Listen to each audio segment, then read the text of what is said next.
Chapter 1. Transmigrating into the malicious male supporting role. Before his demise, the petty rogue Bai Wenhao was preoccupied with the thought of the novel he had been pursuing, wondering if it had been updated that day. Orphaned at a young age, Bai Wenhao had relied on the charity of neighbors to reach his 20s. He worked diligently to complete 4 years of university and even earn a doctorate. Yet in a single night, he dropped out and devolved into a street thug. While the townsfolk were baffled by his sudden change, only Bai Wenhao understood that in this harsh reality, good grades do not guarantee the fulfillment of one's dreams. Despite his failures, Bai Wenhao managed to find some joy in life. In his final moments, he mused perhaps death is a relief, a final resolution. Outwardly amiable, yet inwardly wishing for your demise, the duplicitous nature of human hearts eluded him even after 2 years in the streets. Bai Wenhao was abruptly awakened by a voice. Upon opening his eyes, he found himself gazing into a pair of mischievous eyes. He furrowed his brow, bewildered by the realization that he had not been killed. "Wenhao, you're finally awake. I called for you several times without any response. I thought you were ill." A sweet voice chimed in his ear. Narrowing his eyes, Bai Wenhao scrutinized the beautiful girl before him. Her complexion was flawless, her brows elegantly arched, and her bright, sparkling eyes were irresistibly charming. Her cherry-like lips moved as she spoke. "Who are you?" Tilting her head playfully, the girl responded, "Wenhao, what's wrong?" "It's me, Enin. Have you slept too deeply?" Bai Wenhao mulled over the name Enin, realizing he had never met anyone by that name, let alone one so exquisite. Beautiful things invariably evoke fondness. Just then, a tall, handsome man approached. "What's the matter, Enin?" The girl smiled. "It's nothing, Brother Shao." Wenhao seems a bit dazed. At that moment, an explosion sounded in Bai Wenhao's ears, leaving him dazed. He exclaimed, "Lin Enin, Xiao Yinchuan." Xiao Yinchuan frowned. "Bai Wenhao, are you all right?" Shouting, "So, suddenly are you trying to attract zombies?" Bai Wenhao struggled to accept the astonishing truth. He had indeed loved this novel, yet he never imagined he would transmigrate into the story titled The Arrival of the Apocalypse, becoming the malicious male supporting character of the same name. He had even left comments protesting the character's fate, which ultimately fell into obscurity. Although the novel remained unfinished, Bai Wenhao knew his characters end exposed by the beloved female lead and swiftly dispatched by the male lead. Sitting there, bewildered and lost in thought, Bai Wenhao was suddenly jolted by a chime. The dimensional system 010 was binding to the host. 1, 2, 399, 100 dimensional system 010 successfully binds to host Bai Wenhao. In his mind, Bai Wenhao wondered, what on earth is this? System. This system has detected that the host is an external soul. Do you wish to progress together with the dimensional system? If you decline, you may unbind immediately. Bai Wenhao continued to ponder. What purpose does this dimensional system serve? Is it akin to what is described in the novel? System. The dimensional system is a trading system. By placing corresponding items into the system for evaluation, you can obtain corresponding values to purchase what you need in the trading hall. Can I sell items through it? System. You may also sell items in the trading hall. Can individuals from different dimensions communicate? System. No. All transactions must be completed in the system trading hall.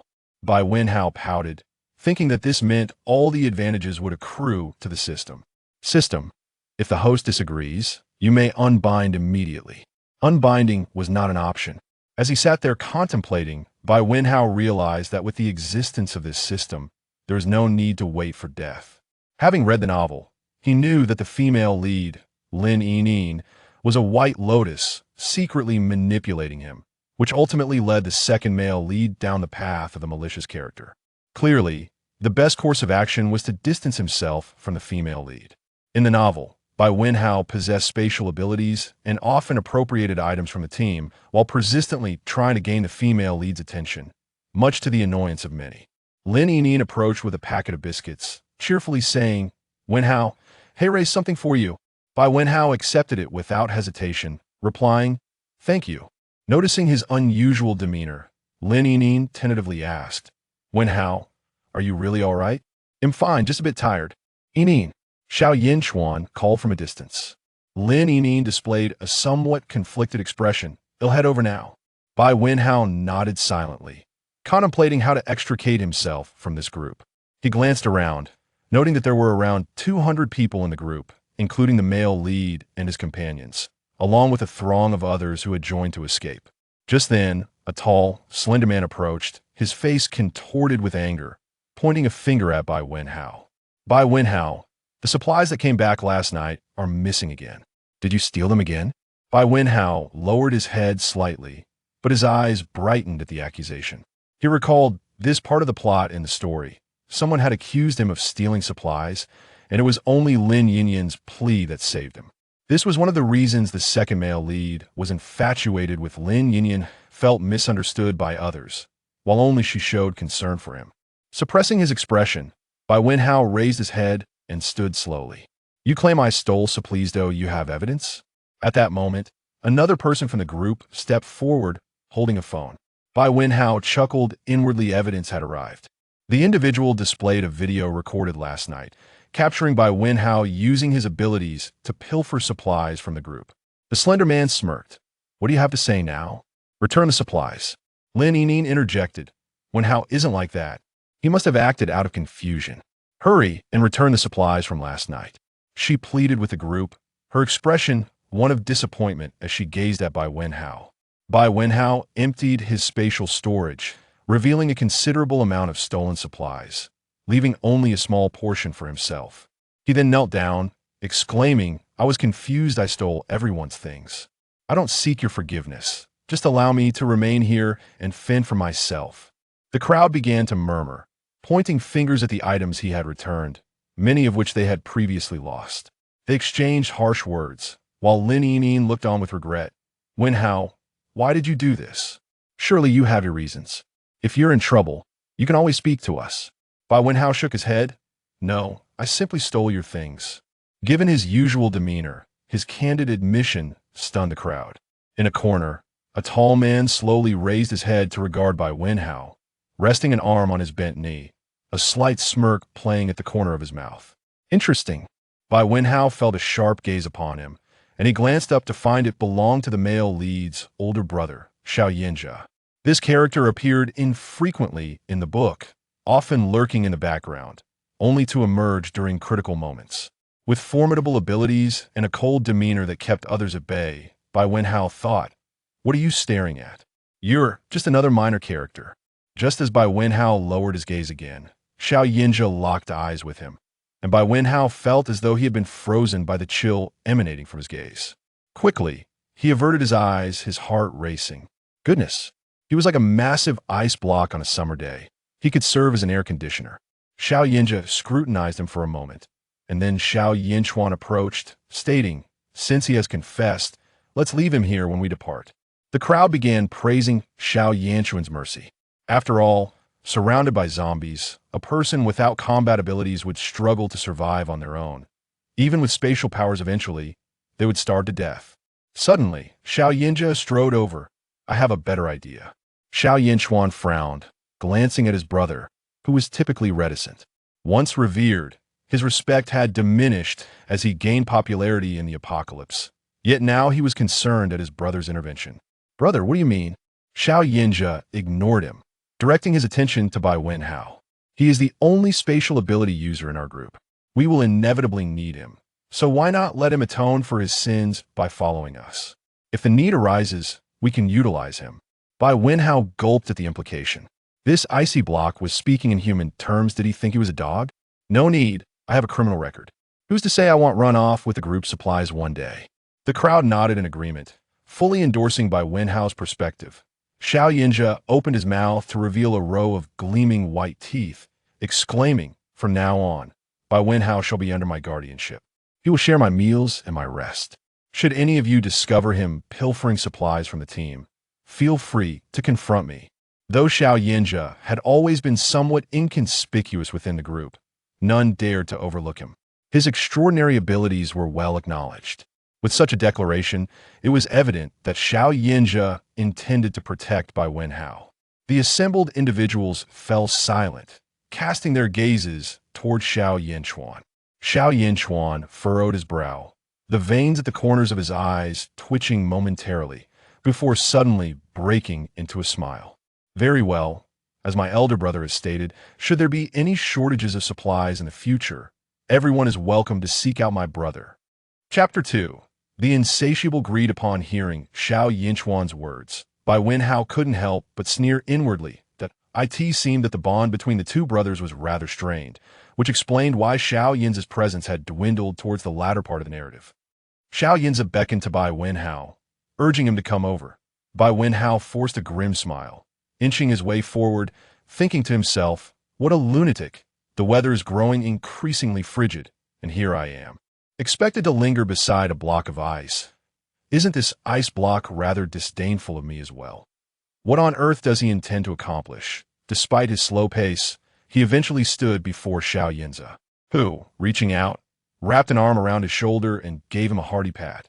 Bai Wenhao's legs weakened, and he forced a sycophantic grin. Big brother, I am grateful for your rescue. From now on, I shall follow your every command. If you say east, I shall not dare venture west. Curse that ice block for meddling in my affairs. Xiao Yinza raised an eyebrow, delivering 2 firm pats on his shoulders. Your physique is inadequate. You know that in a moment, you shall run behind the vehicle. This will serve to strengthen your body. Boss, how could I possibly compare to you? You are naturally robust and imposing, while I am merely this frail frame. Exercising would be futile, and I see no need to run behind a vehicle. Xiao Yinza again delivered 2 resounding pats on his shoulders, adopting a fierce tone that I assert that it will be beneficial. The convoy set off, comprising 10 vehicles, most laden with supplies, rendering it impossible for so many to find seats. Aside from their small team, the remaining refugees trailed behind at a leisurely pace. Though Bai Wenhao had not lived a life of luxury, he was unaccustomed to prolonged walking. Initially, he kept pace alongside Xiao Yinza's vehicle, but gradually slowed down, drifting towards the throng of refugees, his eyes darting around, searching for a suitable hiding place. This road was devoid of villages. Flanked by stunted, unripe crops, there was no place to conceal himself, and he internally cursed Xiao Yinza countless times. From the front vehicle, Xiao Yinza called out through a loudspeaker, Bai Wenhao! Bai Wenhao! The surrounding people turned to look at him, creating a space around him. Bai Wenhao had no choice but to quicken his heavy steps to reach the front of the vehicle, instantly donning a radiant smile. Boss, how may I serve you? Xiao Yinza nodded. I merely wanted to see if you were slacking off. How could that be? I have been diligently training. Soon, I shall rush to the forefront to protect you. Internally, he cursed, may your ancestors suffer. May you have sons without any rear. May you remain a lifelong bachelor, you frigid block of ice. Xiao Yinza shot him a glance, initially intending to invite him on a vehicle, but noticing his seeming vitality, he decided against it. No, my legs can barely lift anymore. Boss, have mercy and allow me to sit on the vehicle for just a while, he thought to himself. This ice block surely harbors ill intentions. I harbor no ill intentions. Continue running. Bai Wenhao was momentarily taken aback, realizing he had merely thought this in his mind. The narrative had never suggested that Xiao Yinza possessed telepathic abilities. He must have been overthinking it. Yes, that must be it. Xiao Yinza leaned against the window, staring intently into the distance, suddenly finding the journey amusing. During the midday break, Bai Wenhao squatted beside Xiao Yinza, his mind troubled. Suddenly, he thought, Xiao Yinza, I like you. Stealing glances at Xiao Yinza's expression, he noted no change, prompting him to continue in his mind. Xiao Yinza likes men. Xiao Yinza is a homosexual. Still no reaction. He patted his chest lightly, concluding that he had indeed overthought things. Xiao Yinza, calmly eating from his provisions, suddenly reached out and pulled Bai Wenhao into his embrace. Bai Wenhao stumbled, landing on the ground with his head nestled between Xiao Yinza's legs. Lifting his eyelids slightly, he found himself gazing directly at a rather compromising position, abruptly sitting up and exclaiming, "Poo, poo, poo," as he waved his hands to dispel the lingering scent of musk that wafted around him. His face flushed pink from the embarrassment that moment. Ling approached, carrying a box of food. Upon seeing Bai Wenhao in such a state, her heart raced. Though Bai Wenhao was not the towering, muscular type, his round face was exceptionally endearing, and his delicate features, complemented by his alluring almond-shaped eyes and naturally tinted lips, only added to his charm. The occasional glimpse of his small canine teeth made him even more striking. She adjusted her demeanor and presented what she believed to be a perfect smile. "Wenhao, you must be hungry. Please, take this portion of food. I am not yet hungry." Bai Wenhao, seeing her, felt his earlier embarrassment dissipate instantly. He replied coolly, "No need, I am not hungry." Lin Yinyin crouched beside him. "Wenhao, don't be stubborn. You didn't eat anything this morning and have been running for so long that if you don't eat, how will you manage this afternoon? It's for your own good." Bai Wenhao reluctantly accepted, and before her eyes, he began to devour the food ravenously, exclaiming, "Thank you," as he sprayed crumbs everywhere. Lin Yinyin abruptly stood, taking a step back, slightly disgusted, but then seemed to recall something. "Eat slowly. If that isn't enough, I will fetch you more." Bai Wenhao raised his head, his eyes glistening with gratitude. "Yinyin, you are truly kind. I'm still not full." The previous Bai Wenhao would never have behaved this way. He would have graciously declined her generosity. She had shared her meager food with him, which should have endeared him to her further. However, witnessing his somewhat greedy demeanor now made her expression sour. "Fine, I will get you more." However, instead of Lin Yinyin returning, several members of the team with special abilities appeared and immediately began to chastise Bai Wenhao. "How could you consume the only food that Yinyin had? Not only that, but you are also so insatiable. Yinyin is so kind. He is merely pitying you. Indeed, he is not worthy of pity." Just then, Lin Yinyin returned, looking remorseful as she addressed Bai Wenhao. "I'm sorry, Wenhao. There is no more food." The crowd gathered, pointing fingers at Bai Wenhao and launching verbal assaults. Lin Yinyin, displaying a look of frustration, defended him. "Please do not speak this way. This place is desolate. Leaving him here alone is tantamount to condemning him to death." Bai Wenhao shouted defiantly, "I fear not death. I willingly depart from the team to atone for my past misdeeds. If I die, it is deserved." Bai Wenhao spoke with genuine emotion, his heart heavy that he was determined to succeed. Once he left this place, he would begin to carve out his own path, with the dimensional system in place. What was there to fear? As he reveled in his thoughts, an arm suddenly wrapped around his neck, causing his head to tilt to the side as he fell into Xiao Yin's embrace. I have said it before, he shares my food and shelter. From now on, I shall be responsible for his provisions and own need for others to offer him food. The surrounding crowd fell silent, awkwardly chuckling as they dispersed. Lin Yinyin bit her lip, standing in place, her face a mixture of wanting to smile, but not quite able to. "Wenhao, please take care of yourself." Bai Wenhao, his face reddening from the embrace, shook his head vigorously, shouting, "I have a criminal record. I will steal things. I am insatiable. If I were to take everything you possess, do not regret it." Xiao Yinza released him. "Enough of your wailing. Everyone is left." Bai Wenhao stood there, his cheeks puffed out, seething with anger, his heart racing. That insufferable block of ice meddled again.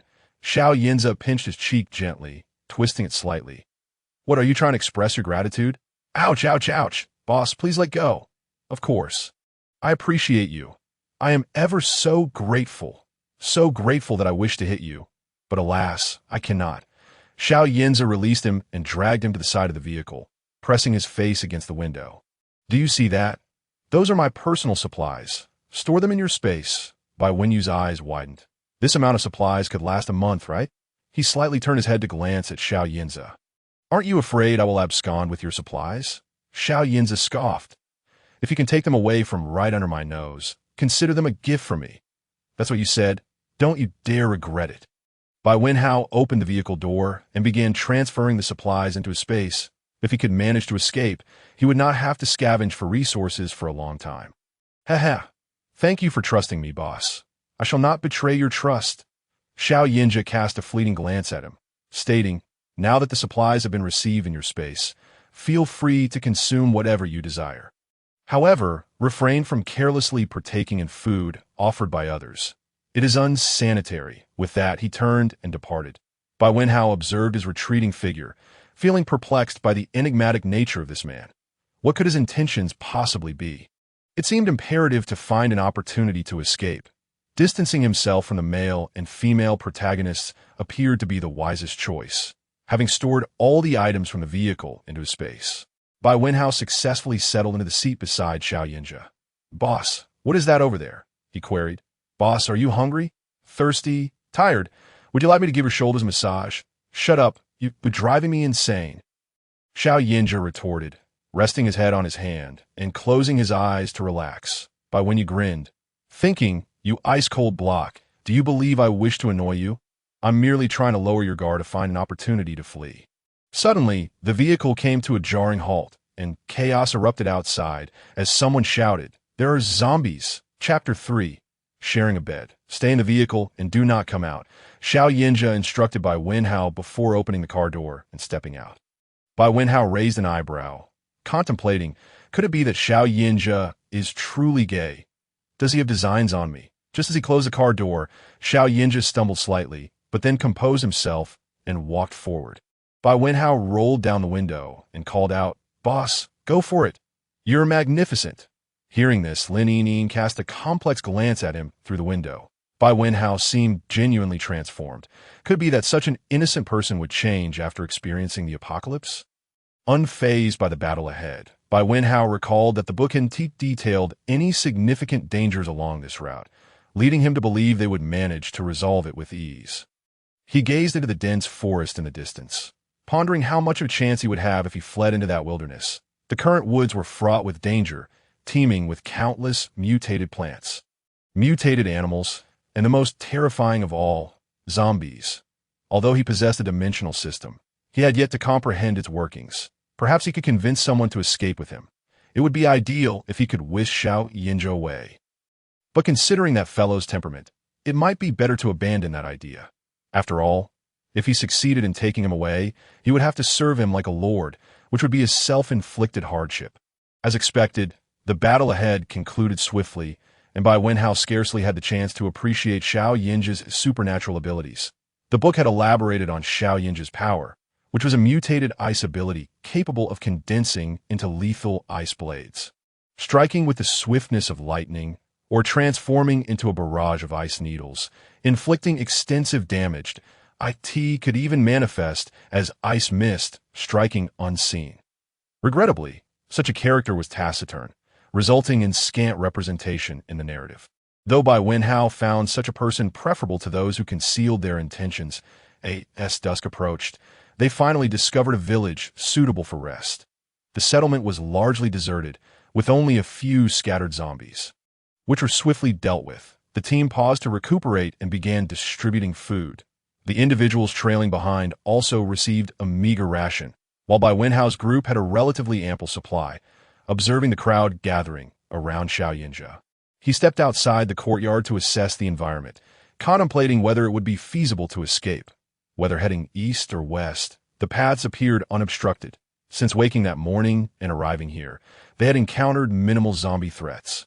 If he were to flee, returning to the place they had stayed the previous evening seemed to be the most prudent choice. Bai Wenhao, "I want to eat." Upon hearing the call, Bai Wenhao rushed over, exclaiming, "Boss, I'm on my way." The group congregated in one spot, and the two of them shared a meal with evident enjoyment. After dining, Bai Wenhao was pulled away by Xiao Yinja. He felt no trepidation about what might transpire. As they traversed a thicket, a river appeared before them. Bai Wenhao, taken aback, exclaimed, "What are you doing?"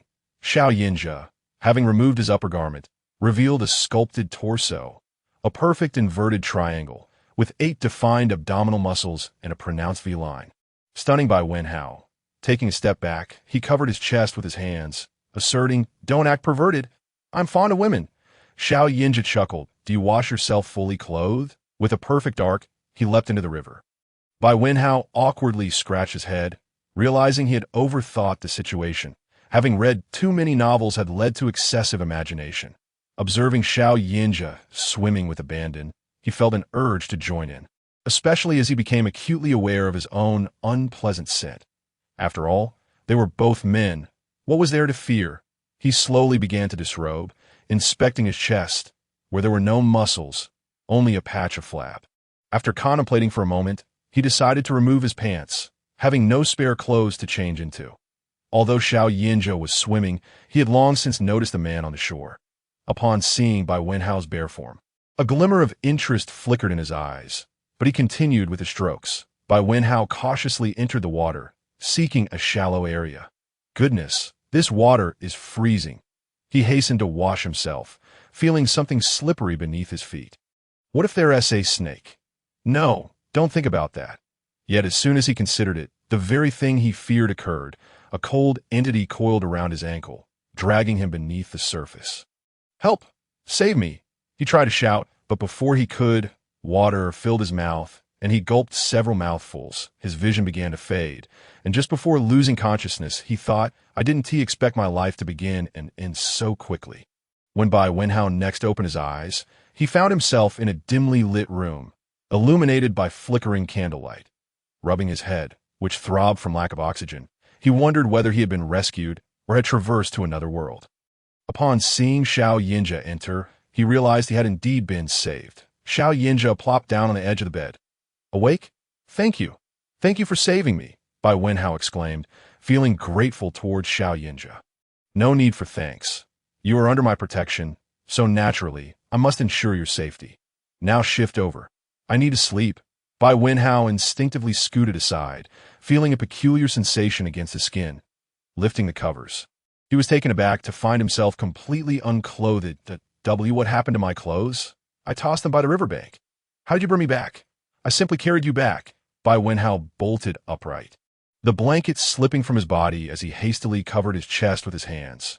You carried me back while I was naked? I draped a garment over you. Why should a grown man be shy? As he spoke, Xiao Yinja reached for the blanket. Bai Wenhao clung desperately to it, pleading, could I borrow a piece of clothing to cover myself? Aren't they all in your space?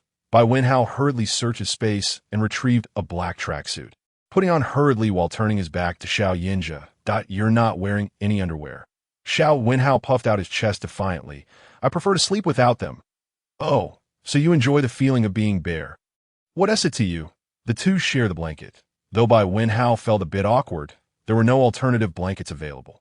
After all, they were both adult men, and he felt no fear. He had anticipated difficulty in falling asleep. Yet to his surprise, he soon drifted off.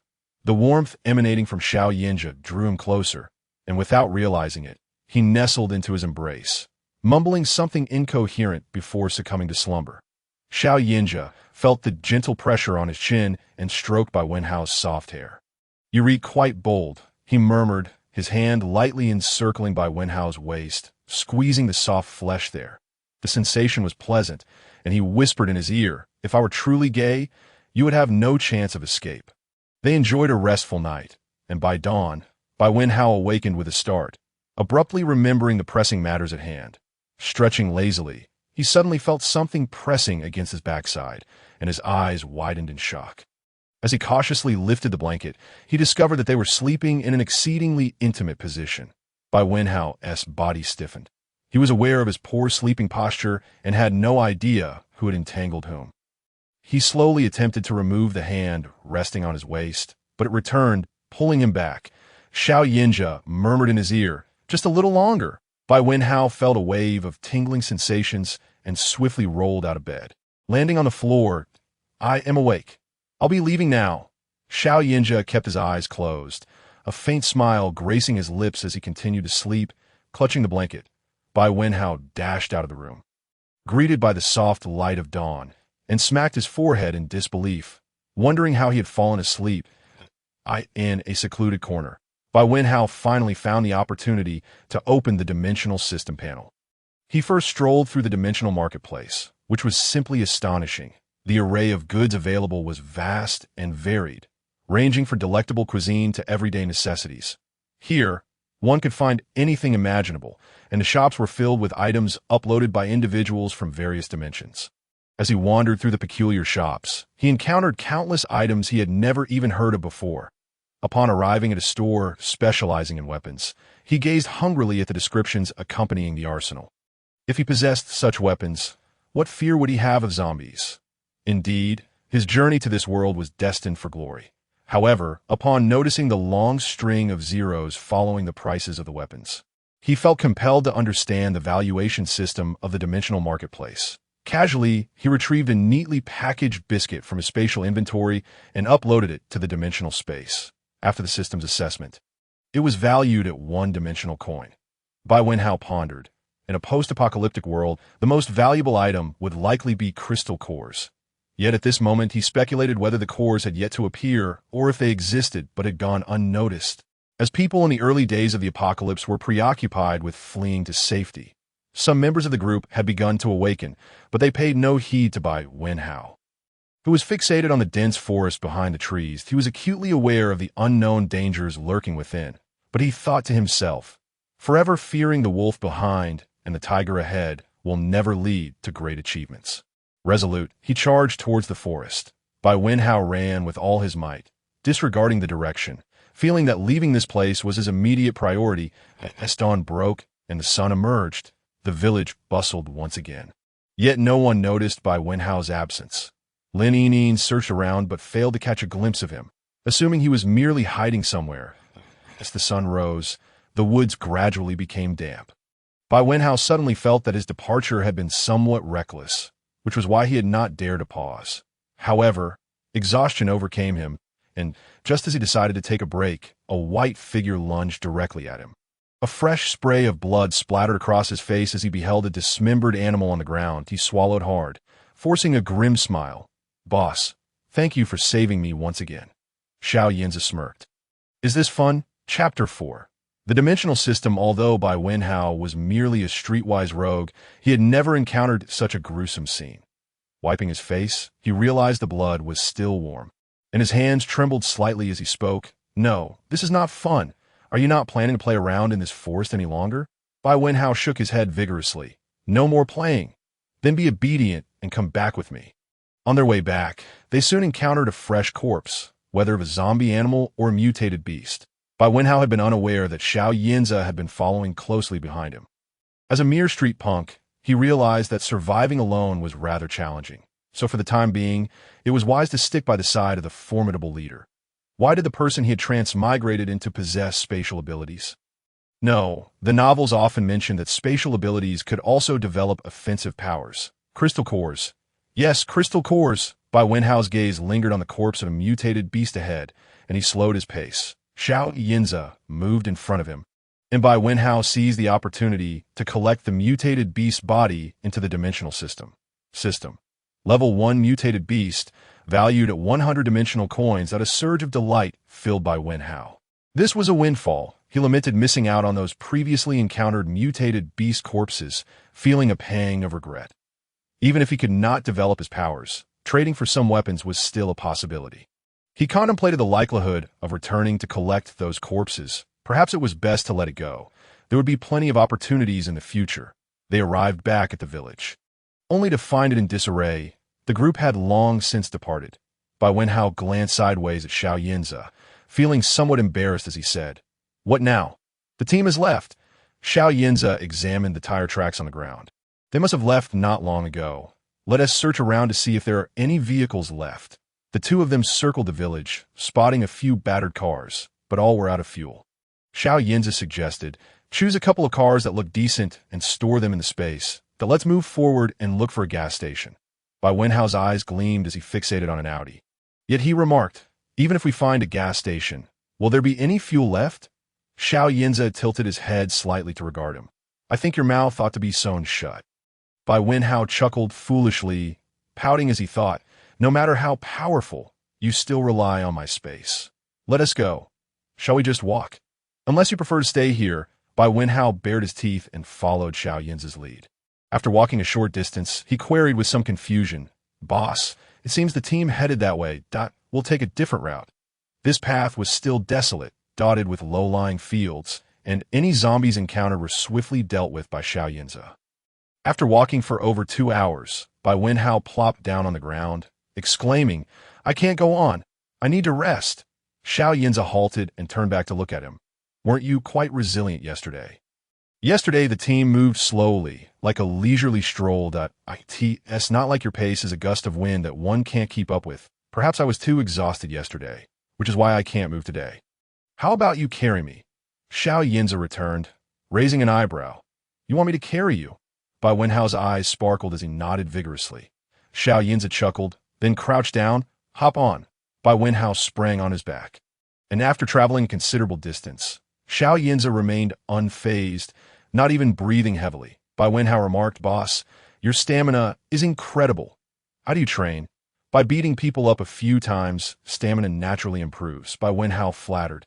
"You are the best boss I've ever had." "How many bosses have you had?" "I've followed a few before, but they were all showpieces, not as capable as you." "All showpieces like you." Bai Wenhao huffed silently, then said, "Boss, I feel like you're a parasite in my belly. You know exactly what I'm thinking, but you're just a novice. It's hard not to see what's written on your face." Bai Wenhao pouted, "You ice cube. Not everyone is like you, always wearing cold expression." Suddenly, he seemed to have thought of something, chuckling inwardly. "Does this mean I've managed to win Xiao Yinza over?" As they continued forward, a town emerged from the mist. The weather in this post-apocalyptic world was perpetually unpredictable, often shrouded in dense fog. "Boss, should we head to the town?" Xiao Yinza gazed at the town for a moment. "Yes, I want to find a friend." They strolled through the streets, and within just over a month since the apocalypse began, the city had already fallen into a state of desolation. Some buildings still harbored people who peeked out from the windows, only to retract their heads upon seeing the two, fearful of being discovered. "Boss, don't you think there are fewer zombies in this city?" "Indeed. Stay alert." They rummaged through every shop along their path. Yet most useful items had already been stripped away or destroyed. Sometimes, human nature can be truly cruel. If they couldn't use it, they didn't want others to either. Turning a corner, they suddenly spotted a throng of heads bobbing in the distance. Xiao Yinza quickly pulled Bai Wenhao behind him. "Stay here and don't move. I'll check ahead." Bai Wenhao nodded fervently. "Boss, don't worry. I'll wait here." Xiao Yinza dashed forward with remarkable speed, finding a hiding spot to observe. After a thorough examination, he climbed up a nearby building, carefully inching forward. In front of him, an overwhelming mass of zombies congregated, extending at least 2 to 3 kilometers, obscuring whatever lay ahead. After contemplating, he decided to retreat. Upon his return, Bai Wenhao inquired, "Boss, how is it?" "Let us retreat for now." With that, Xiao Yinza retraced his steps. He found a relatively clean building, cleared out the zombies within, and then signaled Bai Wenhao to enter. As Bai Wenhao stepped inside, he was immediately struck by a strong metallic scent of blood. He witnessed Xiao Yinza tossing a zombie's corpse out the window, unable to suppress a gag. Xiao Yinza regarded him sternly. "I advise you to adapt quickly. Otherwise, survival in this world will be exceedingly difficult." Bai Wenhao nodded, aware of the truth in his words. Yet, having just transitioned from a safe and civilized world to this one, adapting was not as simple as it sounded. Xiao Yinza tidied up the room, finding the bedroom relatively clean. "You can rest in there." Bai Wenhao fought against the urge to vomit, stepping into the bedroom. The bed was adorned with a pink sheet, but he thought that having a place to sleep was already a blessing, so he shouldn't be too picky. Still, he reached out to tear off the sheet and replaced it with one from his spatial inventory. Upon entering and witnessing his actions, Xiao Yinza smirked. "That sheet seems to be one I brought from home. I'll check the kitchen for gas. You bring out some ingredients, and I'll cook." Bai Wenhao retrieved several packets of instant noodles and some vegetables, handing them over to Xiao Yin. As he organized the items, the enticing aroma of cooked food wafted from the kitchen. Swallowing hard, he ambled over to the door, peering into the kitchen to find a pot simmering with an unknown dish, the fragrance intoxicating. Meanwhile, Xiao Yinja was deftly chopping vegetables. His swift and precise movements were impressive. Bai Wenhao couldn't help but bite his lip. Indeed, a man who is earnest in his endeavors possesses an undeniable charm. He had previously cursed such men for being unable to find a partner. Yet with their appeal, how could women not flock to them? Curious, Bai Wenhao leaned forward to inspect the pot. What was that delightful smell? "A true polymath," Xiao Yinja remarked while continuing his culinary tasks. "I found a packet of instant chicken in this kitchen, added some greens, and cooked it up." Having gone 2 days without a warm meal, Bai Wenhao was practically salivating at the aroma. When the dishes were finally served on the table, he could hardly contain his anticipation. Xiao Yinja had merely prepared instant noodles for the two of them. Placing the instant chicken in the center of the table, Bai Wenhao devoured his meal with remarkable speed. But from the corner of his eye, he noticed that Xiao Yinja, despite eating quickly, maintained an air of elegance. Comparatively, he felt quite embarrassed, wondering how someone like him had grown up in such a refined manner.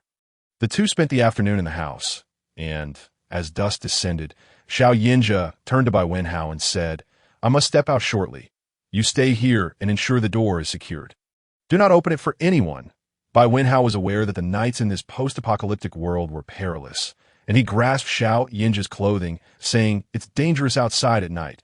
Xiao Yinja glanced at the hand gripping his shirt. Despite the danger, it also afforded him better concealment. This city was filled not only with zombies, but also with people. "Do not worry. I will be fine," he assured. Bai Wenhao, feeling somewhat awkward, replied, "I'm not concerned about you. It's just that if you were to perish, all the items in your space would belong to me, so you better return safely."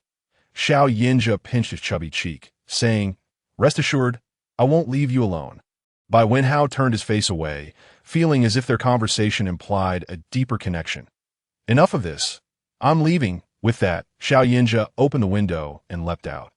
When Bai Wenhao approached the window to look outside, he was met with an abyss of darkness, the distant wails of zombies echoing through the night. He quickly rubbed his arms, shut the window, and dragged his sofa to barricade the door, finally feeling secure enough to open the system panel. First, he browsed the dimensional trading hall, recalling the BMW. Since it was a dimensional system, it should have the world from which he had traversed. With that thought, he applied for a shop in the dimensional trading hall. The Audi he had brought was appraised by the system at a mere 500 dimensional coins, and no matter, it was essentially free. He promptly uploaded the Audi, glancing at his solitary account balance of 100 dimensional coins. He perused the shops in the trading hall out of boredom, and suddenly stumbled upon a shop dedicated to cultivation realms. Intrigued, he clicked inside and was greeted by an array of items that could only be found in cultivation novels. Various elixirs and techniques that left his eyes sparkling with desire. The items in this cultivation shop were surprisingly affordable. Perhaps due to the prevalence of the fasting elixir in the cultivation world, it was valued at only 5-dimensional coins, while basic cultivation techniques cost 50. It seemed the system's evaluations were entirely based on the values of the original world. The BMW he had uploaded, which might have been valuable before the apocalypse, had lost its worth in this new reality. Bai Wenhao decided to purchase 2 fasting elixirs and a basic cultivation manual. Although he wasn't hungry yet, he placed the fasting elixirs into his space and took out the manual, eagerly opening it, only to be met with incomprehensible characters. Disheartened, he flipped through the pages. While there were illustrations, the absence of textual support rendered it obscure and difficult to grasp. It was evident that acting on impulse was ill-advised. Staring at the basic cultivation manual, he flipped through it repeatedly until he grew dizzy, ultimately tossing it aside and collapsing onto his bed. Suddenly, a knock at the door jolted him upright that he approached the door and listened carefully. Knock. Knock, knock. It was him. It was Xiao Yinja.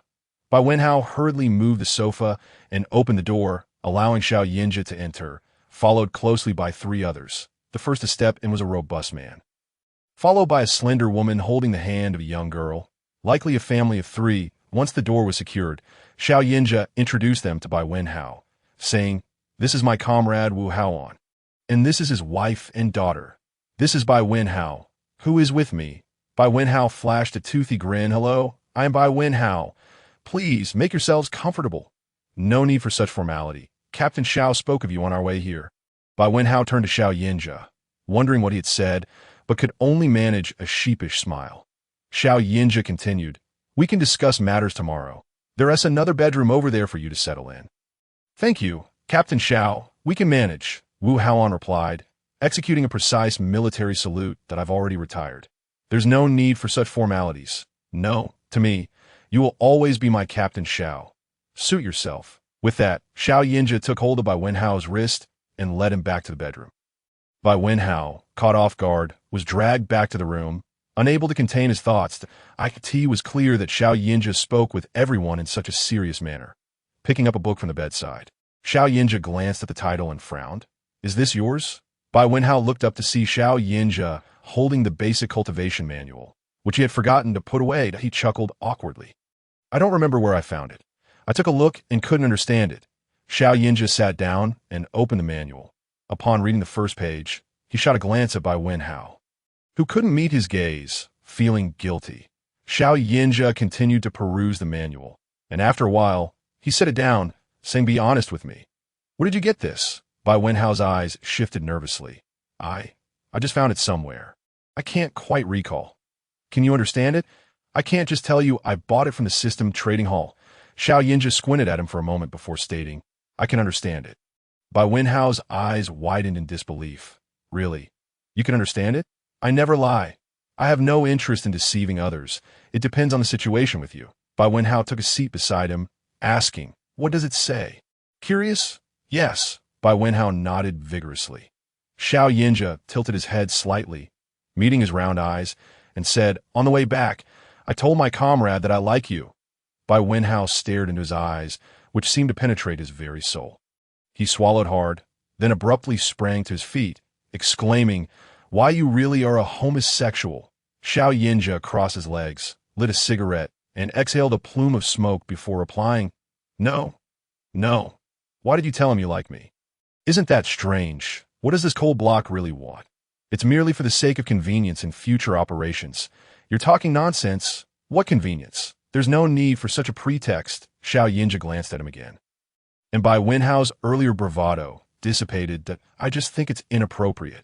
I like women. Let me be frank with you. My comrade's wife pursued me in the past, and I told her I was gay and liked men. I am saying this now to avoid any misunderstandings. Wow. Is there really such a dramatic backstory? Are you serious? What reason would I have to lie? You can ask him if you don't believe me.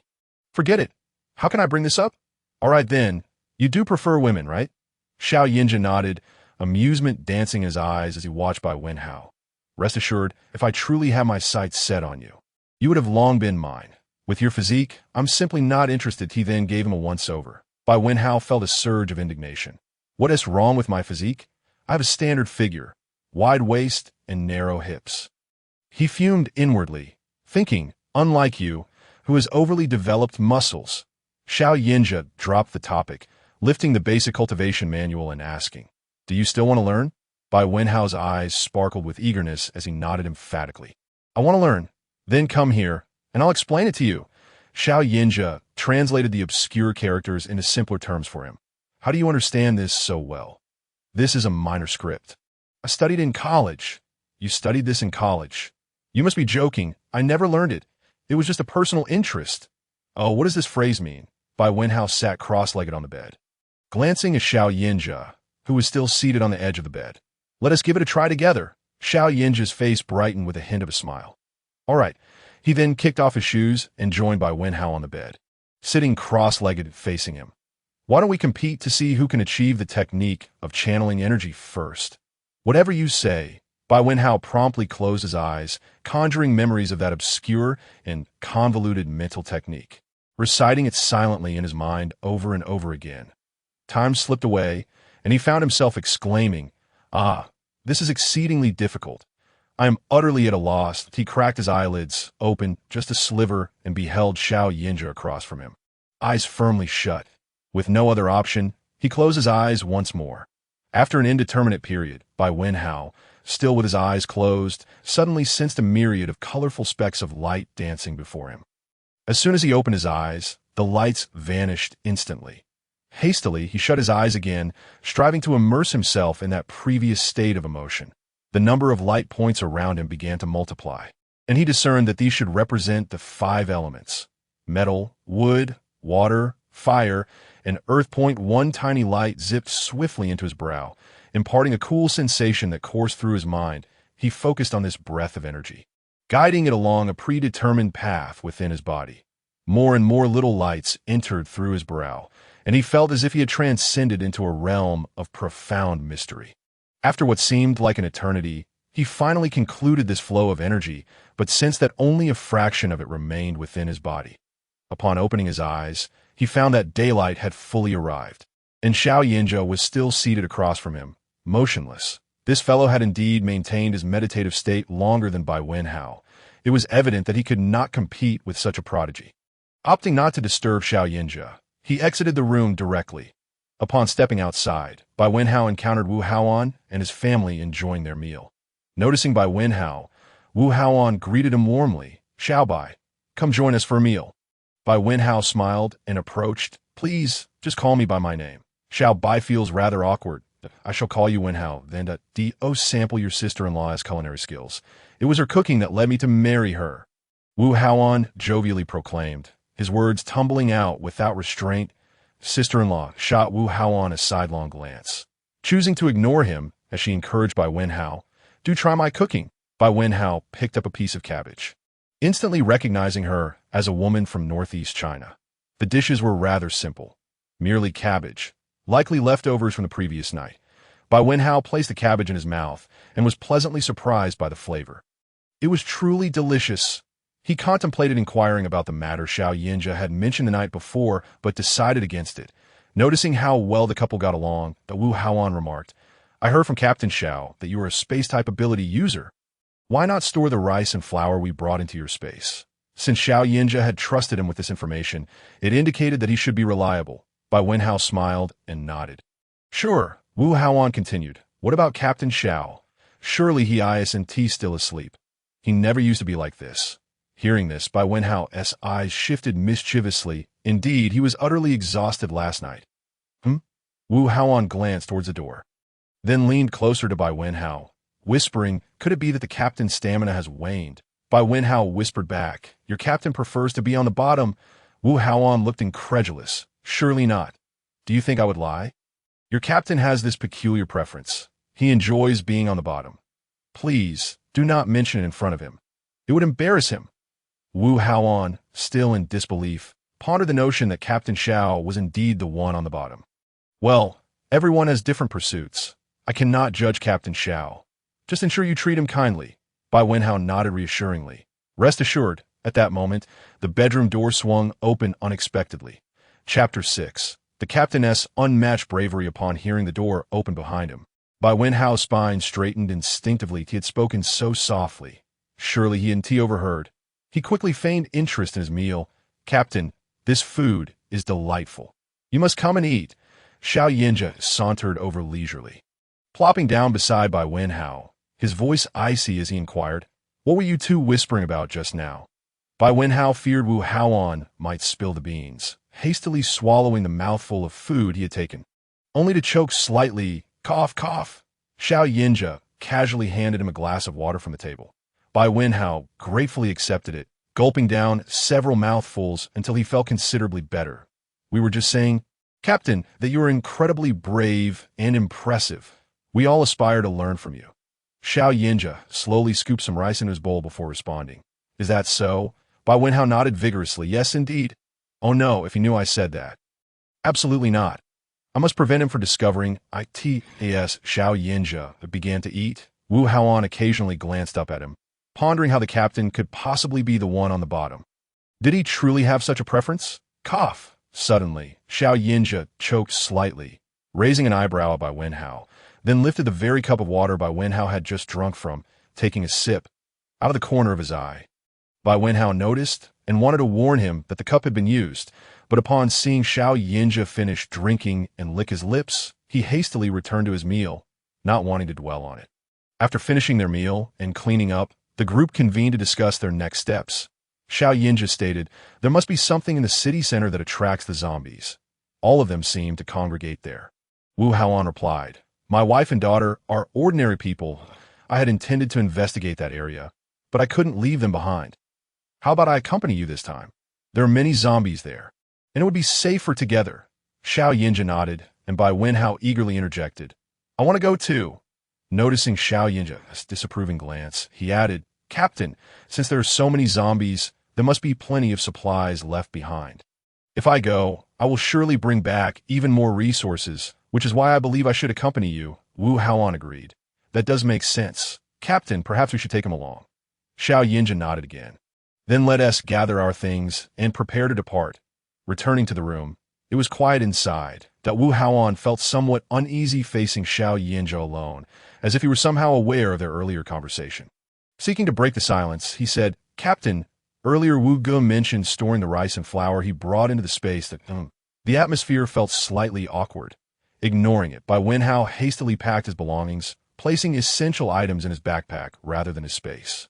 After securing the zipper, he turned around and was startled to find Xiao Yinja standing right behind him, but he stumbled back, landing squarely on the bedside table. Xiao Yinja leaned slightly, pressing his hand against the wall behind Bai Wenhao. Effectively cornering him, his gaze fixated on Bai Wenhao's eyes. Bai Wenhao, feeling flustered, swallowed hard and stammered, "See, Captain, what are you doing? What do you think I'm doing?" "I don't know." Goodness, his gaze was so enticing. As if it were a hook, he claimed he wasn't interested in men. It was clear he had his sights set on Bai Wenhao's youthful physique. Xiao Yinja straightened up, tugging at Bai Wenhao's shoulders and pulling him towards the bed, saying, "Get off. You're sitting on my stuff?" He picked up a black phone from the bedside table.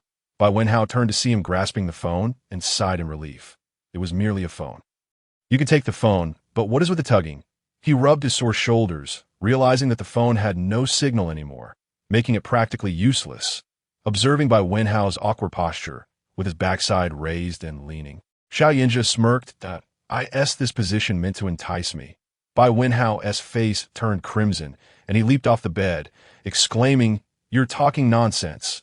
Who will want to entice you? Get lost. Then let us hurry up. I'd rather others not think we're doing something in here." The only response he received was the sound of the door closing. Bai Wenhao clenched his fists, adjusted his backpack, and exited the room. The three descended to the ground floor, where Wu Haoan approached a hidden spot, pulling aside a black cloth. Bai Wenhao's eyes widened in astonishment as he gazed at a sleek black SUV. His eyes sparkling with excitement, he dashed forward, marveling, "This is incredible. It must be modified. Where did you get it?" Wu Haoan chuckled, "I acquired it during a mission. I was scouting when I stumbled upon this. It's a vehicle specially modified for the military, though it consumes fuel like a beast." Bai Wenhao eagerly hopped into the car, exploring every nook and cranny, enchanted by it. Xiao Yinja opened the back door and commanded, "Get in the back." Without a second thought, Bai Wenhao firmly rejected. "No way, I want to sit in the front. The view is so much better." "Fine, just don't expect to switch to the back later." Wu Haoan ignited the engine, and the vehicle veered sharply, charging directly towards the horde of zombies. The sheer density of the approaching undead sent chills down Bai Wenhao's spine as he sat in the front seat, feeling the relentless thumping against the bulletproof windows. Though the glass provided a sense of security, the overwhelming number of zombies triggered his claustrophobia. He turned his head slightly to glance at the rear seat, where Xiao Yinja had his arms tightly crossed and eyes firmly shut, seemingly indifferent to the chaos around him. In a sudden movement, he stood up from his seat and squeezed between the front seats to sit next to Xiao Yinja. Without opening his eyes, Xiao Yinja's lips curled into a faint smile, invisible to others. Seeing this interaction in the rearview mirror, Wu Haoan realized that Bai Wenhao's earlier remarks during dinner were likely fabricated. It was clear that their leader could not possibly be intimidated by someone of such a slight stature. "Shut up!" Xiao Yinja suddenly roared. Bai Wenhao lifted his head, bewildered. "I didn't say anything." Wu Haoan echoed his confusion. "Neither did I. All right, focus on driving. We will disembark when we reach the densely populated area of zombies." "Understood, Captain Xiao." As they pressed forward, the number of zombies escalated, nearly rendering the vehicle immobile. Wu Haoan veered the car into a nearby building. The first floor of the building housed a considerable number of zombies, though significantly fewer than outside. Wu Haoan noted that the staircase leading to the second floor was blocked, indicating the presence of survivors within. Xiao Yinja took swift action, leaping out of the still-running vehicle, rolling to the ground, and summoning a gleaming ice blade in his hand. He swiftly dispatched several zombies, but the noise of the vehicle continued to attract more undead. Wu Haoan joined the fray, his fire-based abilities flaring to life. Bai Wenhao watched from the vehicle, mesmerized by the spectacle, pondering how he could develop his own spatial blade abilities. Once the nearby zombies were sufficiently cleared, Xiao Yinja opened the car door and commanded, "Let us take this vehicle to the second floor." Bai Wenhao exited the car, swiftly storing the off-road vehicle in his space, feeling a surge of satisfaction. If he managed to escape on his own, the car would be his. Xiao Yinja playfully smacked his forehead, admonishing him not to dwell on frivolous thoughts. "You know that?" Wu Haoan chuckled at their dynamic. "Your relationship with Captain Xiao is quite good. The zombies will swarm us again soon. We should hurry," Bai Wenhao retorted. "Which eye of yours saw that our relationship was good?" Wu Haoan, still with a grin, wrapped an arm around his shoulder, assuring him, "Don't worry, the captain will protect you." Xiao Yinja's eyes shifted toward Wu Haoen's hand resting on Bai Wenhao's shoulder. Wu Haoen froze for a moment, quickly retracting his hand. Ha! The zombies are about to surround us. Let us move. He leaped over the obstacles to the second floor with ease. Impressed, Bai Wenhao gazed at the 2-meter-high barrier, then glanced at Xiao Yinja.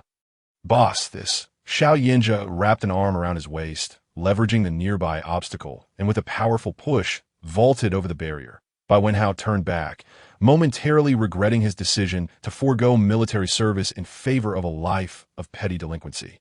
Wondering if he could have been scaling walls like this now. Let us go. Upon reaching the second floor, they found Wu Haoen in a standoff with 7 or 8 individuals. They spotted the newcomers. The tension among the group heightened. Bai Wenhao flashed his small tiger teeth and approached. Don't misunderstand. We're just passing through to collect some supplies. The foremost figure, though visibly apprehensive, maintained a fierce facade, declaring, no way. We claimed this place first. You can't take anything unless you join us. Bai Wenhao continued to smile. Must it be this way, brother? Look how vast this supermarket is. The provisions here could sustain your group for an entire year. Surely, you can't intend to live here forever. Even if you leave, you can't take it all with you. Couldn't you spare us a little? The man's demeanor hardened further. No way. His companion stepped forward, weapons brandished. Bai Wenhao retreated. Then don't blame us for being impolite. Xiao Yinja and Wu Haoen dashed forward, effortlessly subduing the group in mere moments, forcing them to huddle against the wall with their hands on their heads. Let us go. Xiao Yinja commanded that Wu Haoen brandished a steel pipe, guarding the subdued individuals, while Xiao Yinja accompanied Bai Wenhao to collect supplies. Bai Wenhao, resembling a little hamster, gathered half of everything, but soon his spatial capacity reached its limit. Only the size of a basketball court. What to do with the remaining items? Suddenly, an idea sparked in Bai Wenhao's mind. He turned to Xiao Yinja, who seemed to sense his contemplation. What's up? Bai Wenhao cheerfully replied, Nothing. Let us check upstairs. Upon reaching the second floor, they found an abundance of daily necessities and clothing. Bai Wenhao began transferring unnecessary items from his space to the store, while also collecting essential goods, finally storing the remaining items in the system shop, regardless of their value, thinking that even a mosquito is worth a bit of meat. Bai Wenhao relished the experience. And after an hour, they concluded their venture, ensuring to leave ample supplies for others. With a sigh of relief, he exclaimed, All right, it's done. Xiao Yinja fixed his gaze on Bai Wenhao, suddenly asking, How large is your space? Bai Wenhao had prepared his response long ago. Chapter 7. Ethereal Root Refinement Technique. Bai Wenhao's mind raced, grappling with Xiao Yinja's recent actions, his inexplicable assistance that day, his seeming attempts to prevent Bai Wenhao from leaving. Did the original owner harbor some unspeakable secret? His best course was to cling to Xiao Yinja's coattails. Perhaps one day, when he gained power, he could thrive independently. For now, however, he would resort to deception. Bai Wenhao smiled faintly. I'm sorry. I misled you before that my space is not merely the size of a basketball court. It is in fact 3 times that size. Xiao Yinja scrutinized him for a moment, but did not question further. Instead, returning downstairs to summon Wu Haoen, and together they set off for the rooftop. Bai Wenhao sought to avoid appearing too unsophisticated. Having never interacted with elite individuals, he had attended university but was slightly socially anxious, rarely venturing out or forming connections. After being deceived by his only friend, he dropped out and returned to his quaint town. Cherishing its simplicity, he aimed to carve a different path, which led him into a life of petty crime. Though he had never genuinely stolen from anyone, was it odd to admire Audi cars? Or to favor Hummer SUVs? He aspired to transmit more items to the system shop to earn more dimensional currency, all while seeking a secure base from which to distance himself from Xiao Yinja. This was his singular objective, but for now, he needed to cling to this advantageous alliance, regardless of Xiao Yinja's intentions. Survival took precedence over all else. Amidst the overwhelming number of zombies below, traversing the rooftops was far safer.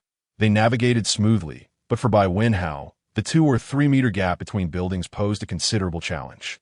Gazing down at the sea of undead, he realized that a fall would mean certain death. Perhaps I should wait for you here. I've gathered enough supplies, he suggested. Jumping across seems a bit daunting. Xiao Yinja contemplated. "All right, but be careful." He proceeded to lock the rooftop door securely, reinforcing it with heavy objects before continuing forward with Wu Haoan. Bai Wenhao watched their agile figures leap across the gap and then glanced back at the barricaded door. He understood that while he remained beside Xiao Yinjia, he was temporarily safe. Otherwise, he wouldn't have risked storing supplies in his space. Reading novels could never convey the true terror he felt upon encountering zombies. Yet, being near Xiao Yinjia made him acutely aware of his own inadequacies. He desperately needed to enhance his abilities. Once free from Xiao Yinjia, he would no longer need to remain subservient. Opening the system panel, he rejoiced at the sight of multiple zeros behind his balance. An astonishing 100,000 dimensional currency. He hadn't anticipated the value of these daily necessities. Curious, he browsed the shop to ascertain which items were most valuable. Numerous items had been sold, but curiously, the daily necessities were quite inexpensive. Where did this 100,000 dimensional currency come from?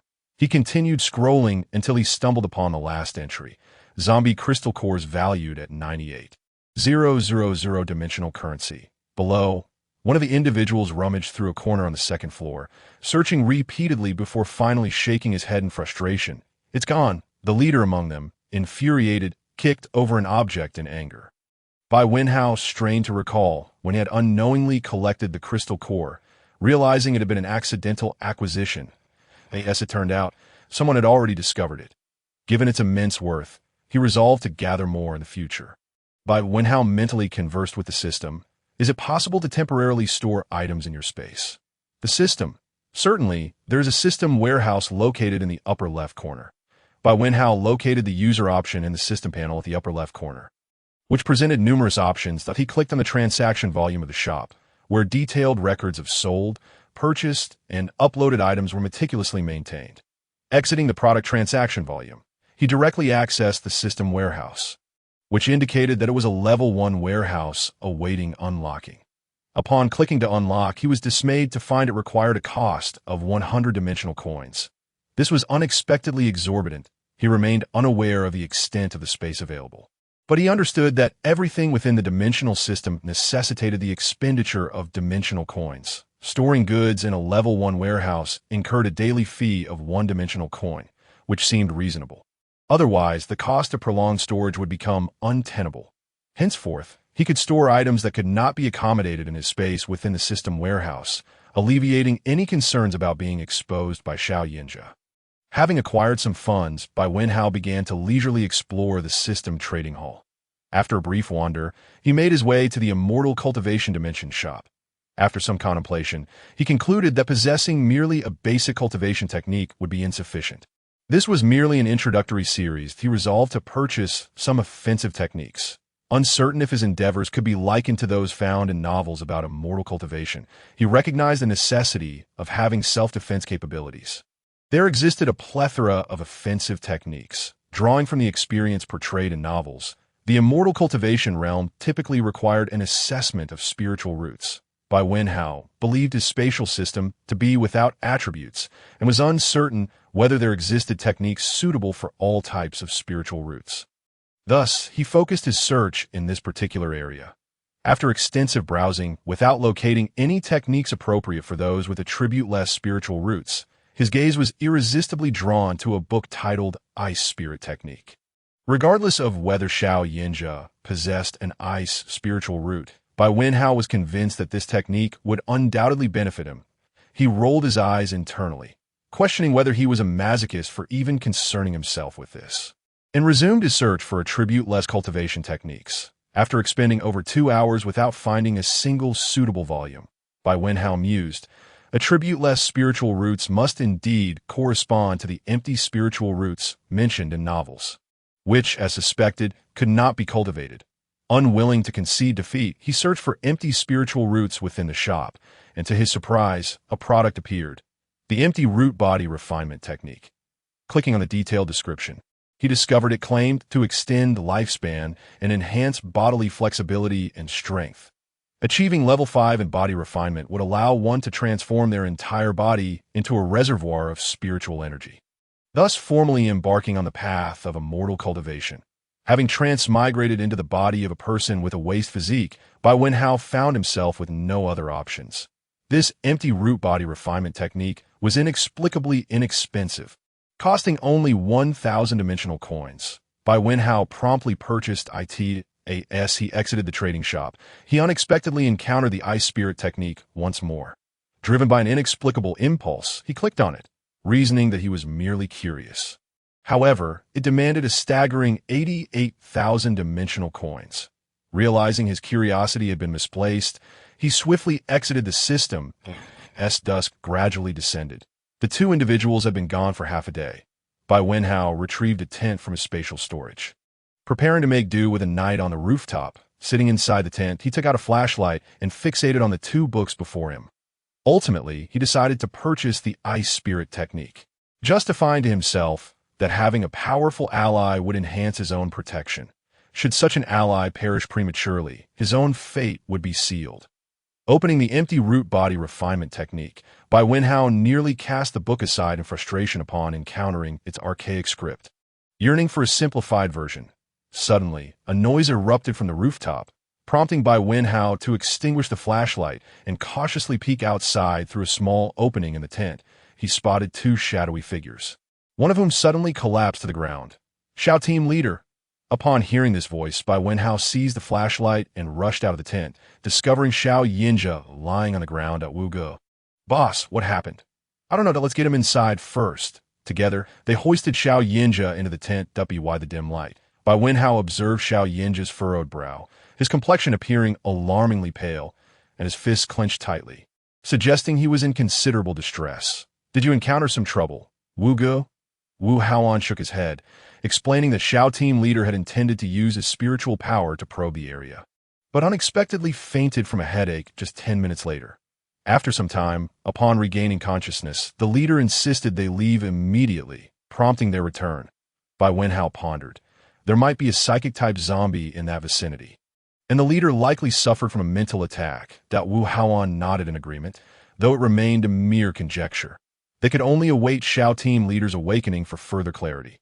Noticing the tent was somewhat cramped, Wu Haoan suggested, "You stay here and watch over the boss. I'll step outside." With that, he exited the tent.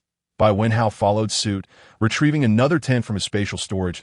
"I have another tent," Wu Haoan chuckled. Expressing his gratitude, they exchanged a few words outside before Wu Haoan re-entered the tent. Bai Wenhao contemplated retrieving yet another tent, but ultimately decided against it, reasoning that, in Wu Haoan's eyes, they shared an equivalent relationship.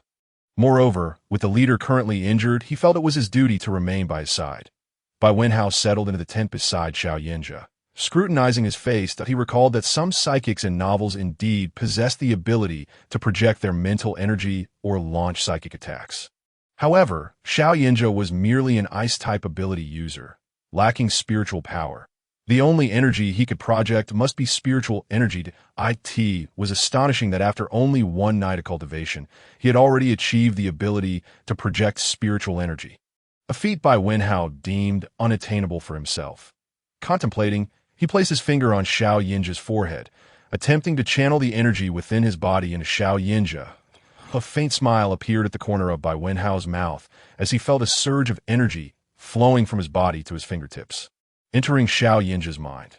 Little did he know, the latter was like a bottomless pit, and soon Bai Wenhao exhausted himself, collapsing onto Xiao Yinja and drifting off to sleep. Chapter 8.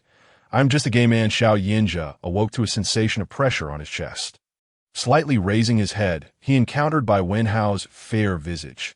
Noticing the dawn light filtering in, he gently exerted pressure to shift Bai Wenhao from atop him. Bai Wenhao furrowed his brow, feeling a chill and instinctively gravitating towards the warmth. Before long, he found himself nestled within Xiao Yinja's embrace. A faint smile crept on Xiao Yinja's lips as he rested his hand on Bai Wenhao's shoulder. The first time he had seen Bai Wenhao was at his brother's birthday celebration. Unquestionably, the moment he laid eyes on him, he was captivated. Bai Wenhao had donned simple athletic wear, exuding the aura of a sunlit young man. His smile, accentuated by two prominent canine teeth, had drawn Xiao Yinja closer. Though regrettably, his personality was exceedingly off-dash, putting as the apocalypse unfolded.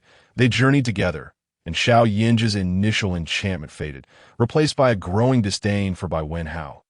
Yet that morning he felt a flicker of the same sensation from the banquet. Glancing down at Bai Wenhao's face, so near to his own, silently remarking, "Your vigilance is indeed lacking," I could see that moment. Wu Haoan suddenly flung aside the tent flap and was met with the sight of his superior appearing as though he might devour Bai Wenhao. A swift glance from Xiao Yinzhe prompted Wu Haoan to hurriedly salute and swiftly close the flap again, his heart racing at the intensity of his leader's gaze. Bai Wenhao was momentarily blinded by the sudden influx of light. Stirring slightly, he rubbed his head against Xiao Yinzhe's arm, tilting his head back to expose his fair neck. Upon opening his eyes, he found himself mere inches away from Xiao Yinzhe's enlarged face. Startled, he recoiled, only to encounter resistance. Xiao Yinzhe's arm was still draped around his shoulder. This movement awakened Xiao Yinzhe. Their eyes locked, and Bai Wenhao saw his own reflection mirrored in Xiao Yinzhe's gaze. As if he were the sole occupant of those eyes, the thought startled him, prompting him to hastily sit up and shuffle back a couple of steps, offering an awkward smile.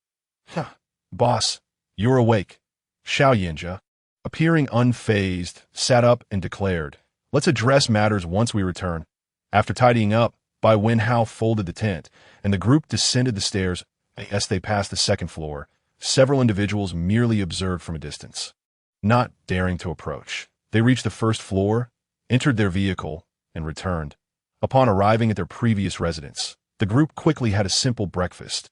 Afterward, Xiao Yinzhe recounted the events of the previous day, confirming that there indeed was a psychic-type zombie in the city center, classified as level 3. If it were to mature, it would pose a significant threat to humanity. Wu Haoan nodded in agreement, suggesting perhaps we should notify the military. They possess weapons. Xiao Yinzhe shook his head, explaining that, to his knowledge, no troops were stationed nearby. The nearest military forces were too far to be of immediate assistance. And with the current state of instability, they would not send personnel. Wu Haoan then inquired, "What are your plans, Xiao team leader?" Xiao Yinzhe's expression turned resolute as he stated, "We will rest for a few days. Then I will confront it." Wu Haoan's expression shifted, but he refrained from objecting, merely stating, "I will accompany you." Xiao Yinzhe firmly rejected this offer, saying, "There's no need." Wu Haoan was acutely aware that he had others to care for, and he understood the character of Captain Xiao. Without absolute certainty, he would not have made such a decision. Thus he chose to remain silent. Bai Wenhao, following Xiao Yinzhe back to the room, felt a twinge of worry in his heart.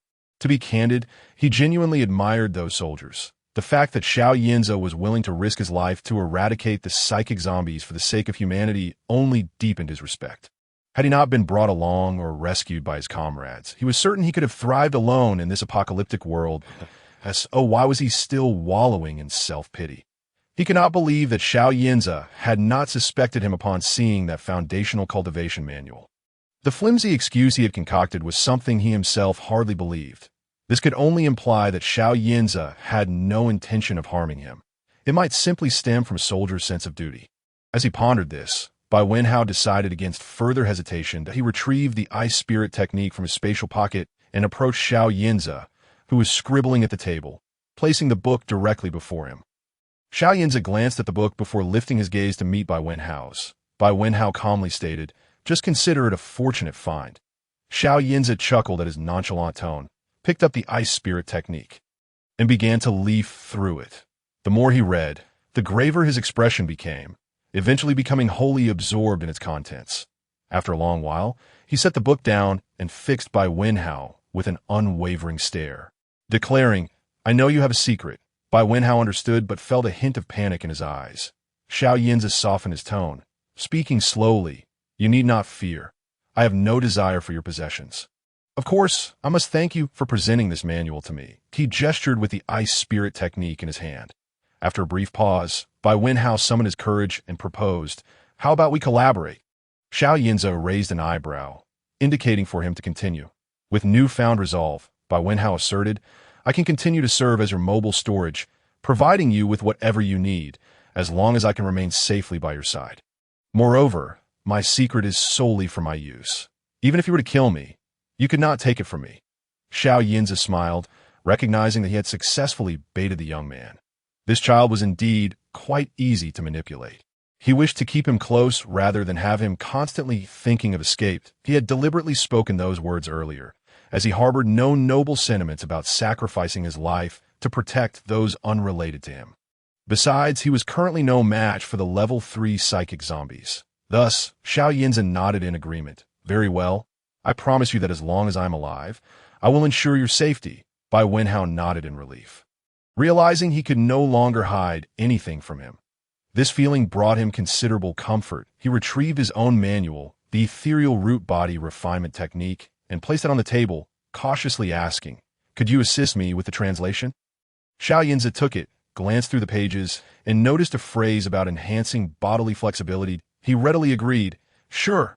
Thank you, boss." Bai Wenhao's gratitude was sincere and devoid of any ulterior motives. After a moment, he added, "Boss, since we've laid everything on the table and we are now collaborators, I'll just move out to sleep.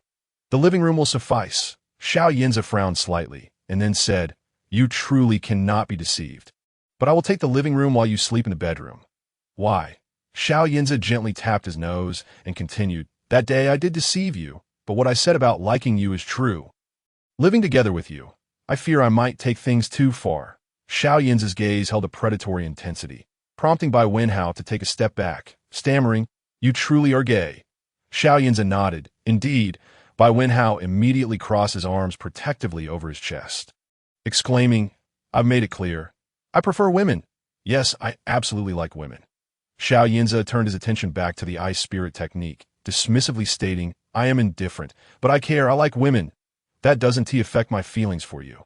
Regardless, I will never like men." Suddenly, Xiao Yinza turned back, winking at him. "I could do anything. Are you sure you don't want to reconsider?" Bai Wenhao was momentarily taken aback before vehemently shaking his head. "Not considering it. With a physique like yours, I'd surely be the one crushed in bed. Ugh, what am I even thinking? I like women. I like women." Bai Wenhao tentatively asked, "Are you trying to court me?" "Can you tell? Not at all. Even if you're trying to pursue me, I don't like you, and you cannot force me. Rest assured, I will wait until you consent before making any moves." Bai Wenhao grinned, tossing himself on a bed, closing his eyes, yet his thoughts raced. Why would he like someone like him? He had only been in this world for a few days. Was it possible he was attracted to the previous Bai Wenhao? Goodness, that was the truth. This man was undeniably impressive, handsome, and highly capable. His inverted triangle physique was enviable to many, and his prowess in bed must be exceptional. Bai Wenhao vigorously shook his head, trying to dispel the chaotic thoughts. Suddenly, he remembered something and flipped over in bed to face Xiao Yinza. "There is something else I need to tell you." Xiao Yinza turned to see his languid form, asking, "What is it?" "I was on a rooftop. I overheard a few people downstairs mentioning that there is something inside zombie heads." "You mean this?" he said, pulling out 2 glimmering crystal nuclei from the drawer. "You already knew. I found one when I split a zombie's head in half last time. I heard this thing is called a crystal nucleus and will be of great use later. Keep it." Xiao Yinza casually tossed the 2 crystal nuclei over to him. "Here, take them." "Why? Don't you want them?" I do want them, but it feels inappropriate." "Not at all. From now on, you are my man and my possessions are yours. Don't say such things. I haven't agreed to anything." Xiao Yinza confidently replied. "We shall see." Chapter 9. Ability Upgrade. Xiao Yinza quickly handed over the translated Ethereal Root Body Refinement Technique to Bai Wenhao. After engaging with the foundational cultivation manual, Bai Wenhao realized that no matter how he practiced, he could not retain excess spiritual energy within his body. He directly sold the 2 crystal nuclei given by Xiao Yinza at the shop and purchased an expensive tang knife. Tomorrow, he would begin his practice of slaying zombies. Having been here for a few days, he felt he could no longer remain in this state. If he could not tolerate the stench of blood, he needed to gradually acclimate himself. If he found the sight of blood distasteful, he should look at it more until he no longer felt nauseated. The first-level body refinement technique was straightforward, and he quickly mastered it. While practicing the body refinement technique, he also employed the foundational cultivation manual. Feeling a marked lightness in his body and an increase in agility, he resolved to go out tomorrow to slay zombies. Without practical experience, there could be no learning, and he could not truly grasp it without first-hand experience. Just as he stepped out of the room, he spotted Wu Haoran approaching with an air of mystery. Wu Ge, is something the matter? Wu Haoran pulled him aside and whispered, Did you have a quarrel with the boss? Bai Wenhao glanced at the figure sitting cross-legged on the sofa, chuckling softly. Yes, I intend to break up with him. I acknowledge that Xiao Yinze is exceptional, practically flawless, but I do not wish to be oppressed. Wu Haoran slapped him on the back. You fool, where will you find a man as good as him? Ah, couples argue sometimes. It's merely a lover's spat. In a few days, you'll be back to normal. How can you easily consider breaking up? Bai Wenhao nearly gasped for air from the force of the slap. Looking utterly aggrieved, it was he who wanted to break up with me. Xiao Yinze opened his eyes and glanced over. Bai Wenhao shot him a glare. You spun that lie. Now you must find a way to back it up. Xiao Yinze replied with a blank expression. Old Wu, did you slay any zombies today? Wu Haoran scratched his head. Not yet. Xiao Yinze stood up from the sofa. Perfect. Starting today, the three of us will go out to slay zombies every day. Wu Haoran pointed at Bai Wenhao. He is going to. Indeed, today is Bai Wenhao's first time that he must slay at least 20 before returning. Old Wu, you'll take down 100, and I'll take down 200. Each of us is responsible for our own zombies.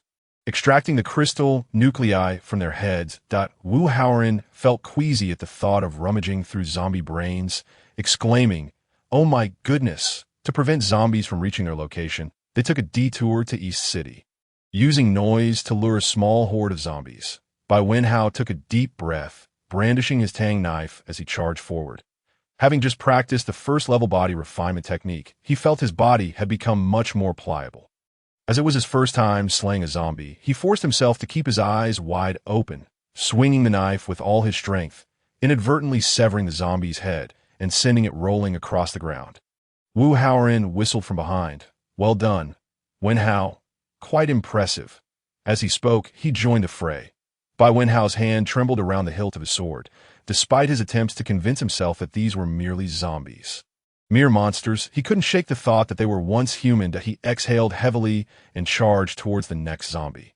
Xiao Yinze did not rush to his aid, but instead called out reminders intermittently. Bai Wenhao, watch your back. Upon turning, Bai Wenhao saw a staggering zombie lunging at him.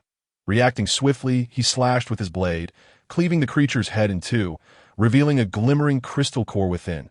With a deft flick, he sent the core tumbling into his bag. Having dispatched several zombies, he gradually shed the initial fear of these creatures and began to appreciate the benefits of his body refinement technique. He realized that with this technique, he could better cope with the increasingly agile movements of the zombies. After he had slain 20 of them, his grip on the tang knife began to weaken from exertion. Observing his companions, he noted how these lowly zombies fell beneath their blades as easily as chopping vegetables, a testament to human superiority. Upon returning, Bai Wenhao retreated directly to his room, contemplating the 3 crystal cores in his hand. He mused that while these cores could enhance one's abilities, the texts he had read warned that they required evolution through wood-type abilities for absorption.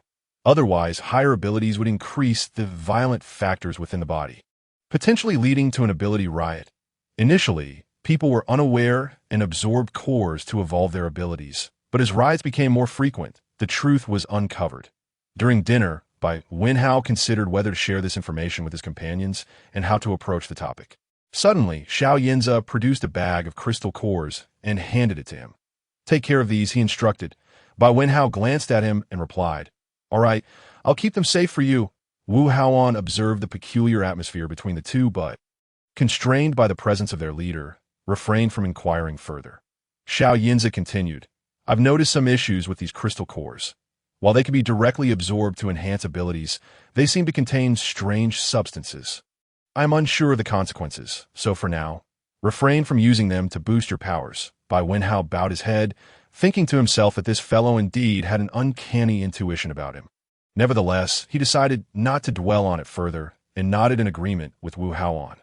That evening, they all returned to their respective rooms. Xiao Yinze sat on the couch, continuing his meditation, while Wu Haoran quietly opened his door and approached Xiao Yinze, whispering, Captain Xiao. Without opening his eyes, Xiao Yinze inquired, What is it? Wu Haoran replied, Captain, when your wife is upset, you must comfort her. After a quarrel, everything will be easier to discuss. Remember, Whatever your wife says is right, even when she's wrong.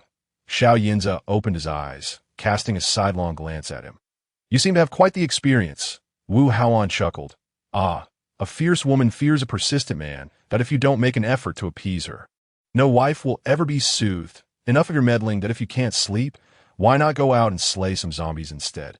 Xiao Yinza suggested. Who says I can't sleep? I'm tired. And I will sleep. Wu Haoan yawned and turned to retreat into his room. Xiao Yinza gazed at Bai Wenhao's door for a long moment, pondering that perhaps he had pressed too hard, causing Bai Wenhao to withdraw into himself.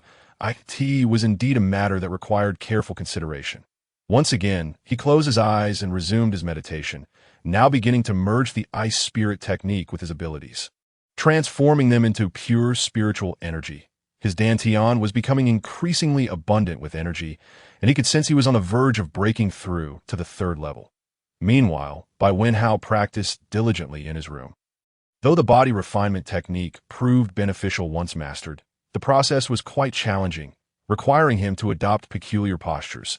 Each stage introduced various poses, and he understood from the illustrations in the book that the higher the level, the more complex the postures. Thus, he was determined to keep his training hidden from others. As midnight approached, Bai Wenhao noticed a faint light seeping through the door from the living room. He quietly opened the door and beheld Xiao Yinza bathed in a blue halo, emanating waves of blue light that pulsated around him before being absorbed back. Suddenly, Xiao Yinza's eyes snapped open, and a glimmer of light flickered within. Bai Wenhao stepped out of his room. Boss, have you leveled up? Xiao Yinza smiled slightly. I've reached the third level. And look at this. He raised a finger, and a flickering flame danced at its tip. Bai Wenhao's eyes widened in astonishment. How is that possible? Fire abilities should be incompatible with yours.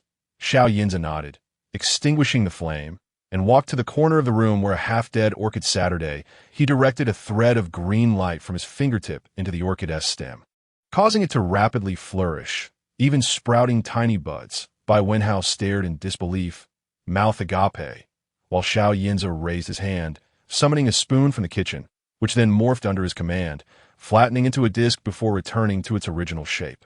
What is happening? Bai Wenhao asked in awe. Xiao Yinza explained, this is the simplest foundational technique of cultivation, allowing one to absorb the elements of the 5 phases from the air and manifest them in various forms. Naturally, water-type skills are more adept at this, likely due to one's spiritual root. Is it really possible? Bai Wenhao lamented, what a pity, I possess an empty spiritual root. He felt a wave of dejection, realizing his body could not store any spiritual energy. Xiao Yinza placed a reassuring hand on his shoulder. Do not lose heart. Once you reach level 5 in your body refinement technique, you too can begin your cultivation, and you will be even stronger. You will wield the 5 elements without hindrance. Bai Wenhao tilted his head in contemplation, recognizing the logic in Xiao Yinza's words. Then I shall return to my room and train. The earlier gloom dissipated, replaced by determination. The following morning, Xiao Yinza announced his ability upgrade and declared his intention to hunt a level 3 psychic zombie in the city center. After breakfast, he packed his belongings and prepared to depart. As he reached the stairs, Bai Wenhao chased after him, calling, "Be careful." Xiao Yinza turned back, a smirk playing on his lips. "Don't worry. I won't leave you a widower."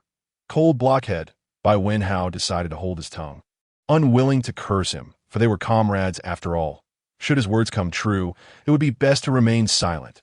Also, take this. Bai Wenhao retrieved 2 fasting pills from the system warehouse. They'll keep you well fed. With that, he turned and went back. Xiao Yinza was gone for 3 full days. During this time, Bai Wenhao tirelessly hunted zombies, immersing himself in the work to stave off unwarranted thoughts. Xiao Yinza's absence gnawed at him. He would be lying if he claimed he wasn't worried. After spending half a month together, feelings had undoubtedly developed, and even as comrades, concern lingered that on the evening of the 10th day, Bai Wenhao stood by the window, gazing into the distance when Wu Haoan approached and patted his shoulder. Rest assured, Captain Xiao will be fine. During missions, he has always managed to turn peril into safety. This time will be no different.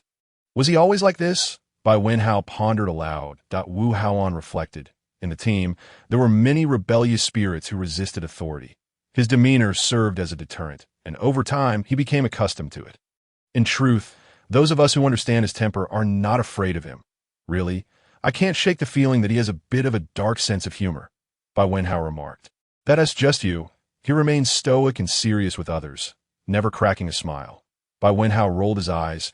What is his home life like? At this, Wu Haoan sighed. I don't know much about his family. I only know they hold considerable influence in Jing City. Captain Xiao lost his mother at a young age, and his father remarried, giving birth to his younger brother. Captain Xiao has lived with his maternal grandfather since childhood, and his family was unaware of his enlistment. Is Xiao Yinza returning to Jing City then? Wu Haoan shook his head. I'm not sure, but I know his grandfather and uncle are currently in the northwest. And you? I must return to my unit, which is also heading northwest. If the boss is going there, we can travel together. If he is going to Jing City, we'll part ways here. Bai Wenhao stared in the distance when suddenly a figure leaped across the rooftop. Is that him? Wu Haoan exclaimed. Bai Wenhao shook his head. I didn't see clearly. I'm going down to check. They rushed downstairs where they found Xiao Yinza landing before them. His body smeared with blood, some fresh, some dark.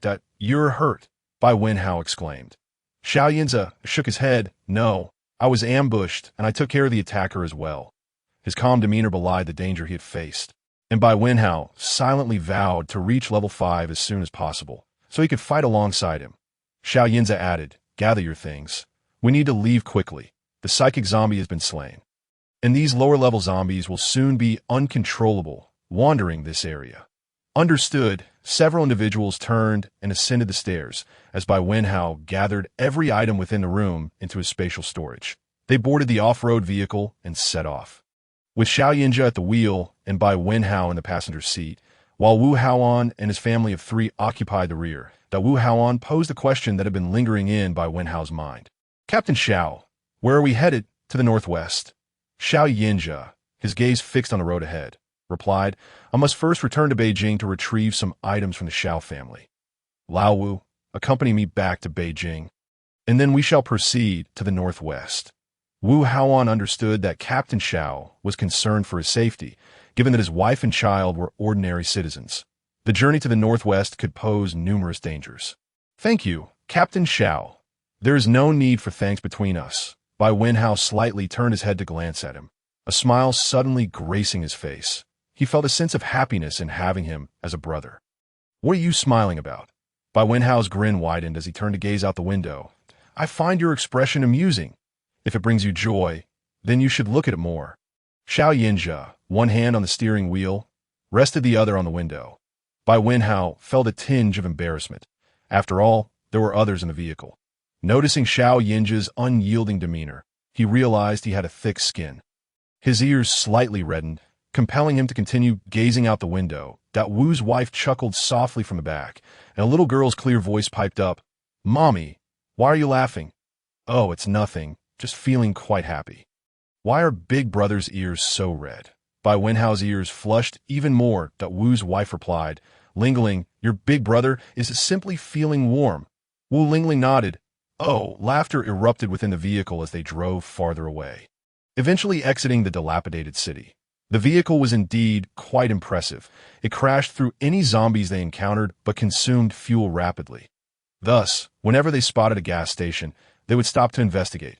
After traveling for half a month, their daily progress had been minimal due to obstacles on the road, detours around damaged pathways, and encounters with large hordes of zombies that necessitated a day of training. Bai Wenhao gradually felt himself acclimating to life in this world, becoming adept at dispatching the undead. Xiao Yinja had also learned to utilize his wood-based abilities to evolve crystal cores, prompting them all to use these cores to enhance their powers as their abilities improved. Their need to eliminate zombies increased, and Bai Wenhao sensed that his spatial storage was on the verge of upgrading. One day, they discovered another gas station, which appeared to be surrounded and inaccessible, indicating the presence of survivors inside. Bai Wenhao inquired, Should we rescue them? Yes. They parked the vehicle a distance away and stowed it in the spatial storage before cautiously approaching the gas station. Bai Wenhao was the first to charge in, brandishing his tang sword with the finesse of chopping vegetables. Soon, the zombies took notice of the trio and began to turn and attack them.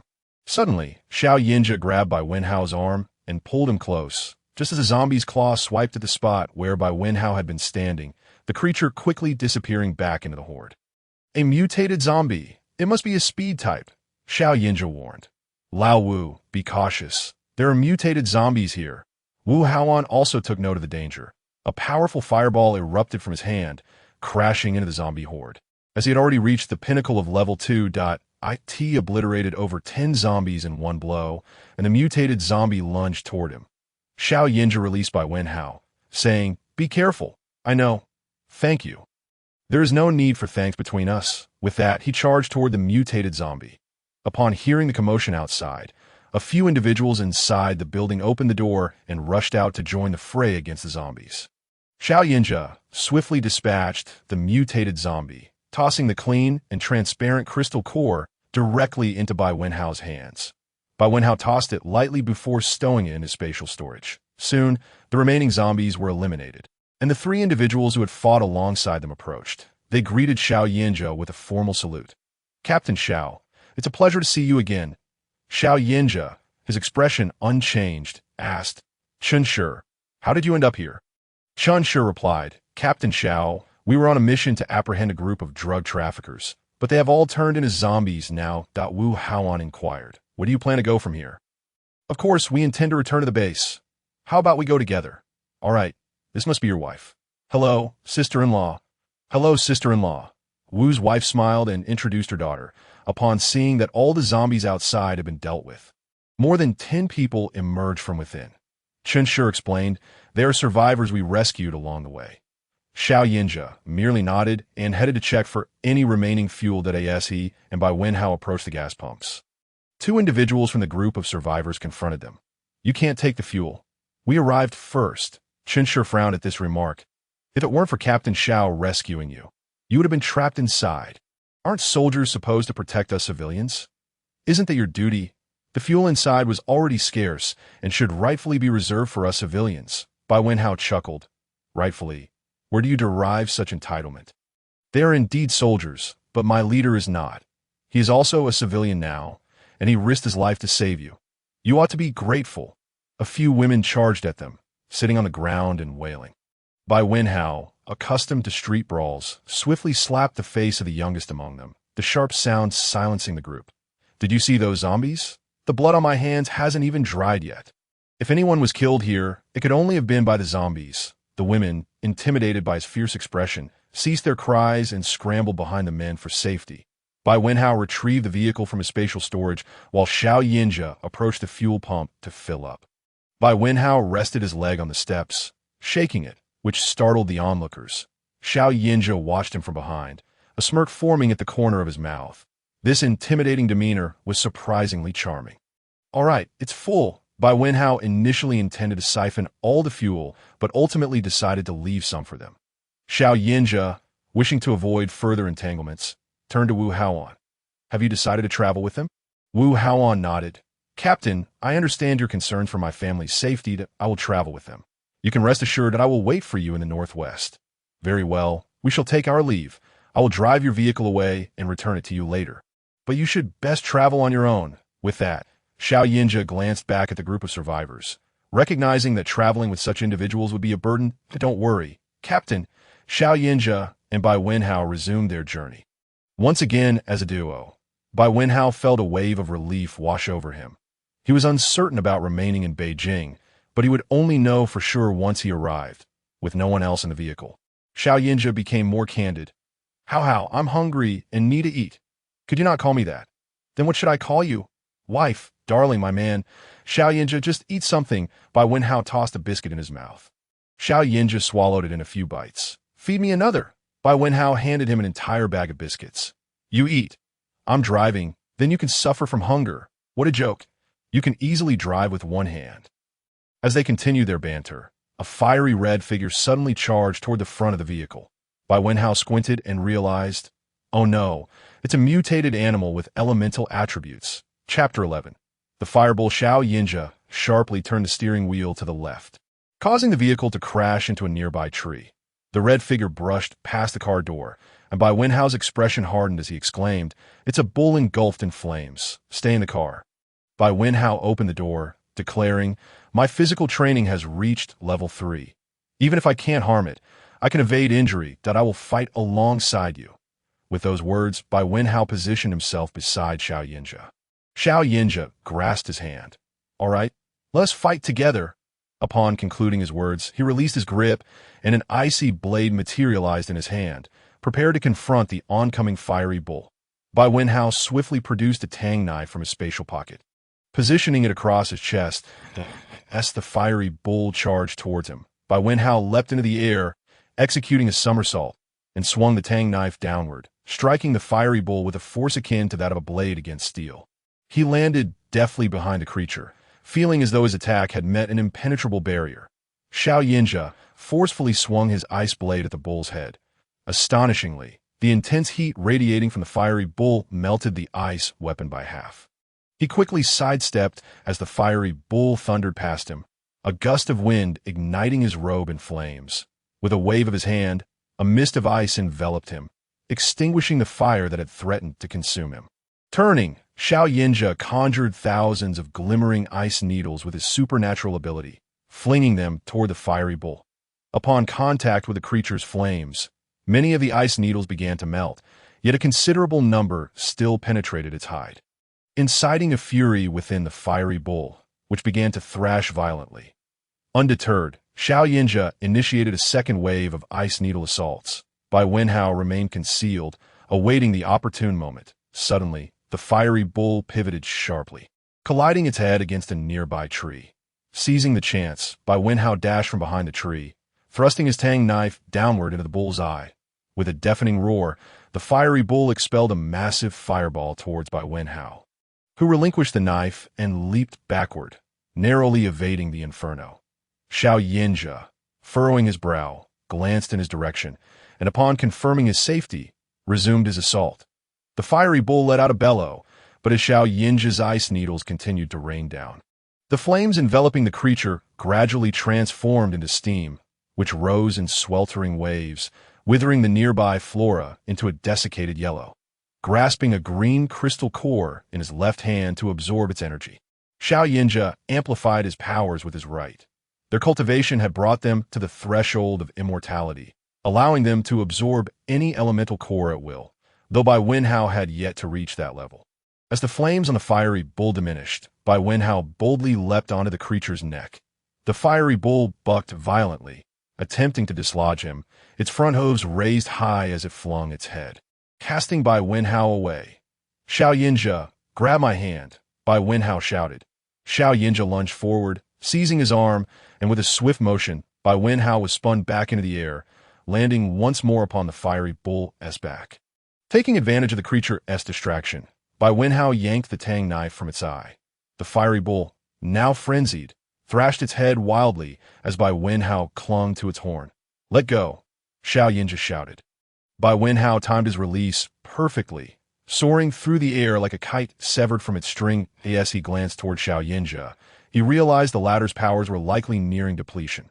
"Xiao Yinja, catch the knife," he yelled, tossing the tang knife toward him. With a powerful leap, Xiao Yinja caught the blade, and in one fluid motion, plunged it into the fiery bull's skull.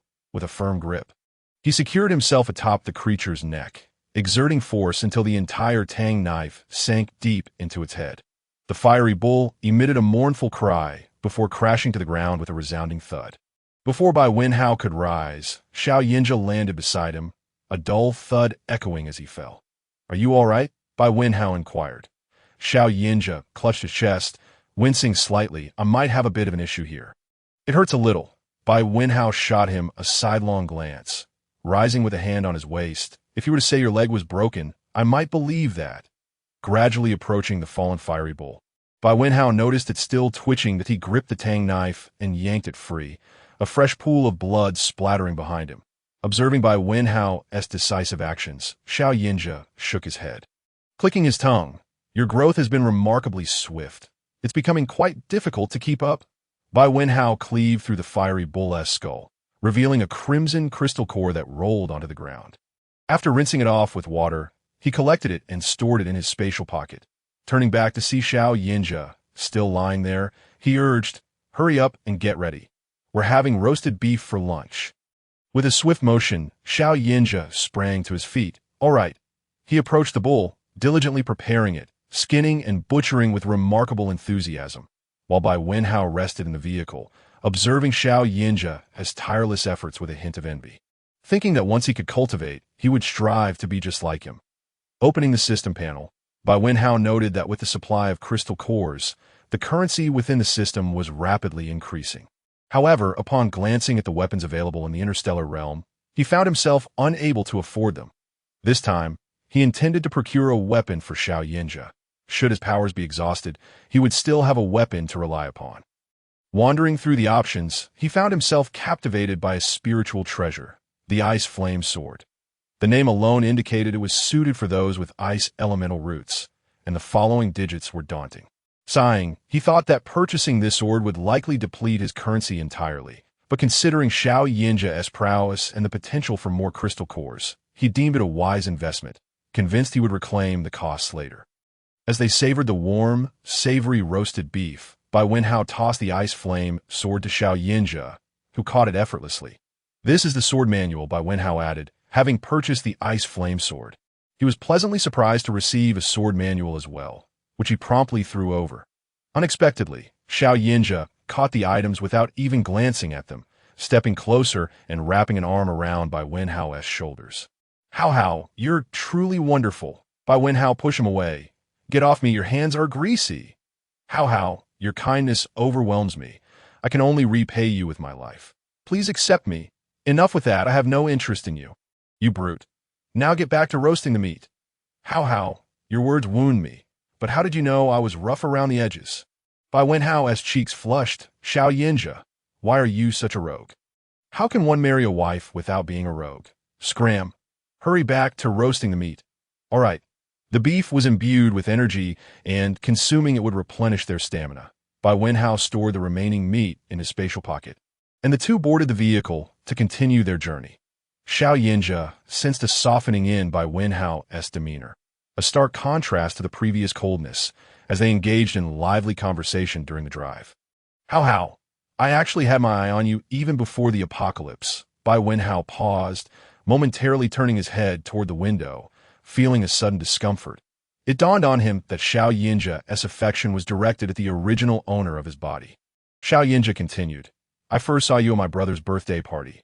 You radiated youthful exuberance, and your smile, with those adorable little tiger teeth, was simply irresistible. So charming, albeit your personality back then was quite off-putting." Bai Wenhao kept his gaze fixed outside. "Is that so?" Xiao Yinja nodded, casting a sidelong glance before continuing. "As we journeyed together, I even grew to detest you a bit. However, that morning when you awoke, you seemed to glow, capturing my full attention once more, which is why I decided to keep you by my side." Bai Wenhao turned to face him. "I glowed? In my eyes, you radiated light that I realized I had no choice but to keep you. This is the apocalypse, after all. If you left, where'd I find a wife? So, you prefer the Bai Wenhao of the future. What difference does it make? That morning, did you finally come to your senses and stop revolving around that woman?" Bai Wenhao chuckled. "I suppose so. I just suddenly found it uninteresting." "Uninteresting is good. Following me will surely be anything but dull. Can you speak seriously for once? Which part of me is not serious? Just drive carefully. Be wary of encountering mutated beasts." "What did you say?" Bai Wenhao glanced at him. "Are you considering staying at the base in Jing City?" Bai Wenhao turned his gaze back to the window. "I haven't made up my mind yet. I'll decide when we get there." As night gradually fell, they needed to find a place to rest. Eventually, they spotted a village ahead, and Xiao Yinja drove the vehicle closer. Parking it a distance away, Bai Wenhao stored the vehicle in his spatial pocket, and the two proceeded on foot into the village. Upon entering, they discovered several vehicles parked in the center, exchanging glances. They cautiously approached, noticing the familiar rear ends of the vehicles. "Damn, we've run into the male and female leads again." Chapter 11. Survivors and Zombies from a Distance. The chilling wails of zombies echoed within, revealing a small factory constructed in the village. The two crouched at the entrance, peering inside to see a sea of zombie heads. It appeared that there were more within the building as well. Upon entering the village, they had seen not a single zombie, indicating they had all congregated here. It seemed Xiao Yinja was trapped inside, The situation within remained uncertain. At the village entrance, two individuals sought refuge in a relatively clean house, where they indulged in some food and took a brief respite. Xiao Yinja was preoccupied with fiddling with his mobile phone, and Bai Wenhao, aware that he would not engage in futile endeavors, soon witnessed Xiao Yinja successfully powering on the device. With a few presses, a call was placed. "Elder brother, is that you?" Despite the absence of telephone signals within the city, Xiao Yinja, having a military background, possessed a certain level of understanding. "How are things on your end?" Xiao Yinchuan responded from the other side. "For now, all is well. Share the situation on your side. We are all in the basement. There's a level 3 zombie that has charged at us several times, but hasn't broken through. Are you outside, elder brother?" "Yes." After ending the call, Xiao Yinja concluded that nighttime was not suitable for action and decided to wait until daylight. Bai Wenhao nodded in agreement. Yet the hour was still early. The sky outside indicated it was barely past 8 o'clock, far too early to sleep. As Xiao Yinja began to tidy up the bedding, he turned back with a bemused expression upon hearing Bai Wenhao's remark. "Why not engage in some exercise? Xiao Yinja, if you continue to speak nonsense, you may as well sleep outside." The rural houses lacked the amenities of urban apartments, leaving Bai Wenhao with no choice but to share a bedroom with Xiao Yinja for the night. "Wow, how, you're quite heartless. I mean, we should practice separately. It seems you haven't trained for several days now." At the mention of this, Bai Wenhao felt a pang of regret, knowing well that he had neglected his training. They spent every day inseparable, making it difficult for him to practice. His body refinement technique was on the verge of reaching level 4. Yet the postures were somewhat difficult to articulate. Training alone felt awkward, and supervising him would be even more uncomfortable. He would rather forego practice altogether. With that thought, he tossed the blanket aside and dove into bed. The body refinement techniques were all translated by Xiao Yinja, who was well aware of Bai Wenhao's reluctance to train that I will practice outside. With that, Xiao Yinja donned his coat and stepped outside. Upon hearing the door close, Bai Wenhao emerged from under the covers, grumbling, "He certainly knows." Before tossing the blanket aside, he adjusted his posture and began his training, switching positions periodically to allow the energy within his body to alter its structure gradually. By midnight, Bai Wenhao concluded this round of training. The night was still quite cold, so he burrowed back under the covers. After a moment's thought, he opened the door and called out, "Hey, are you going to sleep?" Xiao Yinja seemed to have been anticipating his words, promptly standing up with an unmistakable smile on his face. Bai Wenhao, always sensitive to the cold, instinctively gravitated towards warmth, though it was unusual for two men to be so sentimental. The nature of Xiao Yinja's feelings made it all the more awkward. Bai Wenhao closed his eyes, striving to drift off. Suddenly, Xiao Yinja wrapped his arm around Bai Wenhao's waist, drawing him closer. Bai Wenhao instinctively attempted to resist, only to hear Xiao Yinja say, "I'm a bit cold. May I hug you?" The warmth enveloping him nearly elicited a sigh of comfort from Bai Wenhao. "All right, but don't harbor any ulterior motives. Let us sleep. We have matters to attend to tomorrow." Bai Wenhao shut his eyes, while the gentle sound of Xiao Yinja's breathing brushed against his ear, the warmth of his breath grazing Bai Wenhao's neck, causing him discomfort. He shifted forward slightly, distancing himself from that warmth, and soon succumbed to slumber. Xiao Yinja opened his eyes, a triumphant smile gracing his face. Bai Wenhao appeared to have forgotten the arm encircling his waist. Xiao Yinja slipped his hand beneath Bai Wenhao's shirt, exploring the softness beneath, which contrasted with his own firm skin. Bai Wenhao stirred, inadvertently drawing closer to Xiao Yinja. Content, Xiao Yinja closed his eyes and drifted off to sleep. Bai Wenhao felt as though he were being pressed down by something, struggling to breathe. Upon opening his eyes, he found Xiao Yinja, his arm resting across his chest. Groggily, he nudged the arm aside, yet found himself instinctively leaning back into the warmth. With daylight breaking outside, Bai Wenhao suddenly remembered they had shared a bed the previous night. He stiffly inched away, finally exhaling once he had distanced himself. Xiao Yinja refrained from teasing him further. He knew better than to push too hard, especially with tasks ahead. Rising from the bed, he dressed while saying, "I'll go prepare some food. You can sleep a bit longer." Bai Wenhao remained silent. Once Xiao Yinja exited the room, he pondered. Humans are indeed peculiar creatures. One can fall in love without reason. Bai Wenhao felt himself being ensnared, desperately resisting, fearing he might one day be thoroughly captivated. This man had infiltrated his life so profoundly that in such a short time, he had already grown accustomed to his presence. After breakfast, the two returned to the courtyard, leaning against the wall, having not observed closely the previous night. They intended to survey their surroundings and assess the number of zombies. Bai Wenhao spotted a child zombie in the corner of the yard, narrowing his eyes. Shia, look at that child zombie in the corner. It must be one of the children from the group of survivors led by Shia. Following Bai Wenhao's gesture, Shia observed, noting that he had been largely solitary during his time with the group, and thus had little impression of the survivors. Are you certain? Bai Wenhao nodded. I am certain, and there are several zombies here that were once survivors I've seen. The two jumped down from the wall, and Bai Wenhao mused. If his speculation were correct, most of the zombies outside were likely transformed from those survivors. It was also possible that Shia had faced an overwhelming zombie assault, sacrificing the survivors to fend off the horde, resulting in their encirclement. What should we do? Let us head back, Shia replied, leading the way, though he was indifferent to the fates of the survivors. Often relying on others for protection, he was resolute not to cast anyone to face the zombies. He harbored disdain for Shia actions. Despite this knowledge, Shia was determined to rescue Shia. He said to Bai Wenhao, if you don't wish to go, you can stay here. I'll follow your lead. I'm helping you, not him. A broad grin spread across Xiaoyin's face, and he moved to embrace Bai Wenhao. How, you're truly wonderful. I'm not looking to save him. I merely owe him a favor. No funny business. I understand. Bai Wenhao blushed and pushed him away. Xiaoyin produced paper and a pen, sketching a rough map, contemplating what in the basement could lure Xiaoyin and his group down. The unassuming, dilapidated factory would hardly attract Xiaoyin's attention. He must have had prior knowledge of something.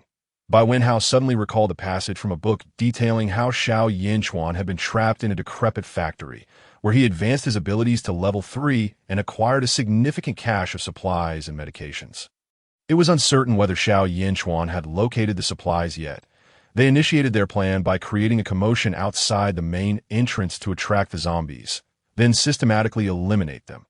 Initially, the plan progressed smoothly, but soon, no matter how much noise they made, only the distant wails of zombies could be heard, but no sight of them. Bai Wenhao remarked, it appears that the level 3 zombie is controlling the lower level ones. Xiaoyin nodded in agreement. Entering the cramped interior would be detrimental for them. Bai Wenhao proposed, why don't I stand out in the yard and lure that level 3 zombie out? No, your presence is too overpowering. It may not yield the desired effect. Xiaoyin hesitated before saying, then, be cautious, I'll be nearby.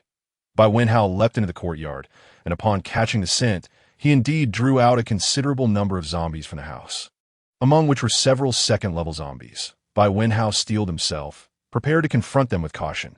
Xiaoyin fixed his gaze below, observing intently, fearful that a third-level zombie might strike suddenly. The lower-level zombies were manageable for Bai Wenhao, but the 2 second-level zombies posed a challenge.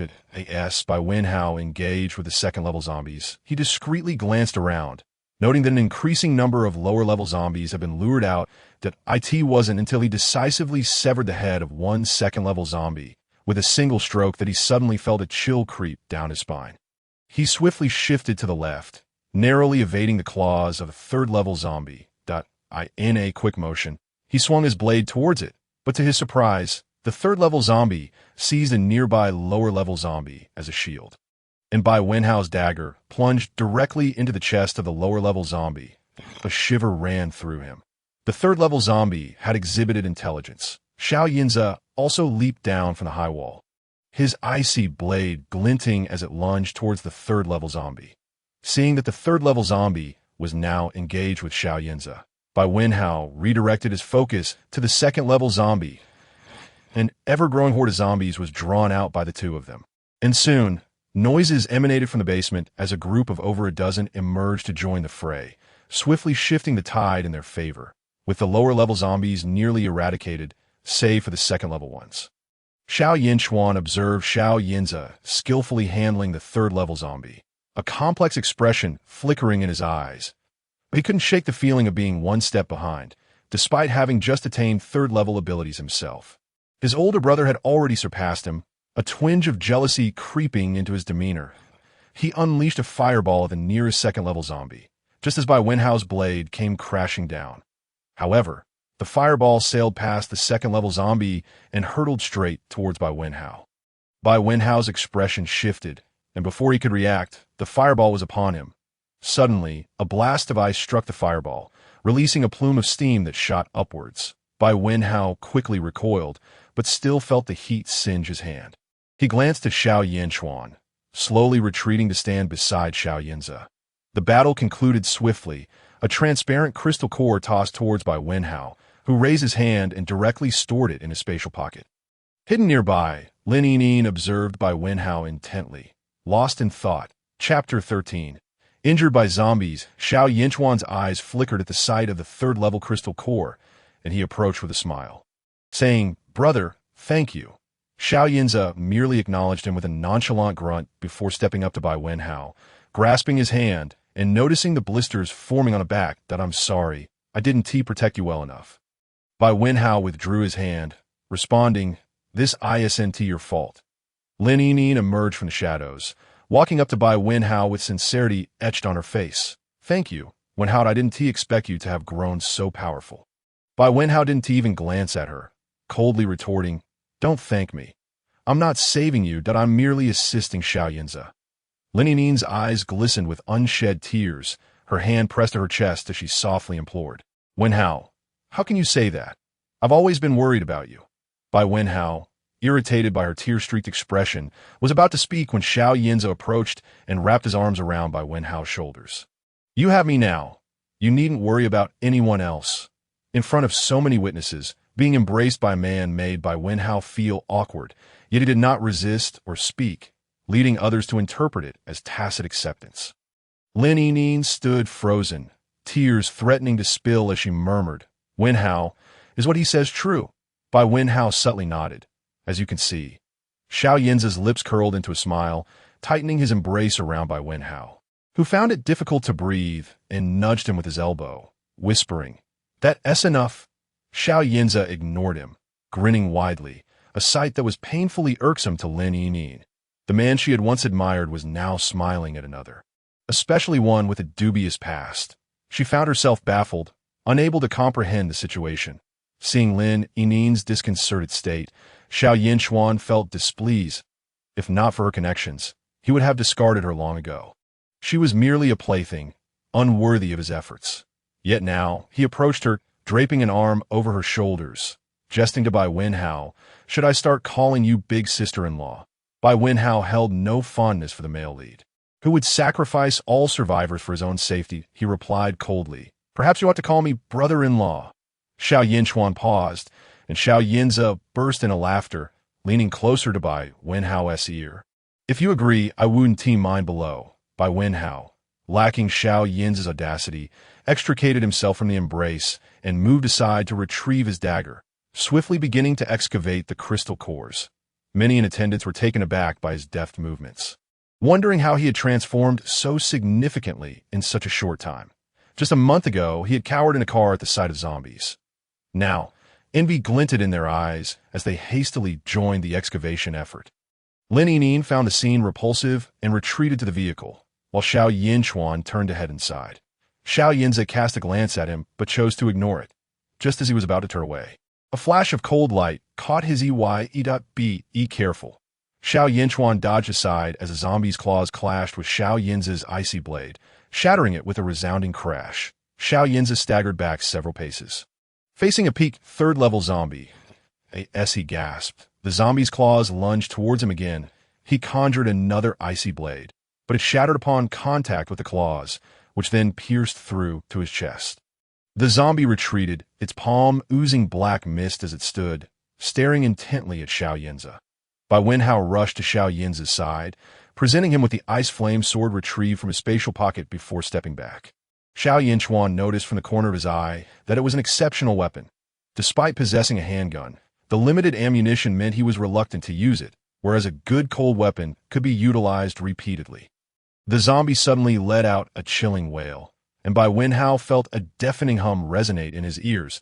He clutched his head, the pain from the sound overwhelming. Everyone present experienced the same sensation. Those with lower abilities even collapsing, eyes rolling back. Their astonishment. It was a third-level peak zombie with psychic abilities that take to the forefront. Xiao Yinza and Xiao Yinchuan were most affected. Though Xiao Yinza had cultivated a small reservoir of spiritual energy from his studies in celestial arts, which he channeled to protect his head, making him far better off than Xiao Yinchuan. Xiao Yinchuan felt as if his head would split open, yet he bore the discomfort as he saw Xiao Yinza remain unaffected. The insistent buzzing was relentless, causing his head to swell until blood trickled from his nose. He took 2 steps back, only for the zombie to charge at him with blinding speed. In a moment of panic, Xiao Yinchuan's fireball extinguished with a soft pop. His eyes widened in fear. Was he to perish here? Xiao Yinza extended his sword to block the zombie's claws, lifting it upward to send the creature flying. He positioned the sword defensively in front of Xiao Yinchuan. Bai Wenhao noticed the dark mist emanating from the zombie's claws. Truly, the celestial artifact was remarkable. The money spent had not been in vain.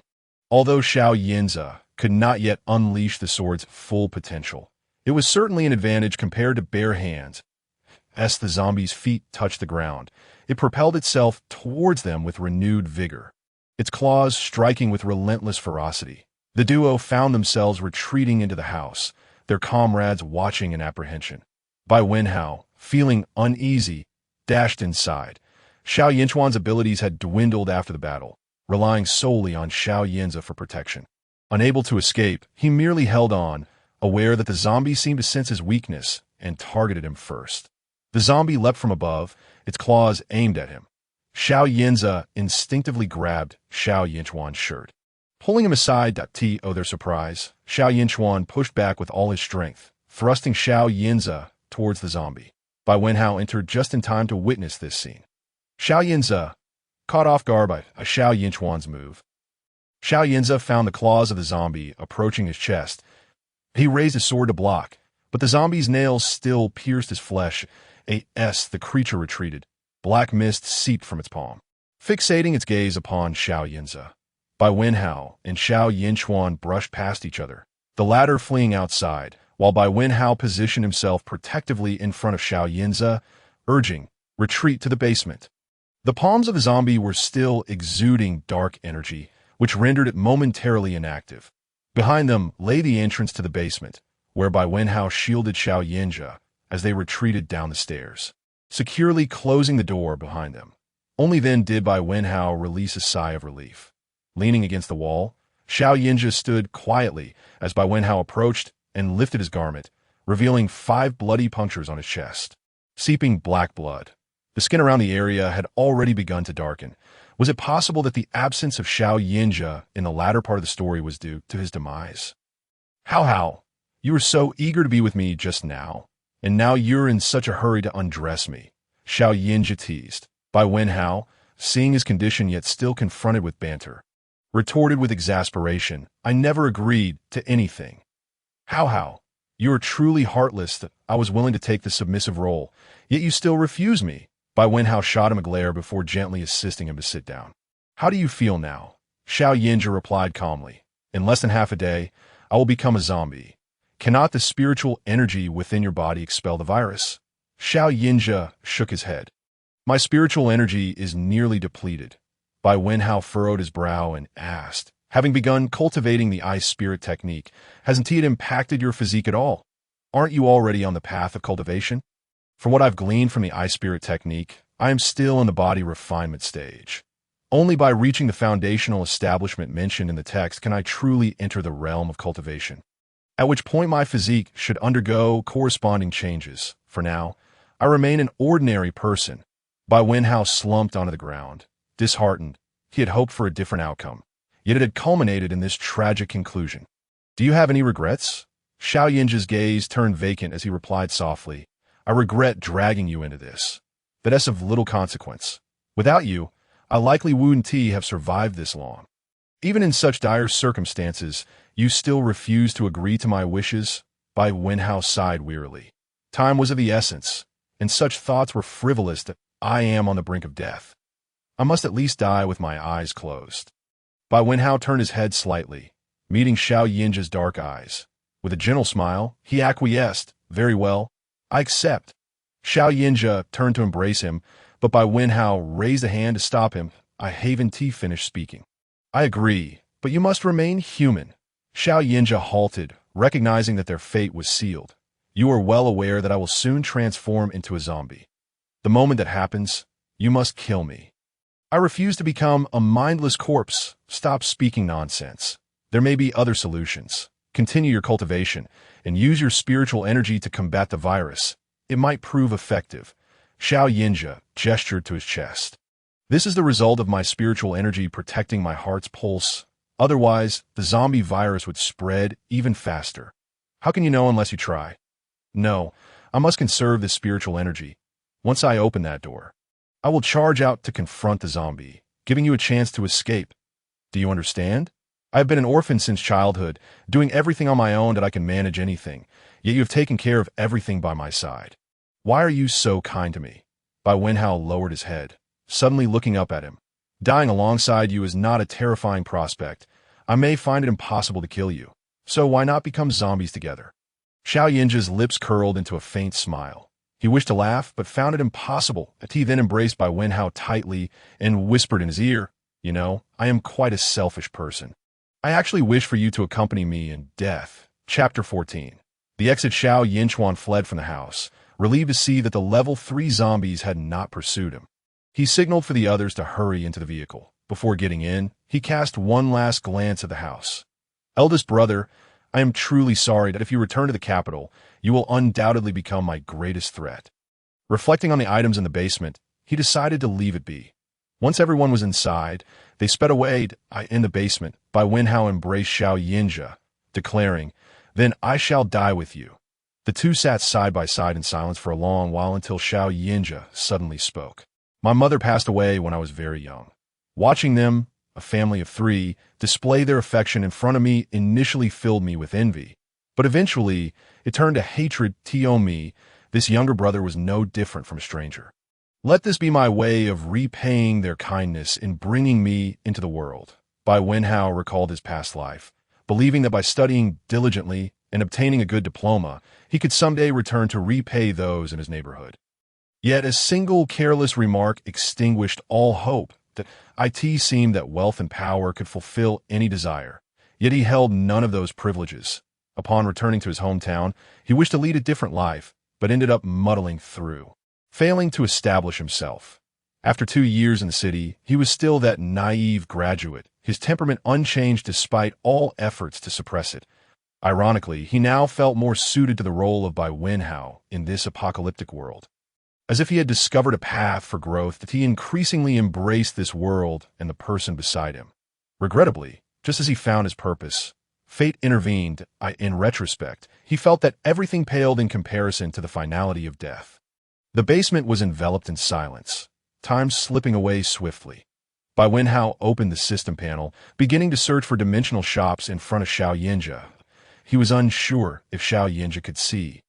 But as his fingers glided through the void, he was certain he was aware that if questioned, he would tell him the truth. Bai Wenhao suddenly felt a desire to cease hiding things from him. He was uncertain if the elixirs from the cultivation world would counteract the zombie virus, but he felt compelled to try. Xiao Yinja placed his hand on Bai Wenhao's arm. "No need to strain yourself. I know you have secrets. Once we escape, you will live a better life. Do not reveal your secrets to others. Having a jewel brings trouble. I trust you understand this. Also, do not go to the capital. Xiao Yinchuan will not spare you." "What do you mean? My previous words were insincere, but now I speak from the heart. Follow my instructions. When I open the basement door, I will confront the zombies." "You drive away." Bai Wenhao stared at him in disbelief, exhaling deeply after a long pause. "You must survive to escape with me." Seeing that Bai Wenhao was not listening, Xiao Yinja immediately stood up to open the basement door. "Xiao Yinja, you need not test me further. I said I would die with you, and I will. Otherwise, we shall both live." Xiao Yinja's hand rested on the door, and upon hearing these words, he turned to gaze at Bai Wenhao. A wild glint in his eyes. "You said it yourself, and I shall never let go of you, even in death." Bai Wenhao raised his fist and struck Xiao Yinja's wounded eye. How? You are too ruthless. Bai Wenhao dismissed him, flipping through the system's cultivation dimension shop, searching for any available elixirs. There were countless varieties on display, yet he could not discern which could resist the zombie virus. The words detoxifying pill caught his eye, leading him to click for details. The detoxifying pill could neutralize all poisons, with a simple description stating it came in 4 grades: low grade, mid grade, high grade, and top grade, given the potency of a level 3 zombie virus. And considering Xiao Yinja was still an ordinary person, he was unsure if he could withstand the power of the celestial elixirs that be safe. He decided to purchase the high-grade detoxifying pill. But dimensional currency came at a price. Bai Wenhao hastily listed all his crystal cores for sale, yet selling them would take time. Bai Wenhao looked up. How long can you endure the virus? Xiao Yinja grinned. 2 days. Bai Wenhao bared his teeth at him, helplessly returning to monitor the system panel. Meanwhile, Xiao Yinja busied himself in the basement, tapping and knocking about, which irritated Bai Wenhao. Xiao Yinja, can you be quiet for a moment? Suddenly, as if he had struck something unusual, Xiao Yinja kicked, and with a resounding crash, a hidden compartment collapsed, allowing a faint light to spill from the warehouse, revealing it to be filled with supplies. Xiao Yinja scoffed. So this is what Xiao Yinchuan coveted. Too bad he didn't have time to take it. Bai Wenhao approached, and, as they entered the hidden chamber, they discovered that the basement was merely a small section of a much larger warehouse. He wondered how Xiao Yinchuan had learned of this place. Without these supplies, he questioned whether Xiao Yinchuan could still thrive in the capital. He recalled the text mentioning a substantial stock of medicines within this warehouse, which had solidified Xiao Yinchuan's foothold in the capital. How? Gather these into the space. Xiao Yinja waved his hand. Bai Wenhao moved forward, collecting items and depositing them into the system's warehouse until it was full. He pondered whether there might be an exit leading outside. There should be. Otherwise, where does the light in this warehouse come from? Bai Wenhao looked up, feeling the wind blowing in. I will check above. Be careful. That psychic zombie might be watching us. I won't go alone. I'll accompany you. Bai Wenhao collected all the shelving units into the system warehouse, leaving the vast space empty, which strangely brought him satisfaction. Xiao Yinja leaped lightly and grasped the ventilation shaft above. With a few swift motions, he opened the vent cover and cautiously crawled inside. How? Come up. Bai Wenhao lightly leapt up, grasping the hand extended by Xiao Yinja. Once he too had entered the ventilation shaft, the duo began to crawl forward slowly through the passage. This vent was likely leading to the surface, though the exact exit remained a mystery. After an indeterminate distance, a blinding light suddenly pierced the tunnel ahead. Cautiously, they crawled closer to peer down from the vent, revealing a brightly lit room below. They exchanged glances, surprised to discover that there was electricity. The two lingered at the vent for quite some time, but no sounds emerged from the room, confirming their suspicion that it was unoccupied. Xiao Yinja grasped the vent cover with both hands and, with a slight exertion, removed it effortlessly. He descended first, landing silently, and then gestured for Bai Wenhao to follow suit. As Bai Wenhao leapt down, Xiao Yinja caught sight of his shirt being lifted by the wind. Exposing a patch of soft flesh, he instinctively reached out to steady him, playfully pinching his waist as he released him. Bai Wenhao quickly stifled a gasp, for he was exceedingly ticklish, almost letting out a sound, and shot Xiao Yinja a fierce glare. Xiao Yinja had merely pinched him absent-mindedly, yet upon feeling his skin, he couldn't resist the urge to tease. He quickly mouthed an apology. I didn't mean it. Bai Wenhao raised a fist in silent warning, conveying, there won't be a next time. They concealed themselves behind a shelf, observing the room, which was indeed illuminated as if it were before the apocalypse. The space was filled with metal racks laden with various jars and bottles, unmistakably a laboratory. Suddenly, the door to the lab swung open, prompting both men to lower their heads. They listened intently as two individuals entered one after the other. One remarked, there's been an incident up ahead. Have you heard? The other replied, I heard a dozen people are trapped in the basement. IT seems our lab will soon have more subject. I hear there are even ability users among them. Once they're sufficiently contained, they'll surely be sent over. Indeed, we're running low on ability users in our lab. I desperately need one for my research. As the two conversed animatedly, the expressions of the hidden men shifted dramatically. It became evident that this was no ordinary lab. After the pair collected some items from the room, they exited, allowing Bai Wenhao and Xiao Yinja to breathe a sigh of relief. In hushed tones. Bai Wenhao remarked, "So those supplies were meant to lure in test subjects." Xiao Yinja scoffed softly, pondering whether they had realized the supplies were already gone and that the people had fled. Bai Wenhao continued, "It seems that the level 3 zombies are connected to this laboratory." Xiao Yinja nodded, "Let me use my spiritual energy to probe further." Bai Wenhao abruptly restrained his arm, cautioning, "Your injury." Xiao Yinja placed his hand over Bai Wenhao's, a smirk playing at the corner of his mouth as he tilted his head slightly, reassuringly stating, "Fear not, your man is not so easily dispatched." Bai Wenhao pressed his hand tightly against his arm, twisting it fiercely, causing Xiao Yinja to grimace in pain. "Ouch! That hurts! That'll teach you to talk nonsense. I am indeed your man." With that declaration, he settled into a cross-legged position and shut his eyes. Bai Wenhao shot him a warning glance, shifting into a state of alertness while attuning his ears to the surrounding sounds. Xiao Yinja sent his spiritual energy surging forth. Traversing the corridor, he observed the layout and environment, feeling his heart grow heavier as the familiar scene evoked memories of a mission he had undertaken before the apocalypse, destroying a biological laboratory codenamed Group C. During that operation, they had lost 2 members. Somehow, their plans had been leaked, and upon entry, the lab had been filled with toxic gas. Even with gas masks, they had suffered casualties, and he himself had been injured and forced into retirement. Little did he anticipate that the onset of the apocalypse would awaken his abilities, allowing his previously damaged body to gradually heal. Suddenly, he spotted a familiar silhouette entering a laboratory. Even the seasoned Xiao Yinja couldn't help but furrow his brow at the sight before him. Inside the room stood rows of black shelves, each adorned with transparent glass containers housing various body organs, all suspended in liquid, some still twitching. There was no time for further contemplation as Xiao Yinja redirected his spiritual energy to follow the figure who was now weaving through the labyrinthine corridors. A piercing scream broke the silence, interspersed with the growls of zombies.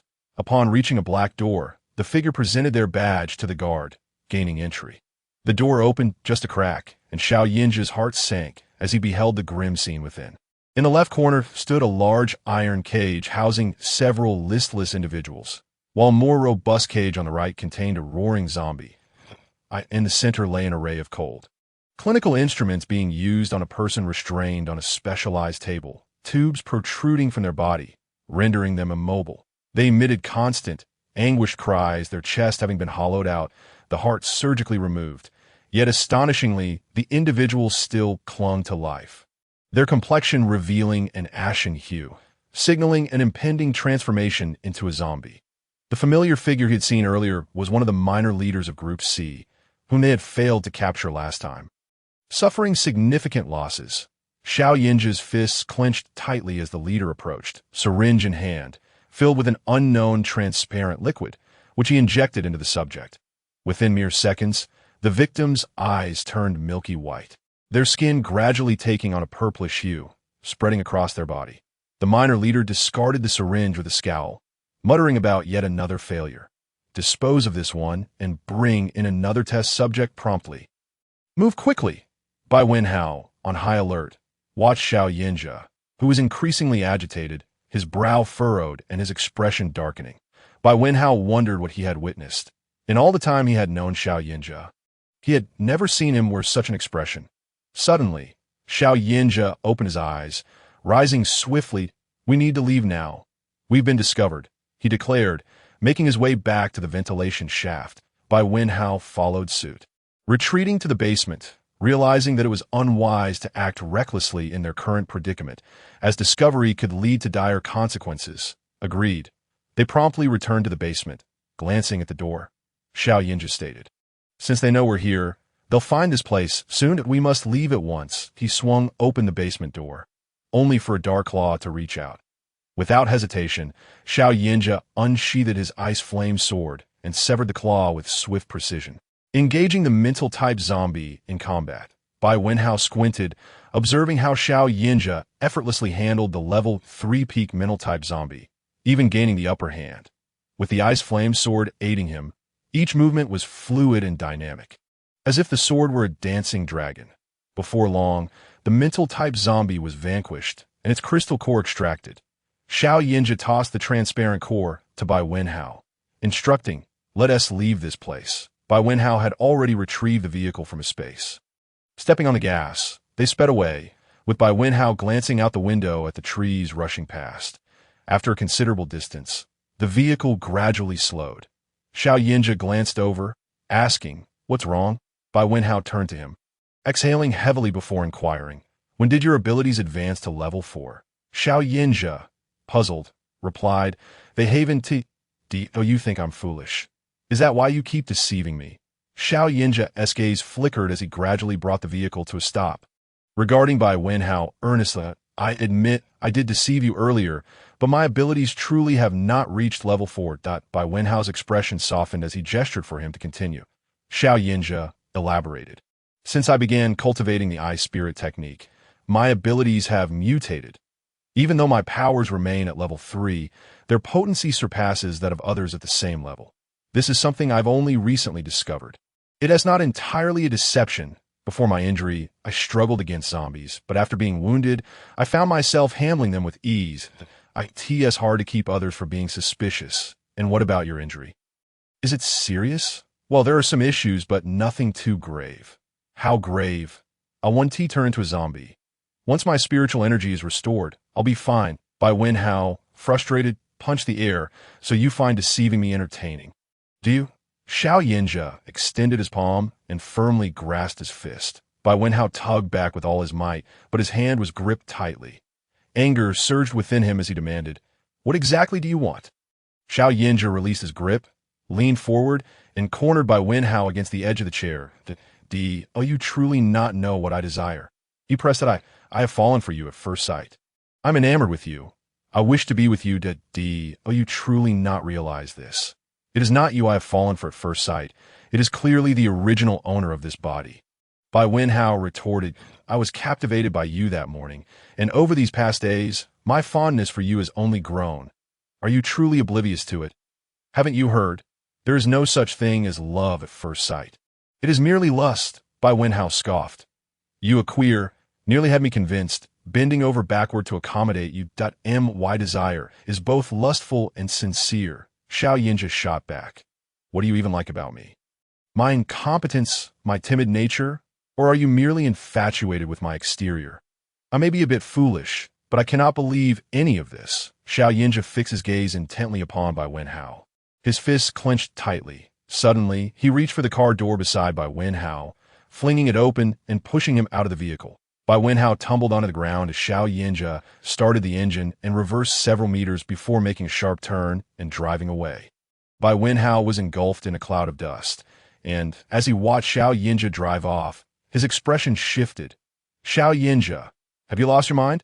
Come back." All that answered him was the sound of the exhaust.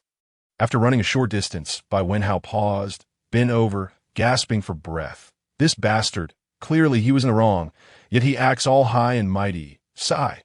It is not easy for me to accept a man in such a short time. I admit I do have feelings for Xiao Yinja, but I need time to adjust. I only wish to catch up to him, to stand by his side in battle, rather than hiding behind him. I've been trying my hardest, but who knew he would cultivate so rapidly? Admittedly, I feel a twinge of jealousy, which is why I said those things, but his stubbornness is too much." After waiting for a while, Bai Wenhao thought it better to pursue him rather than fret in place. He quickened his pace, following the tire tracks back. To his surprise, the car had already traveled quite far. It took him over half an hour to finally catch sight of the village, only to find it engulfed in flames. The figure emerged from the inferno, and Bai Wenhao ducked behind car. When he recognized the person as Xiao Yinja, he hurriedly stepped out, seeing him covered in blood. Bai Wenhao's expression changed. "Are you all right?" "Get in the car," a cold voice replied. "I am fine." Bai Wenhao hesitated for a moment before quickly getting into the passenger seat. Xiao Yinja maintained a stony silence, prompting Bai Wenhao to cautiously inquire, "Are your injuries serious?" "I won't die." Xiao Yinja retorted brusquely. Bai Wenhao felt a lump in his throat, but pressed on. What you did was far too dangerous. I originally intended to let him go, planning to destroy that base later, but you know how I am. When I get angry, I lose control, so I apologize for worrying you. Could you speak to me without that tone? Bai Wenhao asked. What tone? I always speak like this. Let us discuss this at Bai Wenhao's surprise. Xiao Yinja obediently pulled the car over to the side of the road and turned to face him. Bai Wenhao felt a bit uneasy under his intense gaze. Lowering his head, that I'm sorry. I lost my temper earlier. Silence met his apology, and when Bai Wenhao looked up, he found Xiao Yinja regarding him with a gaze filled with disappointment. What is wrong? Bai Wenhao stammered. I do not wish to hear you belittle yourself again. Are you denying all your past efforts? Chapter 16. The trap growing up in such a family. I have always harbored a sense of inferiority, leading me to habitually heed others' opinions. However, since encountering Xiao Yinja, regardless of what our future relationship may be, I aspire to stand alongside him. This desire has become my true motivation for growth over these past days. I have not given up. I will continue to strive, but please do not engage in such reckless behavior again. It truly worries me. After a brief pause, Xiao Yinja inquired, Do you think I'm pushing you too hard? Not exactly. It just feels a bit too fast. Then give me a deadline. Before we reach the capital, I want your answer. If by then you still do not have feelings for me, I will not pursue you any further. Xiao Yinja turned his body to face him fully, his eyes filled with a cautious hope. Bai Wenhao nodded slightly. Xiao Yinja immediately broke into a broad smile. All right then, you cannot refuse my pursuit from here on. But you said I should wait until we reach the capital for my answer. Exactly. That is why I must pursue you earnestly on this journey. Otherwise, how will you provide me with your answer later? Rest assured, I will not cross any boundaries or make you uncomfortable. Bai Wenhao furrowed his brow. Let us just go with the flow then, but I retain the right to refuse, correct? Xiao Yinja raised an eyebrow. Of course, so now, I am officially your suitor. Bai Wenhao nodded, but as he observed Xiao Yinja's smug expression, he wondered if he had fallen into a trap. Their relationship had been so ambiguous until now. And suddenly it was clearly defined, leaving him utterly unprepared. As the car resumed its journey, Bai Wenhao asked, Why didn't you destroy the laboratory earlier? I discovered they possessed firearms and had a significant number of people, including some with special abilities. Then why did you go back? I have a bit of a problem. When I get impulsive, I fear nothing. Bai Wenhao rolled his eyes, looking out the window. Are you telling me that from now on I should not provoke you? You are capable of anything when you are angry. Is that rational behavior? Seriously, do not act impulsively in the future. Even as partners, I worry about you. I understand. From now on, I will ensure that the person I care for does not worry. Bai Wenhao was at a loss for words. When did he become so thick-skinned? The remainder of the journey was relatively calm, but as they could not find a suitable place to rest, they decided to spend the night in the car. Bai Wenhao took out the camping stove and gas he had received on the road and set up a makeshift cooking station outside the vehicle. He then handed some vegetables to Xiao Yinja. Bai Wenhao sat nearby, watching as Xiao Yinja deftly chopped the vegetables and meat with fluid movements, as if he had been doing this for years. Although Bai Wenhao could cook, it was merely a casual endeavor for him. How was it that this guy seemed proficient in everything? You haven't worked in a mess hall, have you? Xiao Yinja turned his head, not answering the question. Instead, he raised his arm. Come help me roll up my sleeves. Bai Wenhao stood up and walked over, helping him with his sleeves. Noticing Xiao Yinja smiling at him, he asked, What are you laughing at? Have you realized my undeniable charm? Always promoting yourself, Bai Wenhao thought, choosing not to engage further. Standing beside him, he couldn't help but notice how tall Xiao Yinja was, easily over 6 feet, towering above him. He exuded an undeniable aura of masculinity. Up close, Bai Wenhao noticed how pleasant his scent was and how casually he wore his camouflage outfit, the collar slightly open and high-top boots completing the look. Just standing there, he looked strikingly composed. Though the clothing did not perfectly outline his physique, it was evident that he possessed a powerful build beneath. His thick eyebrows arched slightly, and his deep, dark eyes shimmered with confidence. His chiseled nose and subtly upturned lips, combined with his sun-kissed complexion, made him undeniably handsome. It was quite astonishing that such a striking man was interested in someone with a round face like his. Even standing casually, he was a sight to behold, and his cooking skills seemed to add to his allure. Was it true that love makes one blind? What on earth was I thinking? Xiao Yinja appeared to be in high spirits. Having prepared a couple of dishes, he called out to Bai Wenhao, "All right, it's time to eat." "Oh." Bai Wenhao snapped back to reality, quickly arranging the dishes on a small table nearby, and as they ate. He couldn't help but ask, "What is it that you like about me?" Xiao Yinja picked up a piece of food with his chopsticks and replied, "Sometimes, affection requires no reason at all." Bai Wenhao was skeptical. Attraction must stem from some appeal. However, he chose not to dwell on the question. "You drove all day. You should rest tonight while I keep watch. That's unnecessary. I have set up a simple barrier around us. If anything approaches, I will know." Bai Wenhao wished to practice, but felt the circumstances were not right.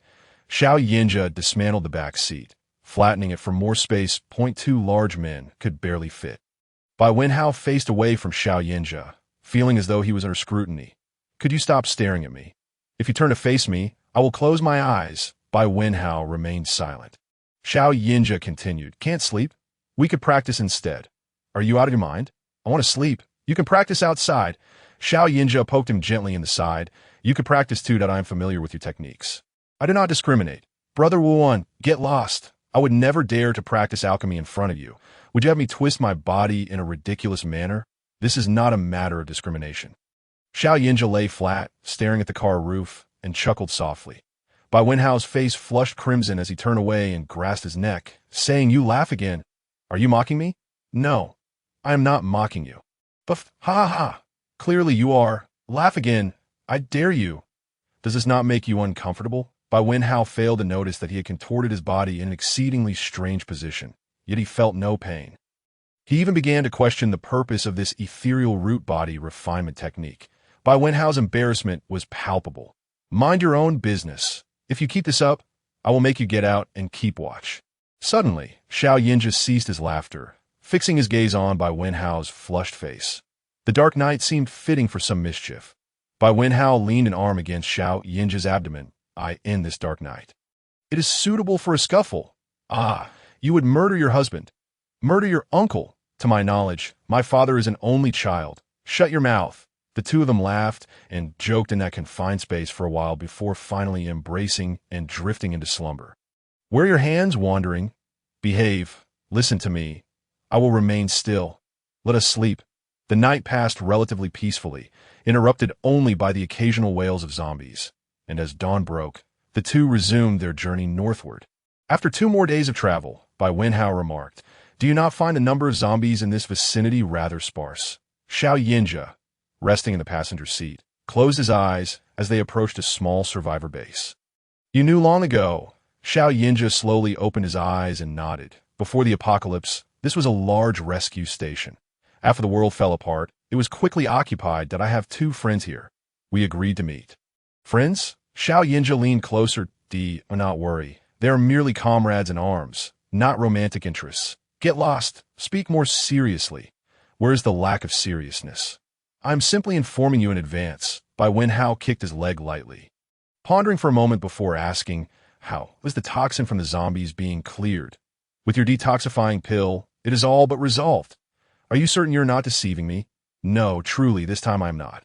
"If you do not believe me, see for yourself." As he spoke, Xiao Yinja turned to the side, lifting his shirt. Bai Wenhao tilted his head slightly, unable to see clearly, so he gradually pulled over to the roadside.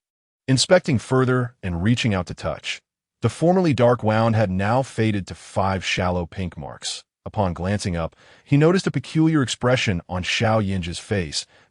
It's still painful." Xiao Yinja frowned, displaying a hint of restraint. "No, it feels quite pleasant." "Pleasant? What kind of expression is that?" "Well, it is also somewhat uncomfortable."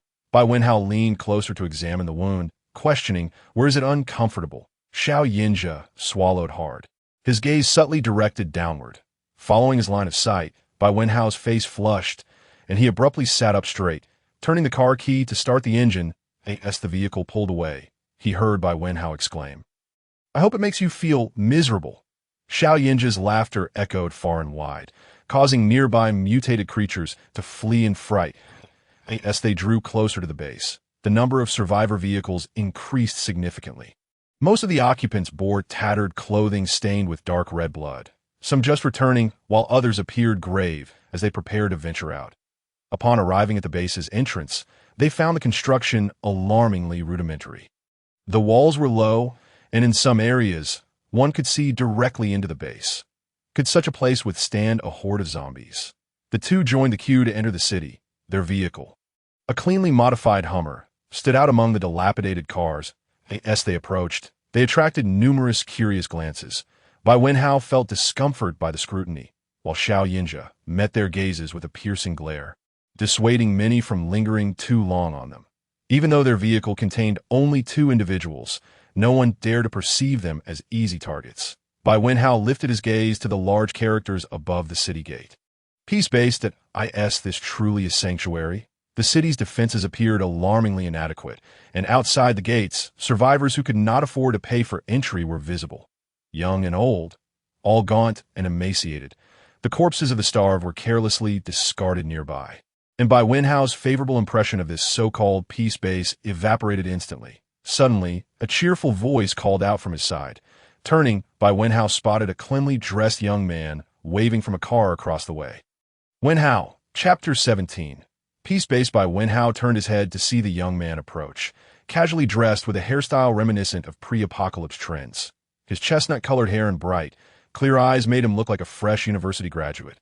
Brimming with youthful vigor, as he drew closer, he leaned slightly, peering into their vehicle. Bai Wenhao tilted his head toward Xiao Yinjia, a look of confusion on his face.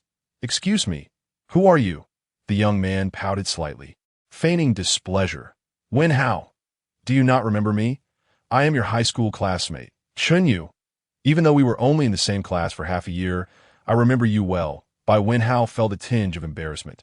If he were the original owner of this body, he might have known him, but as for himself, he truly did not recognize him. "Your name sounds somewhat familiar," he admitted. Chunyu reached out, attempting to embrace him. "Wonderful, you truly remember me." Xiao Yinjia swiftly intervened, blocking his arms. "Let us converse properly. No need for physical contact." The smile on Chunyu's face faded slightly as he turned to the passenger seat. "Who is this person? Your friend?" Bai Wenhao nodded. Mentioning Xiao Yinjia seemed to evoke a more genuine reaction from Chunyu that he's my comrade in arms. Indeed, we are comrades who have fought side by side, sharing meals and lodging. Xiao Yinjia slung an arm around Bai Wenhao's shoulders, casting a challenging glance at Chunyu. Chunyu straightened slightly, his smile broadening. "Wenhao, are you planning to enter the city? My father is the lord of this base. I can take you in directly." Boss. Over here," a voice called from another group behind them. Xiao Yinjia turned his head slightly, spotting the source of the voice, and his expression softened. "We will meet inside shortly." Seeing that Xiao Yinjia had found his friends, Bai Wenhao smiled apologetically at Chunyu, politely declining. "We have encountered friends, so we will not disturb you." "Very well. Once you are settled, I will come find you." With that, Chunyu casually glanced at the passenger seat before returning to his vehicle, which then drove through a small gate. Had we gone in with him, would we not have had to pay for entry? Bai Wenhao waited for a response, but received none. Turning to Xiao Yinjia, he noticed his dark expression. "What is the matter? Are you unwell?" "Do you know this guy?" "Just a high school classmate. I do not remember him." As for the original owner, he was unaware, but Bai Wenhao genuinely did not recognize him. In this apocalypse, could there truly be someone with such clear eyes? He had encountered many like this before. Well masked but easily discernible through their expressions. Xiao Yinjia's demeanor visibly improved. "That is good. Let us rest here for 2 days before leaving. This person's intentions are dubious. Fine by me. I have little fondness for this base, as it is."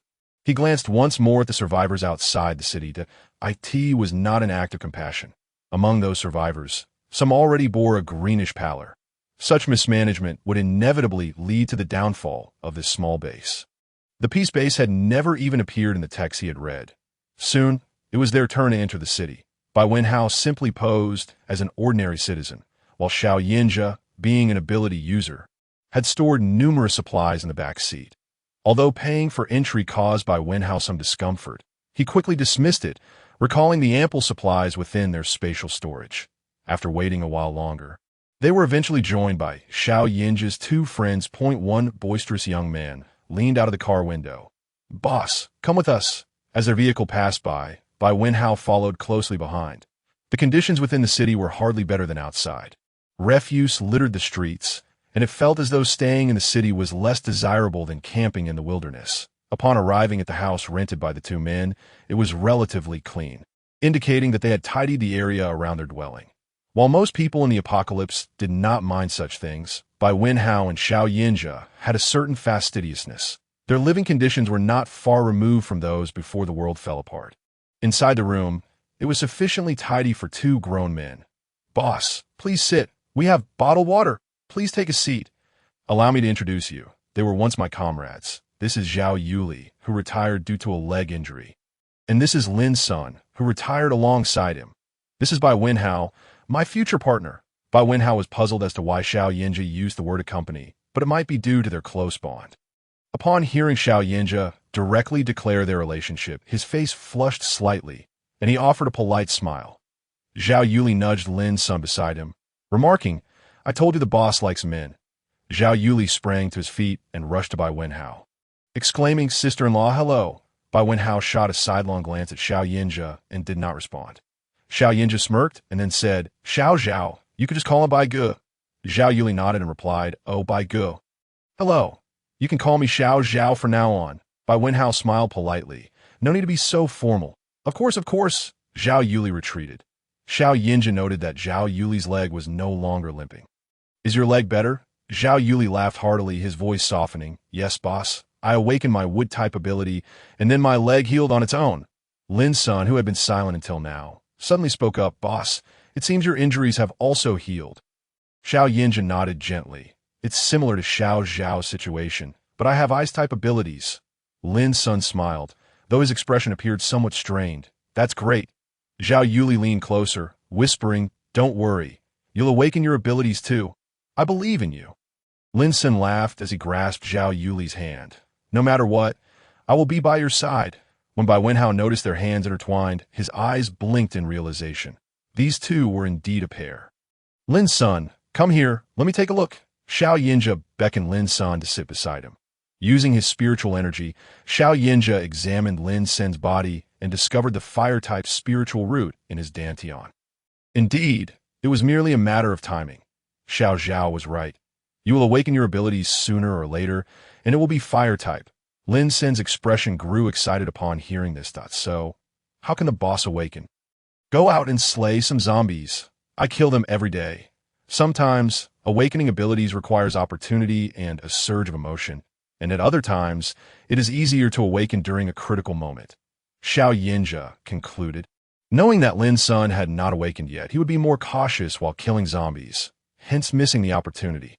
"Then I shall go out to slay zombies now." Lin's son stood up impatiently, eager to leave. "It's almost dark now." Lin's son glanced outside. Twilight was approaching, and he sighed softly. Zhao Yuli patted his shoulder. "No need to rush. I will accompany you first thing in the morning." They exchanged smiles. And Lin's son agreed, "All right." Zhao Yuli stood up. "Since it's dark now, I will go cook. Let us have a good meal tonight." Bai Wenhao looked at Xiao Yinjia. Usually it was Xiao Yinjia who cooked. But as he was in front of Bai Wenhao now, he too stood up, intending to join Zhao Yuli in the kitchen. However, Xiao Yinjia grabbed his arm. "Don't you like my cooking? I'll handle it. You tidy the room." Bai Wenhao glanced at him and, seeing his expression was calm, complied. "Wow, the boss is cooking. His food is incredibly delicious. I'm in for a treat tonight. Bai Ge, let us go tidy up the room together." "And Son Ge, you can help the boss," Zhao Yuli exclaimed joyfully. They resided on the 5th floor of the building, in a unit comprising a living room and 2 bedrooms, one which they occupied. The room was relatively clean, but since he would be living with Xiao Yinjia, his body training techniques would likely be delayed. It had already reached level 4, with just one more level needed to begin practicing spell techniques. Thus he felt a sense of urgency. Zhao Yuli leaned closer to Bai Wenhao. "Bai Ge, haven't you gotten together with the boss yet?" Bai Wenhao turned to him, uncertain of what he meant. "From the way you two interact, it's clear the boss hasn't pursued you yet, right?" "How can you tell?" Zhao Yuli whispered.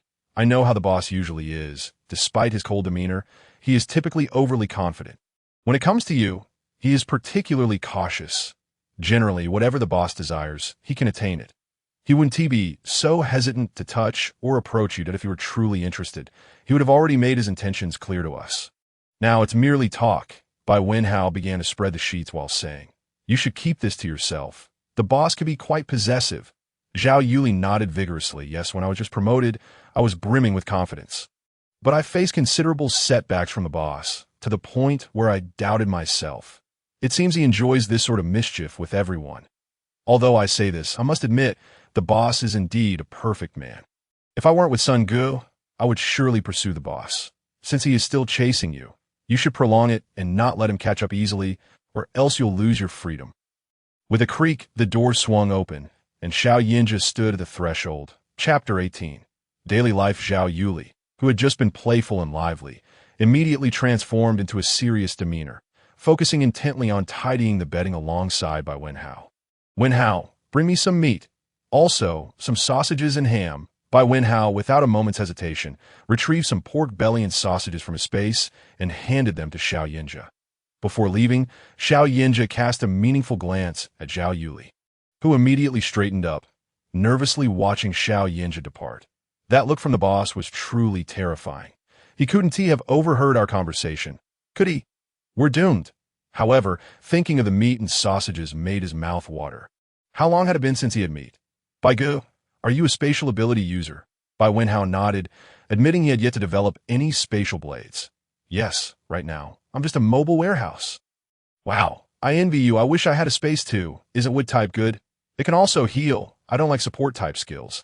I prefer offensive types like the boss. Wood type can overcome rigidity with flexibility. You can use vines to control others or zombies.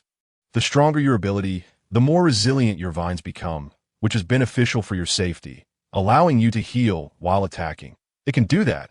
Wood type has the highest affinity for trees. You can nurture a strong vine nearby. And when you attack, applying your wood type abilities to the vine will enhance its resilience. Now that you mention it, I think my abilities are quite impressive." Bai Wenhao smiled, recalling he had read about someone who had contracted a mutated vine with immense power. But unfortunately, that person's lover perished at the hands of zombies, leading to a tragic end. What a pity. That person couldn't possibly be Zhao Yuli. Once everything in the room was tidied up, dinner was ready. During the meal, Xiao Yinja mentioned the impurities in the crystal cores. Zhao Yuli, a wood-type ability user, had noticed this as well, but had only collected the cores without absorbing them, having heard that wood-type abilities could purify crystal cores. He immediately took one out to test it. Zhao Yuli held the purified crystal core in his hand, realizing that he could use it to enhance his abilities. Many people in the city were already using crystal cores to boost their powers, which was significantly faster than training on their own. As a wood-type user, I found that they have accumulated many substances that can incite irritability. Xiao Yinja cautioned, "Keep this under wraps. Otherwise, you may face obstacles when leaving the P-space." Zhao Yuli nodded, while Lin's son, sitting beside him, continuously served him food, making Zhao Yuli smile as he ate. Bai Wenhao lowered his head to eat, when suddenly a piece of meat appeared in his bowl. He looked up to see Xiao Yinja, still holding his chopsticks over him, and smiled, saying, "Thank you." He then placed a piece of meat into Xiao Yinja's bowl. Xiao Yinja happily devoured the piece of meat before beginning to serve Bai Wenhao more dishes. In no time, Bai Wenhao's bowl was overflowing, and he shot Xiao Yinja an exasperated look. "Am I supposed to finish all this?" Xiao Yinja, on receiving his glare, appeared particularly pleased and began to take food back from Bai Wenhao's bowl. Wondering why he suddenly felt so childish, the two across from them had also stopped eating. Zhao Yuli, with chopsticks in hand, gaped in astonishment. It was truly shocking to see the boss act this way. It seemed that men who had found their enlightenment could become quite juvenile. Lin's son nudged his arm, prompting Zhao Yuli to snap back to reality, and the two began to devour their meals fervently. Before long, they finished eating and returned to their room. Just before closing the door, Zhao Yuli called out, "Boss, after eating, just leave the bowls there. I'll wash them," with but a solitary piece of meat remaining in his bowl. Xiao Yinja's chopsticks once again reached out. Bai Wenhao, quick to respond, extended his own chopsticks to intercept Xiao Yinja's advance. The two engaged in a playful back and forth, each attempting to outmaneuver the other, until ultimately, the coveted morsel was deftly captured by Xiao Yinja. Casting a sidelong glance at him, Bai Wenhao conceded, reasoning that there was still plenty left in the dish, allowing this piece to be his. Just as he prepared to take his own chopsticks to retrieve a piece, Xiao Yinja deftly delivered the meat to his lips. Observing the meat, and then Xiao Yinja, Bai Wenhao's eyes brimmed with anticipation. And he slowly opened his mouth to receive the offering as if a conduit had been unlocked within him. Xiao Yinja quickly seized another piece of vegetable and brought it to Bai Wenhao's mouth. Once again, Bai Wenhao opened wide, but then raised a hand to halt his actions, exclaiming, "I am not a child. I can feed myself. You ought to let me eat on my own. How childish. I want to eat what you offer me." Bai Wenhao exhaled deeply, then placed a chicken leg into Xiao Yinja's bowl, saying, "Take your time eating that. I'll go back to my room once I'm full." Before entering his room, he added, "Be sure to clean the table." Once inside, Bai Wenhao mentally reviewed the stances of the fourth-level body refinement technique, which he had memorized well, but had found little time practice. Just 10 minutes later, Xiao Yinja pushed open the door and entered. Bai Wenhao immediately inquired, "Did you wash the dishes?" Xiao Yinja, removing his clothing, replied, "I did it quickly. Such haste." Xiao Yinja tilted his head to glance at him. One should not say that to a man. Bai Wenhao fell silent. "Are you going to bed this early? After a long day? I thought you might want to rest early. We have to go out to slay zombies tomorrow. Are you tired?" "I was the one driving all day." "Exactly. So you should rest early and sleep well." With that, Xiao Yinja pulled back the covers and climbed into bed. Bai Wenhao furrowed his brow slightly and followed suit. Turning his back to Xiao Yinja, after a moment, he asked, "Are you able to sleep?" "I cannot." Bai Wenhao propped himself up on one arm, lifting his upper body slightly. "If you cannot sleep, why not practice instead?" "Sounds good." Xiao Yinja sat up cross-legged on the bed, ready to begin his training. Noticing that he had closed his eyes, Bai Wenhao urged, "Could you perhaps practice in the living room?" Xiao Yinja raised an eyebrow, a smirk playing at the corners of his mouth. "Why?" "You know precisely why." "I do not." Xiao Yinja, "Fine, I know a little, but I believe that training beside you will yield greater results, so I do not wish to go outside. If I must go, I should at least be satisfied." Bai Wenhao glared at him, biting his lips softly, before releasing a heavy sigh. Slowly, he leaned in, pressing his lips against his cheek in a gentle kiss. Xiao Yinja tilted his head slightly, reaching out to firmly grasp the back of Bai Wenhao's head, their lips meeting in a fervent embrace. Bai Wenhao, taken aback, gasped in surprise, and Xiao Yinja, with a flick of his tongue, Pride opened his lips and began to explore. Having lived for over 20 years without so much as holding a girl's hand, Bai Wenhao found himself overwhelmed by the intensity of this encounter. He quickly felt weak, his senses clouded by the kiss. Involuntarily, he responded, and as Xiao Yinja opened his eyes, he observed Bai Wenhao's trembling eyelashes, captivated by the innocence of his instinctual reaction. Had he truly stumbled upon a treasure? After the kiss, Bai Wenhao collapsed onto the bed, his hand resting on his forehead, feeling as though he could hardly open his eyes. Likely a result of oxygen deprivation, he dared not open them, wishing to avoid witnessing the triumphant expression on Xiao Yinja's face. Finding amusement in Bai Wenhao's state, Xiao Yinja leaned closer, whispering softly in his ear, "Am I your first man? I am quite pleased. I shall practice in the living room. You should focus on your training." Only upon hearing the door close did Bai Wenhao finally open his eyes, feeling a mix of embarrassment and irritation as he struck the bed with his fist. After adjusting his breathing, he began his own training, determined that once he reached level 5, he would no longer be at the mercy of this icy block. That evening, as Zhao Yuli sought water, she opened the door to find Xiao Yinja seated in the living room and quietly closed the door again. Lin's son inquired, "What is wrong?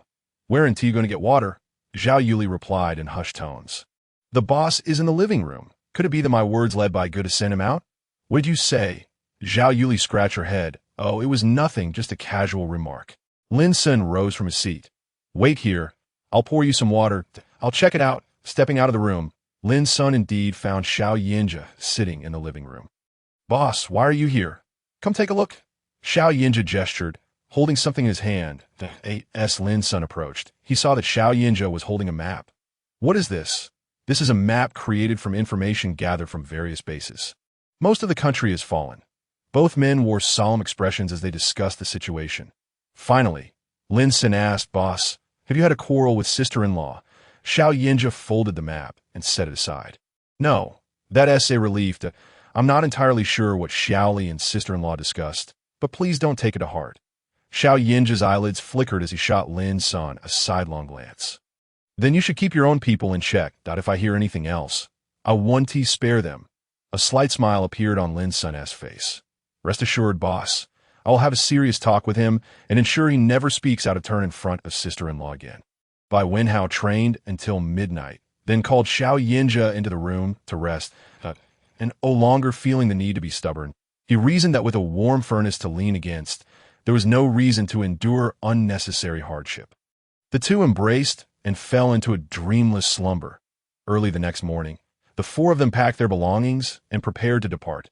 As they stepped outside, they encountered Chunyu, who had come looking for them. Upon seeing Bai Wenhao, Chunyu's face lit up with a boyish grin as he rushed forward, attempting to embrace him.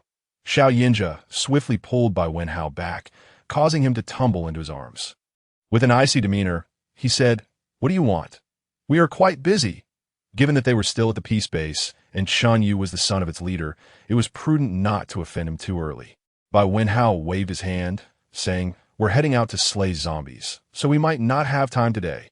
Chunyu replied with a smile, "No worries, just come back for dinner. I'd like to treat you." "No, thank you, that we might be staying out overnight." Xiao Yinja's expression darkened as he held Bai Wenhao and climbed into the vehicle, driving away decisively. Once the two vehicles had vanished from view, Chunyu's expression soured, his eyes narrowing as if poisoned, murmuring, "Bai Wenhao." Chapter 19. Awakening abilities. The two vehicles set off in tandem, heading away from the base. The apocalyptic weather was grim, with only 4 to 5 hours of sunlight each day, often shrouded in thick fog, significantly hindering travel. Yet the plants and animals thrived, even without mutations. Before their departure, they made a last-minute decision to store all their belongings in their space. Their destination lay over 100 kilometers from the peace base, a small county town where the presence of humans meant a substantial number of zombies. The apocalypse had passed nearly 2 months, and perishable food had long since rotted and molded. Their mission was twofold: to assist Lin's son in awakening his abilities and to gather seeds for future agricultural development at the base. Although Bai Wenhao's dimensional system allowed for the exchange of seeds, it required offerings in return. Collecting seeds along the way would be advantageous, as they would be free of charge, Bai Wenhao remarked. "Have you noticed something peculiar about Chunyu's aura? There's a scent of decay about him." "Indeed, but I've investigated. He is human. I suspect he might also be an ability user, regardless of his abilities. One thing is certain, his intentions towards you are not pure. Must you speak so recklessly? Not everyone is like you, attracted to men." Xiao Yinja remained silent, turning to gaze out the window, though Chunyu carried the scent of a zombie. He was still human. Xiao Yinja found little concern in discerning the nature of Chunyu. In this world, humans could be far more terrifying than zombies. However, Chunyu's gaze upon Bai Wenhao was indeed unsettling. Affirming their decision to leave the peace base was wise. After more than an hour of driving, they reached the outskirts of the county town, the time now past 10 in the morning, with only a few zombies wandering within. Xiao Yinja held the steering wheel with one hand, propping his head with the other, his eyes fixed intently on the three ahead, primarily focused on the slightly frail figure. A smile gradually appeared in his eyes. This person was the one he favored. From initial fear to newfound strength, and now to a state of ease, Bai Wenhao had never been weak nor willing to remain in the shadows. He would stand shoulder to shoulder with Xiao Yinja at the pinnacle, a belief Xiao Yinja had always held. Bai Wenhao expertly wielded his knife, effortlessly severing the heads of the zombies while simultaneously extracting their crystal cores and tossing them into his spatial storage. His movements were remarkably fluid, and he consistently took the lead. Zhao Yuli and Lin Sun watched in mild astonishment, not expecting Bai Wenhao to be so formidable. However, they quickly understood. After all, their leader wouldn't choose someone inferior. In contrast, they realized they had been somewhat overly cautious. With this thought in mind, the two of them also began to actively charge forward to slay the zombies. There were numerous low-level zombies, approximately 13 of which were second-tier, yet none of the third-tier zombies were in sight. The enemies were dispatched with great efficiency, but posed no significant challenge. Nonetheless, The harvest of crystal cores was quite abundant. It was certain that they would need to spend the night in this place, and the group selected 2 relatively clean houses to tidy up. During lunch, the group gathered to eat. Zhao Yuli exuberantly exclaimed, "Brother Bai, you are truly remarkable. Your knife skills are nothing short of extraordinary, akin to a martial arts master." Bai Wenhao couldn't help but chuckle, remarking on how many zombies he had dispatched. "Alas, I wish I could be like you. When will I find the right vines? Take your time. We have quite a journey to Beijing ahead of us.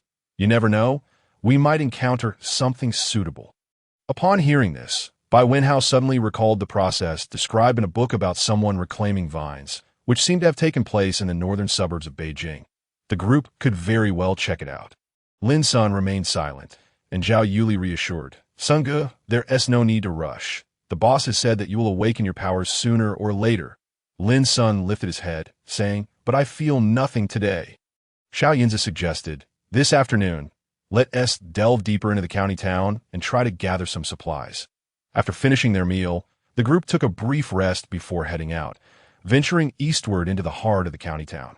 The streets were lined with numerous shops, yet much of the food had already spoiled, and vacuum-sealed items had been nearly completely scavenged in our past, and the group found little in the way of usable supplies, let alone seeds. Xiao Yinza pondered for a moment before saying, "Let us split into 2 groups. We'll head south, and you all go north. Regardless of the circumstances, let us meet back here in 2 hours." Understood. The 2 vehicles headed in opposite directions. This time, Xiao Yinza was driving as they made their way south. The streets were lined with restaurants, so they chose not to stop as they turned a corner. They spotted the large characters of a steel market. Bai Wenhao's eyes lit up. "Let us go there."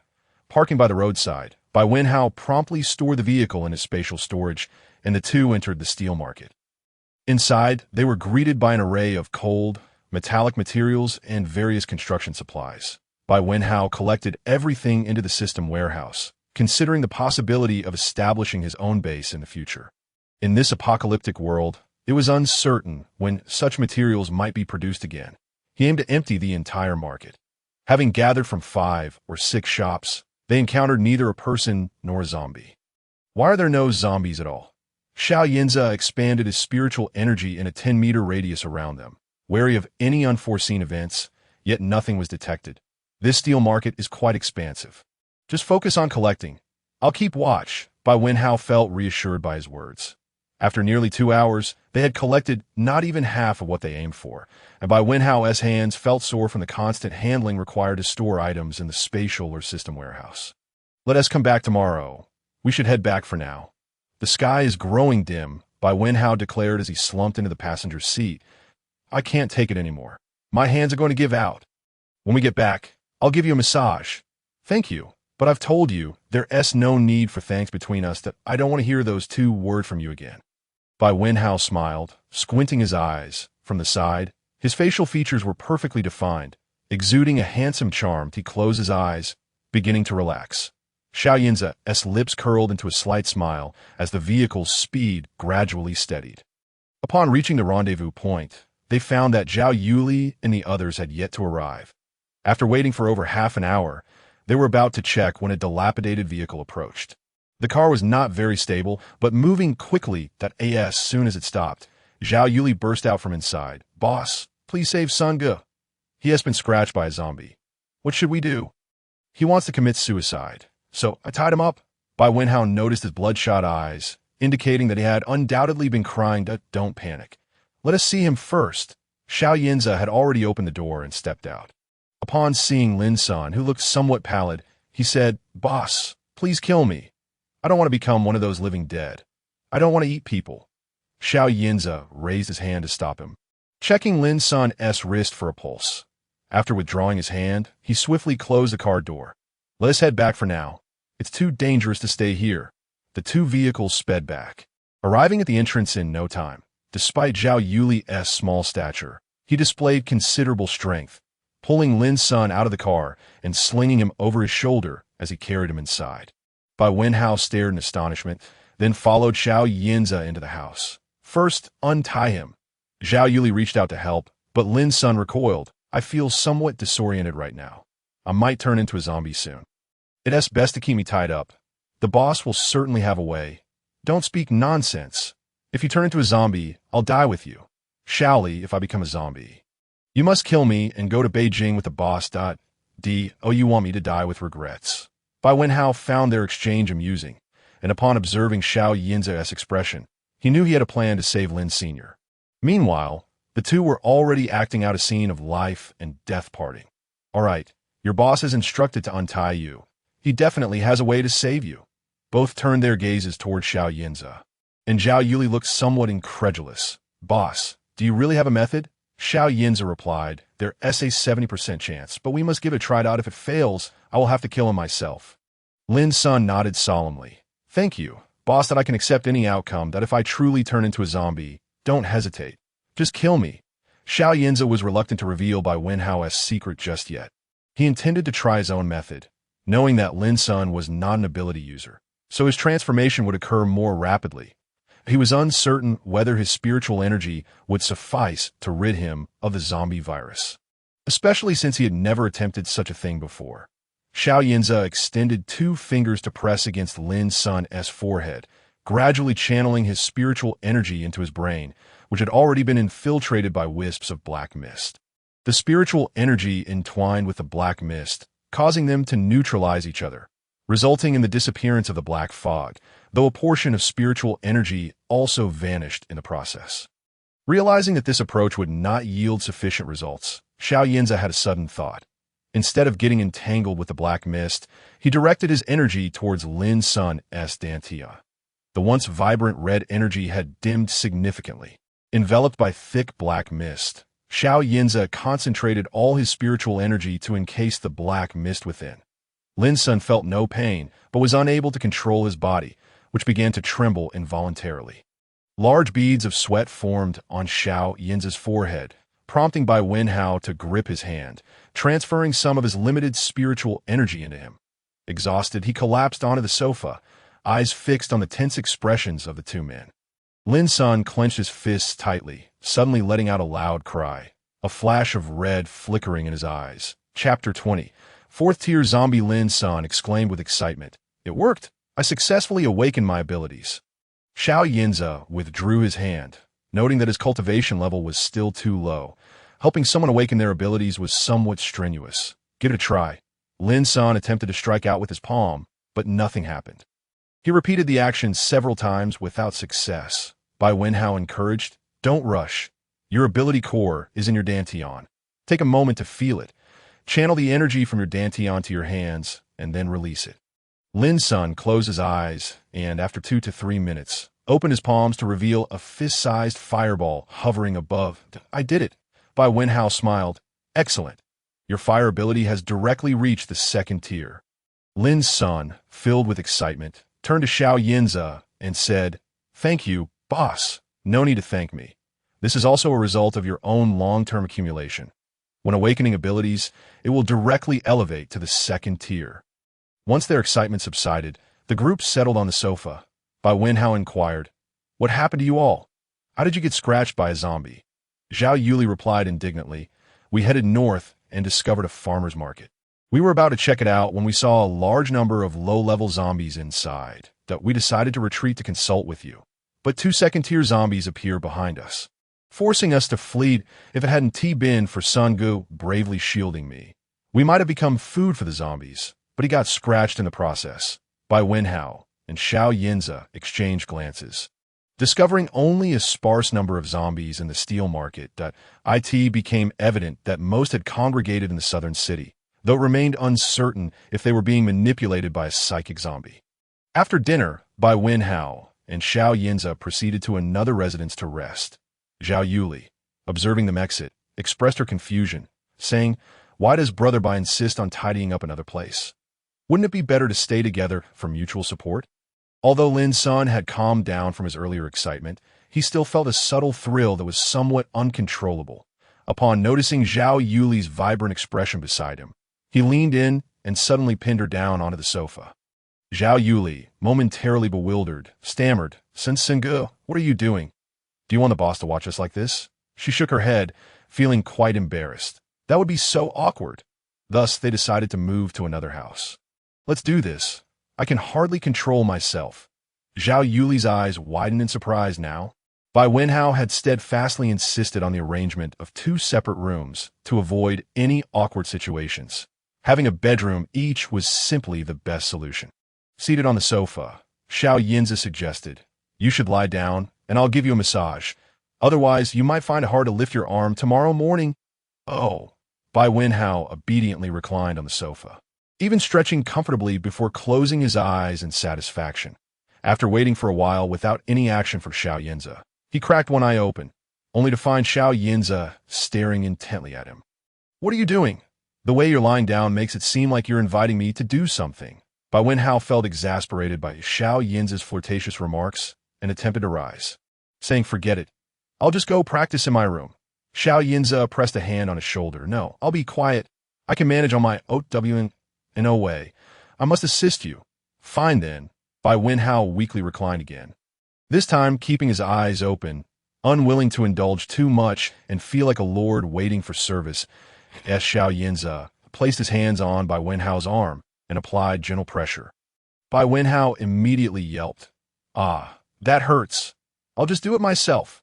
Xiao Yinzi slowed his movements, speaking softly, "I'll be gentler." True to his word, he lightened his touch, and Bai Wenhao felt significantly more comfortable, eventually drifting off to sleep.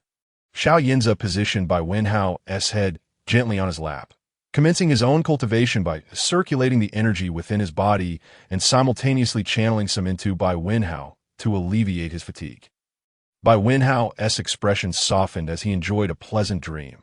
Awakening refreshed, he stretched widely and was greeted by Xiao Yinzi's smile. As his eyes darted around, he suddenly remembered why he was there. Offering an awkward smile before sitting up and crossing his legs on the sofa. "That you're cultivating? Huh. Did you sleep well?" "Yes, it was all right. I suppose I'll head to my room to practice now. Does your arm still hurt?" Bai Wenhao moved his wrist, finding the soreness had significantly diminished. "Much better. Thank you." Xiao Yinzi regarded him with some displeasure, prompting Bai Wenhao to understand his expression and sheepishly scratch his head. "I won't mention it again. I'm off to cultivate." "All right." Upon entering his room, Bai Wenhao sensed the faint energy circulating within him. He sat cross-legged on the bed, mentally reviewing all the postures of the body refining technique before beginning his practice. His body grew increasingly supple and resilient, not quite achieving the toughness of iron, but akin to the strength of a diamond shield. It would be challenging for an ordinary dagger to leave a mark on him now. The following morning, after a brief discussion, they decided there was no urgency regarding the steel market, opting instead to first inspect the agricultural market. As they approached on foot, they were met with a sight of countless zombie heads bobbing in the market. Xiao Yinzi directed his energy into the market, navigating through the dense throng of low-level zombies and spotting dozens of second-tier zombies. The tightly clustered shops lining the streets seemed to hold a wealth of useful supplies. Moving further, they discovered traces of third-tier zombies who, despite their somewhat stiff joints, moved with surprising agility and speed when engaged in combat. Continuing deeper, they stumbled upon a vacuum zone, revealing a medium-sized supermarket behind it. Xiao Yinzi furrowed his brow. If his suspicions were correct, there might be survivors inside. He allowed his energy to slip through the door crack. And indeed, the entire first floor of the supermarket was teeming with at least 100 people. From a second-floor window, he also caught sight of heads moving about, confirming the presence of over 30 individuals there, including some with special abilities. After leaving the supermarket, they wandered through the zombie horde again when Xiao Yinzi suddenly felt a probing gaze. He glanced towards a nearby building, directing his energy to fly over and peering through the door crack. He was taken aback to find 7 or 8 third-tier zombies inside, along with a person lying sideways on a chair in the center. At first glance, the individual appeared human, though their skin was a shade of pallid gray, and their clothes were remarkably clean. However, the unmistakable aura of death surrounding them was evident to Xiao Yinzi. The zombie suddenly opened its eyes, locking gazes with him. 4 individuals crouched in a corner, with Bai Wenhao keenly observing Xiao Yinzi's expression, missing not a single detail. Suddenly, Xiao Yinzi's eyes widened. "We need to leave." Quickly, without questioning, the group stood, and Bai Wenhao retrieved the vehicle. They departed the area and returned to their temporary residence, where Xiao Yinza first established a barrier outside before entering the house. As soon as they settled, Zhao Yuli eagerly inquired, "Boss, what was the situation inside?" Xiao Yinza's expression turned grave as he recounted what he had witnessed, concluding with, "That was a fourth-tier zombie." The three exchanged glances, astonished at the existence of survivors. To which Bai Wenhao speculated, perhaps the supermarket's resources were sufficient to draw them there. But with so many people, why haven't the zombies attacked? Xiao Yinza and Bai Wenhao locked eyes, almost in unison declaring, "The zombies are hoarding supplies. The zombies' evolution outpaced that of humans. They not only consumed flesh, but also feasted upon their own kind." It appeared that fourth-tier zombies had developed a rudimentary understanding of human behavior. Lin Sin asked, "Boss, what should we do?" Xiao Yinza assessed him and shared another observation. The first floor housed over 100 people, mostly ordinary individuals, while nearly half on the second floor were endowed with special abilities. The remaining individuals were robust, with a stark contrast evident. Those on the first floor appeared emaciated, whereas those on the second looked far healthier.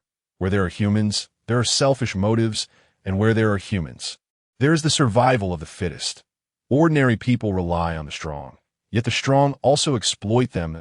In times of necessity, ordinary individuals will certainly be discarded without hesitation. Why haven't so many united to break free? There may still be a chance for survival, but at this rate, they will inevitably meet their demise. Bai Wenhao turned to Xiao Yinza. "Should we intervene? There are too many zombies. It is beyond our capabilities to fight them." Silence enveloped the group, each understanding the harsh reality, yet struggling with their conscience, as they had all been soldiers, trained to uphold the duty of rescue. Xiao Yinza stated, "This matter requires careful consideration.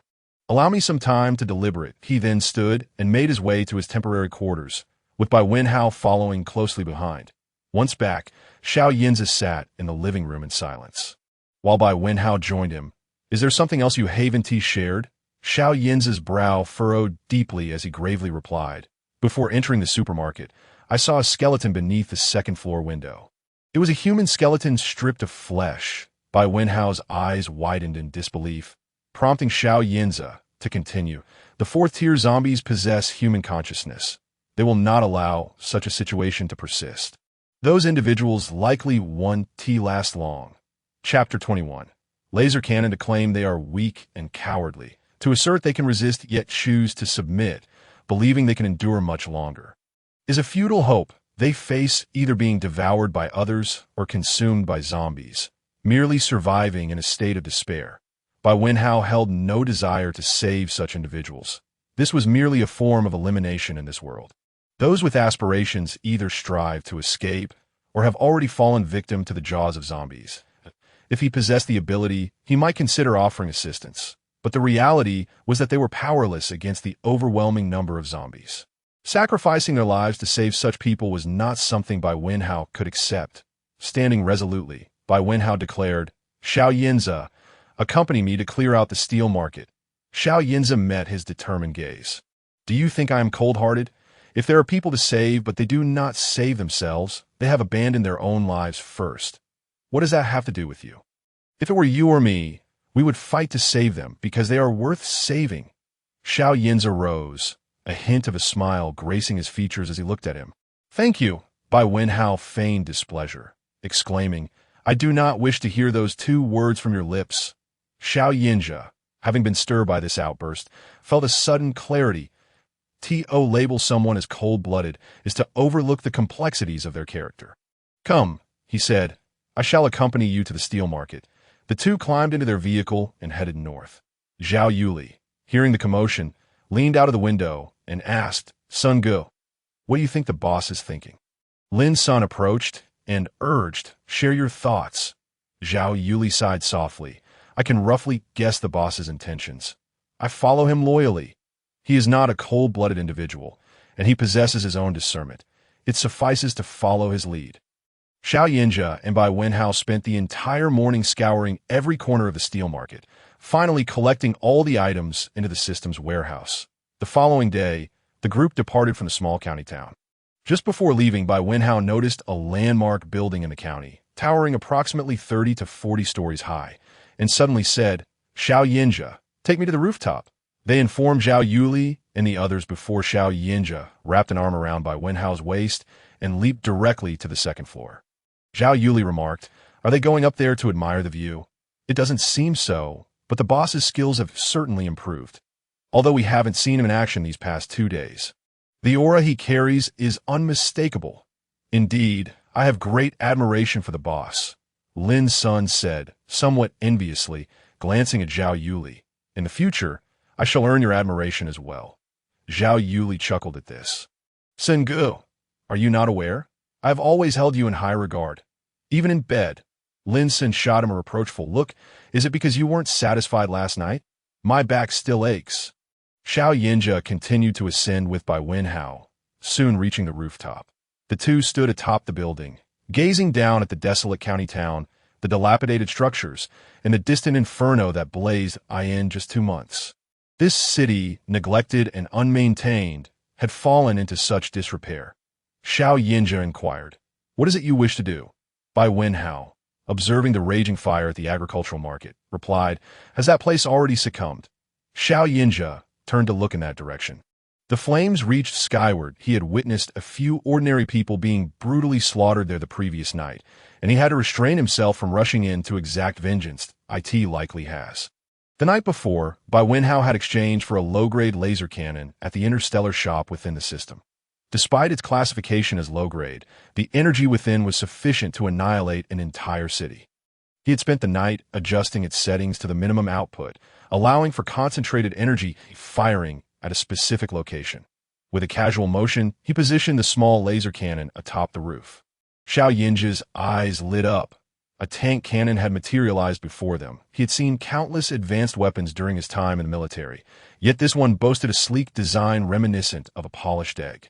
With a long barrel protruding, gleaming with an exquisite sheen. Bai Wenhao struggled to operate it, having not previously examined in the system's warehouse, and after some fumbling, he finally located the button to open the hatch. A soft metallic sound echoed, akin to a car door opening, as a lightweight metal door slid open on the side. "Come, let's take a look inside," Bai Wenhao urged.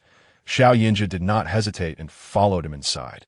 As the door closed, the interior was instantly illuminated. The space appeared to measure 3 meters in length and approximately 2 meters in width. There were no complex circuits visible within, just a comfortable sofa in the back and 2 seats in the front. Facing a massive display screen, he glanced at Bai Wenhao, realizing this weapon was undoubtedly beyond the capabilities of the current world, although Bai Wenhao had yet to disclose any secrets he might harbor. Xiao Yinja felt a flutter of excitement, hoping that Bai Wenhao had never concealed anything from him. Seated in the chair, Bai Wenhao began to explore the controls, feeling overwhelmed and his head aching. "Xiao Yinja, what are you dawdling at? Come over here.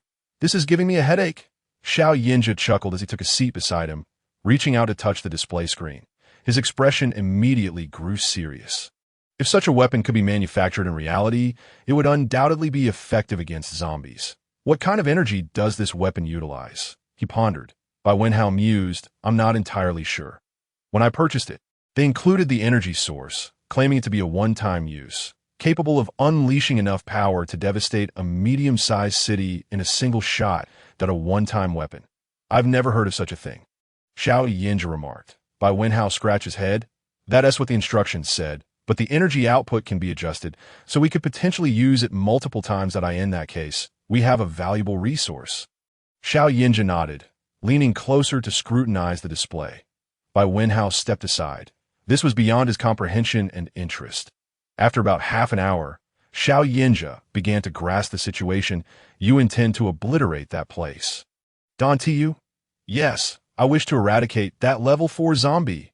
"All right." With several swift taps on the display, Xiao Yinja cycled through various modes, his fingers dancing across the screen to a brilliant beam of light shot forth. Hurtling towards the agricultural market, in the vehicle, Zhao Yuli and Lin's son noticed the dim sky suddenly illuminate with blinding light. They looked up just as the beam soared southward as they stepped out of the car. A deafening explosion resonated, shaking the ground beneath them.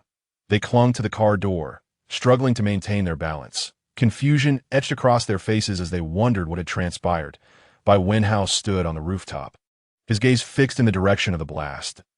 As the explosion occurred, he squinted against the blinding light. The landmark building trembled, and a small mushroom cloud rose into the sky as the smoke and dust began to dissipate. He beheld the area reduced to rubble. Xiao Yinja, witnessing the immense power of the laser cannon, felt a thrill of excitement. You must study this further. There is still a considerable amount of energy left. Sufficient for future emergencies. Bai Wenhao, let us store it for now. He patted the laser cannon with a sense of reluctance. Seeing Xiao Yinja's wistful expression, Bai Wenhao couldn't help but tease, "Why don't we drive it to Jing City?" Xiao Yinja considered this, "As long as you're not afraid of being captured for experimentation." Bai Wenhao shrugged. "I suppose it would be rather boring," and casually stored the laser cannon in his space before they descended. Upon seeing them come down, Zhao Yuli asked, "Boss, was that commotion caused by you two?" Xiao Yinja nodded, but refrained from elaborating. Bai Wenhao had no intention of keeping secret from them, yet he could not disclose everything. Simply stating, "I will explain later." Although they were left puzzled, Zhao Yuli and Lin Sun suppressed their curiosity upon hearing Bai Wenhao's words, understanding that whatever the boss decided was sufficient for them to follow. The vehicle continued its journey northward, and Bai Wenhao contemplated whether to reveal the existence of the dimensional system to Xiao Yinja. Perhaps it was best to let things unfold naturally. He had never intended to keep secrets from him. Moreover, how could he explain such matters? Would he truly divulge that he hailed from another world, filled with absurdities? Would Xiao Yinja even believe such a tale? Xiao Yinja, focus on the road ahead, asked, How, what occupies your thoughts? Bai Wenhao, gazing out the window, murmured, "I was pondering whether the zombies will be completely eradicated." Xiao Yinja replied, "Everything is uncertain. No one can predict what the future holds. Even if humanity and zombies coexist, we will carve out our own space. What is there to fear?" Only then did Bai Wenhao turn to him, asking, "Are you truly unafraid? What if all humans become zombies? That one T happen. Even if all transform into zombies, we would face it together without regret." "You possess quite the outlook," Bai Wenhao added. "Perhaps in the future, zombies will evolve into a new species on this planet." Xiao Yinja grasped his hand. "There's nothing to fear. Worst case, we all become zombies together and form new species that I will always be with you." Bai Wenhao envisioned the image of a tall and short zombie wandering side by side. That scene seemed rather appealing. Companionship would ward off loneliness. "Very well, we shall embrace becoming zombies together." The two vehicles ventured into a forest, and the already dreary weather darkened ominously. The light within the woods grew dimmer, and the vehicles slowed their pace as Xiao Yinja remained vigilant for any dangers. The sky deepened into darkness, thick clouds gathering as though a torrential downpour were imminent. They had now penetrated deep into the thicket when suddenly several shadowy figures surged from the trees, colliding directly with Xiao Yinja's vehicle. A series of loud thuds resounded as the car jolted. Chapter 22. By Laohu, the relentless assault of zombies battered against their vehicle, causing it to sway precariously. Bai Wenhao peered out the window, noting that most of the assailants were level 2 zombies, with a few level 3 among them. "What is happening?" he exclaimed. Xiao Yinja's gaze fixed on the front of the vehicle. "That it's a level 4 zombie." Bai Wenhao gasped in disbelief. "It's still alive? A level 4 zombie that even the laser cannon failed to kill?" Xiao Yinja shook his head, pondering that it was possible the level 4 zombie had sensed danger and evaded. Or perhaps it was merely fortunate to be elsewhere. Otherwise, everything would have been reduced to ashes under the might of the laser cannon. What should we do now? Although our vehicle is sturdy, it cannot withstand such relentless assaults. If it becomes damaged, we will be left without any means of transportation. Get out. I will confront that level 4 zombie. You must take care and do not let me worry. Rest assured, my body refinement technique is nearing level 5. My muscles have become remarkably resilient, and I shall not be easily harmed that I will strive to evade. You can proceed with confidence. I will not allow myself to be injured." "Very well." As they spoke, the two opened the car doors and simultaneously exited. Xiao Yinja wielded the ice flame sword, effortlessly severing a zombie's head, while Bai Wenhao quickly followed, retracting the vehicle into his spatial storage. He raised his Tang Dao in front of him, successfully blocking a zombie's claw. Xiao Yinja leaped high, using the bodies of the zombies as stepping stones, propelling himself towards the level 4 zombie. Bai Wenhao noticed that the other two had also exited the vehicle, and while fending off zombies, he moved closer to them. You all must find an opportunity to escape. The level 4 zombie is focused on Xiao Yinjia, and you have a chance to flee. Lin Sun wore a disapproving expression, while Zhao Yuli exclaimed, "No, we cannot abandon you. We must stand and fall together with the boss," Bai Wenhao shouted back. "What nonsense! Without life, nothing matters. Your boss can handle the level 4 zombie with ease, and I can protect myself. Your abilities are too low. Remaining here will only lead to your demise at the hands of the zombies." However, Bai Wenhao insisted, "In a moment, when you escape, we will meet in Jing City. Trust that your boss will be perfectly fine." Zhao Yuli and Lin Sun recognized this as the best course of action. Zhao Yuli cautioned, "Bai Ge, you must also be careful. We will see you in Jing City. Take care. Enough talk. Hurry and go." Bai Wenhao swiftly cleared the zombies surrounding the vehicle as they carve a path. Lin Sun rapidly reversed the vehicle, soon breaking free from the encirclement. Only then did Bai Wenhao turn to observe Xiao Yinjia, who was already engaged in a fierce battle with the level 4 zombie. It was then that he glimpsed the true appearance of the 4 zombies. They appeared almost indistinguishable from humans, albeit with a notably pallid complexion. Compared to the level 3 zombies, their movements were indeed more agile. Yet their limbs remained stiff, giving them an awkward, stilted quality. Their speed was astonishing, and Bai Wenhao wondered if his own muscles could withstand a confrontation with a level 4 zombie. Bai Wenhao maintained a safe distance from the battlefield, having grown quite familiar with battling the level 2 and 3 zombies. The challenge lay in their overwhelming numbers, and he aimed to avoid being caught. Xiao Yinjia wielded the ice blade in his left hand and the ice flame sword in his right, both striking equally against the level 4 zombie. Thus, neither party gained the upper hand, but one thing was certain. Whenever Xiao Yinjia's ice flame sword struck the zombie, dark mist would emanate from its body, causing the level 4 zombie to hesitate in its approach. After a protracted struggle, the level 4 zombie began to falter. Standing face to face, it emitted a rasping sound from its mouth, with pitch-black eyes devoid of pupils and a rigid, pale countenance that concealed its thoughts. This moment, the level 4 zombie had developed a limited sense of sight, no longer relying solely on smell to attack, and its gaze was fixed on Bai Wenhao, who was entangled with the other zombies, with claws extended. The level 4 zombie continued its assault on Xiao Yinjia, and without either realizing it, they had changed positions. The zombie spun its body, and its claws lunged towards Bai Wenhao. Xiao Yinjia thrust his sword but missed, shouting, How, be careful." Bai Wenhao had been attentively monitoring the situation. When the level 4 zombie charged towards him, he was prepared. This was not a zombie with special abilities. He could still fight back. He swung his Tang Dao horizontally to block the zombie's claw, but unexpectedly, disaster struck. The sword snapped in half. In that instant, the advantages of his body refinement technique became evident. His upper body contorted in an unusual manner, evading the zombie's reaching claws, and he swiftly retreated to safety. Xiao Yinjia dashed forward, wielding his ice flame sword with force, severing the level 4 zombie's claw and positioning himself in front of Bai Wenhao. Uncertain whether the level 4 zombie could feel pain, its rigid expression revealed nothing. Bai Wenhao retrieved a spare weapon from his spatial storage, urging, "Xiao Yinjia, be cautious." Xiao Yinjia nodded and charged forward. But unexpectedly, the level 4 zombie let out a howl, breathing fire from its mouth. What the heck? It could actually unleash its abilities now, a situation Xiao Yinjia had not anticipated. He conjured an ice shield before him. Retreating in haste, the surrounding zombies continued to swarm, encircling the two of them. Bai Wenhao perceived a sense of triumph in the level 4 zombie's eyes. Damn it. He pulled out the laser cannon from his spatial storage, dispatching several zombies with a single sweep. Opening the car door, he dragged Xiao Yinjia into the driver's seat. The zombies outside seemed momentarily bewildered by the sudden disappearance of their prey.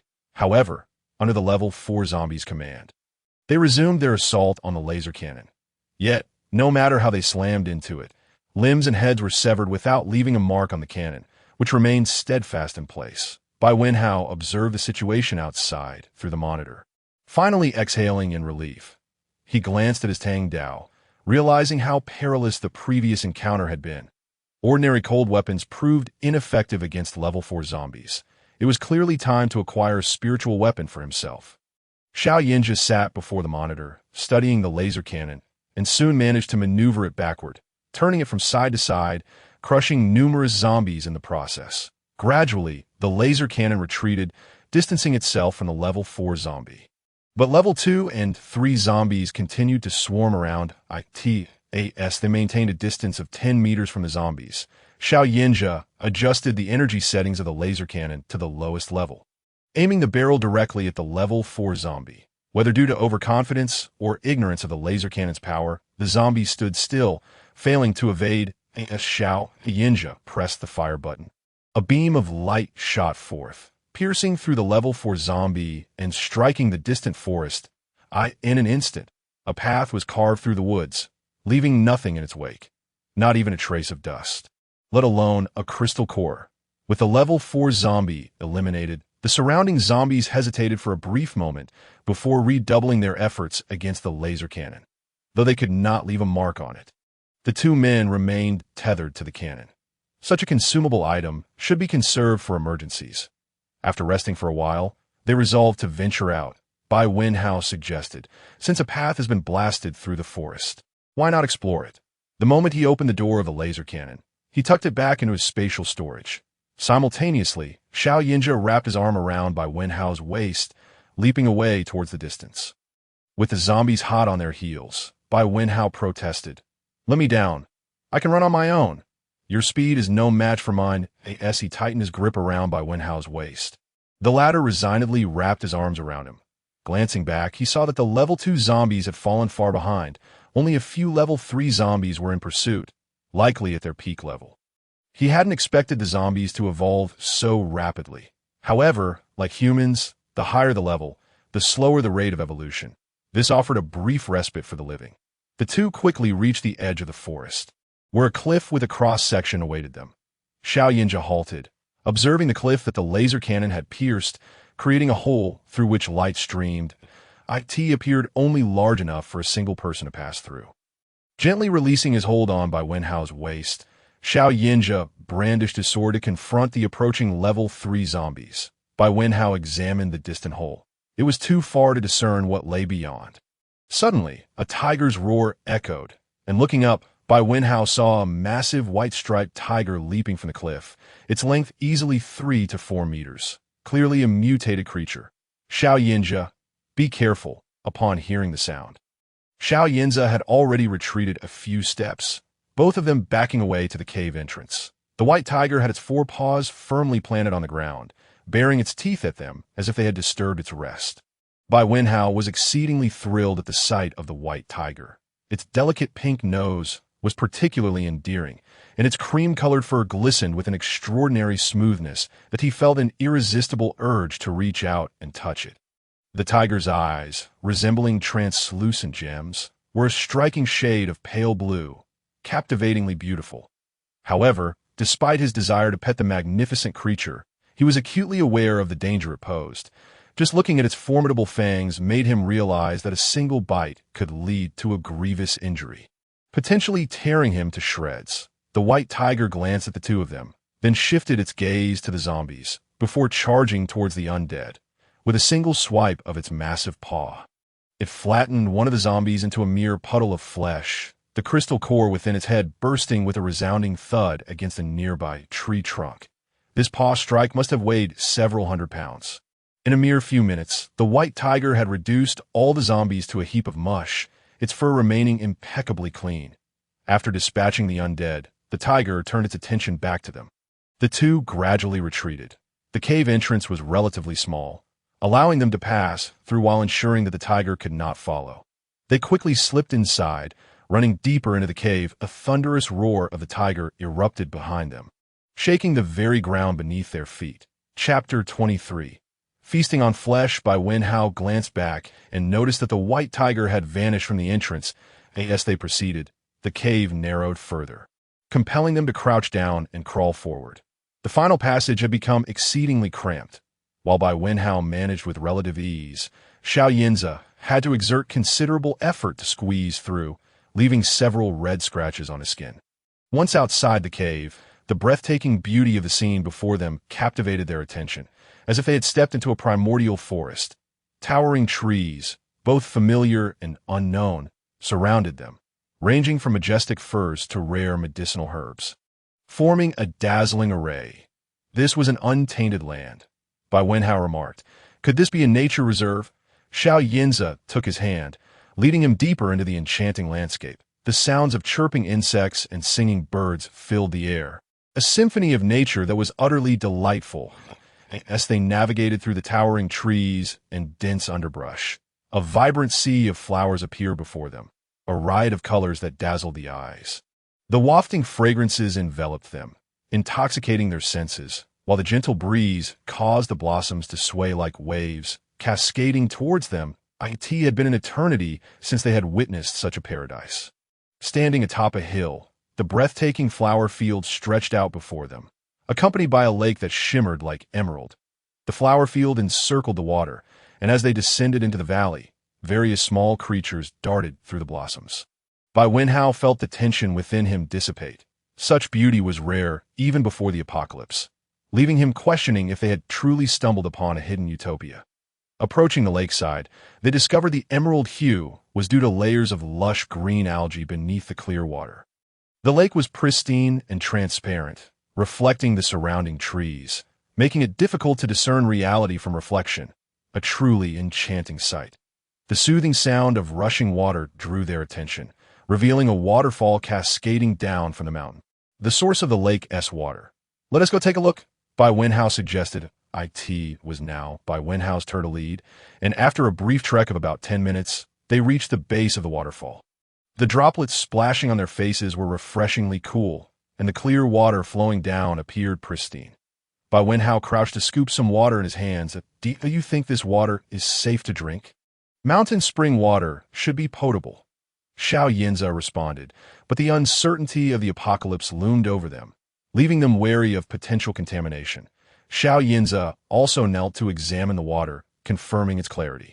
Noticing the grime on their clothes, which had become unrecognizable, Xiao Yinza swiftly shed his garments and, with a splash, jumped into the water, sending droplets flying onto Bai Wenhao's chest. Bai Wenhao yelped, landing on the ground. Xiao Yinza. He quickly followed suit, discarding his dirty clothes onto the shore.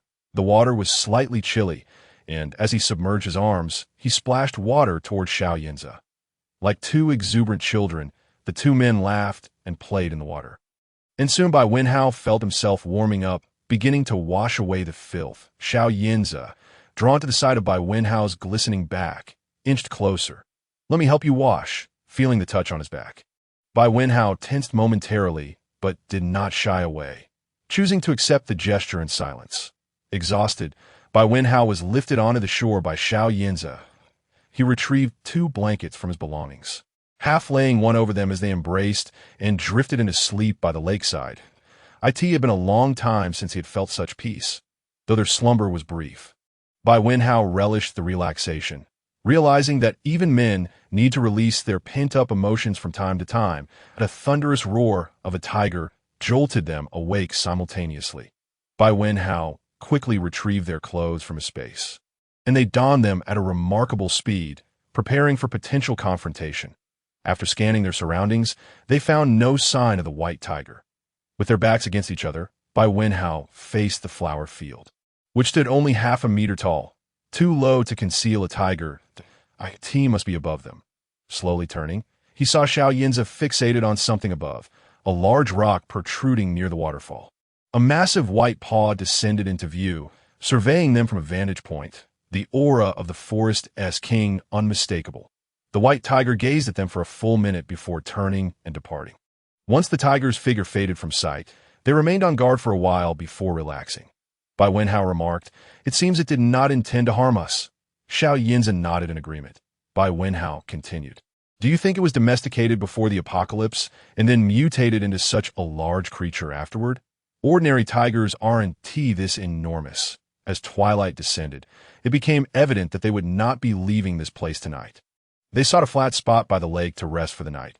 After finding a suitable location and pitching their tent, Xiao Yinza gathered some dry twigs to start a fire, which should serve to deter any wildlife. He skewered some meat over the flames, and regardless of the circumstances, Xiao Yinza's culinary skills never failed to impress Bai Wenhao. The array of spices from his space was abundant, skillfully catering to Bai Wenhao's palate. Even before the meat was fully cooked, the tantalizing aroma wafted through the air, attracting small creatures nearby. Xiao Yinza quickly erected a simple barrier around them to conceal the enticing scent. As the first skewer of meat was ready, Xiao Yinza handed it to Bai Wenhao, who received it with a smile and took a bite, only to recoil in surprise from the heat. "Oh my heavens, that's scalding!" He hastily retrieved a bottle of mineral water from his space and gulped it down. Suddenly, Xiao Yinza's expression tightened. Upon finishing his drink, Bai Wenhao noticed a large white figure approaching them. The white tiger emerged, its jaws clenching a bloodied prey, striding directly into their barrier and unceremoniously dropping the dripping carcass at their feet. Bai Wenhao glanced at Xiao Yinza and said, "Is it possible that it brought us food?" Xiao Yinza scrutinized the white tiger for a long moment before replying, "I believe it might want us to cook this meat for it. Tigers prefer their meals raw, right? Can they even eat cooked food?" Bai Wenhao pondered aloud. The white tiger nudged the bloody prey closer, and Xiao Yinza urged, "Regardless of what it is, let us cook it first." Xiao Yinza dragged the prey to the lakeside for preparation, while Bai Wenhao kept a wary eye on the white tiger, fearful of a surprise attack. After a moment, he noticed the tiger intently focused on the skewered meat in his hand. Tentatively, he extended it forward, only to be astonished as the tiger approached, opened its mouth, and snatched the skewer from him, leaving the stick behind. Bai Wenhao thought to himself, "Wow, it truly desires roasted meat." He then brought the roasted meat that was sizzling over the fire before the white tiger. The majestic creature opened its mouth wide and gulped it all down without a hint of fear of the heat, chewing a few times before swallowing. Observing that the tiger had devoured all the grilled meat, Bai Wenhao cautiously reached out to stroke its fur. The tiger's enormous pupils shifted slightly. Ignoring his gesture, Bai Wenhao grew bolder and scratched its shin. To his surprise, the white tiger closed its eyes in apparent delight. When Xiao Yinja returned, he beheld this peculiar scene. Bai Wenhao was positioned near the tiger's mouth, as if it could swallow him whole, yet the tiger seemed quite content under his ministrations. A pang of discomfort tugged at Xiao Yinja's heart. He had never received such treatment from Bai Wenhao, and witnessing this interaction stirred deep feelings of resentment within him. The white tiger, sensing Xiao Yinja's gaze, opened its eyes and lifted its head slightly. Bai Wenhao, tiptoeing, found he could not reach its chin.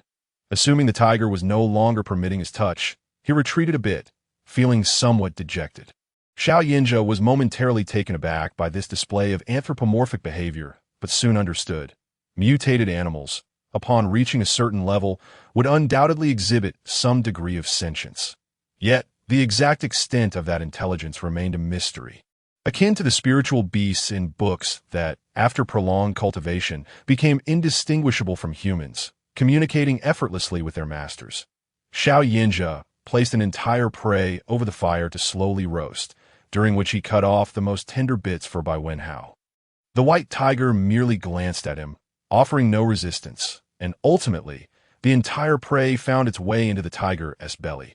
After their meal, the tiger did not depart, but lay a short distance away, eyes closed in repose. The spiritual energy within the valley was abundant, far surpassing that of the outside world. Xiao Yinja commenced his cultivation beside the fire, while Bai Wenhao retreated to the tent to practice his body refinement technique, which was nearing its 4th level. Perhaps within this valley, he could initiate his first wave of cultivation. Chapter 24. The 5 Elements Technique. As Xiao Yinja began his cultivation, the white tiger stirred, standing up to approach him slightly before closing its eyes once more. The massive white silhouette beside the flickering flames, its resolute expression illuminated by the golden glow, alongside the unremarkable tent, painted a picture of extraordinary harmony. In the morning, as Xiao Yinja opened his eyes, he felt the ample spiritual energy coursing through him. With a wave of his hand, thousands of ice needles shot forth towards the emerald lake. And upon contact, the water began to crystallize into ice, eventually freezing half of the lake's surface. Reflecting on the peculiar event from the previous night, he realized that the anomalous core within his body had vanished, replaced by a thriving, azure-blue sapling firmly rooted in his dantian. This signified that he would no longer experience any upgrades to his abilities. He was poised to embark on his journey of cultivation. Xiao Yinja glanced at the tent and then upwards at the sky, where the sun hung high. Noticing the tent was still quiet, he hesitated, debating whether to check inside. To avoid any awkwardness, he decided to hunt alongside the white tiger instead. Meanwhile, Bai Wenhao had found his practice within the valley remarkably smooth. Reaching the 5th level of body refinement, he intended to call Xiao Yinja into the tent for a rest, but upon lifting the flap, he discovered Xiao Yinja in a meditative state, engrossed in his foundational cultivation techniques, which he had memorized thoroughly. This was the perfect moment to delve into his own practice, having cultivated body refinement for an extended period. Bai Wenhao swiftly entered a meditative state, drawing in the abundant spiritual energy, which revitalized his body like parched branches absorbing nourishing rain, rapidly regaining vitality and growing robustly.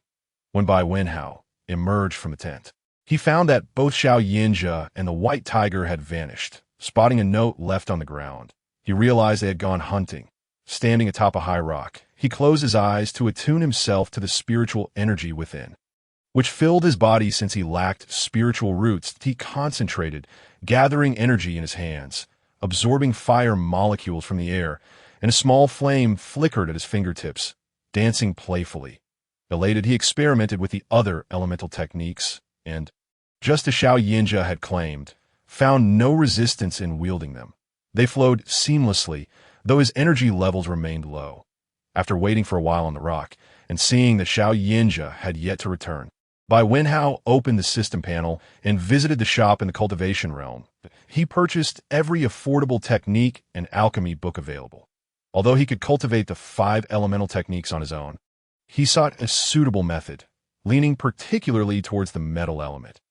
Remembering the way Xiao Yinja had transformed the shape of a spoon, he envisioned utilizing the steel materials within their space for constructing a base, potentially crafting his ideal home.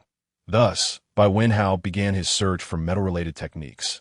After a thorough exploration, he recalled the shop where he had previously acquired the Ethereal root body refinement technique. Perhaps the shopkeeper also possessed suitable methods for his needs. With that thought, he sought out the shop again and found an array of techniques tailored for ethereal roots. As he scrolled through the options, his eyes brightened upon discovering the 5 elements technique, which he promptly examined. That it encompassed all elemental techniques: metal, wood, water, fire, and earth, primarily serving as a supportive system with limited offensive capabilities. He exited to continue browsing when he encountered a spiritual artifact, the 5 elements sword. This sword could shift its form according to the opponent's spiritual roots, transforming into a blazing fire sword, a perpetually flowing water sword, a flexible wooden sword, or a blade of steel that could slice through anything. It could even merge with the earth, delivering a surprise attack. The mere prospect of this weapon was enticing, especially as the description indicated that it complemented the 5 elements technique for enhanced cultivation results. Without hesitation, he decided to purchase it, only to be halted by the realization that he lacked sufficient currency. The thought of the crystal cores from the 3rd level zombies made him wince, and, in the end, he could only afford the 5 elements technique. That a distant roar of a tiger drew Bai Wenhao's gaze upward, where he saw a colossal white figure leaping down from above, a small black silhouette trailing closely behind. The white tiger dropped a deer onto the ground, while Xiao Yinja returned empty-handed. Bai Wenhao noted a change in Xiao Yinja's demeanor. It seemed he had undergone some transformation, as if he had ascended to a higher level. Given Bai Wenhao's significant breakthrough the previous day, it was only reasonable to assume that Xiao Yinja had experienced a similar enhancement. Always outpacing him, as Xiao Yinja approached, he sensed the difference in Bai Wenhao and smiled broadly. Saying, "You must be hungry, I'll prepare a meal." Bai Wenhao retrieved the cooking utensil from his space, opting for a stew rather than roasted food. All right, Xiao Yinja carried the deer to the lakeside, with Bai Wenhao following eagerly. He watched as Xiao Yinja skillfully skinned and deboned the deer, returning to the rock to chop it into small pieces before tossing them into the pot. Bai Wenhao approached the pot, extending his fingers to summon a continuous stream of water, quickly filling the pot that a snap of his fingers ignited the fire beneath, and he looked up proudly at Xiao Yinja. Xiao Yinja smiled fondly, unable to resist the urge to ruffle Bai Wenhao's soft hair upon seeing his smug expression. Bai Wenhao ducked away, exclaiming, "Why are you touching my head? I'm not a child." Ignoring his protest, Xiao Yinja, taking advantage of his height, playfully tousled his hair again, leading to a light-hearted scuffle between the two. The white tiger lay nearby, watching their antics with an inscrutable expression, slightly lowering its head to close its eyes. Bai Wenhao had only tasted deer meat once before. Its tender texture and delicious flavor lingered in his memory. As Xiao Yinja lifted the lid of the pot, a creamy broth emerged, bubbling enticingly. The aroma wafted through the air, even catching the attention of the white tiger, which raised its head to look. The large chunks of deer meat appeared irresistibly appetizing. Unable to resist, Bai Wenhao took a piece, blew on it a few times, and took a bite. The meat perfectly absorbed the savory broth, offering a delightful chewiness, tender yet resilient, a flavor that could only be fully appreciated through personal experience. Xiao Yinja ensured there was ample food for both of them, leaving the remainder for the white tiger. Although animals are not supposed to consume salt, the white tiger showed no signs of concern, relishing the meal instead. After satisfying their hunger, Bai Wenhao sprawled on the rock, feeling drowsy, and watched as Xiao Yinja cleaned up the remnants on the ground and washed the pot and utensils at the lake. He suddenly felt a pang of guilt for his laziness. With someone else doing the work, he had no desire to lift a finger like tea that moment, as noon approached, lying on the warm rock under the sun. Bai Wenhao nearly forgot that he was in a post-apocalyptic world. When Xiao Yinja returned, he looked down at Bai Wenhao's languid form. Bai Wenhao opened his eyes and tossed the 5 elements technique at him, saying, "I can't understand this. Can you translate it for me?" Xiao Yinja stared at him intently, realizing this was no trivial translation. "Why are you so demanding? Are you going to help or not?" "Of course." The following morning, Xiao Yinza and Bai Wenhao resolved to depart. Xiao Yinza had scouted the route the previous day and was well aware of where they could return directly to their original path. Thus, they tidied up their belongings and prepared to set off. Unexpectedly, at that moment, the white tiger approached them and laid down before them. Bai Wenhao remarked, "Is it trying to see us off?" Xiao Yinza lightly tapped his toes and leapt onto the tiger's back. He then extended his hand to Bai Wenhao, who grasped it firmly and was effortlessly pulled up, settling onto the broad back of the white tiger. To their astonishment, the tiger's back was surprisingly sturdy. With Xiao Yinza holding onto its waist from behind, they were ready to move. The white tiger swiftly dashed forward, weaving through the dense forest, with the surrounding scenery rapidly receding behind them. Its speed rivaled that of a pre-apocalyptic automobile. And despite the brisk pace, the ride remained remarkably stable. Apart from a slight jolt to their backsides, everything else felt just fine. Following Xiao Yinza's guidance, the white tiger soon led them back to the main road. Bai Wenhao promptly called for a vehicle, affectionately patted the tiger's head, and the two climbed into the car. After driving for a while, Bai Wenhao noticed that the white tiger was still following closely behind. Chapter 25. By Ling. As they continued along the road, Bai Wenhao caught sight of the white tiger in the rearview mirror, maintaining a distance that was neither too close nor too far. "Old Xiao," he queried, "what do you think that white tiger wants?" Xiao Yinza raised an eyebrow slightly. "What did you call me?" "Old Xiao." "Say it again, If you prefer not to be called that, then don't call me Hao. It irks me." "Then let it be Old Xiao. Consider it a term of endearment from you, since no one else has ever called me that." With a scoff, he glanced back at the imposing white figure. "What do you think this tiger intends to do?"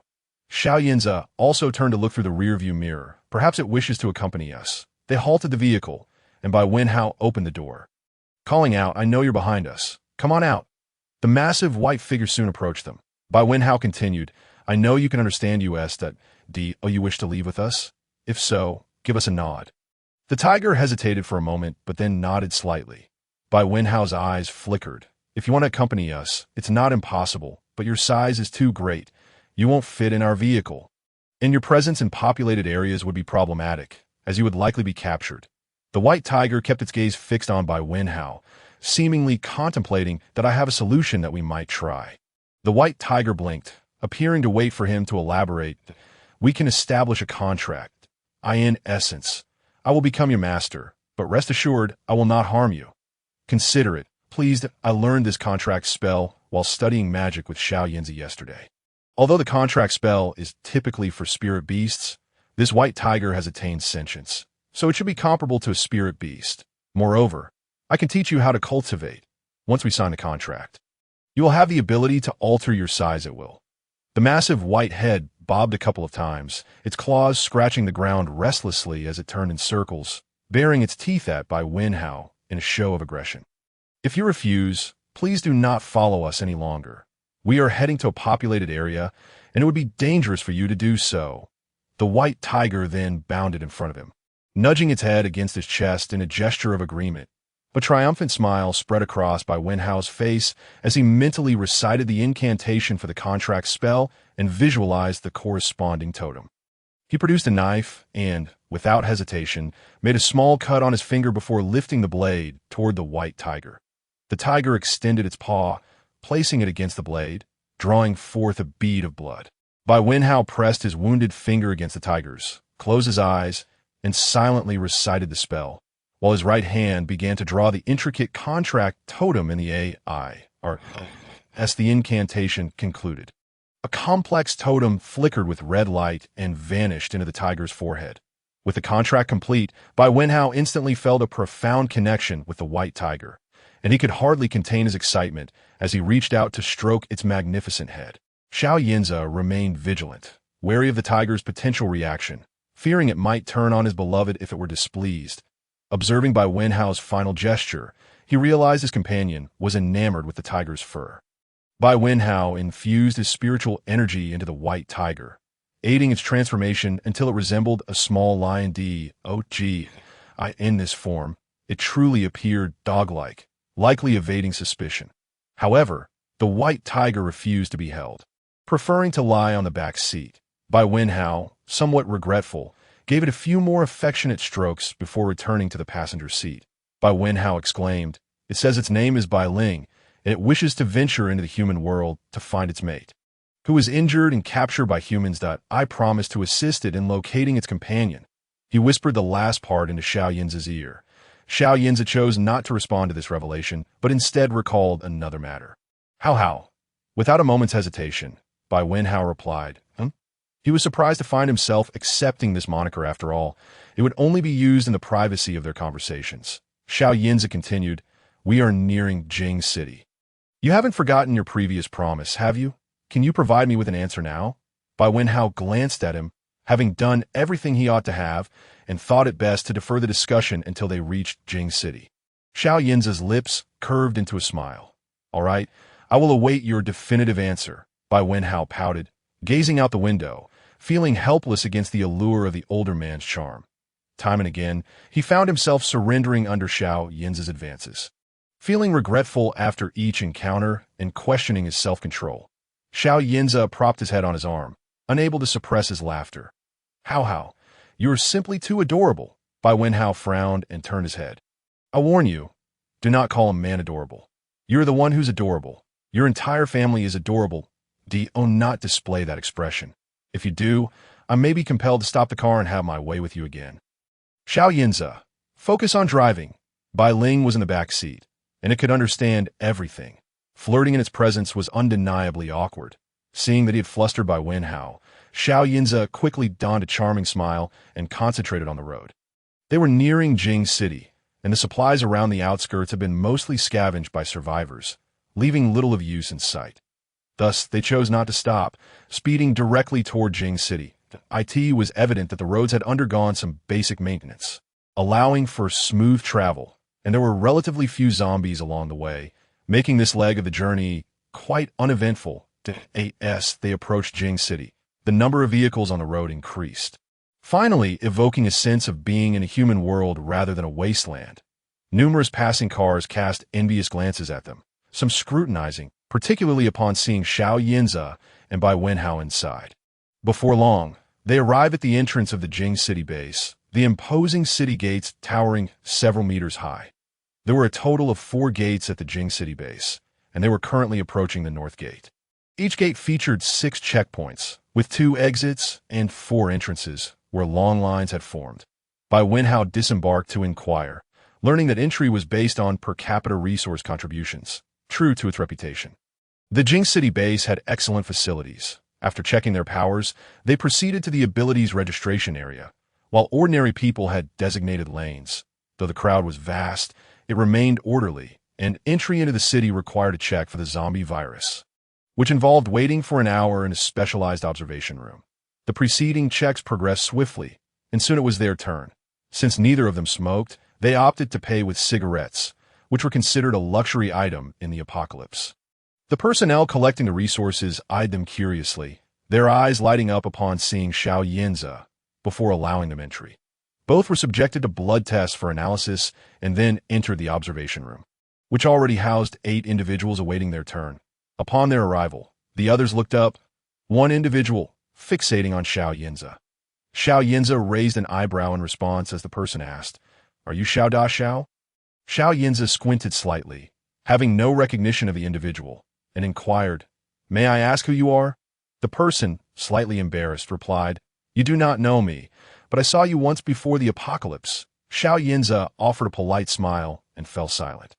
The two stood in the corner, quietly awaiting the passage of time. Outside, voices could be heard calling out certain names, prompting individuals to step out, while others might enter at any moment. Both kept their heads lowered, showing no curiosity towards others, solely waiting for their own names to be announced. Soon enough, someone outside called out their names, and they stepped out. The ensuing inspection revealed nothing amiss, and the two drove off, leaving behind the commotion. The entirety of the capital was divided into the inner city and the outer city, with a far more regulated management system. Survivors who had fled and could not afford housing had erected makeshift shelters along the edges of the outer city. The environment appeared relatively clean, and, as one ventured deeper, the surroundings improved notably, with some individuals leisurely strolling as if the apocalypse had never occurred. Bai Wenhao inquired, "Where are we headed?" Xiao Yinza, while gazing ahead, replied, "There is something I have yet to inform you of. I have some connections in the city. They have formed an ability squad, and my former residence should still be intact, located in the inner city. Let's head there directly." Bai Wenhao had always been aware that Xiao Yinza maintained contact with individuals in the capital, so he was not particularly curious, merely nodding in acknowledgement of this revelation. The vehicle sped towards the inner city, arriving at the city gates after roughly an hour. Here, no resources were required for entry. Merely presenting proof from the outer city sufficed. Many acquaintances of Xiao Yinza were already present, and after exchanging greetings, the two intended to leave immediately. Just as Bai Wenhao opened the car door, a staff member approached him, asking, "Are you surnamed Bai?" Bai Wenhao, puzzled, turned around. "Yes, I there's something you need?" The staff member continued, "You are Bai Wenhao, correct? Do you know me?" At that moment, Xiao Yinza stepped forward, stating, "It seems that young Master Bai is looking for him."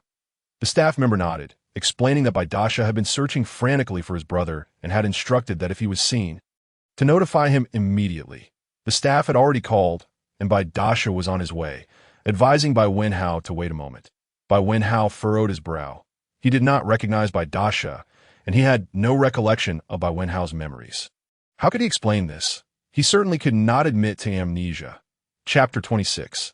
The Bai family Xiao Yinza opened the car door, allowing Bai Wenhao to enter first before he climbed in from the other side.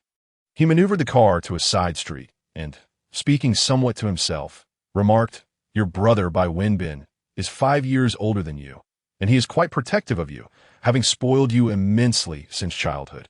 He believes everything you say." Bai Wenhao's eyes widened in shock. He turned to Xiao Yinza, asking, "Did you find out something?" Xiao Yinza replied, "I know your brother truly cares for you. That is beyond doubt. However, you have been rather excessively indulged by him. Fortunately, your character has changed considerably now." Bai Wenhao turned his gaze to the bustling street. He had never anticipated encountering Bai Wenhao's family upon arriving in the capital. Had he known, he might have refrained from coming. As his thoughts swirled, time slipped away swiftly. Soon he heard someone outside the car calling his name urgently, "Xiao Hao! Xiao Hao!" Bai Wenhao leaned out the car window to look back, spotting a fair-skinned man hurrying towards him, clad in a black suit. His bright eyes and slightly prominent nose, adorned with gold-rimmed glasses, exuded an air of sophistication. His full lips spoke with urgency, and upon seeing Bai Wenhao's head appear, he broke into a radiant smile that brought warmth to the atmosphere as he jogged over. Bai Wenhao thought to himself, this must be a warm-hearted individual. Bai Wenhao exited the car, and Bai Wenbin scrutinized him from head to toe, pulling him close to inspect further. Noticing that Bai Wenhao was neatly dressed and appeared well, he breathed a sigh of relief, then embraced him, exclaiming, Xiao Hao, you scared me to death. Yin said you separated halfway, and I feared something had happened to you. Thank goodness you returned safely. Bai Wenhao gently patted his brother's back. I came back with Xiao Yinze. Upon hearing this, Bai Wenbin released him and turned to Xiao Yinze, saying, Young Master Xiao, it has been a while. Thank you for taking care of my brother during the journey. I will certainly express my gratitude in person sometime. Xiao Yinze replied with humility, there is no need for thanks. Looking after Hao Hao is simply my duty. Previously, Bai Wenhao had held a rather dismissive view of young Master Xiao. Instead, getting along well with Xiao It was unclear what had transpired during their journey. But it was evident that Bai Wenhao had returned with young Master Xiao. Understanding his brother's disposition, Bai Wenbin knew that without Xiao Yinze, Bai Wenhao could not have made it back to the capital safely. Regardless, he suggested, Xiao Hao, let us return home first. Bai Wenhao turned to Xiao Yinze, who reassuringly said, you should go back with your brother that I will come find you tomorrow. Bai Wenhao nodded and followed Bai Wenbin. In the car, Bai Wenbin remarked, Xiao Hao, you seem to have become quite close with young Master Xiao. Facing the unfamiliarity, Bai Wenhao felt a hint of tension but relaxed slightly when he heard the mention of Xiao Yinze. Responding, yes, we have gone through several life and death experiences together, and I trust him greatly. Bai Wenbin furrowed his brow slightly. His brother had never behaved this way before, in such a harsh world. Even his brother's character had changed. Reflecting on their arduous journey, he felt a pang of sympathy for Bai Wenhao. I am sorry. It is my fault for not finding you sooner. Bai Wenhao smiled gently. It has nothing to do with you. I was simply too headstrong before, but I will change that moving forward. Bai Wenbin felt an even deeper sense of concern, yet he also noticed a subtle distance in his brother's tone. Feeling somewhat displeased, he asked, why don't you even call me brother anymore? Are you truly upset with me? Not at all. How could that be? After a brief pause, Bai Wenhao added, brother, after this experience, I have come to understand a lot. I will never be headstrong again. Xiao Hao has grown up. Bai Wenbin felt a wave of relief. It's all right. You can be as willful as you like with me. Bai Wenbin truly cared for his brother, to which Bai Wenhao expressed gratitude. Thank you, brother. Having learned from his experiences with Bai Wenhao soon discovered that the original Bai Wenhao was treated like a precious gem in the family. The family members were almost blindly obedient to his words, which made his adaptation considerably easier. Unexpectedly, having lost his parents at a young age, he found himself in this world with 3 unconditional loving relatives. This feeling was indeed quite wondrous. Bai Wenhao placed Bai Ling directly in the Bai family's rear garden to roam freely while he attended the warm welcome ceremony celebrating his return. Meanwhile, Xiao Yinze, observing Bai Wenhao depart with his brother, felt a twinge of discomfort in his heart, but ultimately drove back to his original residence alone. As he parked the car, someone came out to greet him. Including Zhao Yuli and Lin Senator, Zhao Yuli stepped forward, noticing only Xiao Yinze, and inquired, Boss, where's Bai Ge? Xiao Yinze replied while walking inside. He went home with his brother Dada. Doesn't that leave you a bit lonely? The others followed Xiao Yinze into the house. Although spacious, the presence of over 10 people made it feel quite cramped. Some greeted Xiao Yinze before stepping outside, leaving 3 or 4 individuals to report to him. They shared that the Flammability Squad was currently managed by Vice Captain Gao Faming, who briefed Xiao Yinze on all matters concerning the squad, including resources, the number of abilities users, and the total headcount. Xiao Yinze asked, has Xiao Yinchuan returned to the capital? Gao Faming nodded. He has been back for over half a month. Xiao Yinze inquired further, what abilities do you all possess? Gao Faming responded, I am a psychic type, but I am currently only at level 2. The third member, Shun Jiang, added, I have earth abilities. Since Zhao Yuli arrived, I have started absorbing crystal cores and have now reached level 3. The fourth member, Li Luan, appeared somewhat bashful. I'm just an ordinary person. Xiao Yinze requested, come here. Let me take a look. Li Luan, having heard from Lin San about Xiao Yinza helping others awaken their abilities, felt a surge of excitement at the call. Xiao Yinza examined him and observed that his dantian was utterly empty. Although you cannot become an abilities user, I will find a body refinement technique for you. If you practice diligently, you can still carve out your own path. Ordinary members of the squad can also train. Li Luan felt a bit disheartened upon learning he could not awaken abilities. But with Xiao Yinza's encouraging words, he and the others had unwavering faith in him, and their spirits lifted immediately. The group then discussed further deployment for the ability squad, and Xiao Yinza kept Gao Faming while the others exited. Gao Faming asked, "Captain Xiao, do you have any other matters?" Xiao Yinza replied casually, "Do you know Bai Wenbin?" Gao Faming raised an eyebrow. "I do know him. We had some business dealings before the apocalypse." "Are you looking for him?" "His younger brother, Bai Wenhao, is my partner." This revelation was quite surprising. Gao Faming was momentarily taken aback. Having met Bai Wenhao before, he felt that he was quite different from his brother, though he understood why Xiao Yinza might be drawn to him. However, he wondered, "Captain, are you planning to? Tomorrow, you and I shall visit his residence to propose. He certainly does not wish to be perpetually separated from his beloved wife." At this, Gao Fei was indeed taken aback and, with a hint of amusement, jested, "Captain Xiao, this might prove somewhat challenging. Regardless of Bai Wenhao's character, his family truly treasures him. They would likely expel you the moment you arrive." "Not at all. I am his son's savior. Perhaps, in gratitude, he might wish to offer himself to me. As for Bai Wenhao, that seems rather unlikely. Captain Xiao, I suggest you prepare for the worst." Xiao Yinja then inquired about some of Gao Fei's training matters, imparting some wisdom before allowing him to depart. The Bai family was indeed warm-hearted and treated Bai Wenhao with genuine kindness. He felt as though he had compensated for the emotional void of his past life. Lying in the elegantly adorned room, everything felt so cozy, undoubtedly having been meticulously arranged by the Bai family. Even the quilt was pleasantly warm. With the power restored in the Beijing base, he turned off the light and nestled into the comforting covers. Yet sleep eluded him. Perhaps he was too exhilarated today, or perhaps it was the absence of someone by his side that troubled him. Tossing and turning, he suddenly heard a rustle by the window. When he looked up, he spotted a shadow flitting about. He quickly sat up, cautiously got out of bed, and approached the window, gently prying it open with a tang knife, only to find Xiao Yinja's handsome face leaning in. He hastily opened the window and whispered, "What brings you here?" Xiao Yinja leaped into the room, landing softly and immediately enveloping Bai Wenhao in an embrace. How? I've missed you terribly." Bai Wenhao pushed him away and turned to walk back. "Get lost. It's only been a short while since we last met. For me, every second without you feels unbearable." Bai Wenhao shot him a sidelong glance. "Do you expect me to believe that? What do you really want?" Xiao Yinja sidled up to him, gently wrapping his arms around his waist. "I cannot sleep without you nearby." This time, Bai Wenhao did not push him away, as he too felt this yearning.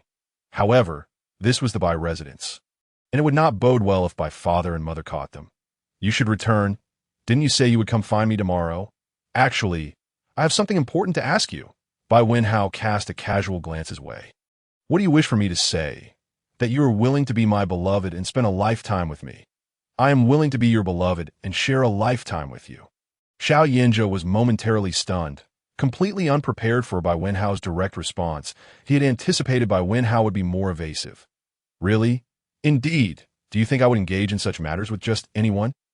Xiao Yinja, exhilarated, scooped him up and, in a few swift steps, tossed him onto the bed.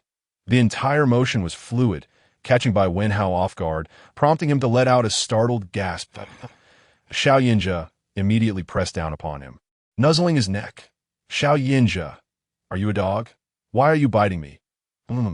Just then a knock sounded at the door. "Xiao Hao, are you all right? Was it you calling?" Chapter 27. The Blaze Squad, brother, I'm fine. I just have a bit of trouble adjusting. I fell off the bed. You should go to sleep. I need a rest. Bai Wenhao clutched Xiao Yinja's hand tightly, preventing him from making any further moves. Xiao Yinja leaned slightly closer, nipping at his neck. Bai Wenhao let out a muffled sound, but before he could voice his protest, Xiao Yinja covered his mouth. Bai Wenhao shot him a fierce glare. "You need to calm down for a moment." Unfazed, Xiao Yinja intensified his kisses. Xiao Hao, did you hurt yourself? Bai Wenhao turned his head away, somewhat breathless, and said, I'm not a child anymore, brother. You should go to sleep. I'm so tired. Xiao Yinja continued to kiss his neck, prompting Bai Wenhao, exasperated, to push his head away softly. You're doing this on purpose, aren't you? With a vigorous twist, he positioned himself atop Xiao Yinja. Who's afraid of whom? Xiao Yinja, lying beneath him, extended his arms to encircle his neck, his eyes sparkling with mirth. How, will you desire? Anything you wish. I am most agreeable. Be quiet. The two frolicked until the wee hours, with Bai Wenhao adamantly refusing to let Xiao Yinja stay, promising to meet him the following day, which finally satisfied Xiao Yinja enough for him to depart. Alone in the pitch-black room, Bai Wenhao felt an unusual sense of contentment, utterly exhausted but unable to sleep. Having traversed into this world, his life now felt complete. Was all the adversity he faced in his previous life merely a prelude to his arrival here? The next morning, at the Bai family breakfast table, the atmosphere was harmonious as they enjoyed their meal together. After yesterday's interactions, Bai Wenhao felt as if any lingering sense of alienation had dissipated, replaced by a comforting sense of belonging, that he increasingly perceived them as his own family and resolved to take good care of them on behalf of the original owner. After breakfast, Bai Wenhao expressed his desire to venture out for a stroll. Bai mother offered to accompany him, but Bai Wenhao politely declined. The family was well aware of his past temperament and understood his aversion to being followed. After all, being in Beijing, he should be safe enough, so they allowed him his freedom. However, just as he was leaving, Bai Wenbin called out to him, Are you off to see Xiao Yinja? Bai Wenhao had no intention of keeping anything from them. They hadn't asked, so he hadn't volunteered information. But since Bai Wenbin had inquired, he replied, I have awakened my spatial abilities. All of Xiao Yinja's supplies are in my space, and I intend to deliver them to him. A look of delight spread across Bai Wenbin's face. You've awakened spatial abilities. That's an excellent power, and I've heard that spatial abilities are quite in demand nowadays. But Xiao Yinja has formed his own abilities team. Do you intend to join them? Without hesitation, Bai Wenhao nodded. Of course. We've journeyed this far together, and it's far more reassuring to team up with familiar faces, as long as you're aware. Xiao Yinja is far more capable than his brother. Bai Wenhao smiled. I'm aware. I heard you've awakened water abilities? Yes, but I've only just managed to reach level 2. Bai Wenhao casually retrieved several filtered level 2 crystal nuclei from his space. Brother, take these. They've all been filtered. Bai Wenbin shook his head, declining. Keep them for yourself. I'm currently engaged in administrative work, so abilities aren't a priority for me. Bai Wenhao turned to face him earnestly. Brother, where are you working now? In an abilities team formed by a friend. I assist him with some of the team's affairs. Have you considered joining me in the Blaze Squad? Bai Wenbin pondered before responding. My friend is an old college classmate. He just established his abilities team and reached out to me. I feel reluctant to leave him now. Bai Wenhao still extended the crystal nuclei to him, believing there was no one more reliable than himself. In this apocalyptic world, the duration of its trials remained uncertain, and the future was unpredictable. Thus, it was crucial to enhance one's abilities to safeguard oneself and one's family. Bai Wenbin paused, nodding appreciatively. Xiao Hao has truly grown up, recognizing the importance of protecting family. Brother, I speak the truth that I've not only awakened spatial abilities, but also mental abilities that I will ensure your safety. Bai Wenbin reached out, as if to pat his head, but then recalled that Bai Wenhao disliked such gestures and withdrew his hand. All right, from now on, we shall rely on you for protection. Nevertheless, he accepted the crystal nuclei. You're right. I will strive to enhance my abilities. Bai Wenhao rolled his eyes internally, clearly aware that Bai Wenbin was somewhat skeptical of his claims. I will be leaving now. I won't return for lunch. Come back early tonight. Understood, following the route Xiao Yinja had provided the previous night. Bai Wenhao made his way, taking the opportunity to observe how Beijing differed from his original world. To his surprise, there was little variation. People were fundamentally the same. Continuing onward, he turned a corner and found himself at the location Xiao Yinja had mentioned. As he walked, he suddenly sensed someone approaching. He shifted slightly aside, and a delicate white hand swiped through the air. Turning his head, he found Lin Yinyin with her arm raised, appearing somewhat awkward. He had no desire to entangle himself with the female lead, and his expression soured. There's something you need? Lin Yining lowered her arm, blushing slightly in response to Bai Wenhao's demeanor.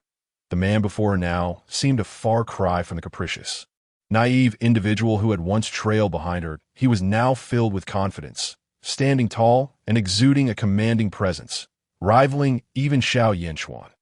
This man had once shielded her from harm. Wenhao, I heard you returned. Why didn't you come find me? Bai Wenhao raised an eyebrow. What? Has Xiao Yinchuan been treating you poorly lately, prompting you to seek me out? Upon hearing this, Lin Yining's eyes glistened with unshed tears. Adopting a pitiful expression, Wenhao, how can you say that? Xiao Yinchuan and I are merely friends. Bai Wenhao scoffed. In that case. It seems we aren't even friends. Lin Yining's face was a picture of suppressed tears as she spoke in a low voice. Wenhao, why would you say such things? I thought we were best friends, especially since you used to treat me so well. Indeed, you are aware of how benevolent I have been towards you in the past. Lin Yining, you may deceive others, but you cannot deceive me. You too are an ability user from the Space Department, are you not? Lin Yining widened her eyes in shock, then slowly lowered her head, murmuring softly, I didn't tell you before because I wanted to surprise you. Who would have known that those events would unfold, and you would leave the team? Bai Wenhao coldly interrupted her. Enough that I have no time for your theatrics. You pilfered supplies from Xiao Yinchuan's team, and then attempted to shift the blame onto me. If I cannot see through your true nature, then I am indeed foolish. However, let bygones be bygones. Just ensure you do not appear before me again. Lin Yining reached out to grasp Bai Wenhao's arm as he turned to leave. Wenhao, it's not like that. Just then, a voice called out, Wenhao, there you are. Bai Wenhao frowned upon hearing the voice and forcefully pulled his arm away from Lin Yining's grip. Turning around, he saw Chenyu approaching him with a radiant smile. Chenyu spoke with an overly familiar tone, as if they had known each other for ages. I went to your house looking for you, but couldn't find you that I never expected to run into you on the street. What a coincidence. Coincidence, my foot. Did you not check the calendar before stepping out today? I would rather not encounter either of these two. When did you arrive in Jing City? I've been here for about half a month. I came to Jing City right after you left, hoping to run into you. Lin Yining interjected curiously. Wenhao, who is he? Bai Wenhao pointed at Lin Yining and replied, This is Lin Yining. He then gestured toward Chenyu, saying, And this is Chenyu. We are all friends, so why not get acquainted? I have matters to attend to, so you two chat for now. Both Lin Yining and Chenyu simultaneously grasped his arm. Chenyu spoke first. Where are you going? Let me accompany you. You're too presumptuous. That is unnecessary. The place I'm heading to is not suitable for you. It's not inconvenient at all. I can simply follow you without saying a word or doing anything. Just as Bai Wenhao raised his head, he spotted Xiao Yinza approaching with 2 or 3 companions. What a dramatic scene. He quickly withdrew his arm, exclaiming, I'll take my leave. You two can chat. Bai Wenhao hastened a few steps toward Xiao Yinza. From a distance, Xiao Yinza noticed the 3 of them in a tug-of-war, his expression darkening considerably. However, upon seeing Bai Wenhao walk toward him with a smile, his demeanor softened slightly. As Bai Wenhao reached him, Xiao Yinza placed a hand on his shoulder and turned back, casting a brief glance at the 2 behind them. Lin Yining observed their intimate interaction, biting her lip and lightly stomping her foot. What exactly is their relationship?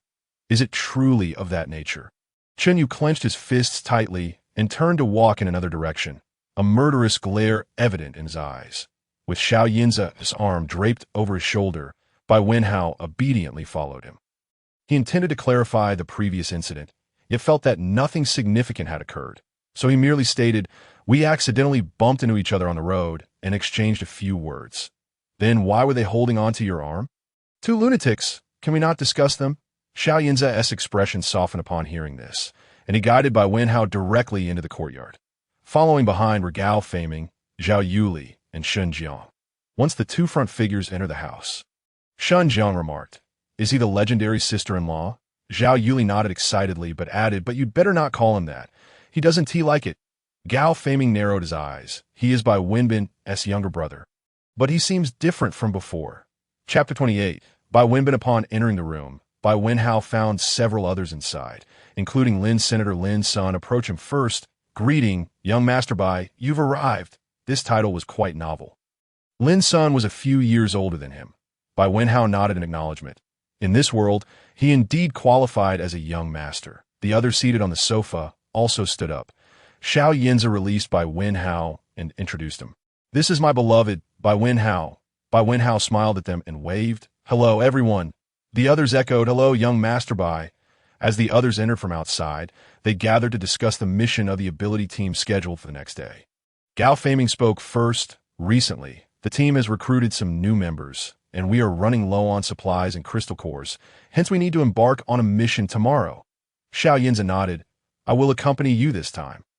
The others were visibly excited, eager to witness their leader's prowess. There was no doubt. They merely wished to broaden their horizons. Shun Jiang exclaimed, "So where are we heading to unleash our fury this time?" Gao Feiming produced a map and spread it across the table. Everyone leaned in, and suddenly Bai Wenhao suggested, "Why not venture to the southern suburbs of Jing City this time?" Xiao Yinza immediately grasped his intent. "All right, we shall head to the southern suburbs then." In just a few exchanges, they finalized their itinerary for the following day. Once Xiao Yinza led Bai Wenhao to a room, the others congregated to gossip. Shun Jiang remarked, "I've never seen the boss so receptive to others' opinions. Doesn't he? It feels somewhat like the king no longer attends court." The others chuckled, and Zhao Yuli added, "Don't underestimate Bai Ge. You'll see soon enough." Despite their disbelief, they turned to Lin's son, who nodded. "Young Master Bai is indeed impressive." Though the others remained silent, they surely harbored skepticism. With Bai Wenhao's frail appearance, could he truly fend off zombies? The disbelief they held today would surely lead to embarrassment tomorrow. Only Gao Feiming believed wholeheartedly. As a psychic ability user, he had sensed something different about their leader. When Bai Wenhao passed by him, he detected the same aura that emanated from Xiao Yinza. Though he appeared weak, Gao Feiming would never underestimate him. Xiao Yinza's residence was a villa, and he led Bai Wenhao to the room he had inhabited since childhood. Upon entering, Bai Wenhao immediately felt the distinctive atmosphere of the room, every detail infused with Xiao Yinza's essence. Even the bookshelf contained photographs from his childhood. Bai Wenhao picked up a photo and burst into laughter. "Is this you as a naked child?" Xiao Yinza approached, placed the photo down, and pinched his cheek. "This was taken before I turned 1 year old. What is so funny? It's perfectly normal to be unclothed in summer." Bai Wenhao proceeded to peruse all the photographs, as if witnessing different stages of Xiao Yinza's life before him. To the back of the shelf lay an album. He reached for it and opened it. The first photo that caught his eye was of a gentle woman holding Xiao Yinza. "Is this your mother?" Xiao Yinza looked down, touching the woman's face in the photo. "This is the only picture I have of her. I don't even remember her face. It's all right. I don't recall my parents' appearances either." Xiao Yinza tilted his head to look at him. Bai Wenhao suddenly realized what he had just blurted out. "I meant that I also couldn't remember my parents' faces when I was little." He had inadvertently revealed something from a past life. He continued flipping through the album, which contained only that singular photograph of his mother. "Please help me put this album away. It was taken by my grandfather." Bai Wenhao had gathered some understanding of Xiao Yinza's family situation. "All right, I'll help you put it away." He wandered around Xiao Yinza's bedroom, observing its immaculate condition, noting that this fellow certainly had a penchant for cleanliness. Suddenly, he spotted a uniquely designed necklace on a hanger. "What is this?" Xiao Yinza followed his gaze, smiling as he walked over and retrieved it from the hanger. "This is what fell from you the first time I met you." Bai Wenhao casually accepted the ordinary chain, but the pendant was peculiar. 2 small figures holding hands. He had never seen such a necklace before. And upon flipping it over, he noticed a character engraved on the back. Since their first meeting, Xiao Yinza had lost interest in the necklace, intending to return it, but had set it aside. He had never examined it closely until now, and upon closer inspection, he indeed saw the character engraved on the back. Bai Wenhao suddenly suggested, "Could this belong to Chunyu?" For some inexplicable reason, he felt that it might be the case. Could it be that Chunyu and Bai Wenhao harbored some undisclosed secrets? Xiao Yinza stared at the necklace. "Even if it does, it's none of your concern." Forget about it." Xiao Yinza took the necklace back from Bai Wenhao and hung it up again. "Are you tired? Would you like to lie down on the bed for a while?" Bai Wenhao shot him a glare. "Am I foolish enough to lie on the bed? I'm not tired. Why didn't you ask me earlier why I'm going to the southern suburbs? Aren't you looking for vines for Zhao Yuli?" "Did I mention that?" "You did? Oh, you just agreed so readily." One, to your subordinates have any objections? They need not have any objections. They simply need to obey orders. How do you manage to win people's hearts like that? Alas, my dear companion, I possess an undeniable charm. Humph. By the way, do you happen to have any martial arts techniques suitable for ordinary individuals? It seems you might. Allow me to search. Bai Wenhao closed his eyes, for he had entered the realm of the system shop.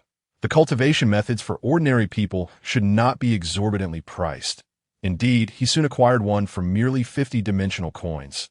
This particular technique, akin to supernatural abilities, is capable of being upgraded. With diligent practice, one can cultivate an inner energy, and this advanced martial art should be quite suitable for your subordinates. Thank you. How? Get lost. Xiao Yinja cast aside his book and embraced his waist, declaring, I have decided to repay you handsomely. Hand me that book. Bai Wenhao attempted to twist his wrist free, admonishing, stop fooling around. Your subordinates are downstairs. If they hear us, I might as well never show my face again. No worries. I shall erect a barrier. No one will hear us. You better let go. My waist still aches. If you persist, I shall return to the Bai family. How about we spar a little? I find myself perplexed about certain matters. Engaging in practical combat might clarify things, and as he spoke, Bai Wenhao swiftly struck his hand away, distancing himself from the embrace. Xiao Yinja sighed, feeling a tinge of regret. Very well. How shall we proceed? Bai Wenhao assumed a stance, slowly conjuring a fiery sword in his hand. That I hope this doesn't set your room ablaze. Burn away. A few individuals stood conversing in the courtyard when suddenly the windows on the third floor shattered with a resounding crash. They simultaneously looked up to see the source of the commotion, only to discover it was the boss's bedroom. Xiao Yinja leaped from the window, exclaiming, Goodness, the boss has lost his mind. Following suit, Bai Wenhao leaped after him. As the others remained momentarily stunned, Xiao Yinja and Bai Wenhao had already landed on the ground. Upon seeing the bewildered individuals, Xiao Yinja cleared his throat awkwardly. You lot, please send someone upstairs to tidy up. The room is rather disheveled. He then took Bai Wenhao's hand, leading him out for a stroll. When they arrived at Xiao Yinja's room, the sight within left them speechless. Water covered the floor and bed. Scorch marks marred the ceiling, and even the windows had warped. What on earth had transpired in that room? As the afternoon wore on, the group reconvened to discuss the specifics of their upcoming mission and other trivial matters. With evening approaching, Bai Wenhao expressed his desire to return to the Bai family, but Xiao Yinja insisted on pulling him into a new room. Half an hour later, Bai Wenbin arrived at the door.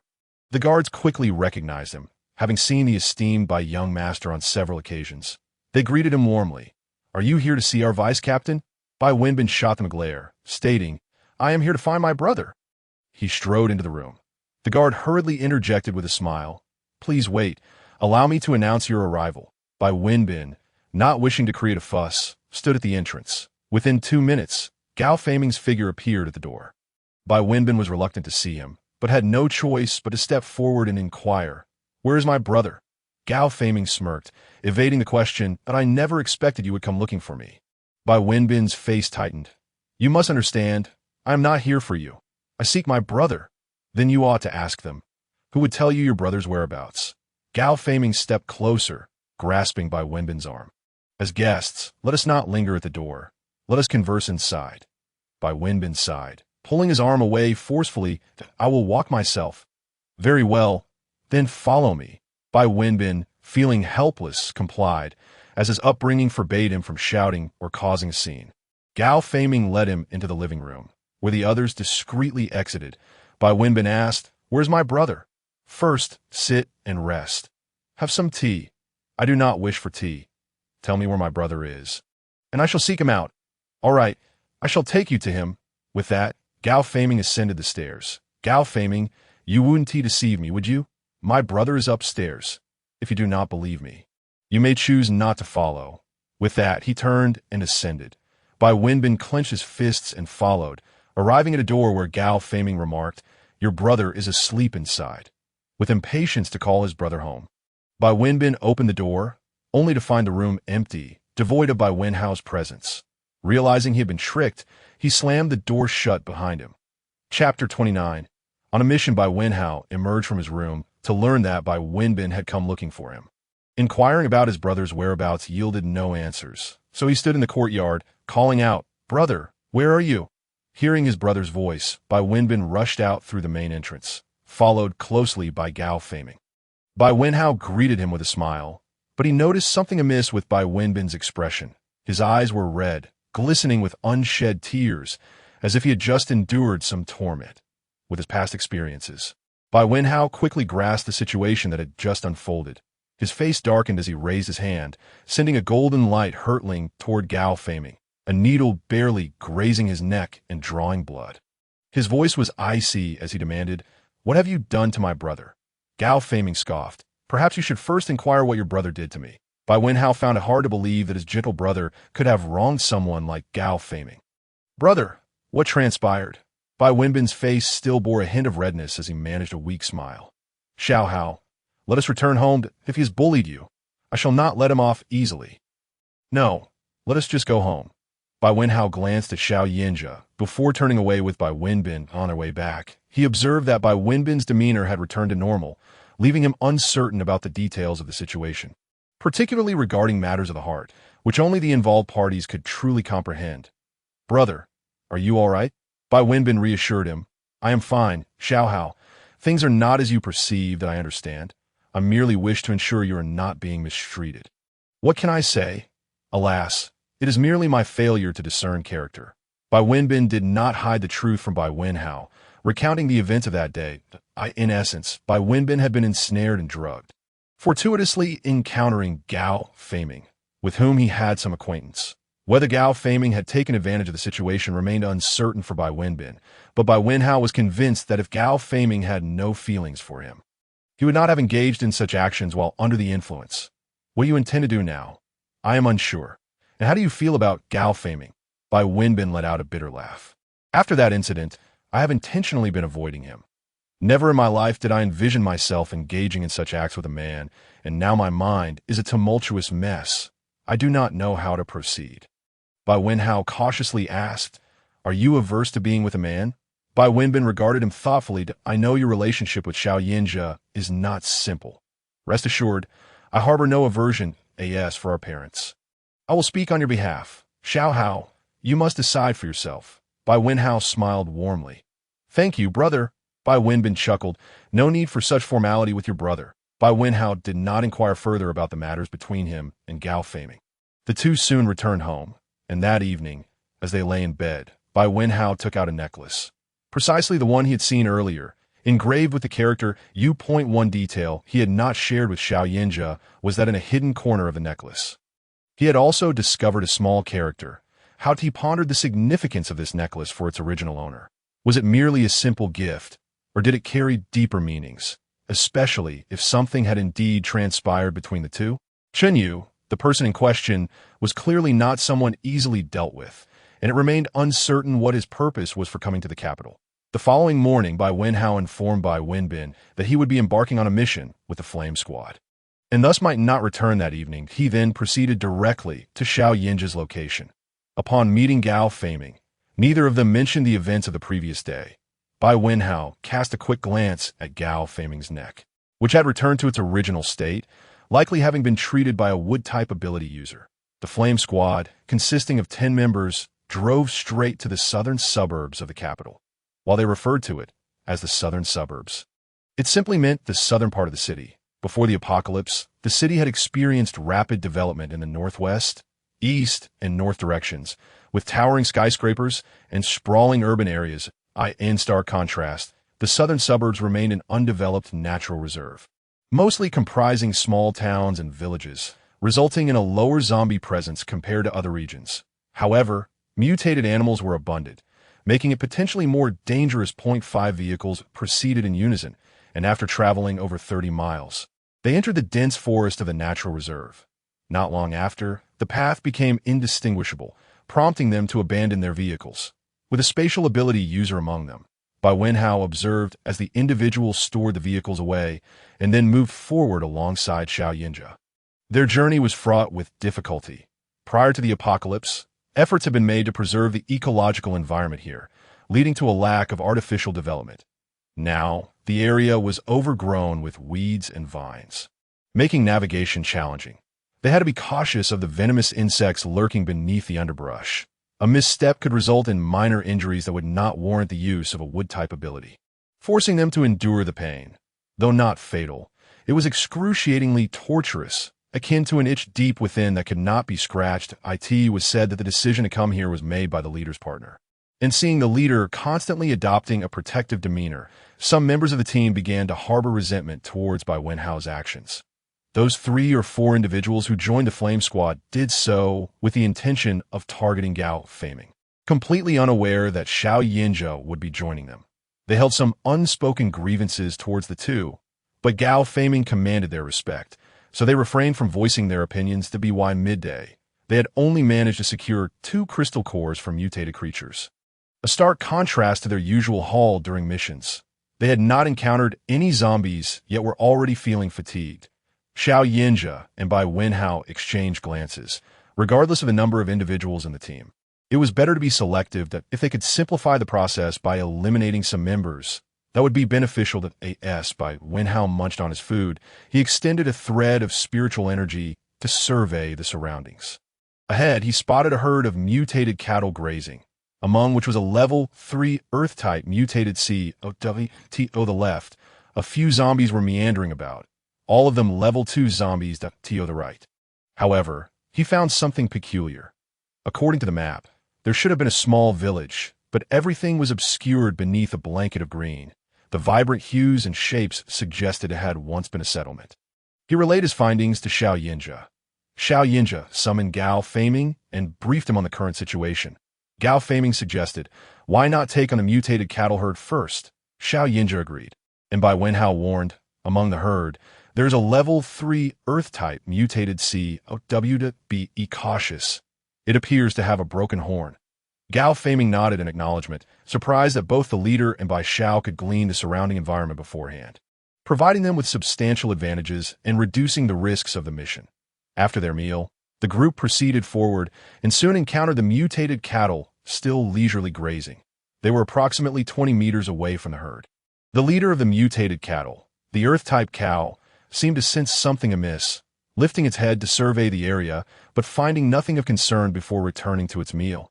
The group dispersed slightly, gradually forming a surrounding circle around the entire herd of mutated cattle. Xiao Yinzhou and Bai Wenhao intended to observe their combat tactics, so they stood back as 7 members charged in. Gao Faming, being a psychic ability user, was not proficient in close combat. He watched as their coordination appeared fairly harmonious. Yet the overall abilities of the team members were relatively low, and the herd predominantly consisted of level 2 mutated cows. As they rushed in, it seemed as though they had vanished without a trace. Bai Wenhao found amusement in the scene. 3 or 4 mutated cows were now confronting a single ability user.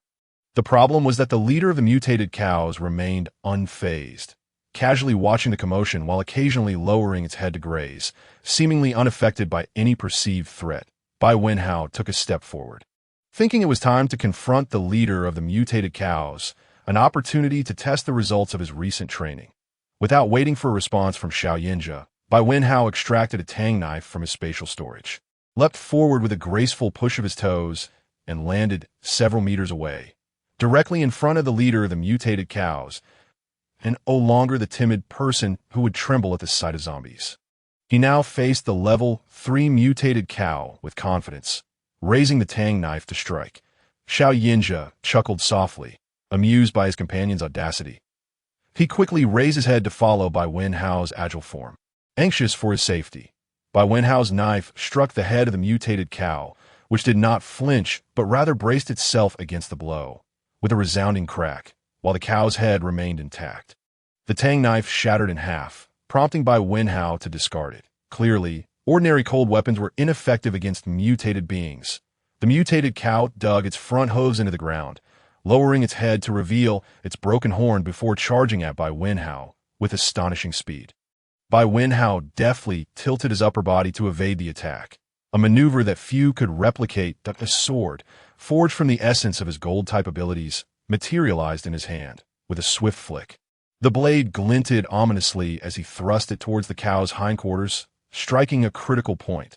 The mutated cow let out a pained bellow, its hind legs rearing up high, while Bai Wenhao retreated a few meters, extending his hand to summon the sword, which had just pierced the cow's flesh. The mutated cow turned its head, its red eyes glinting ominously as it stomped its front hooves, summoning a flurry of earth spikes that shot upwards towards Bai Wenhao. With a deft twist of his wrist, he spun the sword in a series of elegant flourishes, deflecting the spikes that clattered harmlessly to the ground. The mutated cow let out a thunderous roar, and Bai Wenhao felt the ground tremble beneath him, becoming soft as his feet began to sink. Planting the sword's tip into the earth, Bai Wenhao leapt high into the air, aiming the blade at the cow's head.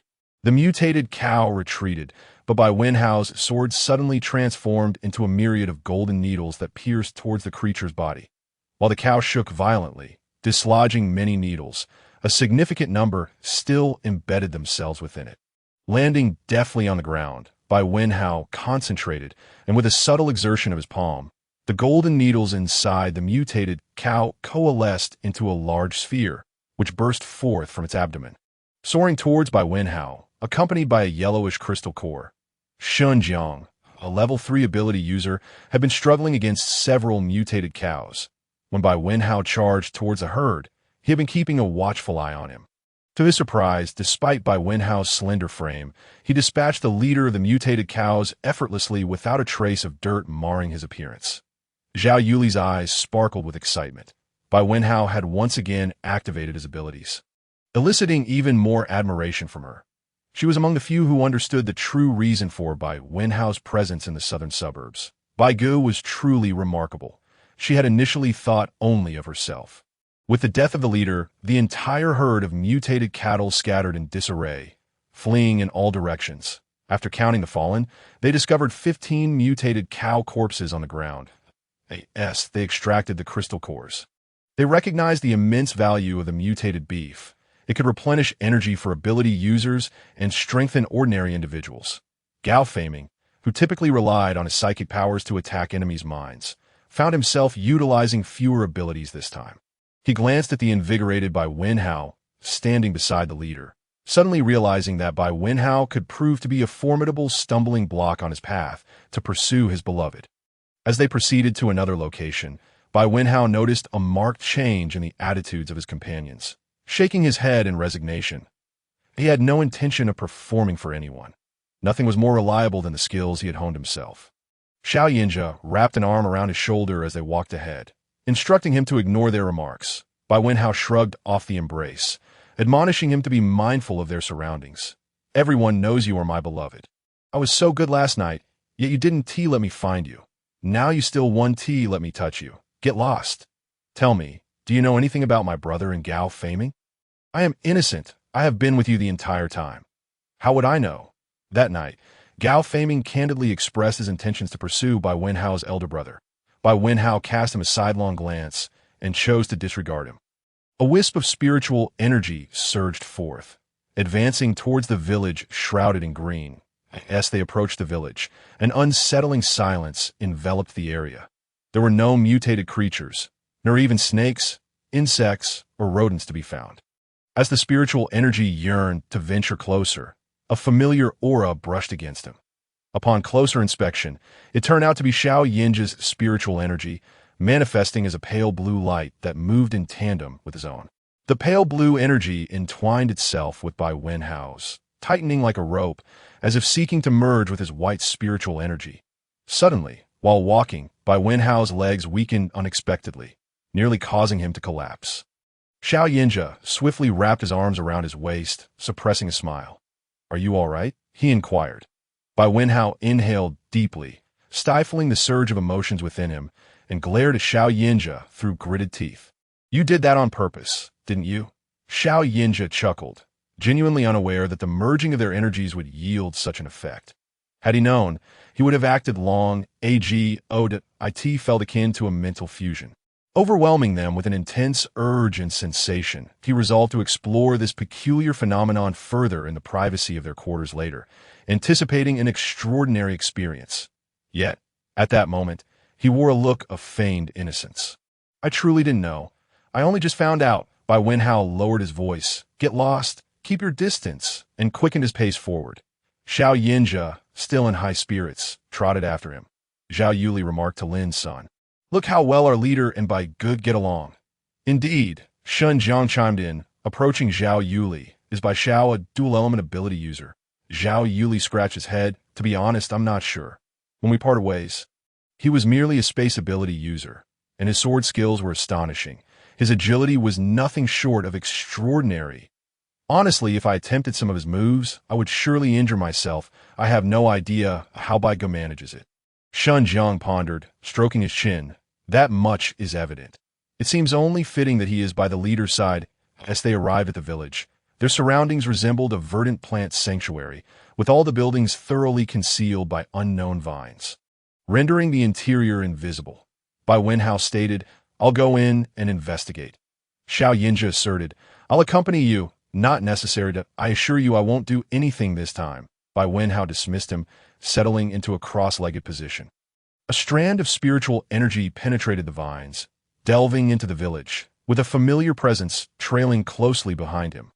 Gao Faming observed the two sitting still, and although he was unaware of their methods, he assumed they were akin to his own mental prowess, that, in fact, his mental energy could achieve external exploration, but its range was limited to 10 meters. Unable to match their unrestricted abilities, he resolved to consult Captain Xiao upon their return. Bai Wenhao and Xiao Yinja ventured deeper beneath the vines, greeted by an overwhelming sea of green. The roofs, windows, and all items within the houses were enshrouded in a vibrant hue. The spiritual energy meandered along the village's narrow path, revealing walls adorned with humanoid vines. Upon closer inspection, the grisly sight of emaciated corpses bound within the vines sent chills down their spines. These mutated plants were far more terrifying than zombies. Suddenly, Bai Wenhao noticed a humanoid vine twitch. Two strands of spiritual energy approached it, and to their horror, the vines were not merely binding the bodies, but were sprouting from within them. The individual retained a faint breath, and upon seeing them, his body trembled slightly before falling still. There's no saving him. The two strands of energy continued their search through the village, no longer hoping to find survivors, but merely seeking the source of the vines.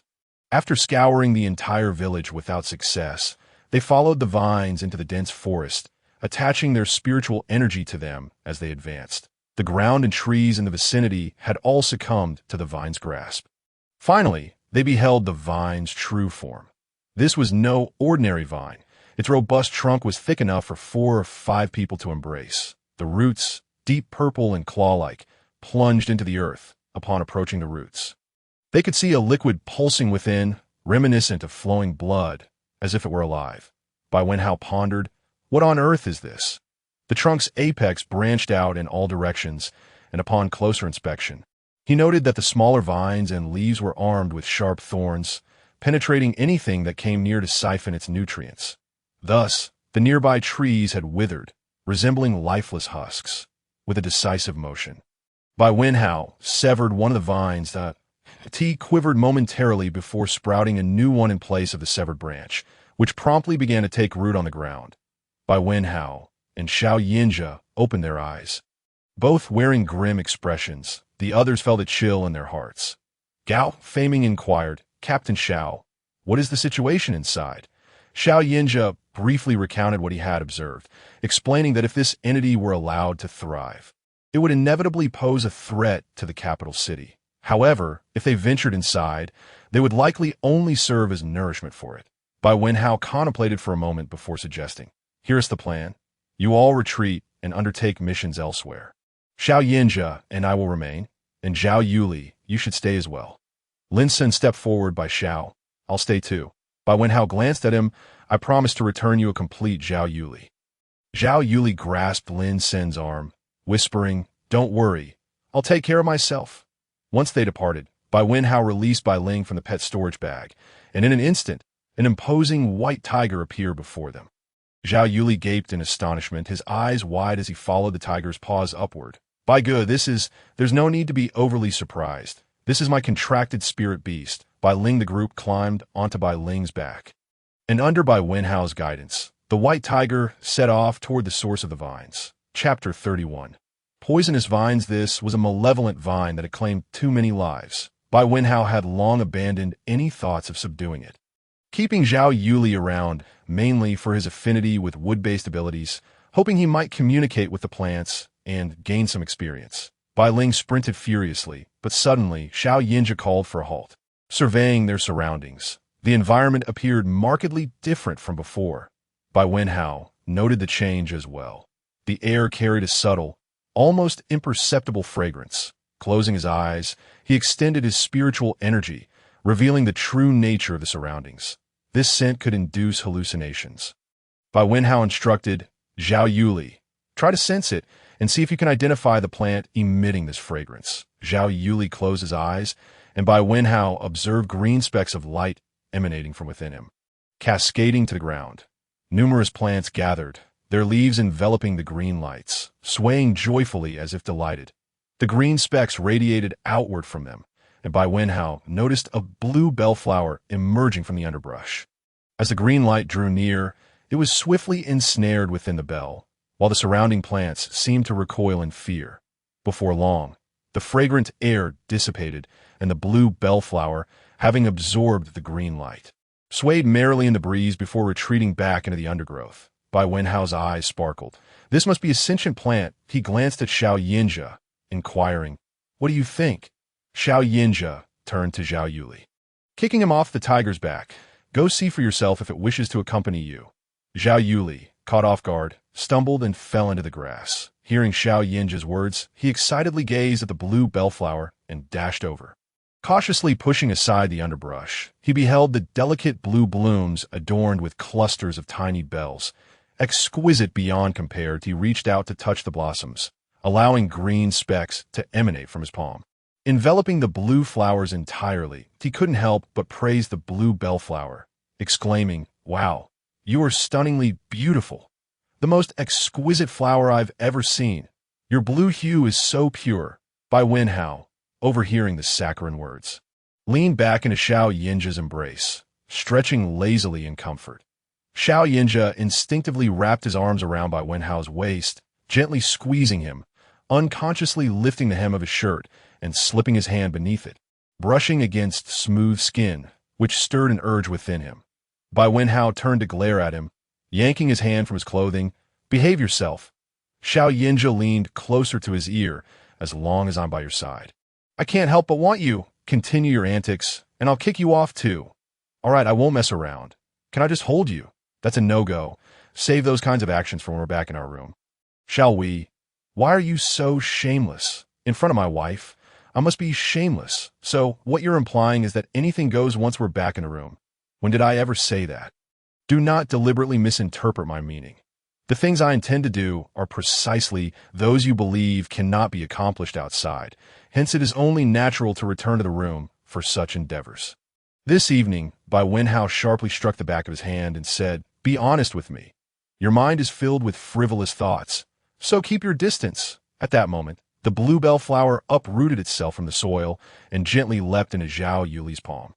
In fact, it was merely a small flower, no taller than a hand. Bai Wenhao leaped down from the back of the tiger, and Zhao Yuli, holding the bluebell, excitedly approached him, exclaiming, "Brother Bai, look, it says it is willing to accompany me. As long as I provide it with little green light points to eat every day." Bai Wenhao replied, "I can offer you a contract. Why not ask it if it agrees?" Then he winked at Zhao Yuli, attempting to coax him. Zhao Yuli understood and covered the bell with green light points, communicating with the bluebell, which quickly consented. Bai Wenhao took a drop of blood from Zhao Yuli's fingertip and let it fall onto the bluebell's leaves, simultaneously reciting an intricate incantation that of blue contract rune enveloped both Zhao Yuli and the bluebell, swiftly vanishing, thus forming the contract. Zhao Yuli could already sense the delightful aura emanating from the bluebell. Overwhelmed with joy, the bluebell gently wrapped its leaves around Zhao Yuli's arm, affectionately nuzzling against him. This contract differed from the one between Bai Wenhao and Bai Ling. Their agreement was mutual, signifying a partnership that could be dissolved at any moment. In contrast, Zhao Yuli's contract meant that the bluebell could not refuse any commands given by Zhao Yuli. The group continued onward, soon arriving in that area. Bai Wenhao inquired Bai Ling, "Do you wish to stretch your legs?" Bai Ling had spent her time either as a pet in the garden or confined within a pet bag, so she was indeed feeling a bit restless after frolicking in the woods. It was the perfect opportunity for her to stretch her limbs. With a powerful push of her forepaws, she charged towards the vine. Bai Ling's combat prowess was formidable. Displaying her claws, a chilling gleam flashed, and dozens of vines were swiftly severed. Bai Wenhao's golden sword materialized in his hand, and he aimed for the roots of the vines. Zhao Yuli, stay back and be cautious of the vines. Bai Wenhao's sword struck the deep purple roots but surprisingly rebounded. Despite appearing transparent, they were incredibly hard. With one failed strike, there was no second chance, as countless vines surged toward him in no time. They were all entangled with the vines. Xiao Yinja discovered that the vines severed by his ice flame sword turned to black ash and would not regrow, though the other end still had the capacity for regrowth, albeit at a slower rate than his strikes. Thus, a significant area was quickly cleared around Xiao Yinja. Bai Wenhao, observing this, felt immense envy. Truly, it was a celestial artifact, and he vowed to acquire that 5-element sword. Though his funds were insufficient, it was a time-consuming and labor-intensive battle. Xiao Yinja and Bai Wenhao treated it as a training exercise, managing it with relative ease, while Zhao Yuli struggled, finding it quite taxing. The bluebell remained still on his arm, fearful of being caught in the fray. Before long, Bai Ling felt she had played enough. Standing atop the vines, she let out a mighty roar that shattered countless vine branches. Xiao Yinja and Bai Wenhao leaped out of the combat zone, pulling Zhao Yuli along and landing several meters away. From a distance, they saw Bai Ling darting around the vines with incredible speed, resembling a streak of lightning. After a few laps, the enormous vine that had taken root there was uprooted entirely. With a large green crystal core at her mouth, Bai Ling leisurely approached Bai Wenhao and the others, dropping the crystal core at their feet before lying down to groom herself. Bai Wenhao kicked the green crystal core, saying to Zhao Yuli, "This is for you. Keep it." Zhao Yuli looked at their attitude towards the crystal core with disbelief, wondering why they seemed utterly indifferent. "Brother Bai, are you really giving this to me? This is a level 4 crystal core. Take it if I say so. We have no use for it." They truly had no need for it, as their cultivation did not require crystal cores at that stage. However, Zhao Yuli was overwhelmed with emotion, tears welling in his eyes as he hugged Bai Wenhao tightly. "Brother Bai, you are too kind to me. My parents have never treated me this well." Receiving a spirit plant and a crystal core, he vowed to treat Bai Wenhao well in return. Bai Wenhao regarded him with some disdain. "All right, you smeared your snot all over me."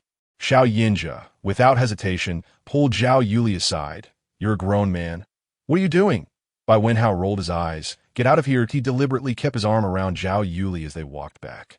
Gao Feiming had taken several others to a zombie-infested area to eliminate the undead. Upon learning that Xiao Yinja and his companions had dealt with the vine, he sighed in relief. They were now situated 1,000 meters east of a small town. The three of them got into their vehicle and headed there to rendezvous with the others. Upon arrival, they discovered several vehicles belonging to their team parked at the village entrance. After parking, they got out. Xiao Yinja noticed Gao Feiming seemed to have something to say. Is there an issue? Gao Feiming approached, saying a level 4 zombie has appeared. "Another level 4 zombie?" Bai Wenhao asked. "How do you know this?" "Someone escaped from the town center," Gao Feiming replied. Glancing at Xiao Yin, it is said that the mutant team led by Gao Feichuan is trapped inside. Bai Wenhao scoffed. "Trapped again?" Gao Feiming continued. "It is rumored that military personnel are also trapped, including Sun Xinyang." Xiao Yinja, who had maintained a stoic expression, finally reacted upon hearing the name. Is the information confirmed? "Yes, someone saw Sun Xinyang," Gao Feiming affirmed. Xiao Yinja pondered for a moment, then asked, "Have the objectives of this mission been achieved?" Gao Feiming replied, "We have almost collected enough crystal cores. We still need to delve deeper into the town for supplies. However, we have heard of the level 4 zombies' emergence and would like to hear your thoughts." Chapter 32. Saving people among the team. Only 3 possessed level 3 abilities. The others were primarily at the peak of level 2. Xiao Yinja stated, "I have decided to venture deeper into the town. If anyone does not wish to go, you may speak now." Besides Shun Jiang, Lin Sun, and Zhao Yuli, only 4 remained. The others exchanged glances, and 3 opted to withdraw, citing family obligations. Everyone has their own aspirations, and there was no need to force compliance. Although it was perilous, it presented a valuable opportunity for enhancing their abilities, as individuals often unlock their utmost potential in moments of danger. The Hummer led the way, followed by 3 other vehicles. They charged through a few zombies, dismounting only when faced with larger numbers. They soon arrived at a location where zombies congregated and drove. Insatiable, the Yinja drove. Bai Wenhao had already scouted the route with his spiritual energy. Pinpointing their position, you see that 4-story building 200 meters away. Most people are hiding inside. There are individuals on the rooftop, as well as the 2nd and 3rd floors, approximately 30 to 40 people. From Xiao Yinja, they learned that Sun Xinyang was his uncle's son. He did not know which person was Sun Xinyang, but noticed many soldiers in camouflage uniforms armed with guns on the scene. Everyone gazed at the distant building. Despite the short distance of 200 meters, the density of zombies was alarmingly high, primarily consisting of level 2 zombies, with a few level 3 zombies. They had firearms, but ammunition was limited, and they lacked heavy weaponry. Charging recklessly could lead to total annihilation. Xiao Yinja scrutinized the area for a while before declaring, "To capture the thief, first capture the king. I will seek out that level 4 zombie. The remaining zombies will pose no threat." Gao Faming frowned. "Xiao, are you sure about this? A level 4 zombie is appearing for the first time, and no one knows its strength." Bai Wenhao interjected, "We have already encountered level 4 zombies and have some experience." The others wore solemn expressions, realizing the level 4 zombies had been present for some time, while humanity was predominantly comprised of level 3 abilities. Only a handful had ascended to level 4 in the capital. Was there truly no hope for humanity? After Xiao Yinja and Bai Wenhao departed, Gao Faming led the others in continuing their efforts to gather supplies and eliminate zombies. They fought fiercely, silently vowing to hasten their ability upgrades. The small town's buildings were generally 2 to 3 stories high, not very tall. The 2 abandoned their vehicle and leapt from rooftop to rooftop towards the distant building. A mutated zombie had already leaped onto a rooftop. Xiao Yinja swiftly dispatched it with an ice blade, and they advanced rapidly, soon reaching the rooftop near the small building. Standing atop the roof, Xiao Yinja surveyed the densely packed heads of zombies below. There were level 3 zombies swaying on the rooftops surrounding the small building, and he noticed a zombie with blue eyes fixated on him. Bai Wenhao also observed it, realizing it was a mutated level 4 zombie with elemental attributes. Likely either water or ice, potentially similar to himself. The personnel trapped inside had been ensnared for 3 days, having brought only a day's worth of provisions. Initially, they intended to make a swift round trip to gather seeds and return to Beijing. But unforeseen misinformation led them to be besieged by zombies. Xiao Yinja and Bai Wenhao resolved to launch a direct assault from the rooftop. As they approached the roof of a nearby building, a trio of level 3 zombies astonishingly leapt down from the rooftop. Exchanging glances, Bai Wenhao remarked, "Are the zombies inviting us into their trap?" How their wits sharpened to such an extent, they successfully ascended to the rooftop of the small building, where approximately 7 or 8 individuals stood, among whom was Sun Xinyang. Spotting Xiao Yinja, Sun Xinyang immediately broke into a broad smile, exclaiming, "Cousin, what brings you here?" Xiao Yinja approached with a stern expression, inquiring, "What is the current situation?" Sun Xinyang, feeling a twinge of apprehension at Xiao Yinja's demeanor, having often been on the receiving end of his childhood reprimands, retracted his smile and replied, "Everything is manageable, though we are somewhat hungry." Xiao Yinja glanced at Bai Wenhao, who, understanding the cue, smiled and retrieved several boxes of instant noodles and various snacks from his space, placing them on the ground, along with 2 cases of mineral water. "Help yourselves." Sun Xinyang's eyes gleamed at the sight, eagerly grabbing a pack of ham sausage and devouring it while expressing his gratitude. "Thank you, cousin." Xiao Yinja took a step back, wrinkling his nose in mild disdain, and asked, "And where are your companions?" "Oh, they're on the 3rd floor with your younger brother," came the reply. Taking Bai Wenhao's hand, Xiao Yinja prepared to descend the stairs. Upon witnessing their hands intertwined, Sun Xinyang gasped in astonishment. "Cousin, I thought you had a cleanliness obsession. This pair is quite extraordinary." He hurriedly followed them down, calling to the others, "Leave a few to keep watch." The rest help me carry these supplies down. Sun Xinyang quickly matched their pace.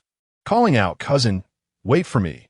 He hastened a few steps to walk alongside Bai Wenhao, chewing on a ham sausage and gazing at him with bright eyes, thinking that this young man was indeed to his cousin's liking. He had long suspected his cousin's preference for men, and was taken aback when, just as the apocalypse began, his cousin brought a man back home. What would his father think of them? Bai Wenhao turned his head and greeted. "Hello, cousin." Sun Xinyang waved back. "Hello, sister-in-law." Bai Wenhao paused momentarily before smiling. No need for such formality.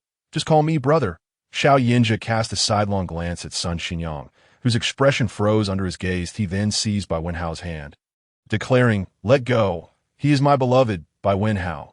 Address him as Bai Ge. Beloved, goodness, my cousin is serious this time." Sun Xinyang was momentarily stunned as Xiao Yinja and Bai Wenhao stepped into the room. Upon entering, they drew the attention of everyone present. Xiao Yinchuan squinted his eyes, observing Xiao Yinja's entrance, knowing he would not perish so easily. Approaching with a smile, he greeted, "Elder brother, you have arrived." Xiao Yinja ignored him, walking past to approach Wu, the squad leader, exclaiming, "Wu, it's been a while." Wu slapped Xiao Yinja's shoulder, chuckling, "Ah, it's you, lad. I hardly recognized you after such a long time. You seem to have grown stronger since retiring. Have you considered rejoining the forces?" Xiao Yinja chuckled and shook his head. "No, I brought some food. You should eat something." "Good lad. What is your ability?" "Ice-based. Impressive. What level are you?" "Level 4. Wu grabbed a pack of ham, ready to unwrap it when he suddenly brightened. "Level 4. How do you fare against level 4 zombies?"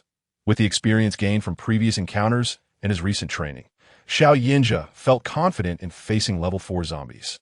"I am not certain, but it should be worth a try. So, your purpose here is..." Xiao Yinja nodded. "Indeed, I intend to capture the leader before dealing with the rest." "Very well. Let us rest for a while before joining you." "Agreed. Let's eat first."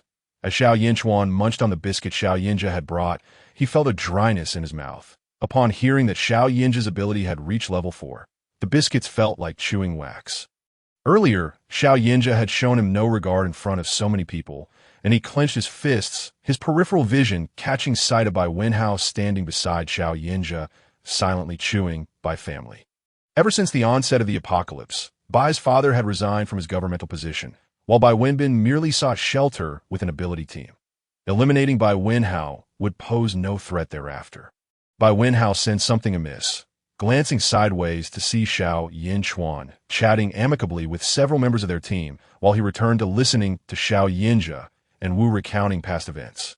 Once everyone had their fill, with a command from Wu, 30 to 40 individuals surged out of the building. Confronting level 2 zombies was as effortless as slicing vegetables. Their primary objective was to surround and subdue the level 3 zombie. Xiao Yinja charged directly at the blue-eyed zombie, while Bai Wenhao summoned a golden sword, plunging into the horde of undead. Xiao Yinchuan, while dispatching zombies, inched closer to Bai Wenhao, regardless of whether Xiao Yinja truly held feelings for Bai Wenhao. Their connection undoubtedly concealed some unspoken secrets. Eliminating Bai Wenhao would undoubtedly deprive Xiao Yinja of a significant ally.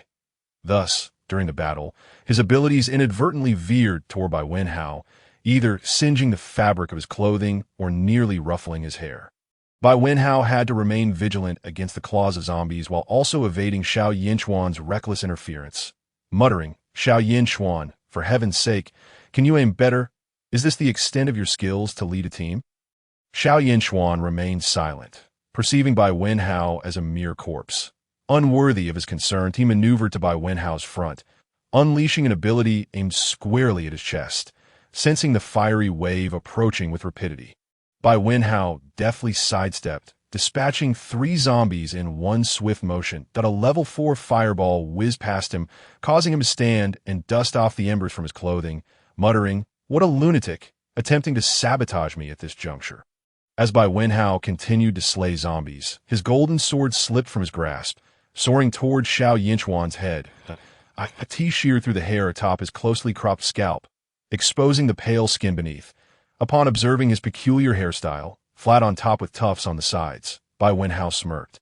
"Oops, my bad. There's a zombie behind you. I did that to save you. You cannot hold it against me." Xiao Yinchuan touched his exposed scalp, Astonished, he had continuously provoked Bai Wenhao, fully aware that retaliation was inevitable.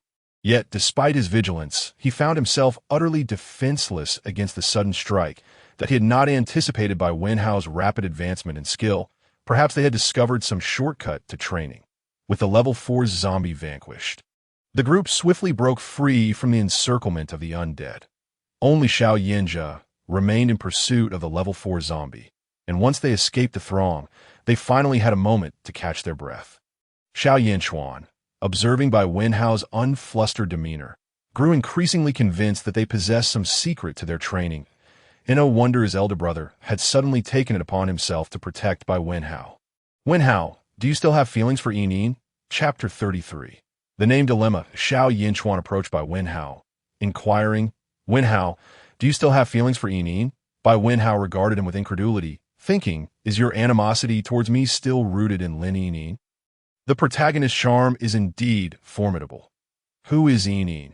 Xiao Yinjia's expression faltered. He too harbored doubts. After all, someone who had been so infatuated with Lin Yining would not easily relinquish those feelings, thus he probed further.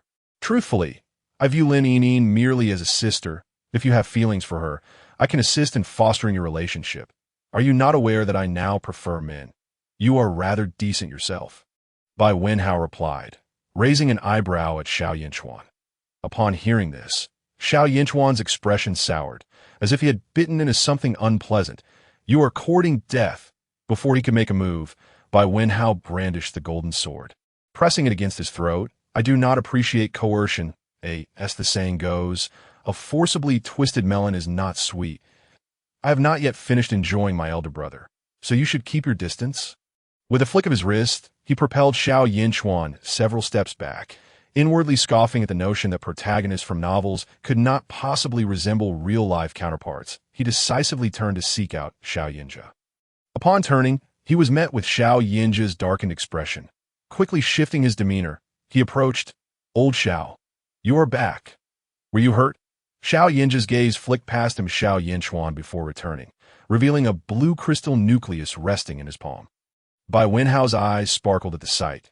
That level 4 nucleus was precisely what Zhao Yuli could utilize. That it was an ideal opportunity to sell it for the 5-element sword. He reached out to take it. Xiao Yinjia retracted his hand, questioning, what did you discuss with Xiao Yinchuan? Did you say he looked decent? Bai Wenhao donned a charming smile. You must have misheard, with his dull eyes, flat nose, and unappealing face. How could that be described as decent? I am merely being polite by not labeling him as ugly. Xiao Yinchuan's face flushed with anger as a fireball materialized in his hand. Bai Wenhao, in a flash, darted behind Xiao Yinjia, exclaiming, Old Xiao, he's going to hit me. I'm scared. With a stern expression, Xiao Yinjia positioned himself protectively in front of Bai Wenhao, warning, try to lay a finger on him and see what happens. Reluctantly, Xiao Yinchuan retracted his supernatural ability, his eyes flickering with contemplation, that he mused. Bai Wenhao's words were surely influenced by Xiao Yinjia's presence. If I could pry their training secrets from Bai Wenhao, sacrificing a little wouldn't be too steep a price. I could simply eliminate him afterward. With this thought, he composed his demeanor and adopted a relatively gentle expression. Big brother, you haven't returned home since coming back to the capital. Why not accompany me home today? Father has missed you dearly. Xiao Yinjia replied coldly. No need. After saying this, he took hold of Bai Wenhao's hand and moved towards Sergeant Wu. Xiao Yinchuan clenched his fists, his eyes narrowing dangerously. Just wait. I refuse to believe my dear brother would betray our father for a mere man. The group made their way back to the capital in a grand procession. Aside from a few who had left, the remaining members of the Flame Squad had generally experienced enhancements in their abilities. Gao Feiming had leaped to the 3rd level, feeling his mental fortitude not only solidified, but also capable of extending 100 meters. Zhao Yuli had even formed a pact with spiritual herbs. An unexpected turn of events. He had not anticipated Bai Wenhao's intentions upon arriving in the southern suburbs, yet he increasingly felt that dealing with Bai Wenbin would be far more challenging. Bai Wenbin was an undeniable brother's protector. He unconditionally believed anything his younger brother said. As Bai Wenhao drove, he endured Xiao Yinjia's incessant teasing. Xiao Yinjia, with his muscular physique, acted playfully before him, a sensation both delightful and overwhelming. Suddenly, a screech of tires interrupted the moment as he halted by the roadside, throwing a punch at Bai Wenhao. The two engaged in a tussle within the confines of the car, their movements limited. Gao Feiming's vehicle passed nearby, witnessing Bai Wenhao land a punch on Xiao Yinzhi's face, blinking in surprise, so fierce. Zhao Yuli and Lin Sun drove by as well. Zhao Yuli, with a mischievous grin, remarked, "Looks like the boss and Bai Gu are having a celestial battle." Lin Sun nodded in agreement. When Xiao Yinchuan drove by, he glanced over to see Xiao Yinzhi's fierce expression contrasted with Bai Wenhao as troubled countenanced. It must be noted, the beautiful misunderstanding began at that very moment. Ultimately, Bai Wenhao returned to the Bai residence, enduring Xiao Yinzhi's resentful gaze. That evening, Bai Wenhao uploaded a 4th-level crystal core to the store, casually checking where these items have been sold. To his astonishment, most have been purchased by individuals from the Beastman realm, a world he thought existed only in novels. Curiosity piqued, he browsed the Beastman realm's offerings: potions from great shamans, hides from god beasts, and fruits of demons. What an eclectic mix! Clicking on the description of a demon's fruit, he learned that consuming it would amplify the hidden demons within one's heart. To his surprise, it was priced at a mere 1 realm coin. Raising questions about its commonality in the Beastman world, he impulsively bought one, pondering what demons might lie hidden within someone's heart. After resting for 2 days at the Bai residence, Bai Wenhao found himself puzzled by Xiao Yinzhi's unusual silence. With nothing to occupy his time, he considered seeking him out when suddenly Bai Wenbin called out, Xiao Hao, someone is looking for you." Bai Wenhao initially assumed it was Xiao Yinzhi, thinking to himself, "What a coincidence." Upon entering the living room, he found Xiao Yinchuan sitting there, standing with a broad smile upon seeing him. Today, Xiao Yinchuan wore a hat that complemented his outfit, making him appear undeniably handsome. However, he wondered about the purpose of this visit. Bai Wenhao furrowed his brows, the corners of his mouth twitching slightly in response. "Did you come here for something?" Xiao Yinchuan, with a serious demeanor, replied, "Thank you for saving me yesterday. I came to express my gratitude." "Shouldn't you be thanking Xiao Yinzhi?" Bai Wenhao retorted out of course. "He is my elder brother. May I have a word with your younger brother alone?" Bai Wenbin glanced at his brother, and Bai Wenhao nonchalantly nodded. Once Bai Wenbin left, Xiao Yinchuan settled onto the sofa beside Bai Wenhao. "Wenhao, do you remember what you once said?" Bai Wenhao raised an eyebrow, intrigued. "Pray, enlighten me." "You said you despised my elder brother. Were you coerced into being with him? If so, I can help you leave him." As he spoke, Xiao Yinchuan slowly placed his hand atop Bai Wenhao's in a reflexive motion. Bai Wenhao withdrew his hand, shivering with a chill, exclaiming, "What the hell? Does he really think I'm interested in him?" "Wenhao, you must understand, my brother is merely a discarded son of the Xiao family. My true elder brother is the heir. There is no future in following him. You would be better off with me. I can fulfill all your desires." Bai Wenhao turned to face him, his expression revealing amusement, as if genuinely intrigued by the proposal. "However, Xiao Yinzhi possesses formidable abilities. I cannot act against him." Xiao Yinchuan gazed at Bai Wenhao, momentarily entranced by his radiant complexion, sparkling eyes, delicate nose, and exquisitely shaped lips. How had he never noticed Bai Wenhao's allure before? It was no wonder his elder brother clung to him so tenaciously. Having never been involved with a man, he wondered what it would be like to have someone like this beneath him. Sensing the lust in Xiao Yinchuan's gaze, Bai Wenhao lowered his head slightly, a wave of nausea washing over him.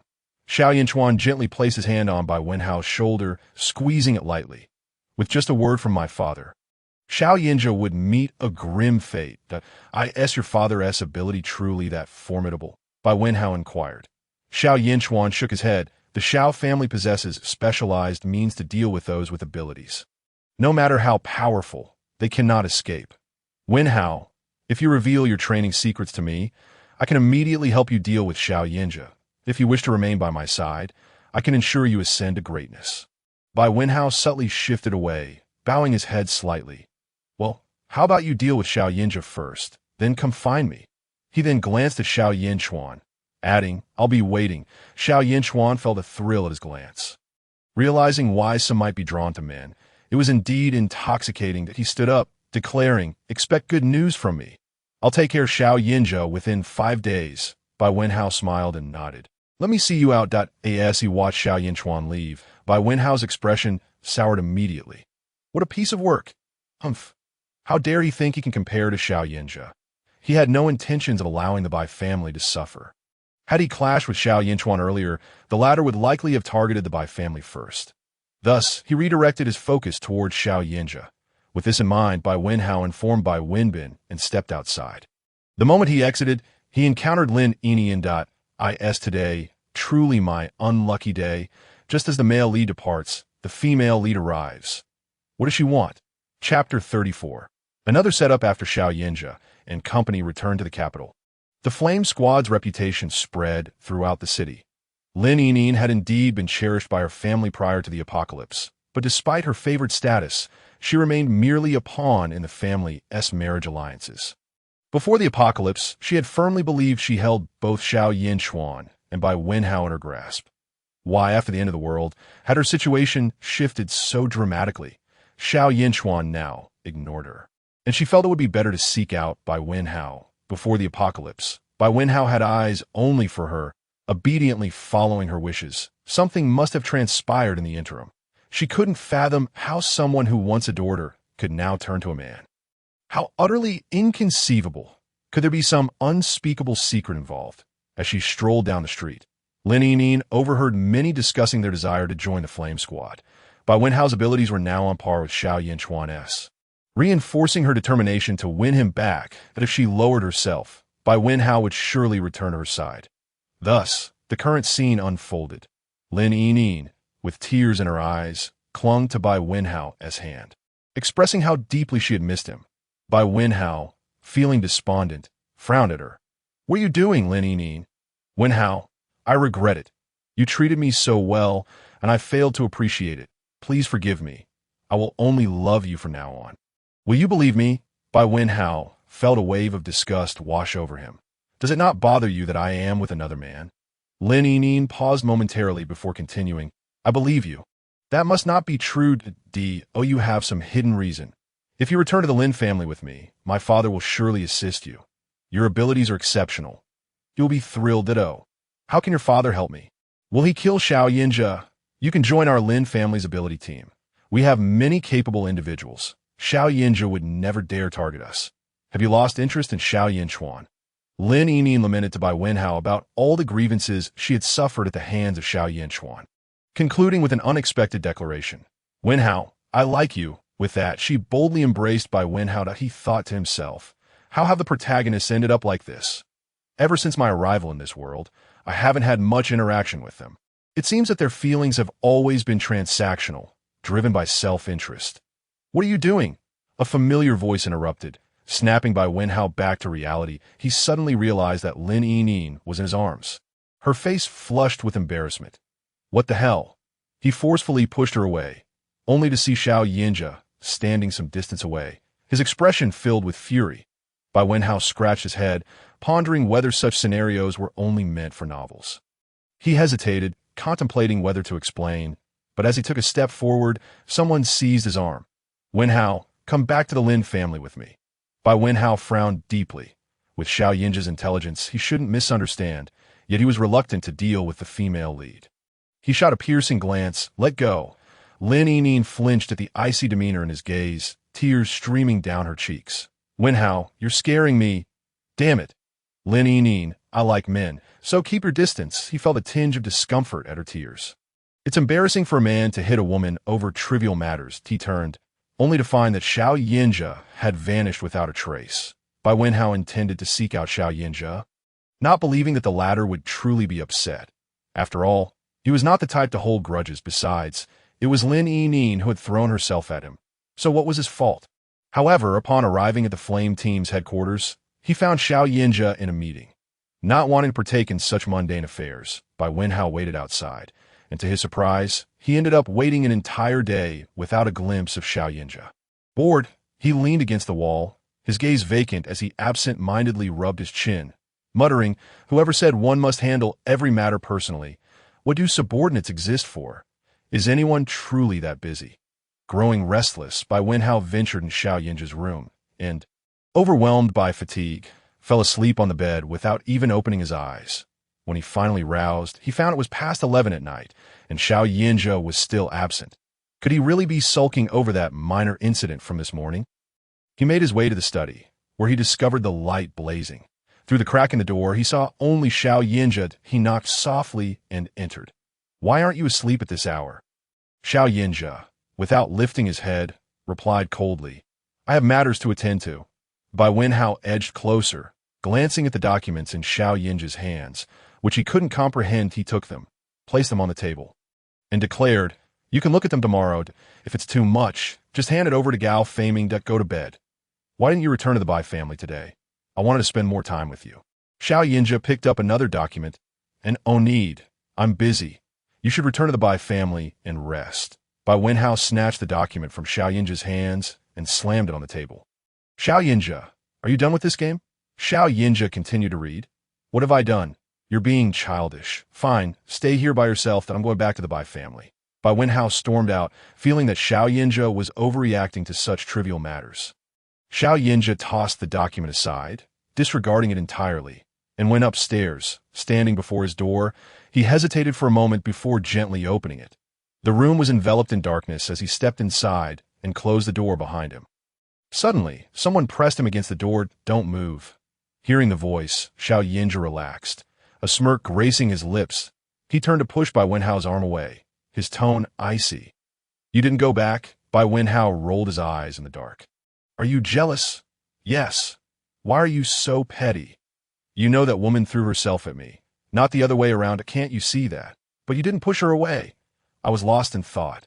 "All right, I was wrong. Can we move past this? I promise it won't happen again." Silence lingered in the darkness until Xiao Yinzhe finally spoke. "I can forgive you, but an apology should come with some sincerity." "Isn't my attitude already sincere enough?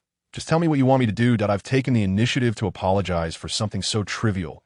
What more do you desire?" Before Bai Wenhao could finish, Xiao Yinzhe swept him up and carried him toward the bed. Bai Wenhao feebly struggled for a moment, surrendering with a sigh. "Fine, I suppose this was inevitable. Besides, I have something to discuss with you about Xiao Yinchuan." "Just let me speak first," Xiao Yinchuan said. "At this point, the following 2,000 words are omitted as they are not suitable for your reading."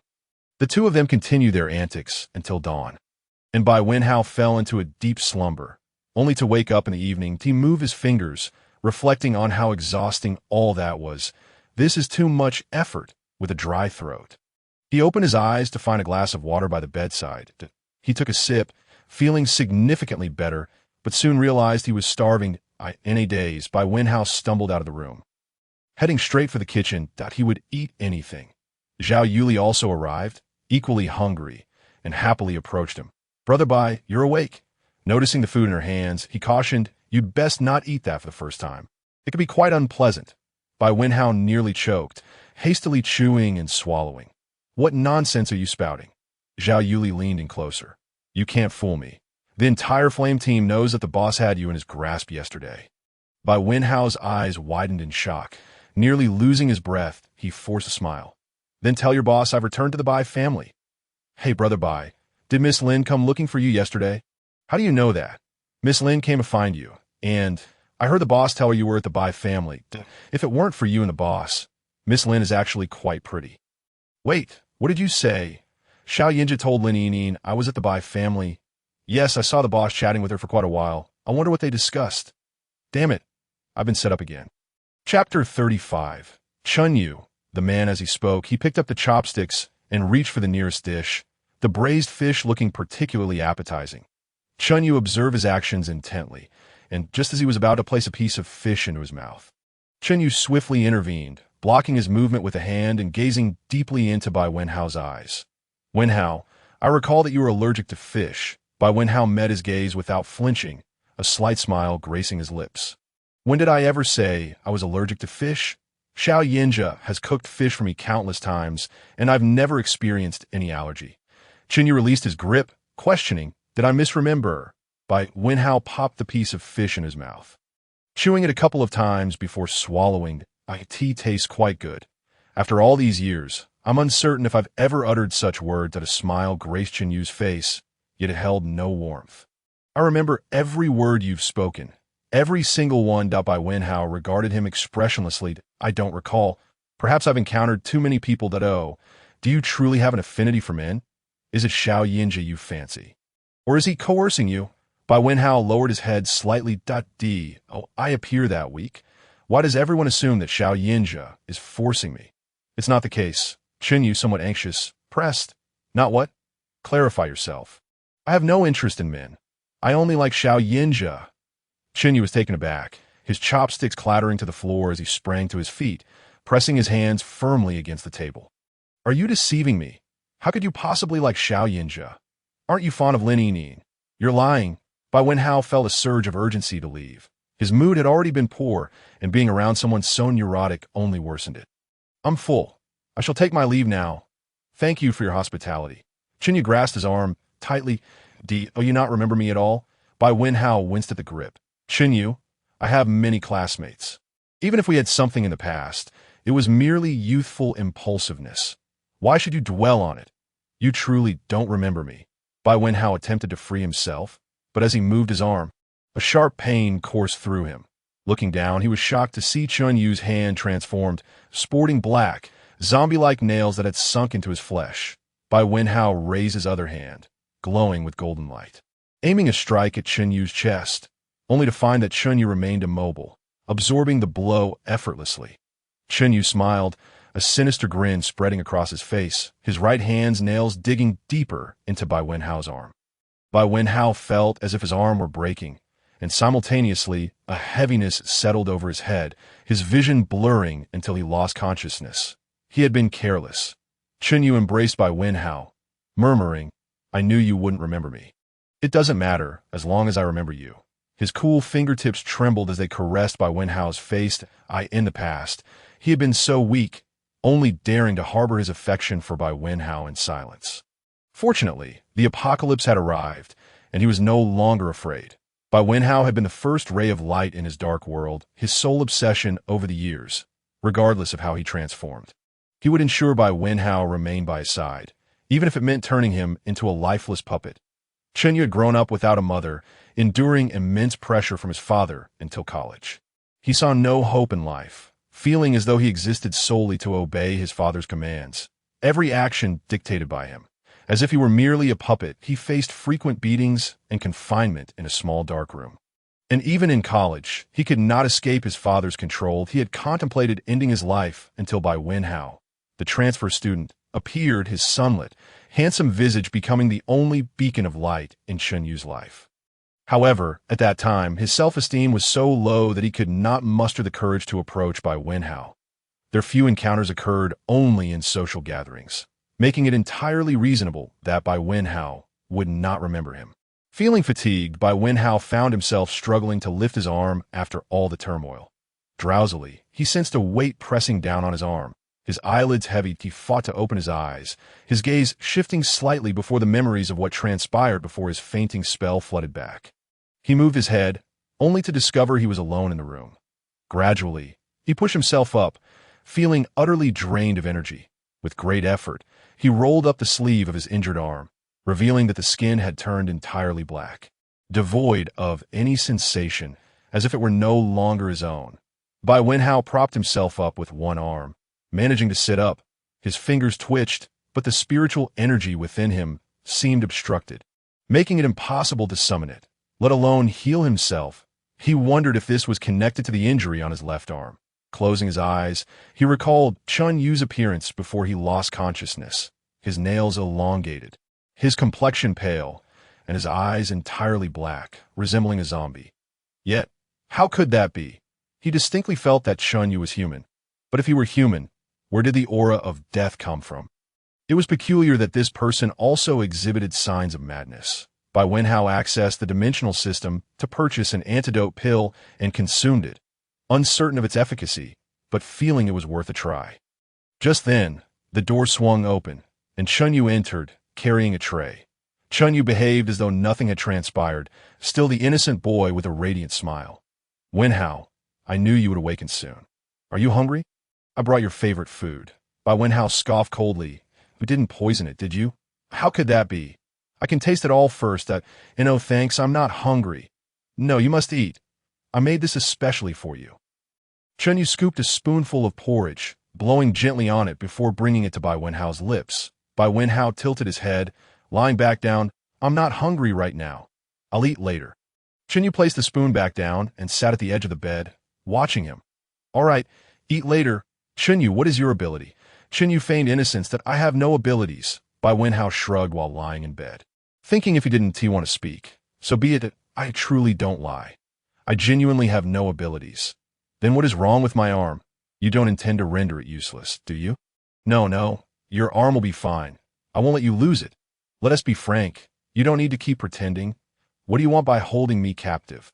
Do you believe there is something to gain from me? Chen Yu lowered his head slightly, his cheeks flushing. I just want you to stay by my side. Anyone who saw Chen Yu in that moment would perceive him as an innocent, easily embarrassed young man. But beneath that angelic facade lay a demonic soul. Xiao Yinjia had been busy with various matters until the late hours of the night. Were it not for an urgent incident, he would not have neglected Bai Wenhao, who had just shared a sweet moment with him. Upon returning to his room and finding it empty, he hastily made his way to the Bai residence. Xiao Yinjia, why have you come here looking for Xiao Hao? He sent a message saying he would stay with the Flame Squad for a few days.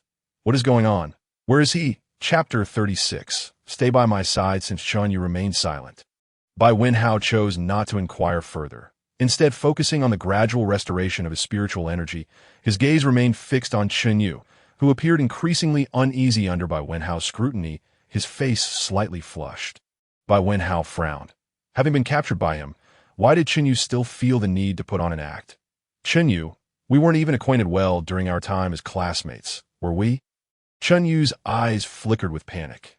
You were so well-liked and so handsome. Bai Wenhao continued, since we hardly knew each other, not even as friends, I genuinely do not wish to see you. Your presence disgusts me. Chen Yu's expression transformed from evasive to shocked, then to resolute, his eyes darkening as his complexion visibly paled. The aura of a zombie enveloped him. Please, keep your distance from me. The farther, the better. In an instant, Chen Yu's demeanor morphed into a sinister one, his hands sprouting long nails that no, you must stay by my side. I will ensure you remain with me. Is your ability to turn into a zombie? Chen Yu suddenly descended into madness, clutching his head and shaking it violently. I am not a zombie. I am not a zombie. Father, please do not hit me. I do not wish for this, Bai Wenhao observed as Chen Yu seemed trapped in his own universe, muttering to himself and calling for his father. Bai Wenhao circulated his spiritual energy, feeling vitality return to his body. Save for the injured arm, he raised his hand, unleashing a golden energy attack toward Chen Yu. Chen Yu abruptly lifted his head, absorbing the blow with his body. The energy struck him, seemingly ineffective, and Bai Wenhao attempted several more times to no avail as the energy vanished without a trace within him. What the hell? What am I to do now? The spiritual energy has just been restored, leaving little extraordinary power at his disposal, and Chen Yu's speed is astonishing. Glancing at the doorway, he finds himself uncertain of his ability to escape. Xiao Yinjia returns to the Flame Squad, closing his eyes to disperse his spiritual energy in search of Bai Wenhao's trace. Quickly locating the route Bai Wenhao took before his departure. This tracking technique can only be employed by two individuals who share a deep connection. Following the path, Xiao Yinjia soon arrives at an unremarkable restaurant. Without hesitation, he kicks open the door and strides inside, where several motionless figures resembling wooden mannequins stand in the corners that he pays them no mind. Directly following the lingering aura of Bai Wenhao to the rear, Bai Wenhao's presence grows increasingly palpable, and he hears the gritted voice, I will never remain by your side. With a forceful kick, Xiao Yinjia bursts through another door, only to find Chen Yu gripping Bai Wenhao's shoulder, his head slightly lowered against Bai Wenhao's neck. Misinterpreting the scene as a kiss, Xiao Yinjia instinctively launches the ice blade from his hand towards Chen Yu. Simultaneously, Bai Wenhao conjures a glimmering golden sword, thrusting it towards Chen Yu's lower dantian, forcing Chen Yu to relinquish his grip. Though Bai Wenhao's spiritual energy is depleted, his body still possesses the skills of body refinement, allowing him to bend awkwardly and retreat several steps, crashing into a warm embrace. Xiao Yinjia positions himself protectively in front of Bai Wenhao, inquiring, Are you hurt? Let's get out of here first. Chen Yu is somewhat sinister, and extraordinary abilities seem ineffective against him. Chunyu's chest heaves as he bellows, "Give him back to me." Returned by Wenhao. Xiao Yinja responds, "He is actually a zombie. I have no idea. He seems to be half human, half corpsed. We should leave this place." The two begin to retreat cautiously, but Chunyu relentlessly pursues them. With a sudden lunge, his elongated claws swipe toward Xiao Yinja. Gripping the ice flame sword tightly, Xiao Yinja blocks with all his might, producing a sizzling sound as Chunyu is forced back several paces, black smoke rising from where he made contact with the sword. Seizing the opportunity, Bai Wenhao and Xiao Yinja hastily escape, with Xiao Yinja wrapping his arm around Bai Wenhao's waist as they head directly to the Bai residence. Chinyu glares intensely at T. Bai Wenhao felt that this situation was untenable. He felt as though he were suffocating from within. His powers flared, and he hurled them directly at Xiao Yinza, igniting a fierce exchange between the two in the room. Xiao Yinza, however, kept evading and refrained from striking back, well aware that his wife was upset and needed to be appeased, knowing full well that Bai Wenhao would never truly harm him. As they struggled within the confined space, they moved outside, whereby Wenhao conjured a resplendent white sword, its blade translucent and shifting colors with the energy in his grasp, shimmering with radiant hues. Inscribed at the hilt were the words "Five-Element Sword." The two continued their battle, ascending from the ground into the air, their spiritual weapons clashing and sparking as onlookers nearby took notice. Bai Wenbin furrowed his brow, peering outside. How had the atmosphere turned so combative? Surely, Xiao Yinza had provoked his younger brother once again. Realizing the commotion he had stirred, Bai Wenhao sheathed his sword and retreated back indoors. Seated in a chair with his legs crossed, he glared at Xiao Yinza, his arms crossed tightly in a display of irritation, and accused, "So, you were merely here to witness my misfortune, enjoying the show while I played the fool. Were you? You must feel quite pleased with yourself." Xiao Yinza edged closer, moving his chair nearer. "How, my ability to read minds is selective. I can choose to listen or not. Ever since we became involved, I have refrained from prying into your secrets. Initially, I cannot be blamed.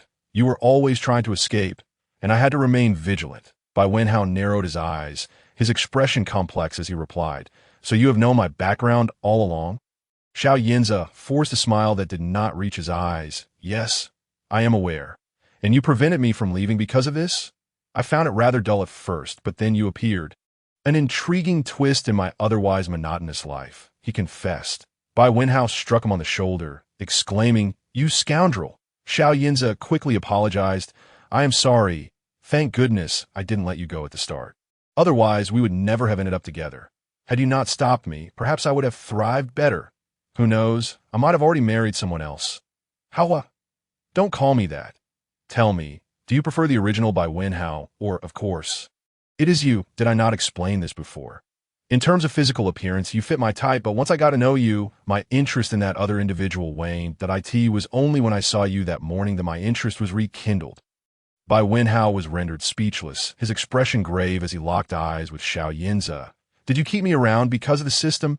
"I admit, that was indeed the case at first." Bai Wenhao's chest heaved with emotion, prompting Xiao Yinza to slide off his chair and kneel beside him, grasping his hands. "How, please do not be angry. Initially, I did have that intention, but I grew to genuinely care for you. As I mentioned, whether or not the system exists is irrelevant. I want you by my side regardless." Bai Wenhao sighed heavily, collapsing helplessly into a chair. He had intended to reveal the truth about the system to Xiao Yinza, but his origins from another world were a secret he planned to keep hidden, fearing the bizarre nature of his circumstances might lead to him being subjected to scientific scrutiny. His dismay. He realized that he had not concealed his feelings as well as he believed. He was, in fact, transparent to Xiao Yinza. Overwhelmed with emotion, a single tear escaped the corner of his eye. Xiao Yinza stood and embraced him. "I promise, I will never deceive you again. Please do not cry. It pains me." Bai Wenhao pushed him away, his voice choked with emotion as he questioned, "I have laid bare everything to you. Are you certain you are not concealing anything from me?" "Absolutely not." Bai Wenhao pondered for a moment, his expression shifting unpredictably. "Very well, but I cannot simply let this go unaddressed." Xiao Yinza smirked slightly, then, "Feel free to punish me as you wish. That is precisely what you said." Bai Wenhao retrieved the demon fruit from his space. What is the demon lurking in your heart? Xiao Yinza gazed at the crimson fruit. Already aware of its purpose, he was not afraid. Through his cultivation, he understood that reaching a bottleneck would force him to confront his inner demons. Overcoming such a challenge would allow him to progress. Failing would either maintain his current state or lead to regression. This so-called demon fruit, he believed, could reveal the nature of his inner turmoil, and he was curious to discover what it might be. Without hesitation, he snatched the small red fruit and swallowed it whole. Hey, don't actually eat it. I was just trying to scare you. It's not a good thing. Spit it out, Bai Wenhao exclaimed, shocked by Xiao Yinza's actions. Who knew what consequences would follow? Xiao Yinza opened his mouth to show him. The fruit dissolving instantly, impossible to expel. How do you feel now? Is there any discomfort? Do you see any illusions before your eyes? Xiao Yinza's gaze suddenly became fixed, staring blankly at Bai Wenhao. Xiao Yinza, are you all right? Xiao Yinza abruptly reached out. A tempestuous night passed, and Bai Wenhao awoke slowly by midday, rubbing his throbbing head as memories of the previous night flooded back. The moment he attempted to move, he gasped, feeling utterly foreign in his own body, an arm draped across his chest, and he cursed under his breath. What a wretched demon fruit! I cannot believe it ended up ruining me. He elbowed Xiao Yinza sharply in the chest. A muffled groan emanated from behind him. How, are you attempting to murder your husband? Get off, Xiao Yinza. Don't tell me the demon in your heart is me. At first, I truly had no control, but later, I simply could not help myself. Bai Wenhao buried his head under the covers, mortified at the thought of what might have been overheard last night. This was utterly humiliating. When he finally faced the Bai family, he would surely die of embarrassment. Xiao Yinza, I warn you, do not pry into my thoughts indiscriminately in the future. I promise I will never use mind reading on you without your consent. That is for the best. Otherwise, I will curse you in my heart, you icy block. How, are you cursing me? You used mind reading on me again, didn't you? I can tell by your expression. Get lost, get lost. Nonsense. I know that the demon fruit does not work on him at all. Bai Wenhao, not wanting to rise, remained in bed until evening, eventually forcing himself to get up for dinner. After the meal, he discussed with Bai Wenbin the matter of moving to the Flame Squad. Bai Wenbin frowned, considering their parents' relocation. While he agreed, he was reluctant to go himself, as it would be inconvenient. Not only were there people he preferred to avoid, but he was currently serving in another ability squad. And moving in with the Flame Squad would not be ideal. I will speak to our parents and let them know. Bai Wenhao understood his brother's hesitation. Brother, are you not coming? Rest assured, if you go, I will ensure Gao faming does not trouble you. It is not solely for that reason. Listen to me first. I will not be staying in the capital for long. I plan to go to the northwest with Xiao Yinza, and I want to take you both with me. Please consider it carefully. Bai Wenbin was aware of Xiao Yinza's family circumstances and anticipated his decision to go to the northwest. If Xiao Yinza established a foothold there, the Bai family might become leverage against Xiao. I will discuss this with our parents. Bai Wenhao nodded. Currently, both the Xiao and Lin families have grievances with me that I do not wish for you to be in danger, particularly because of me. More importantly, there remains the unknown factor of Chunyu in the capital that I understand. I will speak to our parents. You must also be cautious. Then let us seek out our parents together. Yes, it would be best to move tomorrow, for I cannot rest easy leaving home. Agreed. Two individuals approached Bai Fu and Bai Mu, succinctly discussing some intricate relationships, given Bai Fu's long-standing associations within government circles. It was hardly surprising that he was well-versed in such matters. With their son now exhibiting remarkable abilities, it was inevitable that he would attract the attention of many, prompting them to seek better protection for themselves. Without much deliberation, the elderly couple acquiesced to their decision. The following morning, after gathering a few belongings, they moved into the Flame Squad under the guidance of Xiao Yinja and Bai Wenhao, A.S. for Bai Wenbin. After much persuasion, he too was drawn into the Flame Squad by Bai Wenhao. When Gao Faming caught sight of him at the window, he blinked in surprise, not expecting Bai Xiao to have done something commendable. Chapter 38. The Lion's whereabouts. Xiao Yinchuan had been staying at home for the past few days, fully aware of his father's intentions. He not only divulged numerous details about Xiao Yinja, but also emphasized the extent of his abilities. That evening, in the Shao family study, Xiao Hong sat alone at the table, clutching a document marked as confidential. After perusing it multiple times and contemplating deeply, he tossed the document onto the table. Since he was a son, the very life he had bestowed upon him deserved a final contribution to his father, thus justifying his existence in this world. A gentle silhouette flashed through his mind, a figure he had once adored in his youth. However, since his wife's pregnancy, he had gradually distanced his heart from her. By the time she gave birth to their son, their bond had become rather tenuous, and her affections were entirely devoted to their child. Although her death bore some of his responsibility, it was not something to be blamed on others, but rather her own ignorance. Xiao Hong let out a derisive scoff. Even his own son had never been particularly close to him. At most, he would approach to call him father. He had not even chosen the path laid out for him. Given such disobedience, he deemed the son of little use. Rising from his chair, Xiao Hong exited the study. Outside, darkness enveloped the surroundings. He treaded lightly down the stairs, leaving the house, and wound his way to a secluded corner. After navigating through twists and turns, he discovered a small door in the wall. Stepping through, the door closed behind him automatically. A staircase leading downward appeared, and Xiao Hong descended, soon greeted by a warm glow emanating from below.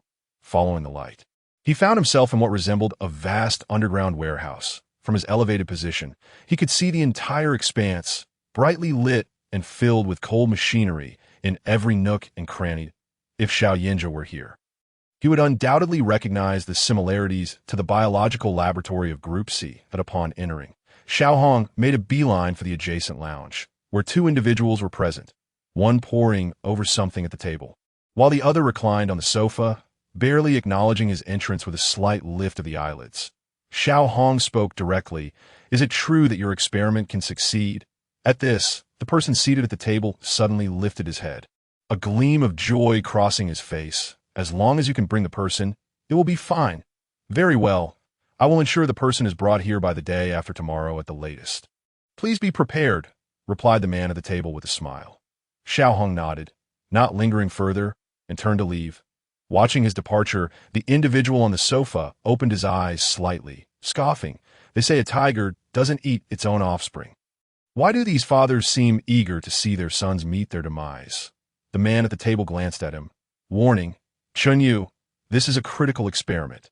The outcome is uncertain, and I will not allow you to jeopardize my plans. I see you hold a grudge against Xiao Yinja. Last time he spared your life. This time, you should be cautious. If the experiment fails, don't lose your own life in the process. That would be a grave miscalculation. Chin Yu, don't think I'm unaware of your actions.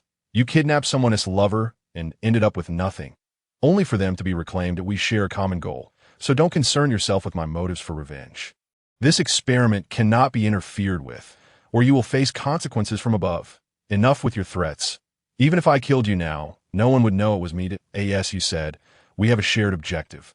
So don't provoke me that I'm capable of anything." The man at the table's face flushed crimson, yet he recognized Chun Yu's words bore truth. That he struggled to suppress his anger and returned to sorting through the documents.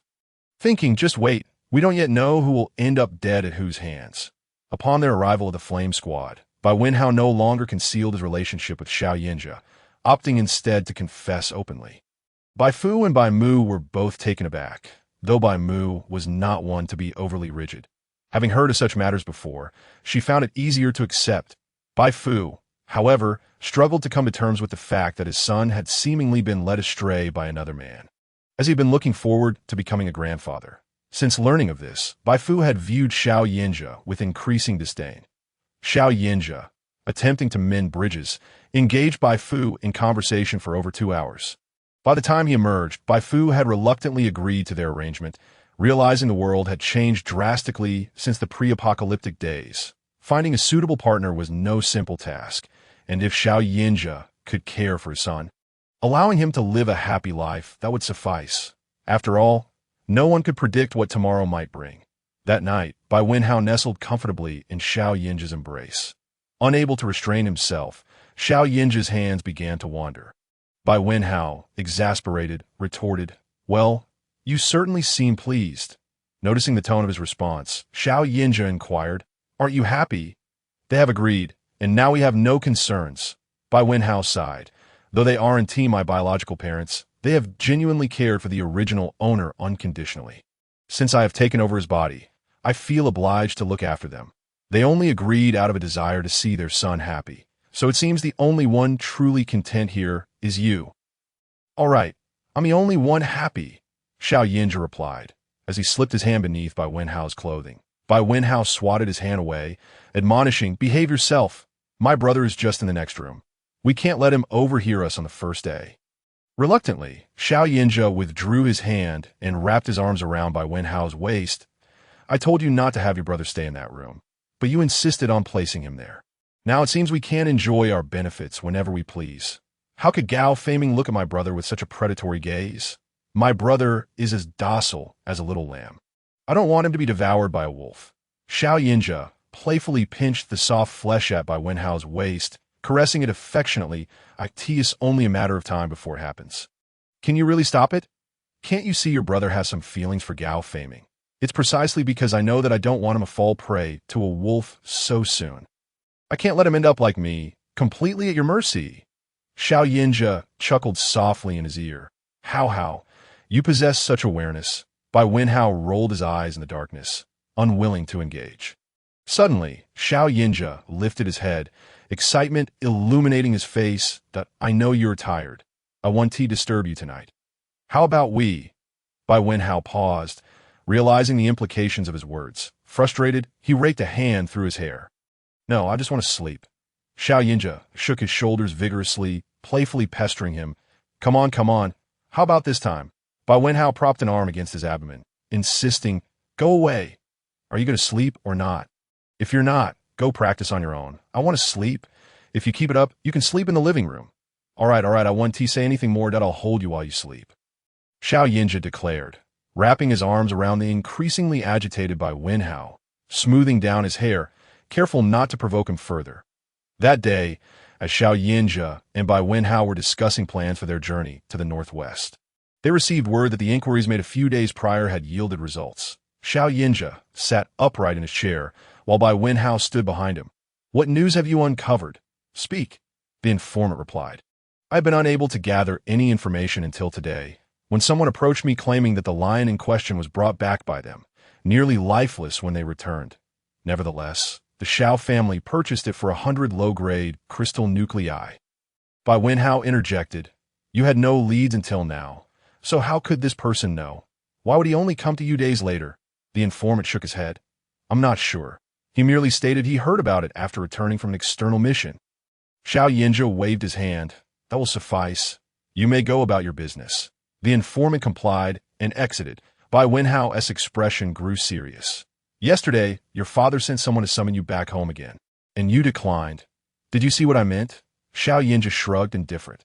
Regardless, he had to return to the Xiao family, as he needed to retrieve something belonging to his mother.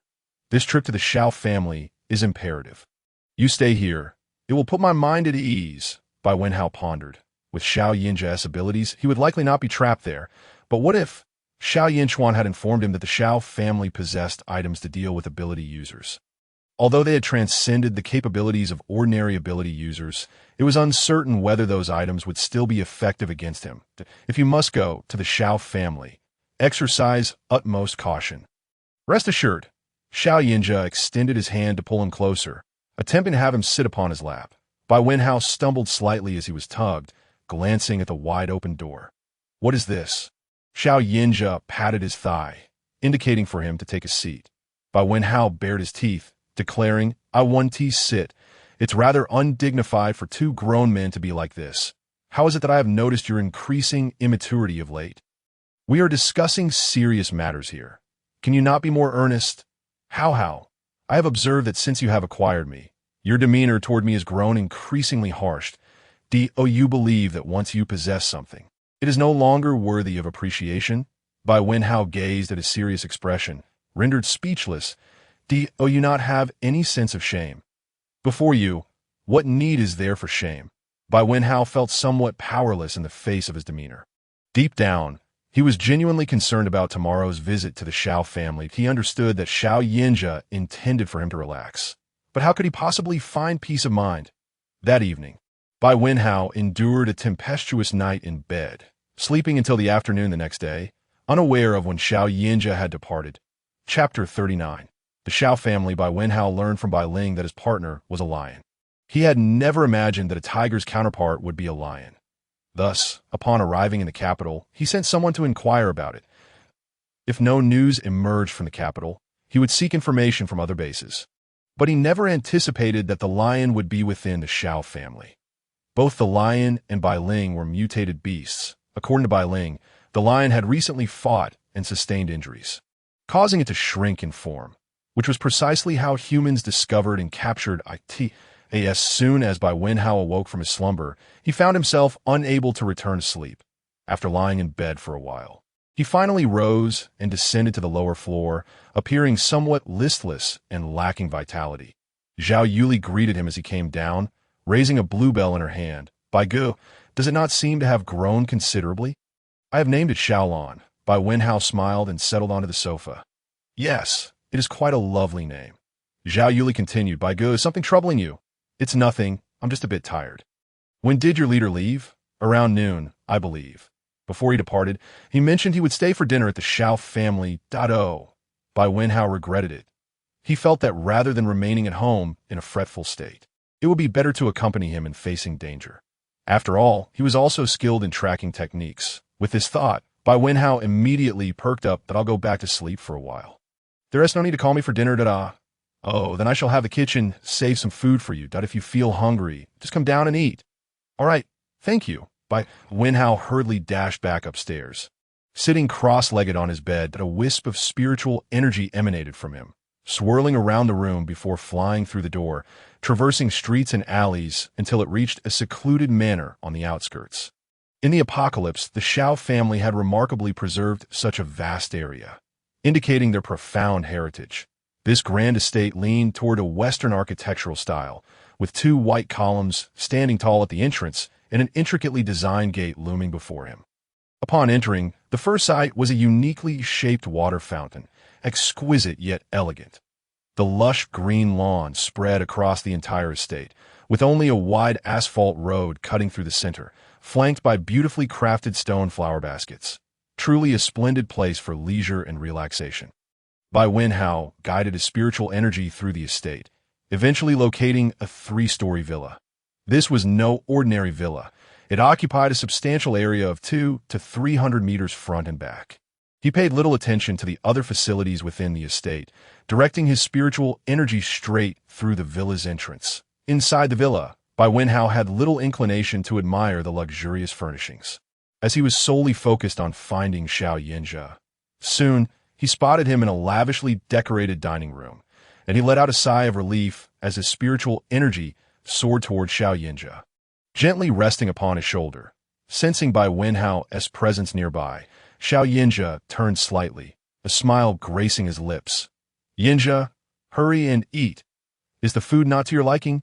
A regal woman sat across from him, her tone lacking warmth, tinged with a hint of condescension. It was only then that Bai Wenhao took a moment to survey the surroundings. At the head of the table sat a man who appeared to be in his 40s or 50s, with fair skin, projecting a paternal image from a distance. However, Bai Wenhao immediately discerned the calculating glint in his eyes. The first seat beside him was occupied by a woman adorned with exquisite makeup. Though she wore a smile, her eyes betrayed her disdain for Xiao Yinjia. Such women often feigned affection. Yet before Xiao Yinjia, she couldn't even be bothered to pretend, clearly holding him in contempt. 3 individuals sat opposite the table, with Xiao Yinjia occupying the first seat. Apart from Xiao Yinjia's younger brother, Xiao Yinchuan, who sat at the end, the only other man present was unfamiliar to Bai Wenhao. However, the resemblance in their features suggested he was the second brother of the Xiao family's heir, as mentioned by Xiao Yinchuan. This was the so-called family dinner, where their family dined with Xiao Yinjia. Yinjia, Xiao Hong remarked, I have heard that your team is developing quite well, and your abilities are exceptional. Xiao Yinjia merely nodded in acknowledgement, offering a subdued Xiao Yinchuan added, Indeed, elder brother's powers are formidable. He can effortlessly handle 4th-level zombies. Xiao Yinjia remained silent, casually eating from his plate. Zhao's mother cast a look of disdain at Xiao Yinjia. saying, "If you possess such great abilities, you ought to return home and assist your father. How can you remain with outsiders to bully your younger brother?" Xiao Yinja abruptly lifted his head, icy glimmers flashing in his gaze before he lowered it again. Zhao's mother was taken aback by his stare, causing her fork to clatter onto the plate. "What kind of look is that? Truly uncouth, just like your mother." Xiao Yinja raised an eyebrow, and a spare fork on the table levitated mysteriously, hovering before Zhao's mother's forehead. Terrified, she froze in place, her expression flustered as she cast desperate glances at her two sons across the table. Xiao Yinchuan slammed his hand on the table.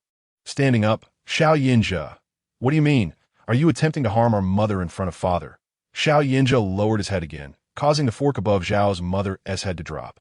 "Some individuals ought to keep their mouths clean." Zhao's mother was about to retort when her gaze met that of her eldest son, Xiao Yinja, who subtly shook his head. Her face flushed crimson. Yet she ceased her tirade, her expression swiftly returning to normal, as if nothing had transpired. Xiao Yinja chuckled lightly, raising his glass of red wine. "Elder brother, please do not be angry. I shall apologize on their behalf." Xiao Yinja did not lift his head, coldly replying, "No need." Xiao Yinja, undeterred, took a sip of his wine before placing the glass down, continuing, "Elder brother, mother is not entirely wrong. Given your remarkable abilities, it would indeed be wise to return and assist father. I hear your powers are ice-based. How about a friendly competition after dinner?" Just as Xiao Yinja was about to refuse, Xiao Hong, who had been silent throughout the farce, suddenly spoke up. "All right, it would be a good opportunity for me to understand your abilities." Xiao Yinja looked up at Xiao Hong, who wore a benevolent expression. Exuding the air of a proud father concerned for his son, he felt a surge of annoyance at such a scene and decided not to engage with these individuals of varying motives. Rising from his seat, he declared, "Father, please continue eating. I shall check on my room." Xiao Hong's voice was gentle as he said, "Go ahead. You have not returned for quite some time. Your room is always ready for you." Xiao Yinja nodded and exited the dining room, making his way to the staircase. Locating the room he remembered and standing at the door, he took a deep breath before opening it. The interior remained as he had left it, but some items had clearly been disturbed, suggesting someone had rummaged through. It mattered little. The room held nothing of value, save for a few cherished mementos from his mother. Approaching the bedside, he retrieved a quaint little box from beneath it, opening it with a soft click. Inside lay his mother's keepsakes. Xiao Yinja murmured, How? Please help me keep this little box safe." Though Bai Wenhao could not speak, he could hear every word Xiao Yinja uttered. He wielded his spiritual energy to touch the box, effortlessly drawing it into his spatial realm. Since beginning his cultivation, he no longer needed to physically touch items to store them. As long as his spiritual energy could reach and make contact, he could absorb them into his space. Sitting on the bed, Xiao Yinja mused aloud, "I have grown up in this room. Every corner holds a memory of my mother." Bai Wenhao observed the hint of melancholy in his eyes and used his spiritual energy to caress his face gently. "I am here too." Xiao Yinja smiled, replying, "Yes, there's also Hao. You must always stay by my side." Xiao Yinja lingered in the room for only a short while before Xiao Yinchuan came to fetch him downstairs. Upon opening the door, he descended with Xiao Yinchuan, who intentionally provoked him with words, "Why second brother's abilities have also reached level 4. You would do well to be cautious." Xiao Yinja paid no heed to the provocation, responding coolly, "Thank you for informing me of his advancement to level 4. Just as Xiao Yinchuan was about to express his anger, a thought crossed his mind, and he sneered, "I will take everything from you, including that person." Xiao Yinja furrowed his brows, having previously regarded Xiao Yinchuan as a person of composure and cool-headedness. Why, then, did he now seem so thoughtless in his speech and actions? Xiao Yinja cast a glance at him, akin to observing a fool, and then bypassed him, striding towards the courtyard where others awaited. Xiao Hong was clearly eager to witness a clash between his two sons, yet struck Xiao Yinja as curious that Xiao Hong appeared particularly interested in their abilities. "Elder brother, please, I have heard that your powers have already ascended to level 4. Do show restraint." Xiao Yinja was reluctant to become entangled with him further, for he wished to investigate the whereabouts of the lion. Thus he aimed for a swift resolution. However, once the skirmish began in earnest, he realized that Xiao Yinja was indeed a formidable opponent. Xiao Yinja's ability was of the fire element, directly countering his own, thus revealing the true extent of their respective strengths. Yet no one was aware of the true depth of Xiao Yinja's prowess. The two took their stances, and Xiao Hong seemed impatient to witness their bout. Let it begin. Xiao Yinja initially intended to conceal much of his strength from the onlookers. But as Xiao Yinja pressed him relentlessly with fierce and unyielding strikes, he found himself frowning. Xiao Yinja had never been one to seek quick success. A glance towards Xiao Hong revealed an unexpectedly excited expression on his face, leaving Xiao Yinja to ponder what schemes this father of theirs might be concocting. Chapter 40. The laboratory Xiao Yinja soon acknowledged the formidable nature of Xiao Yinja's abilities after several rounds of combat. His fire skills were versatile, capable of both ranged and close-quarters attacks, appearing devoid of any weaknesses. Furthermore, his foundation was solid, a far cry from those whose powers were merely bolstered by cores. His prowess had been honed through genuine struggle. The two exchanged blows vigorously, with Xiao Yinja inwardly lamenting his predicament. Though he maintained an appearance of ease, he was growing fatigued. Over half of his energy had been expended, yet he had yet to discern any vulnerabilities in Xiao Yinja as defense. Every technique he attempted had been deftly countered, and most disconcertingly, Xiao Yinja had not launched a single offensive strike, maintaining a steadfast defense that rendered him unable to penetrate. After approximately half an hour of combat, Xiao Yinja's energy reserves dwindled to nothing, rendering further effort futile, and thus he conceded defeat. Xiao Yinja halted his movements, smiling. "You're quite impressive. Your abilities are indeed dazzling and can be overwhelming in the moment. However, when faced with a more formidable opponent, you might find yourself at a disadvantage.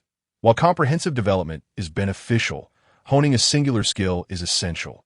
Unlike his younger brother, Xiao Yinja was perceptive regarding many matters, and he felt a deep-seated admiration for this rarely seen elder brother. Noticing the sincerity in Xiao Yinja's eyes, he nodded earnestly. "I understand. I will take heed, elder brother." Xiao Yinchuan, however, clenched his fists, feeling a sense of indignation. "Second brother, what on earth are you doing?" Xiao Yinja turned to take his leave of Xiao Hong and retreated to his room. Xiao Yinja paid no heed to their third brother, instead waiting until Xiao Yinja's figure had vanished before approaching Xiao Hong with a composed demeanor, stating, "Father, I am not a match for elder brother." Xiao Hong rose abruptly, slapping him with disdain. "Waste." He then turned and left without a moment's hesitation. Xiao Yinchuan stormed over. "Second brother, why did you let Xiao Yinja go?" Xiao Yinja spun around sharply, glaring at him with fierce intensity. "Do you truly not see? I am no match for Xiao Yinja. Do not let hatred cloud your judgment. What mother and father have said may not necessarily be true. Have you not considered that if Xiao Yinja had not intervened today, who would have been sacrificed? Are you truly willing to push your own brother into a horde of zombies? I need not hear more from you. Return and contemplate the matter at length. This so-called father of ours cares only for himself. In this apocalyptic world, no one knows how long it will last. You should focus on your own future instead." After Xiao Yinja departed, Xiao Yinchuan stood in a daze until their mother called for him. Upon returning to his room, Xiao Yinja sat cross-legged and dispersed his spiritual energy throughout the Xiao family estate. After a considerable time had passed without discovering any anomalies, save for one, he found himself standing in a concealed corner. This inconspicuous wall was impenetrable to spiritual energy, and he wondered what lay beyond it. Given the effort that had gone into leading him here, it was certain that danger awaited on the other side. How? You should return. I must investigate." Bai Wenhao manipulated the spiritual energy, indicating his reluctance to leave. "Even if you refuse to depart, it seems there is something here that obstructs mental energy, preventing your powers from entering." The spiritual energy nudged his face. "I shall wait right here." Xiao Yinja, at a loss, examined the seemingly ordinary wall and quickly discovered a mechanism that a small door opened, revealing a dark, gaping chasm behind it. After reassuring the spiritual energy on his shoulder, he stepped through the threshold. Bai Wenhao attempted several times to manipulate his powers at the door, but was thwarted by some unknown substance that a sense of foreboding washed over him. Could this be the very thing Xiao Yinchuan spoke of that could counteract abilities? He felt a twinge of anxiety, yet could only reassure himself as he fixated on that small door, hoping to see Xiao Yinja emerge from within. Once Xiao Yinja entered, the small door closed automatically behind him. He raised his hand to test, only to find his spiritual energy firmly confined within his dantian, indicating that his powers were effectively nullified. Nevertheless, he resolutely descended the stairs towards the source of light that a spacious and brightly lit underground warehouse unfolded before him.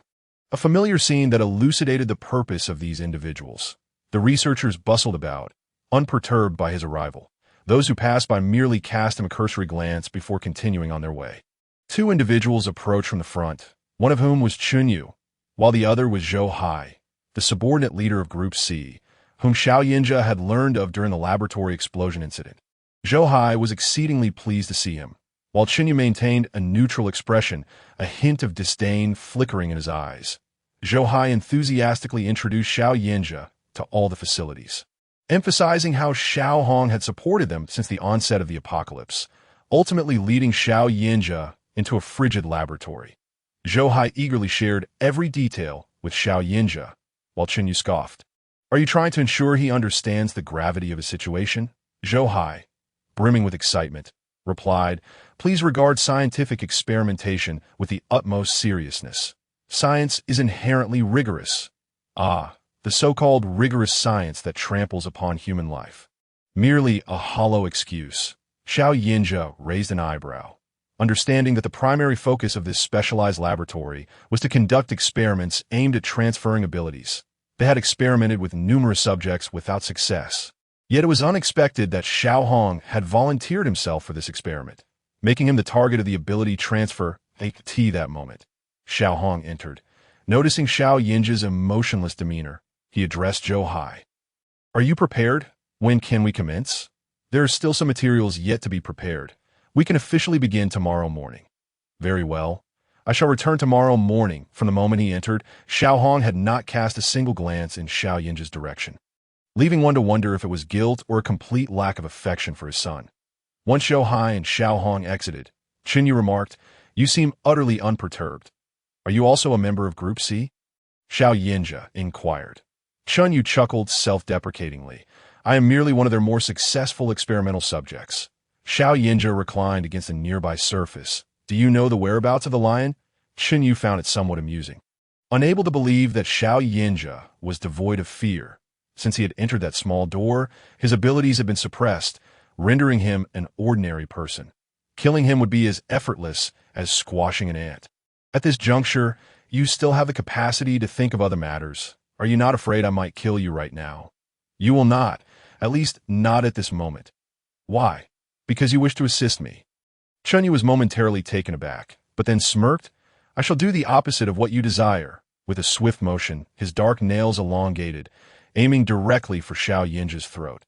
Xiao Yinja's gaze remained fixed on Chunyu, his expression unflinching, revealing no sign of alarm as the obsidian claws neared.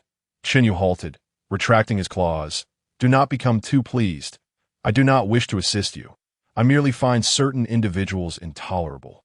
I require no assistance from you. I only need you to disclose the lion's whereabouts. Chunyu turned and exited through the door, stopping at the threshold to glance back. The lion's fate is uncertain. It resides in a laboratory across from this one. I have heard it has undergone some mutations. What a pity! Because everyone knows that Xiao Yinja is an ordinary person. No one stops him when he exits the laboratory. However, the laboratory is filled with miniature cameras, and every move he makes is closely monitored. He walks directly towards the opposite laboratory, opens the door, and steps inside. There, a lanky male lion, measuring about 1 meter in height, is restrained on the examination table, its fur completely shaved, with numerous strange tubes inserted into its body, injecting an unidentifiable liquid. As Xiao Yinja enters, a figure in a white lab coat blocks his path, saying, please leave. Unauthorized entry is not permitted. Xiao Yinja halts his advance, remaining at a distance as he gazes into the lion's half-open eyes. Do you know Bai Ling?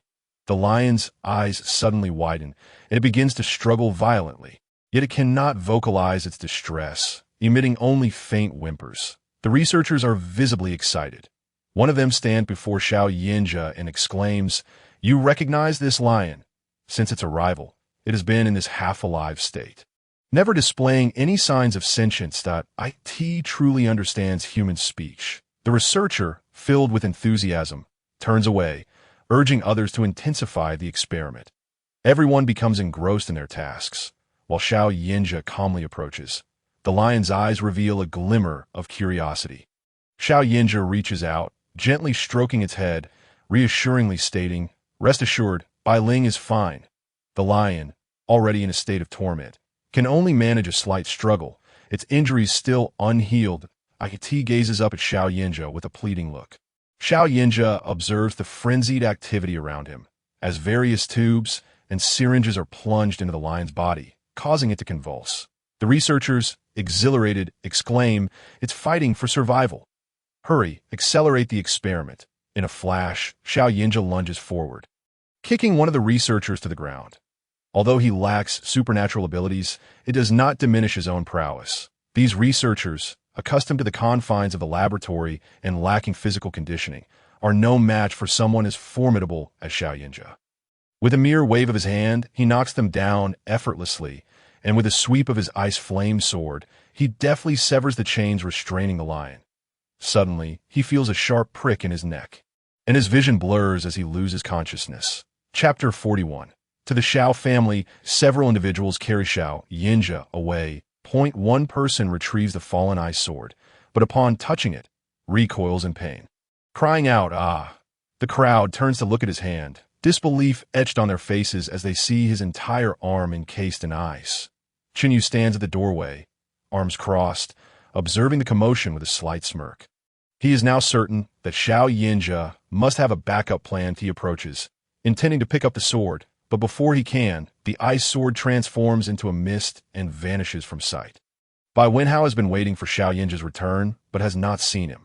After several attempts to breach the wall, he suspects that if there is a device here that can block mental energy, it likely operates on electricity, that if he can disable the power source, perhaps his spiritual energy can penetrate. Bai Wenhao opens his eyes, hesitating about whether to rush to rescue him, but he does not believe that Xiao Yinja would easily fall into danger. So he decides to wait. By tomorrow morning at the latest. If Xiao Yinja has not returned, he will storm the Xiao family estate. Unable to sleep and feeling no hunger, he knows he must be well rested for the battle ahead. Thus, he exchanges for a fasting pill from the system space, consumes it, and begins to meditate on his bed, repeatedly reciting a calming incantation, gradually quieting his mind until he enters a state of meditation. In the morning, Bai Wenhao wakes and hastily descends the stairs, only to find that Xiao Yinja has not returned. The others are fine, but Gao Feiming finds it peculiar. Gao Feiming, a childhood friend of Xiao Yinja, knows all about his family circumstances. Xiao Yinja. The Xiao family is merely a foreign place, and he is certain that Xiao Yinja would not remain silent for so long. Seeing Bai Wenhao coming down the stairs, he approaches him and whispers, "Do you think something has happened to Team Xiao?" Bai Wenhao lowers his voice, "I don't know yet. I need to assess the situation. I'll go with you, and no need. I'll get there faster on my own." With that, Xiao Yinja hurriedly makes his way to the Xiao family estate. Having been struck by a tranquilizer, Xiao Yinja awakens in the morning, bound to a cold operating table, with Zhou Hai and Xiao Hong standing nearby. Upon seeing Xiao Yinja awake, Zhou Hai smiles and says, "Good, the subject is awake. Prepare for the experiment immediately." The laboratory staff begins to move with precision, some approaching Xiao Yinja to administer injections, while others attach various instruments to him. Xiao Yinja lies there, motionless. Xiao Hong steps forward, standing before Xiao Yinja with an unusually gentle demeanor, saying, "Do not harbor hatred towards me. I'm doing this for the Xiao family." Xiao Yinja turns his head, fixing him with a cold gaze devoid of warmth. "Am I still your son?" Xiao Hong sighs, "I too have no choice. The competition in Jing City is fierce, and, as the head of the Xiao family, I have yet to awaken any supernatural abilities. Countless eyes are on my position. My son, it is only right that you assist me. Is the sacrifice of an uncherished son inconsequential to you? You are as stubborn as your mother. You are a member of the Xiao family and ought to contribute." Xiao Yinja's eyes are icy. "From this day forth, I am no longer a member of the Xiao family, and you are no longer my father. After today, I will have no ties to the Xiao family, nor to you." Anger flares on Xiao Hong's face. Fine, I shall consider you no longer my son. At that moment, Zhou Hai approaches, patting Xiao Hong on the shoulder. All right, let us begin. Xiao Hong turns and lies down on the operating table opposite Xiao Yinjia, calmly awaiting the insertion of tubes and instruments. Xiao Yinjia suddenly asks, Father, do you regret it? Regret marrying my mother? Xiao Hong responds, just remember this. Your sacrifice will be worthwhile. Xiao Yinjia scoffs, did you never consider the possibility of failure in this experiment? Xiao Hong looks at Zhou Hai, who awkwardly smiles. The chances of success have been quite high in recent experiments. I estimate a 50 chance this time. Sacrificing for science is worthwhile. Rage fills Xiao Hong, his expression darkening as he struggles. Only to realize he is firmly restrained on the operating table, he shouts at Zhou Hai, did you not say there was a 100 chance? Zhou Hai rubs his hands together.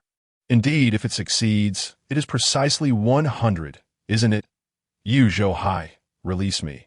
I refuse to participate in this experiment. Zhou Hai steps closer, patting his shoulder, his smile vanishing, replaced by an ominous glint in his eyes.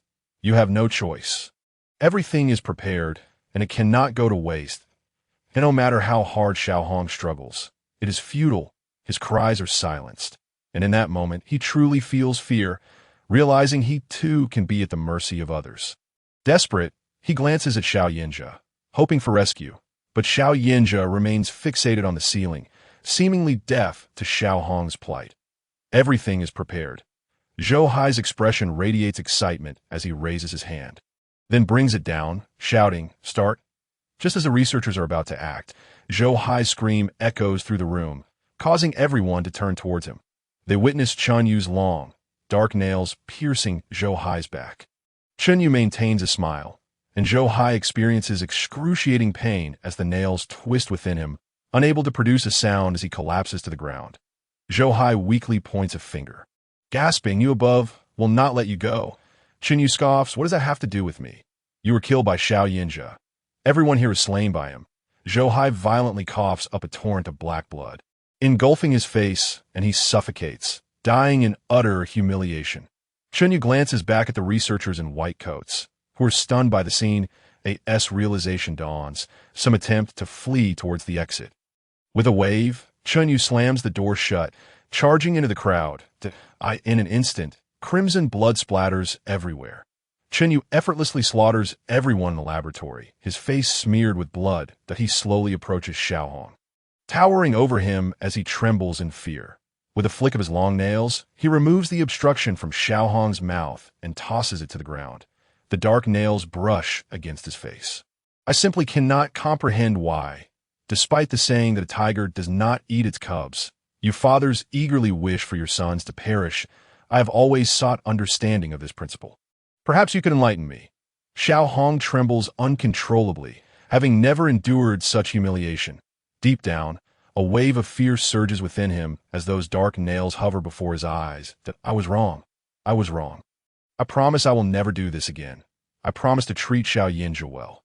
Chun Yu continued, why is it that people like you can live so well while we cannot lead our own lives? A pool of yellow liquid flowed down from the bed, and Chun Yu took a step back in disdain, remarking, with this, you might as well hand the position of head of the family over to your son. Xiao Yinjia, unable to bear the sight any longer, summoned his ice-flame sword, and with a flick of his wrist, severed all of his bindings. Slowly, he sat up, removing all the tubes from his body, and with a wave of his hand, he cut away all the restraints binding Xiao Hong. From this day forth, I sever all ties with you. Chun Yu, with his long nails, suddenly lunged at Xiao Yinjia. Although Xiao Yinjia was unable to wield spiritual power, his swordplay remained intact. His skillful techniques momentarily put Chun Yu at a disadvantage. Bai Wenhao arrived at the entrance of the Xiao family estate, only to be blocked by armed guards. Not wishing to linger in unnecessary conflict, he released Bai Ling from his pet bag, leaping on her back and charging through the gates. Bai Ling galloped forward, guided by Xiao Yinjia, reaching a hidden corner. Just as they were about to launch a direct assault, Bai Wenhao heard chaotic sound behind them. He turned to see Xiao Yinjia and Xiao Yinchuan leading a team of armed men rushing towards them. Gazing down from his elevated position, Bai Wenhao demanded, where is Xiao Yinjia? The crowd was taken aback by the sight of the colossal white beast, particularly Xiao Yinchuan, who was filled with jealousy and envy. Bai Wenhao, don't think that just because you brought a mutated beast we will be afraid of you. Bai Wenhao nimbly leapt off by Ling, his movements swift and fluid, like a fleeting shadow. When he came to a halt, his sword was poised against Xiao Yinchuan's throat. Coldly, he stated, "I have no time for idle chatter. Where's Xiao Yinjia?" Xiao Yinchuan narrowed his eyes slightly. "Did you not say I helped you deal with Xiao Yinjia?" Bai Wenhao pressed the sword's tip harder, a thin line of blood appearing at Xiao Yinchuan's neck. "You are nothing compared to Xiao Yinjia. I know he is behind that wall, a s long, as you mind your own business. I have no desire to entangle with you further. Leave." With that, Bai Wenhao kicked Xiao Yinchuan away that a crowd began to gather, but Xiao Yinjia raised his hand to halt them. "Stop! Back away!" He helped his brother to his feet, warning him with a glance not to interfere further. If they could seize this opportunity to take control of the Xiao family, it would be most fortuitous. Bai Ling stomped her foot. The wall collapsed, revealing a dark, gaping hole behind it.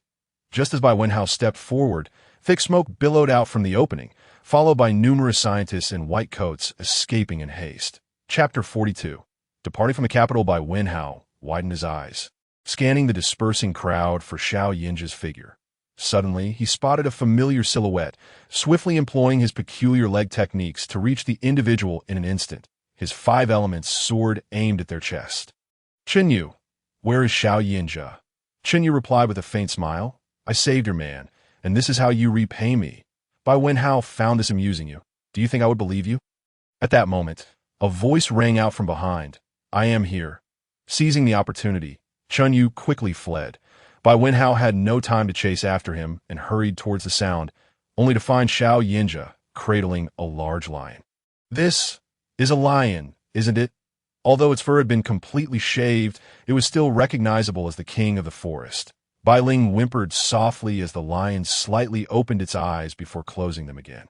Bai Wenhao reassured Bai Ling, "Your companion is fine. It is merely too weak. Let us take it back for now."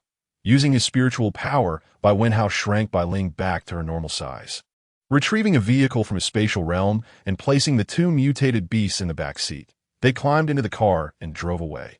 Before leaving, Xiao Yinjia said, "Xiao Hong is still down below." Bai Wenhao glanced at him. "Are you all right?" Xiao Yinjia let out a long sigh of relief that, "I am fine. I finally feel at ease from now on. I have no ties to the Xiao family." Bai Wenhao grasped the steering wheel with one hand while holding Xiao Yinjia's hand with the other.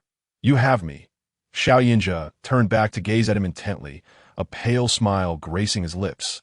His voice slightly hoarse. How? I want you now." Bai Wenhao was taken aback, his expression shifting as he sighed helplessly. "Let us talk about it later." Xiao Yinjia was amused by his petulant expression and leaned closer, wrapping his arms around Bai Wenhao. How?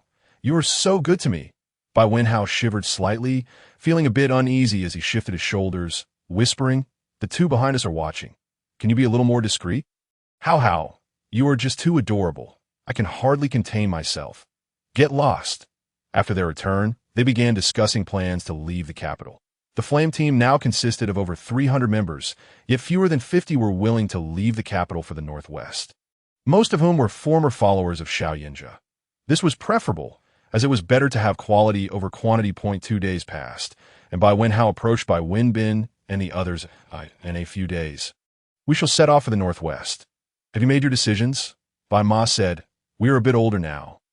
Initially, we did not wish to go to the northwest, but I believe being with our son is what matters most. Therefore, we have decided to accompany you." Bai Wenhao turned to Bai Wenbin. "And you? Are you not coming with us?" "I've already spoken to my friend about it." "Good. If there is anything you wish to bring, I will help you carry it. We may not return for a long time." Xiao Yinjia and the others left the majority of their supplies behind, taking only a small portion. The authorities had sought them out several times, hoping they would stay, as both Xiao Yinjia and Bai Wenhao possessed exceptional abilities. On this day, the Flame team was assigned another mission. Bai Wenhao and Xiao Yinjia remained behind while the team prepared to depart. At the city gate, guards stopped them for a thorough inspection. Discovering that their supplies would last only a day or 2, they also checked for any spatial ability users among them before allowing them to leave. Once they had traveled a distance from the city gates, 3 vehicles came to a halt, and the trunks were opened, revealing hidden by family members. Once they exited, they breathed a sigh of relief, climbed aboard, and continued their journey. After about half a day's travel, they reached their predetermined location to wait. Shortly after, another 5 or 6 vehicles arrived, and Gao Feiming stepped out. "Let us rest here for now. We will be staying overnight. Captain Shao will arrive tonight." Everyone busied themselves with their respective tasks. Gao Feiming spotted the Bai family and approached with a bright smile. Bai Wenbin saw him coming from afar. Although he was reluctant to engage, he realized he could not keep avoiding him. As Gao Feiming reached him, he said, "Vice Captain, is there something you need?" Gao Feiming wore a radiant smile, his eyes glinting with mischief as he addressed Bai's father and mother. "Uncle, Aunt, I apologize for having you hidden in the trunk. I hope you suffered no harm and feel well." No matter how he behaved privately, in front of others or elders, Gao Feiming maintained an air of propriety. Having been considered the exemplary child in the eyes of adults, Bai's parents recognized him from before the apocalypse. Bai Ma smiled and replied, "It's nothing. You risked your safety to bring our family out. We should be thanking you." Gao Feiming waved his hand dismissively. "How can you say that? We are all family. It is only right." Bai's parents momentarily hesitated before realizing he was referring to their son.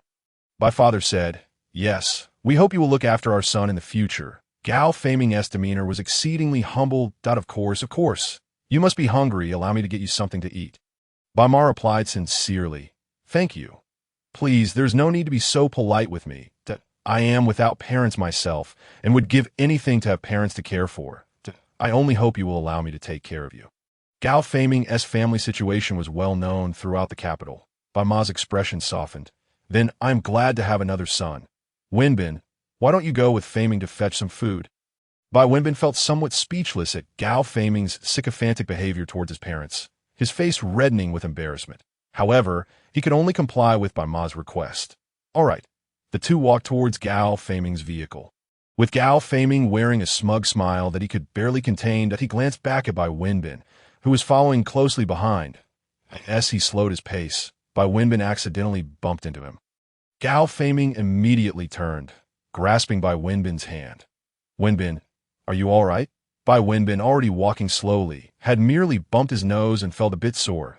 He forcefully withdrew his hand and, seeing everyone else preoccupied, quietly asked, "Gao Feiming, what exactly do you want?" Gao Feiming blinked innocently. "Didn't I tell you before? I want to be your man." Gao Feiming's voice was neither loud nor soft. Bai Wenbin's face suddenly flushed. And in a flustered manner, he glanced at the others, gently nudging Gao Feiming and whispering, "Could you refrain from spouting nonsense here?" Instinctively, Bai Wenbin felt that Gao Feiming would not utter the words he longed to hear. Nudging him once more, "I'm hungry." Gao Feiming chuckled. "All right, let us fetch some food." As he spoke, he affectionately slung his arm around Bai Wenbin's shoulders, playfully pulling him forward. "Let go, I can walk by myself." "Stay still, your parents are watching from behind. Could you please stop this?" "What do you mean by that? Or perhaps you prefer this?" Gao Feiming leaned in close, his voice a low whisper in Bai Wenbin's ear. Bai Wenbin's face turned a deep crimson, his neck flushing as well. Gao Feiming, utterly tempted to reach out and touch him, managed to restrain himself, thinking that teasing would suffice, but he mustn't provoke him into a rage. That night, Sun Xinyang was sprawled across his bed in the dormitory, half covered by a blanket that had slipped to the floor, seemingly lost in a dream as he swung his fists into the air. 2 figures stealthily entered through the window, tiptoeing to Sun Xinyang's bedside. Suddenly, Sun Xinyang sprang into action, thrusting a dagger upward, causing the 2 figures to take a couple of steps back. "Not bad. Your alertness is commendable." Sun Xinyang quickly sat up. "Cousin, what brings you here?" "I was planning to visit you tomorrow. I heard you were leaving Beijing." Xiao Yanzi and Bai Wenhao settled onto the bed opposite him. "Yes, I'm heading to the northwest." "You should hurry and pack. Come with me." Sun Xinyang scratched his head. "I want to join you in the northwest as well. It's been ages since I last saw my parents. But cousin, you know the military regulations. We can't just leave the army at will." Bai Wenhao scoffed. "You thickhead fool. In this apocalyptic world, who knows what the future holds? Don't you want to stay close to your family and protect them?" Sun Xinyang pondered for a moment, glancing at Xiao Yanzi. "Cousin, do Do you think the same way? Xiao Yinza replied. Rather than remaining here to fight for others, it's better to come with me. Your military is now divided into factions. And I don't want you to become a political pawn. Staying in the army could be even more perilous, especially since most of the Sun family's influence lies in the northwest. Sun Xinyang stood up from his bed. All right, I'll go with you. Let me just gather my things. Bai Wenhao waved his hand, instantly storing all the items in the room into his spatial pocket. Done. Let us go. Sister-in-law impressive. Bai Wenhao shot a sidelong glance at him. Do you want me to sew your mouth shut? Sun Xinyang quickly begged for mercy. Although he wasn't particularly afraid of Bai Wenhao, he knew that if Bai Wenhao was upset, his cousin would be as well. And the one to suffer would ultimately be him. He hurriedly pleaded, Brother Bai, please. As Sun Xinyang was being pulled along by Xiao Yinza over the tall city walls, he couldn't help but admire his cousin. Before the apocalypse, he was multifaceted. After the apocalypse, he remained a leader. Once outside the city, Bai Wenhao produced a vehicle, and the three of them swiftly headed toward their agreed-upon destination. Sun Xinyang twisted in his seat. This car is fantastic. It's a new model from the military. How did you manage to get one? They're quite rare. Suddenly, the sound of screeching brakes pierced the air, rousing Xiao Yinza from his reverie. Bai Wenhao pressed the accelerator, narrowing his eyes as he fixated on a pale figure ahead. Holy cow! Is that a ghost? Chapter 43. Reunion. Sun Xinyang poked his head out of the car window, shining a flashlight, and shouted, Who goes there? Identify yourself. Are you human or ghost? Xiao Yinza squinted slightly. Chunyu. Bai Wenhao also leaned out the window. Chunyu, are you out of your mind? Why are you out here playing ghost in the middle of the night? Chunyu slowly approached Bai Wenhao, still embodying that naive youthfulness. Wenhao, I want to come with you. Bai Wenhao retracted his head. No, I don't want to go with you. I'd like to live a few more years. Chunyu, however, leaned against the car window, inserting his head inside. Xiao Yinza raised a hand and shot an ice blade at him. Go sit in the back. Chunyu swiftly retreated, nimbly evading the strike. Hearing Xiao Yinza's words, he smirked, opened the back door, and sat down. Bai Wenhao turned to Xiao Yinza with a puzzled expression. Xiao Yinza squeezed his hand. Just drive to as Bai Wenhao pressed down on the accelerator. The car sped off, kicking up a cloud of dust in the darkness. Sun Xinyang, previously quiet, finally found a conversational partner in Chunyu. Hello, I'm Sun Xinyang. You're Chunyu, right? Chunyu nodded indifferently, his eyes fixed on Bai Wenhao's head. What abilities do you possess? I don't have any abilities. Are you trying to fool me? I don't believe you that if you had no abilities, would you dare to be out here alone at night? There's nothing to hide. I'm just an ordinary person. I can still kill zombies. Chunyu remarked, Zombies can't see me. It's as if I don't exist to them. Wow, that's impressive. Is that for real? Indeed. How is that possible? Unless you're one of them. Chunyu smirked. Congratulations, you guessed correctly. Bai Wenhao suddenly interjected. All right, everyone silence, it's deafening. Chunyu is a lunatic. If Sun Xinyang says something to annoy him, he might just lose it. Upon hearing this, Chunyu chuckled. Don't worry. I won't kill anyone in front of you. Bai Wenhao rolled his eyes, ignoring him, his gaze fixed ahead, his thoughts racing. He could surmise why Xiao Yinza kept Chunyu around. As long as Chunyu was out in the open, he was a ticking time bomb, but beside him, that threat diminished. The four of them soon arrived at the designated location without disturbing anyone, merely exchanging greetings with Gao Faming before setting up tents to rest. Bai Wenhao lay in the tent, tossing and turning, pondering the uncertainties of the future one moment, and then deciding to relish the present moment the next. After all, today was not guaranteed tomorrow. Xiao Yinza lay beside him, watching him fidget. Suddenly, he rolled over and pinned him down. You seem energetic. How about we engage in some exercise? Get off. You're being annoying. Bai Wenhao pushed him away and turned his back. Xiao Yinza wrapped his arms around his waist from behind. Are you angry that I unilaterally decided to keep Chunyu? I understand, but do you think Chunyu is telling the truth? He might really be able to switch between humans and zombies. They might mistake him for one of their own. Xiao Yinza embraced him again. Chunyu is an unpredictable variable. It's better to keep an eye on him than to let him roam free in the forest. Bai Wenhao scoffed. Aren't you afraid he harbors ulterior motives by staying close? Xiao Yinza tightened his grip, turning Bai Wenhao to face him. He does have ulterior motives, and they revolve around you. I made a bet with him. I promised that if he could persuade you to willingly go with him, I would let you both be. Bai Wenhao frowned, his eyes widening, and he pounded his fist on Xiao Yin's chest. You actually bet on me? Aren't you afraid I might really run off with him? Would you? That is hard to say. Who knows? Maybe one day, I'll just find you unbearable. Then I'll make sure you can't get out of bed. Get off, from now until we reach the northwest. As long as we are on the road, you better not touch me. How? I'm telling you I'm a man, not a woman, nor an object that if you pull something like this again, I'll leave you. I can live perfectly well without you. Bai Wenhao kicked him, and Xiao Yinza laughed, holding on his leg. Don't be angry. I promise there won't be a next time. A man's words are mere lies. All right, you're right about everything. Let me give you a massage. Bai Wenhao closed his eyes, and that leg too. Xiao Yinza gently massaged him, but as he continued, his eyes wandered to forbidden places, and his hands followed suit. Xiao Yinza, don't. There are people outside, and I'm not doing anything. I'm just touching. Is that all right? No. At dawn, Bai Wenhao stepped out of the tent. Because it had grown late the previous night, they hadn't had the chance to greet Bai's family. So he inquired and made his way toward Bai Fu and Bai Mu's tent. Bai Mu happened to lift the tent flap and saw Bai Wenhao, instantly breaking into a radiant smile. Son, when did you arrive? Bai Wenhao replied with a smile. I came last night, but it was too late. So, I didn't find you. I had you hidden in the car. Were you all right? It's fine. Bai Fu emerged, having finished packing. We're all well. Did you have a smooth journey? Dad, can't you see I'm fine? Bai Fu nodded. That's good to hear. Bai Mu said, they're cooking over there. I'll go lend a hand, and I've already told them that I'll be helping with the cooking from now on. Bai Wenhao replied, Mom, there's no need. I have enough supplies for our family. You don't need to work so hard. Bai Mu responded, what are you saying? Bored as I may be, this task is not particularly arduous, and I find great joy in sharing laughter and conversation with them. Mother, it seems my son is quite capable of providing for your needs, so there's truly no necessity for me to intervene. Bai Fu remarked, this is not the end of the world. Look at the people in our group, each diligently fulfilling their responsibilities. How can we, in good conscience, indulge ourselves? Furthermore, engaging in some activity is far better than idleness. I still wish to lend a hand to old Lu.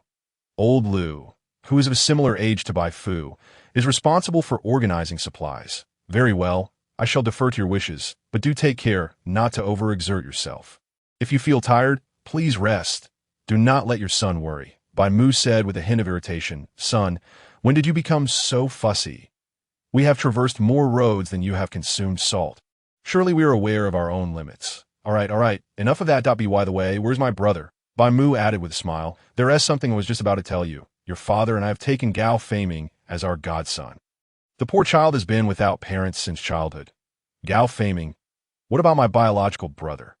Feiming mentioned that there were matters he needed assistance with, and he had spent the night in the tent over there. Bai Wenhao nearly rolled his eyes. Gao Feiming, with his charming demeanor, was quite adept at impressing others, yet he was hardly pitiable. I shall go find my brother. Bai Wenhao approached the tent and called out, Brother, where are you? Brother. Bai Wenbin was blushing slightly from Gao Feiming's teasing. He could never resist or refute it. Upon hearing Bai Wenhao's voice, he breathed a sigh of relief. Xiao Hao, I'm here. Bai Wenbin shot a glare at Gao Feiming, hurriedly bypassing him to exit the tent. Gao Feiming turned to follow his figure, smirking as he silently mouthed, Bai Wenbin, you cannot escape my grasp. Bai Wenhao noticed his brother's somewhat disheveled demeanor and flushed cheeks. And without needing to think, he understood what had transpired in the tent. He chuckled. Brother, did you sleep well last night? Bai Wenbin recalled the torment of the previous night, his face growing even redder. It was tolerable. Bai Wenhao's expression darkened. Brother, when we depart shortly, you must ride in the same vehicle as me. Oh, certainly.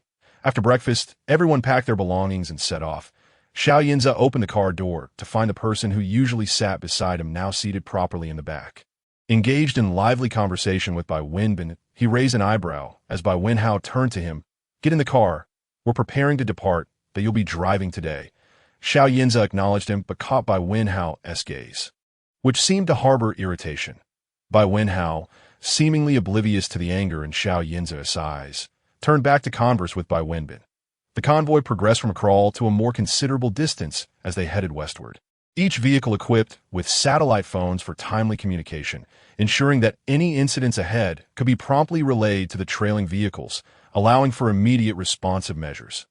Although the group was not large, it was composed of individuals with various talents, including meteorological experts and electronic specialists, all recruited by Xiao Yinze and Gao Feiming. After 2 days of travel, encountering few large hordes of zombies, they arrived at a small town, deciding to rest for half a day to gather some supplies and crystals. Xiao Yinze and Gao Feiming divided the ability teams into 4 groups, each led by Shen Jiang, Lin's son, Sun Xinyang, and Zhu Yuan, heading in different directions. While Xiao Yinze was busy addressing some matters in the tent, Gao Feiming glanced at 2 figures not far away and entered the tent. Xiao, can you manage your people? Chapter 44. Managing supplies. As Xiao Yinze organized the documents at hand, he replied, "ISNT it due to your own questionable past." Gao Feiming sat on a nearby chair, crossing his legs. "Xiao, have some pity for me. Your people always monopolize my girlfriend that I cannot control, that you know his temperament, that he still hold a grudge against me, so I am unable to assist you in this matter." By Xiao isn't genuinely angry. He is merely a bit miffed. If you appease him a little, it should suffice. I have yet to win over my own. After all, we grew up together. Xiao Yinze, you cannot enjoy your own sweetness while leaving me single. Xiao Yinze set down the documents, casting a nonchalant glance at him. Recently, I've received complaints that the distribution of supplies is rather uneven, that I've decided to delegate this matter to you and Bai Wenhao. He is quite the talent in this area. What do you think? Gao Feiming's eyes sparkled with enthusiasm as he straightened up. That sounds excellent. Bai Wenhao is indeed quite capable in these matters. Entrusting it to us is a surefire choice. Xiao Yinze chuckled. Very well, go fetch them. Gao Feiming stepped out briskly, pulling aside the tent flap. Pausing momentarily, "Xiao, your girlfriend has been taken away." Xiao Yinze sprang to his feet, striding to the tent entrance, and, upon peering into the distance, he spotted Bai Wenhao walking with Chun Yu towards the back of the tent. As the 2 figures were about to disappear, Xiao Yinze called out, "Bai Wenhao." Bai Wenhao frowned and turned back, spotting Xiao Yinze's somewhat darkened expression approaching. "What you 2 up to?" "Chun Yu claims there are some issues with the supplies over there," Bai Wenhao explained. Xiao Yinze turned to Chun Yu. "What kind of issues?" "The quantities are inaccurate. While it's not significantly less, there's a daily shortfall. Recently, the supplies have been distributed by Bai Fu and Old Lu, and Xiao Yinze had caught wind of some rumors. He told Bai Wenhao, "I was just about to discuss this with you. Did I like to assign the supplies matter to your brother? He has considerable experience in this field." Bai Wenhao regarded him with suspicion. "Assign it to my brother?" "Yes, your brother was responsible for this in another ability team. That if you don't believe me, you can ask him. We are in dire need of such talent in our team." It seemed reasonable, as Bai Wenhao knew his brother had a knack for these matters. Yet he felt something was off. Why did it seem like Xiao Yinze was somewhat gleeful upon hearing about the supply shortage? "Have you spoken to my brother about this?" "Not yet. I was hoping to consult you first." "Do you think it's feasible?" "Of course. My brother is a whiz at planning and strategizing. That in his previous team, no one ever criticized his distribution methods. Assigning it to him is absolutely no problem. See, I knew it would be fine. That if your brother doesn't agree later, you must help persuade him. Having him on board would be a tremendous help to me." "All right, let us head back and discuss it." "Yes." Bai Wenhao took the lead back, only to stop a few steps later to look at Chun Yu. "Let my brother handle the statistics. You need not concern yourself with it." Chun Yu hesitated for a moment before imperceptibly nodding. "All right." The group returned to Xiao Yinze's tent, where he articulated his thoughts. Bai Wenhao hesitated only briefly before acquiescing. He preferred to be busy rather than idle and overthink. Gao Feiming was elated, his joy evident. "Wenbin, if you need any assistance, feel free to ask me." Bai Wenbin politely agreed. "All right," Bai Wenhao added. "Brother, the vice captain is always busy. Many trivial matters require his attention, so it's best not to burden him further." Gao Feiming quickly interjected, No. Even if I'm busy, I must prioritize helping my own people."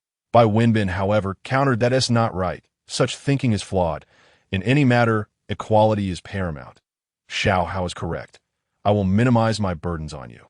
Gao Feiming hastily clarified, "No, that is not what I meant." Bai Wenhao looped his arm through Bai Wenbin's. "Brother, there is an urgent matter that needs your attention.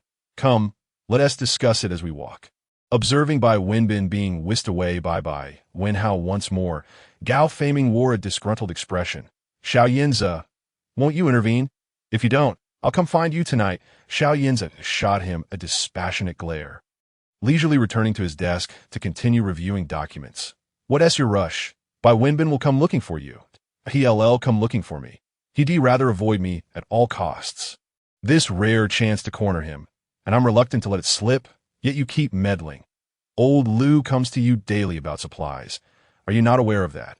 Gao Feiming despised old Lu's miserly nature, always dismissing him with a few words.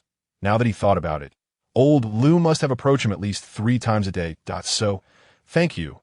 Thank you. Gao Feiming cheerfully took his leave. A subtle smile graced Xiao Yinja's lips. Once Bai Wenbin became preoccupied, Bai Wenhao found himself with nothing to do. Ever since their departure from the capital base, Bai Wenbin had been in the car during their drives, while Bai Wenhao accompanied his brother to sleep at night. During mealtimes, the family would gather harmoniously together, and the 2 brothers were practically inseparable. Xiao Yinja nearly began to wonder if Bai Wenhao had truly grown weary of him. The 4 teams returned just as dusk was falling, their endeavors remarkably smooth, with minimal casualties and even a few individuals experiencing an enhancement of their abilities. Particularly, Li Luan had been in an exceptionally exuberant mood since his return. The training regimen provided by the leader had yielded no immediate results, and despite the leader's encouragement, he had long been vexed by his inability to awaken his powers. That it was only today that he comprehended the reason behind the leader's insistence on his continued practice. He discovered a subtle yet distinct energy within his body, allowing him to deftly evade the mutated zombie's attacks. By harnessing this energy in his hands, his striking power could potentially increase 100-fold. Similarly, applying it to his feet significantly enhanced his speed. While the others in the team had largely given up, Li Luan clung tightly to the leader's words, eager to showcase his newfound prowess to those he trusted, evoking a sense of regret in them. After a night of rest, when Bai Wenhao sought out Bai Wenbin again, he found him so engrossed in work that he scarcely had time to eat. Bai Wenbin had uncovered numerous discrepancies in the supply records and was determined to methodically rectify them from the beginning. Upon noticing Bai Wenhao's arrival, he merely waved, signaling him not to disturb. Feeling helpless, Bai Wenhao stepped out of the tent only to encounter Gao Feiming. "What brings you here again?" he inquired. Gao Feiming proudly brandished a stack of documents, grinning. "See this? This is serious business." With that, he strode into the tent. Bai Wenhao rolled his eyes and returned inside, sitting idly beside them.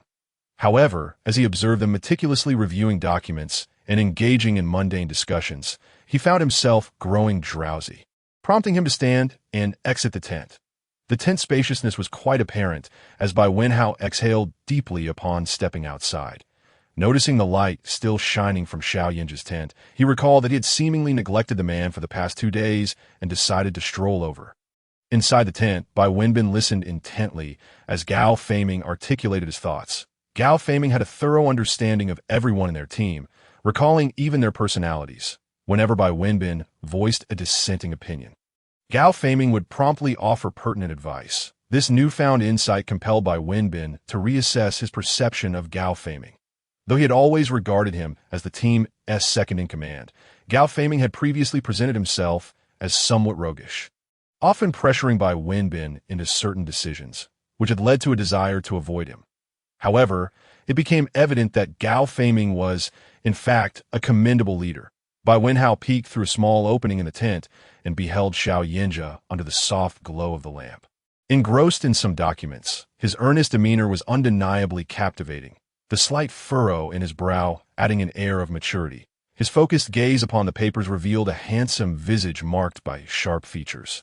When he lifted his head, a charming smile illuminated his face. "How, you're here?" Bai Wenhao fully entered the tent. He couldn't help but notice how, after 2 days apart, Xiao Yinja seemed even more handsome. "What have you been busy with?"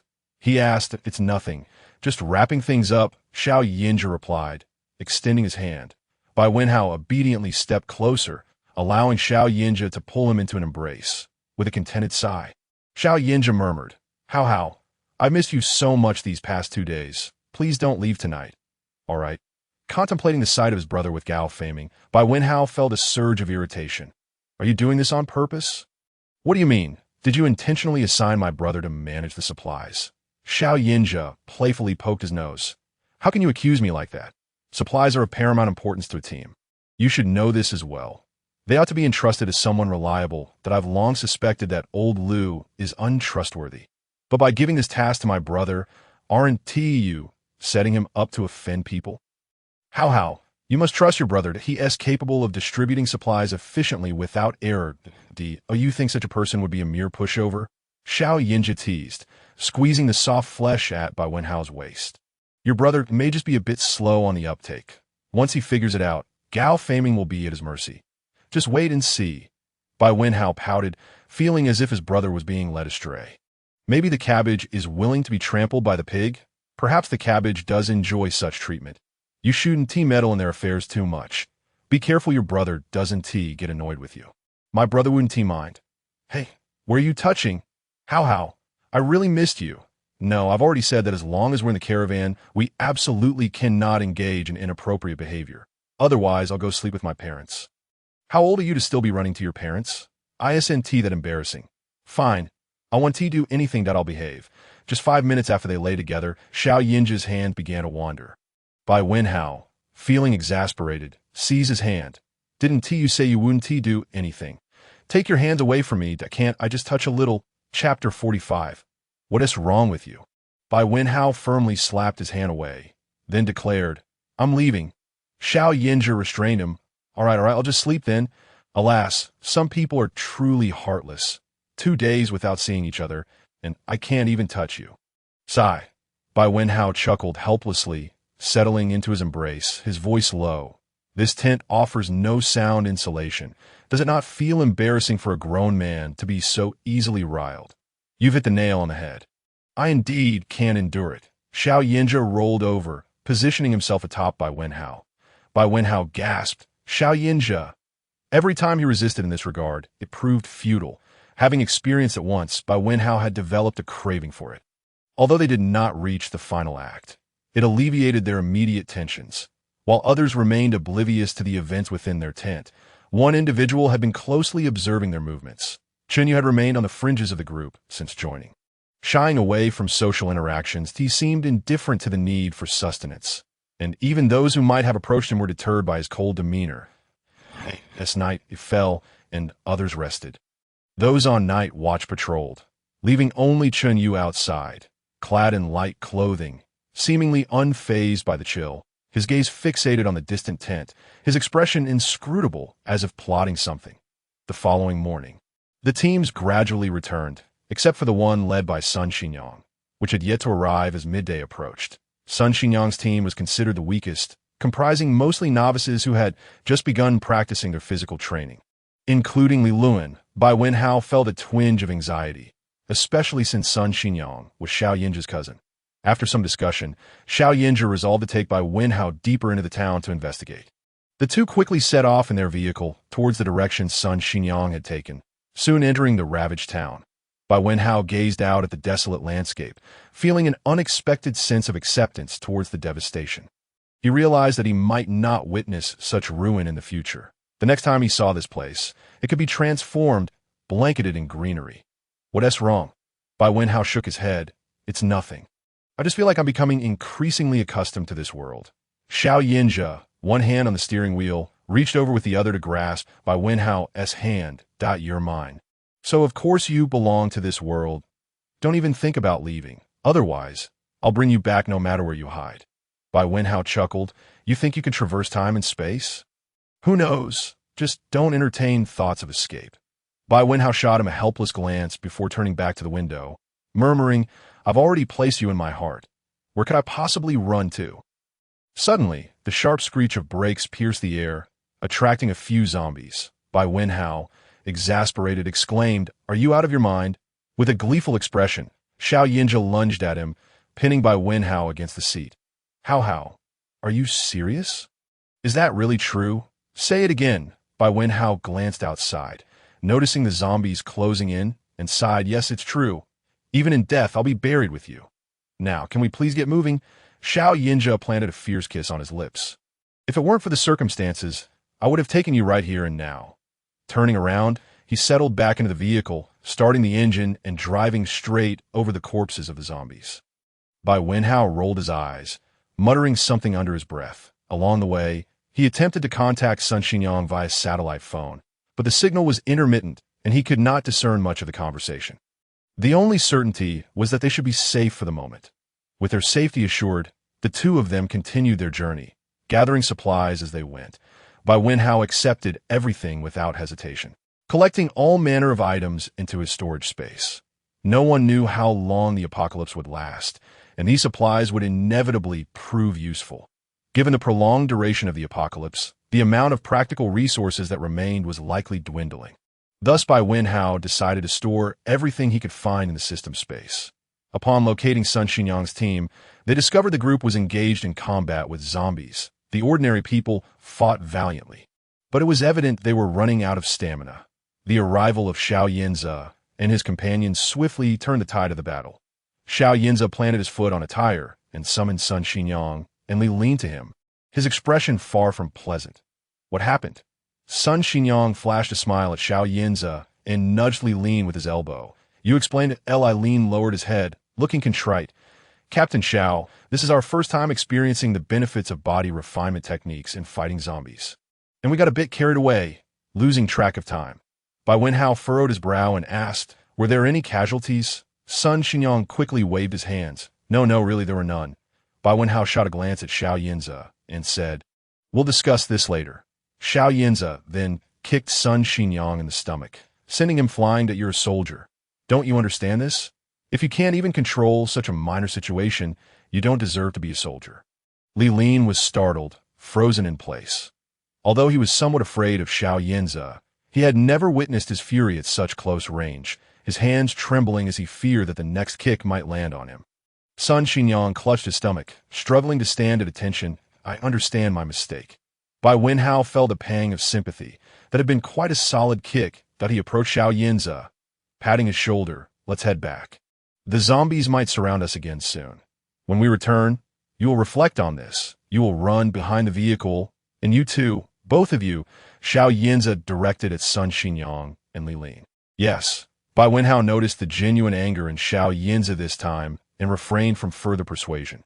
He believed that mistakes should be met with consequences, especially for the younger ones. Consequently, on the return journey, only one person remained driving each vehicle, while the rest of Sun Xinyang's team jogged behind. The fault lay with all of them, so it was unjust to punish only the captain. Bai Wenhao glanced out the window and couldn't help but chuckle. This arrangement seemed to foster greater unity within their team. He then looked at Xiao Yinze, whose expression remained dark. All right, don't be angry. Everyone is fine, aren't they? Xiao Yinze slammed his hand on the steering wheel, shouting, if something goes wrong, it will be too late. Next time I speak, don't interrupt me. ASA soldier, how can you make such a grave mistake? Is this merely youthful folly? Bai Wenhao felt a pang in his heart. He knew Xiao Yinze was right, but why was he shouting at him? Had he done something wrong? Should he refrain from speaking next time? Xiao Yinze's expression shifted as he realized what he had just said. He turned to Bai Wenhao with an appeasing smile. I wasn't yelling at you. It was just a moment of panic. Please, don't be upset. You treat me like one of your subordinates, don't you? I'm not angry, but I think you should refrain from including me next time, lest I inadvertently complicate your affairs. That no, it's truly my fault. You can say whatever you want from now on, anything at all. As Xiao Yinze spoke, he reached out to grasp Bai Wenhao's hand. Bai Wenhao evaded him, turning his gaze towards the window. A slight smile playing at the corners of his mouth, he thought to himself, am I becoming arrogant due to favoritism? But I am not one of his subordinates, and I cannot indulge him in this manner. By the time they returned to their encampment, night was falling. The nearby zombies had been largely cleared away, and those who were uneasy emerged to greet them. Upon seeing the vehicle return with a throng of exhausted young people trailing behind, many collapsed onto the ground in exhaustion. Sun Xinyang, however, remained standing, his head bowed. Bai Wenhao nudged Xiao Yinze, who said, this is a one-time reprieve. If it happens again, I will not spare you. Sun Xinyang quickly lifted his head and saluted. Understood. Before turning away, he winked at Bai Wenhao, silently expressing his gratitude. Being a group of strong and robust youths, their energy quickly replenished. After the battle, they recognized the importance of teamwork, and having faced a punishment, they now understood the gravity of discipline within the team. As their body refinement techniques advanced, their stamina increased, and they no longer felt inferior in front of those with supernatural abilities. Having tasted the sweetness of progress, they secretly began to compete with one another. The team continued onward, battling monsters, leveling up, and collecting supplies, their spirits high and their hopes for the future brightening. Ever since Bai Wenbin took charge of resource distribution, disputes had ceased, and his collaboration with Gao Feiming grew increasingly seamless, leading to Bai Wenbin becoming busier than ever. Bai Wenhao often found himself watching his brother handle affairs out of boredom. He didn't truly oppose his brother's relationship with Gao Feiming.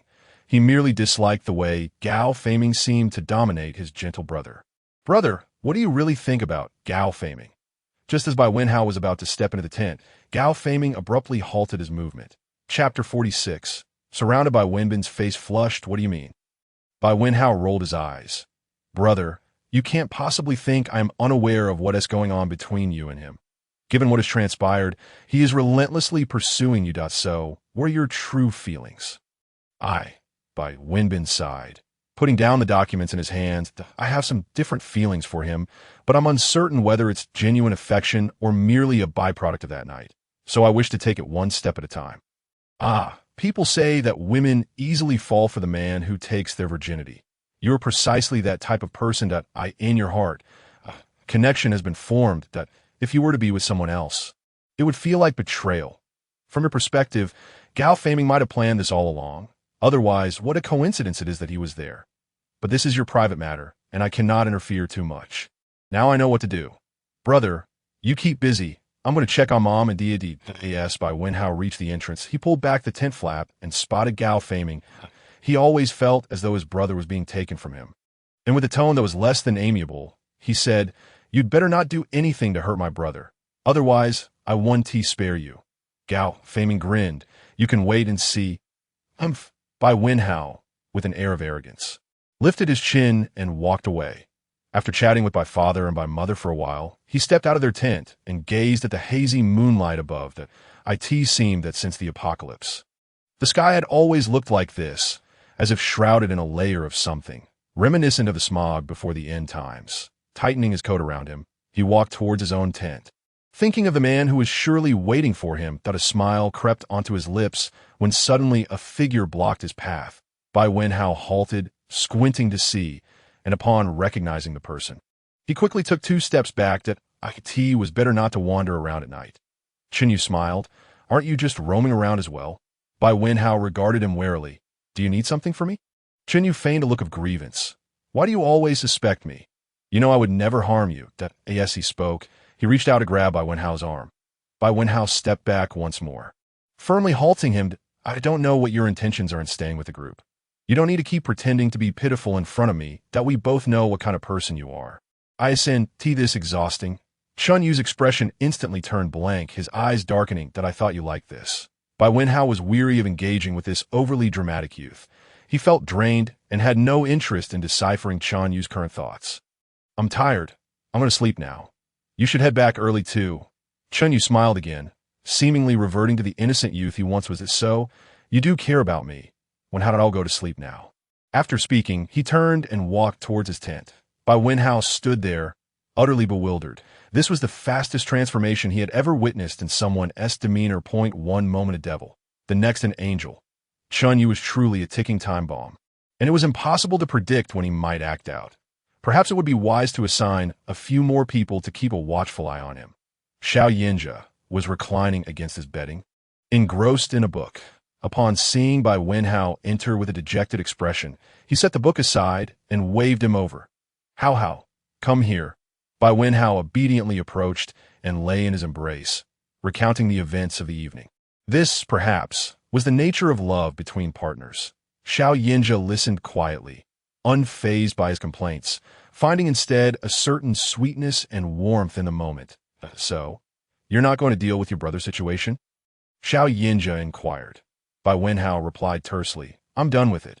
After all, relationships are a matter between 2 individuals that I simply cannot stand Gao Feiming. But if my brother likes him, How can I be the one to break them apart? Xiao Yinja wrapped his arm around his shoulders. It's good that you can see it clearly. Bai Wenhao continued. And about Chunyu, let us assign a few more people to keep an eye on him. I can't shake this feeling of unease. Don't worry, Xiao Yinja assured him. I've already made arrangements. Bai Wenhao nestled into his warm embrace. Feeling drowsy, I'm so tired. Perhaps I should just sleep early. With that, he curled up further into his warmth. Recognizing his fatigue, Xiao Yinja did not tease him, and they both drifted into a peaceful slumber. After several days of travel, their camp was set in a desolate area. Devoid of any signs of civilization, the night was enveloped in an eerie silence, so profound that even the sounds of insects and birds were absent. The night watch, sitting by the fire, fought off drowsiness as everything appeared to be so serene. In his dreams, Bai Wenhao stirred restlessly in the dark tent. Xiao Yinja suddenly opened his eyes, alert and fully awake. Moments later, Bai Wenhao also awoke, sensing an unusual stillness. Xiao Yinja quickly donned his clothes and stepped outside the tent. Soon realizing something was amiss, he called the night watch to rouse everyone. Zombies were closing in. A piercing alarm shattered the stillness of the night, waking everyone in the tent. Since departing from the capital, they had been in a constant state of training, and after such a prolonged period, the team was well prepared. Upon hearing the alarm, every member understood the gravity of the situation, their expressions tightening as they readied themselves for battle. The elderly, the injured, and those without abilities sought refuge in side vehicles, striving not to become a burden. The rest armed themselves and formed an orderly line. Several leaders congregated in Xiao Yinja's tent. Zhu Yuan, I tasked you with watching Chunyu. What is his status? Zhu Yuan replied. He has come out since returning to his tent. Xiao Yinja frowned. Let us check on him now, as Zhu Yuan exited the tent. Gao Feiming asked, do you suspect Chunyu is behind this? Bai Wenhao clenched his fist. It's not just suspicion. I'm certain. Our team is surrounded by zombies, and they haven't attacked yet, which can only mean they are waiting for instructions. Xiao Yinja nodded. We need to have someone drive, retreating while we fight. Let us break through. Zhu Yuan rushed back, breathless. It's strange. He has gone dead-eye clearly. Xiao Yinja raised a hand to stop him. It's not your fault. I'll keep a close watch on him. Inform everyone to start the vehicles. We'll retreat while fighting, prioritizing caution over confrontation. Understood. As they emerged from the tent, everything was methodically packed up. Soon as the team moved, the chilling cries of zombies echoed around them, amplifying the terror of the dark night. Yet instead of fear, there was an underlying thrill among the group, as it had been quite some time since they had experienced combat, especially for Sun Xinyang and Li Luan, who were practically electrified with excitement. Shadows charged towards them, the speed indicating that they were primarily second and third-level zombies. Soon, the Vanguard team engaged in combat, the darkness appearing to be sliced open as vibrant colors intertwined in the chaos. Bai Wenhao infused his vision with spiritual energy, the scene transforming into daylight clarity. Swarms of zombies sent a shiver down his spine. Armed with the five-element sword, he joined the fray, slashing left and right. Though Bai Wenhao and Xiao Yinja did not belong to any specific team, they swiftly arrived wherever danger lurked, earning the trust of their comrades. The soldiers felt bolstered by their presence, fighting with renewed vigor against the zombies. In a flurry of action, a significant number of zombies fell. Gao Feiming remained on the outskirts, using his mental abilities to assess the battlefield. Suddenly, his brow furrowed, and he shouted to Xiao Yinja, "There's a psychic zombie, likely level 4. I can't take it on." Xiao Yinja immediately expanded his spiritual awareness, quickly pinpointing the location of the level 4 psychic zombie. With a few agile jumps, he stood before the creature, which turned out to be a female zombie. Upon noticing Xiao Yinja, her eyes flickered, as if assessing him. Her stiff arms brushed through her disheveled hair, revealing a pallid face. She was a peculiar sight, dressed neatly and even wearing shoes, indicating she was a pinnacle level 4 zombie. Bai Wenhao observed her gesture of fixing her hair, a grimace forming at the corner of his mouth. "She has taken a liking to you. Xiao Yinja, be careful." Xiao Yinja brandished the ice flame sword, the ethereal blue glow illuminating the area, and with a swift motion, he severed a portion of the female zombie's hair. The zombie, Witnessing her hair fall, emitted a high-pitched scream that pierced through the ears of everyone present. They instinctively covered their ears, while the remaining zombies seemed invigorated, their aggression escalating that a chill ran down Bai Wenhao's spine as he leaped several meters away, turning just in time to see a dark claw reaching for him. He contorted his body in an uncanny manner to evade it, realizing this was yet another level 4 zombie. Clenching the 5-element sword, he thought, "Perfect, I'll use you to test the results of my recent training." Bai Wenhao engaged in a fierce battle with a level 4 zombie, unwittingly drifting towards the edge of their formation. As he became aware of the shifting dynamics, he attempted to retreat, only to have someone rapidly seize his neck from behind. Suddenly, his vision blurred, and he lost consciousness. Xiao Yinja was fully absorbed in combat with the level 4 psychic zombie, while Gao Feiming remained vigilant, focused on his movements. Neither noticed as Bai Wenhao was stealthily dragged away. Chapter 47. Disappearance. The zombies were quickly dispatched, with only a few stragglers fleeing. Ordinary people disembarked from their vehicles, beginning to methodically collect crystal cores. Xiao Yinja extracted the core from the psychic zombie, intending to present it to Bai Wenhao, but after searching, he realized Bai Wenhao was missing. Clenching his fists, he forced himself to remain calm and scoured the battlefield, eventually discovering an item left behind by Wenhao not far from their formation. Xiao Yinja soon found Gao Feiming and Bai Wenbin. Bai Wenbin anxiously inquired, "What is going on? Any leads?" Xiao Yinja handed over the item. "This should belong to Hao Hao. I'm going to find him. The team will rest here for a day. You can manage the situation," Gao Feiming replied. "All right, go ahead. If you're not back in a day, I'll proceed with the planned route." Xiao Yinja nodded. "Understood. I'll be off." Releasing his spiritual energy, he quickly locked onto Bai Wenhao's location and sped off in the southeast direction. Bai Wenhao regained consciousness swiftly, though his awareness was limited to his eyes and mouth.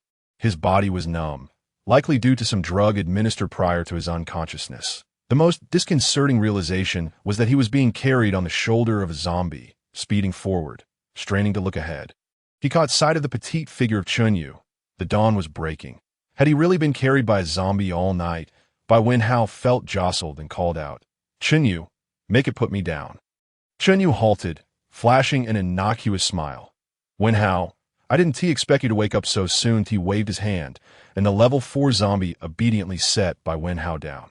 Chunyu helped him lean against a tree, then produced a water pouch, placing it near his lips. "Wenhao, you must be thirsty. Would you like a drink?" Bai Wenhao sighed at his demeanor. "Chunyu, what do you really want?" Chunyu reached out to caress his face. "I want you to stay by my side. I'm sure I'm better than Xiao Yinja." "Want you stay with me?" Bai Wenhao averted his gaze, disgusted by the self-absorbed expression on Chunyu's face. Chunyu forcibly turned his face back, covering it with both hands, compelling him to confront him. You understand. In my darkest hour, your presence illuminated my life like a ray of sunlight, standing atop the building. I beheld you, radiant and vibrant. I envied you and yearned to become you. Thus my life was saved by you, my existence intertwined with yours. Alas, Bai Wenhao was on the verge of exclaiming in frustration. Such juvenile delusion would have been better resolved by allowing him to perish at that moment. He was indeed a blight upon society. "Where do you intend to take me?" "I wish for you to share my state of immortality, so that you may remain by my side eternally. You wish for those individuals to experiment upon me?" Chunyu assured. "Fear not. I will ensure your safety. I shall first subdue them." Bai Wenhao regarded Chunyu's nearly deranged expression, akin to a fanatic, driven by his own motives without regard for the lives of others. He had lured the undead last night, indifferent to the annihilation of all. And now, having failed to accomplish anything significant, he had attracted such calamity. Was this the price of inhabiting his body? Bai Wenhao lowered his head, attempting to harness the spiritual energy within him, hoping to alleviate the effects of the drug injected into him. He was aware that Xiao Yinja would soon pursue him, and before that, he must ensure his own safety and avoid provoking Chunyu. Even now, having regained some strength, he knew he would not escape from both Chunyu and a level 4 zombie. Chunyu was surely cognizant of this, which is why he did not impede Bai Wenhao's recovery. As the spiritual energy circulated within him, Bai Wenhao felt the stiffness in his limbs gradually dissipate. He focused on filtering the residual drugs from his body, and after a considerable time, he opened his eyes to find Chunyu watching him intently. He inquired, "Chunyu, do you know where Group C is located?" Chunyu shook his head, unaware, but he mentioned there was an oil town nearby, where Group C had established laboratories. Bai Wenhao nodded, his eyes shifting. The oil town would undoubtedly be abundant in oil. Perfect for their needs, especially with so many vehicles in their group. Unbeknownst to the whereabouts of the undead, only Chunyu and Bai Wenhao remained, slowly progressing forward. They traversed not the main roads, but rather paths obscured by dense underbrush. Bai Wenhao remained particularly vigilant of the surrounding flora, yet Chunyu seemed immune to all anomalies, not only to humans, but even to the extraordinary abilities of animals and plants. Bai Wenhao could hardly contain his disbelief. Was Chunyu not indeed operating under advantage? How much further must we go? Do you truly know the way? Chunyu pointed ahead, stating that they would see it after a few hundred meters. Bai Wenhao remarked, "This place is so difficult to locate. How do you know it?" Chunyu produced a map and handed it to him. Bai Wenhao, skeptical, unfolded it and observed the clear markings of several laboratories belonging to Group C, including the site of the lab destroyed by Xiao Yinjia. After a brief glance, he returned the map. "I.S. this from the Xiao family's laboratory," Chunyu replied. "Zhou kept this map under tight wraps. I discovered it long ago." Chunyu smirked, raising an eyebrow at Bai Wenhao, asking if he didn't want the map. Bai Wenhao cast him a fleeting glance, saying, "If I desire it, will you provide it to me?" Chunyu tucked the map away, replying, "I will, but not at this moment." Bai Wenhao shrugged and continued onward, navigating through the verdant wilderness for some time until they finally encountered signs of human passage. They found a relatively concealed spot to rest. Bai Wenhao peered down towards an open area. The town was small, but its fame likely stemmed from its oil production. It was midday, and wisps of smoke rose from rooftops. He had not witnessed such a serene scene in quite a while. There were no zombie howls to be heard, and from a distance, he could see people moving about on the spacious streets. Even the laughter of children at play. It resembled a town before the apocalypse, which struck him as curious. This place appeared isolated from the ravaged world outside. Was this an illusion crafted by Group C? Or did they truly remain oblivious to the apocalypse beyond? Do not gaze any longer. The entire town is under the control of Group C. But what are the people residing here? Chunyu scoffed, stating they merely seek mutual benefit. Even Group C requires sustenance. Oil demands labor for extraction and transportation, not to mention the necessity for individuals to conduct experiments. Bai Wenhao felt a chill in his heart. How could there be such tranquility in a world so devastated? It was merely a fade, rotten beneath the surface. Surely, there must be guardians here. How do you intend to enter? Are you aware of the laboratory's precise location? Laboratories are perpetually in need of subjects for experimentation.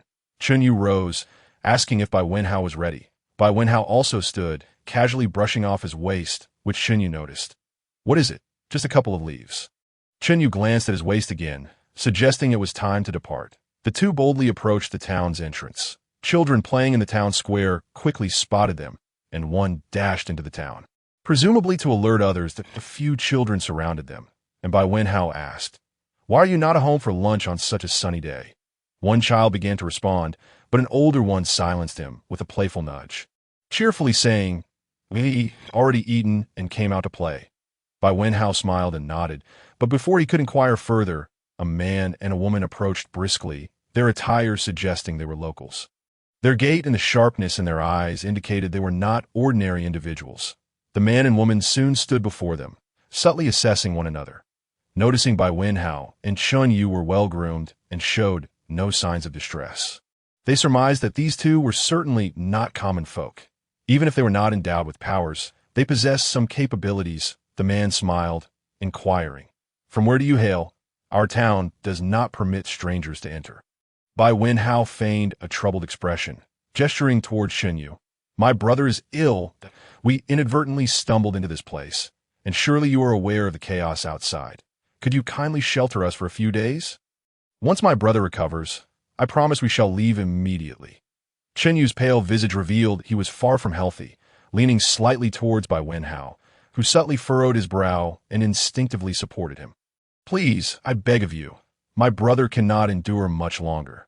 The man and woman exchanged glances, with the man saying, You are not to venture deeper into the town. I will find a room nearby for you to stay. Bai Wenhao, supporting Chunyu, expressed profound gratitude. Thank you. We are immensely grateful. The man kindly assisted in helping Chunyu, saying, It is no trouble. In these tumultuous times, we should support one another. Our town leader is quite cautious, which is why we have managed to remain safe amidst the chaos. Bai Wenhao sighed, reflecting that there are still many good people in the world. Chapter 48. Discovery. The woman led the way, her voice boisterous. Come on, this way. Just ahead, they walked several paces into the street until they reached a house. The woman opened the door, saying, This household moved to the big city 2 years ago. So, it is vacant. You can temporarily reside here. Bai Wenhao repeatedly expressed his thanks, though his eyes discreetly surveyed the surroundings. The ordinary house had surprisingly high walls, crossing the threshold and entering the yard. While small, it appeared meticulously maintained. The woman continued, The yard is quite clean. The previous occupants had someone take care of it, so it is cleaned monthly. You can move in immediately. Bai Wenhao smiled, saying, You're truly a lifesaver, and no need for thanks. We must help one another in this world.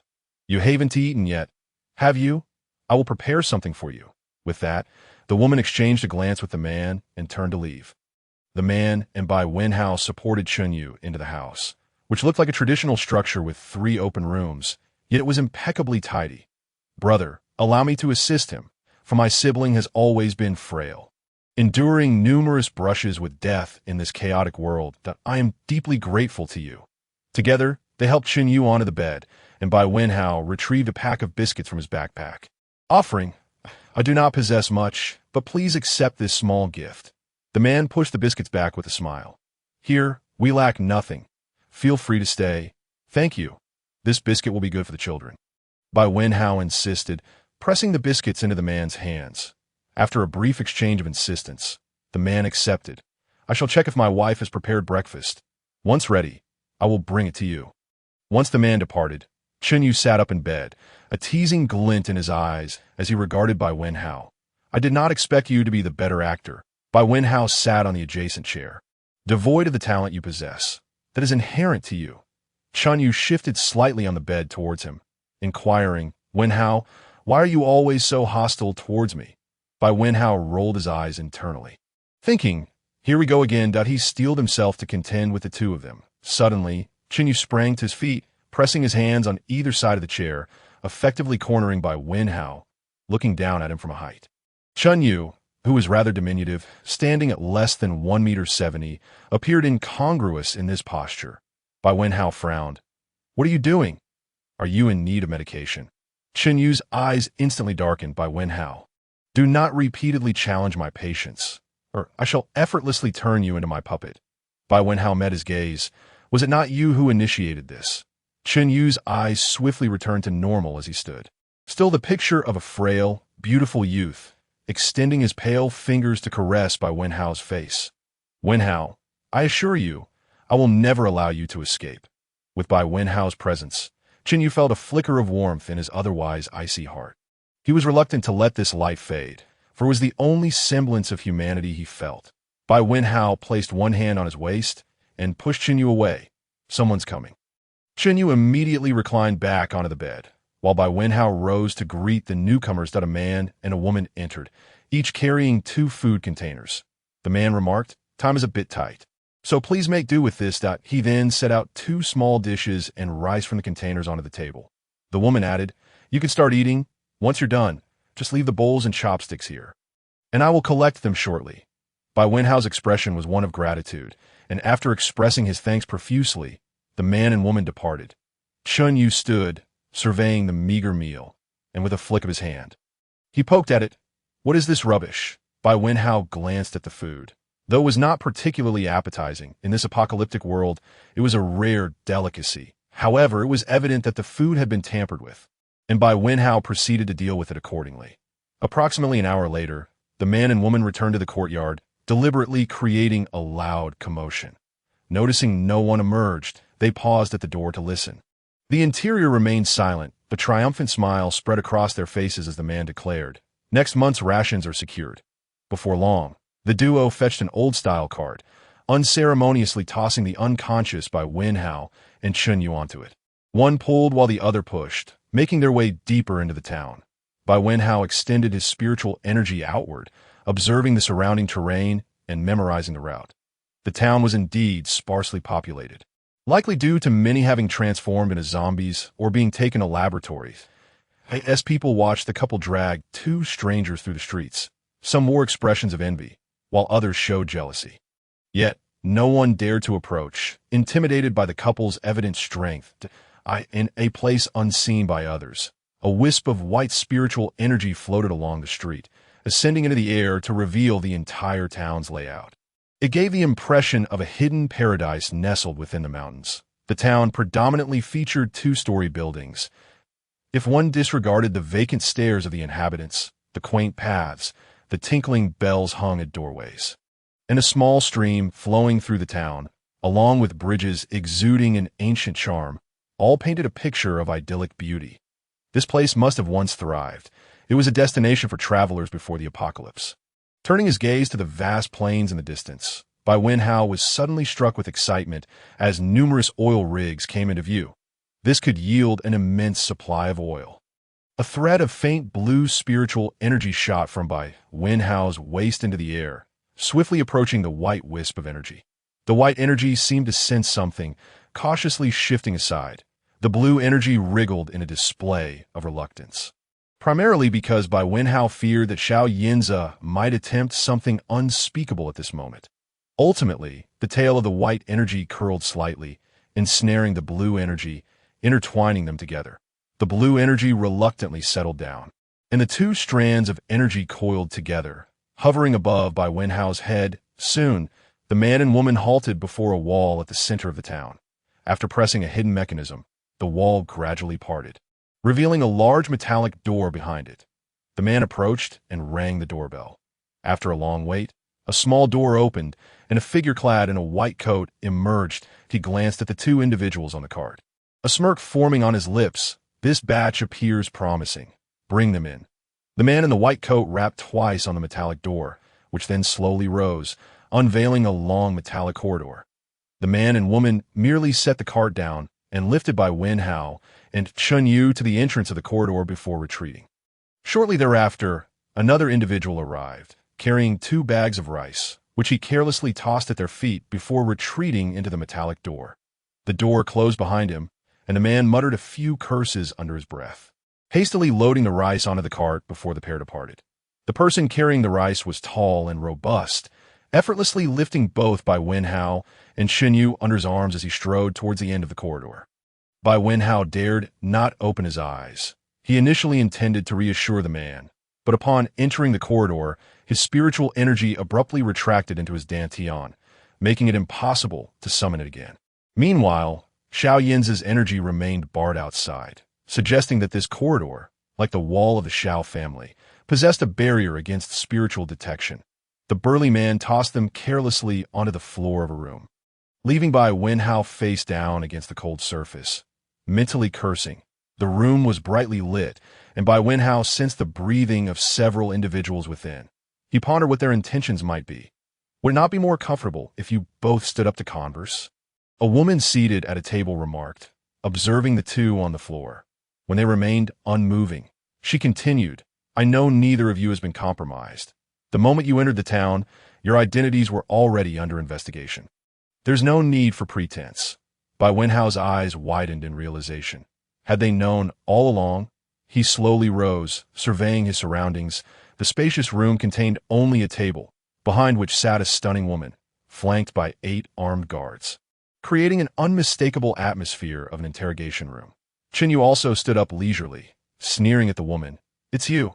The woman replied coolly, "Did you think that by eliminating everyone, no one would be aware of your actions? Chunyu, do you believe the C group is a mere joke? I advise you to surrender quietly. I am not Zhou Hai, and you are merely a successful experiment.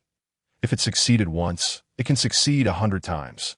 You, as an experiment, are inconsequential." Chunyu shrugged nonchalantly. "In that case, Feel free to proceed as you wish. Point. One of the men in black beside the woman raised his gun and fired, hitting Chunyu squarely in the heart. Chunyu staggered backward from the force of the bullet, his eyes darkening. A sinister smile creeping onto his face, he plunged 2 fingers into his chest, black blood oozing forth, yet his expression remained unchanged.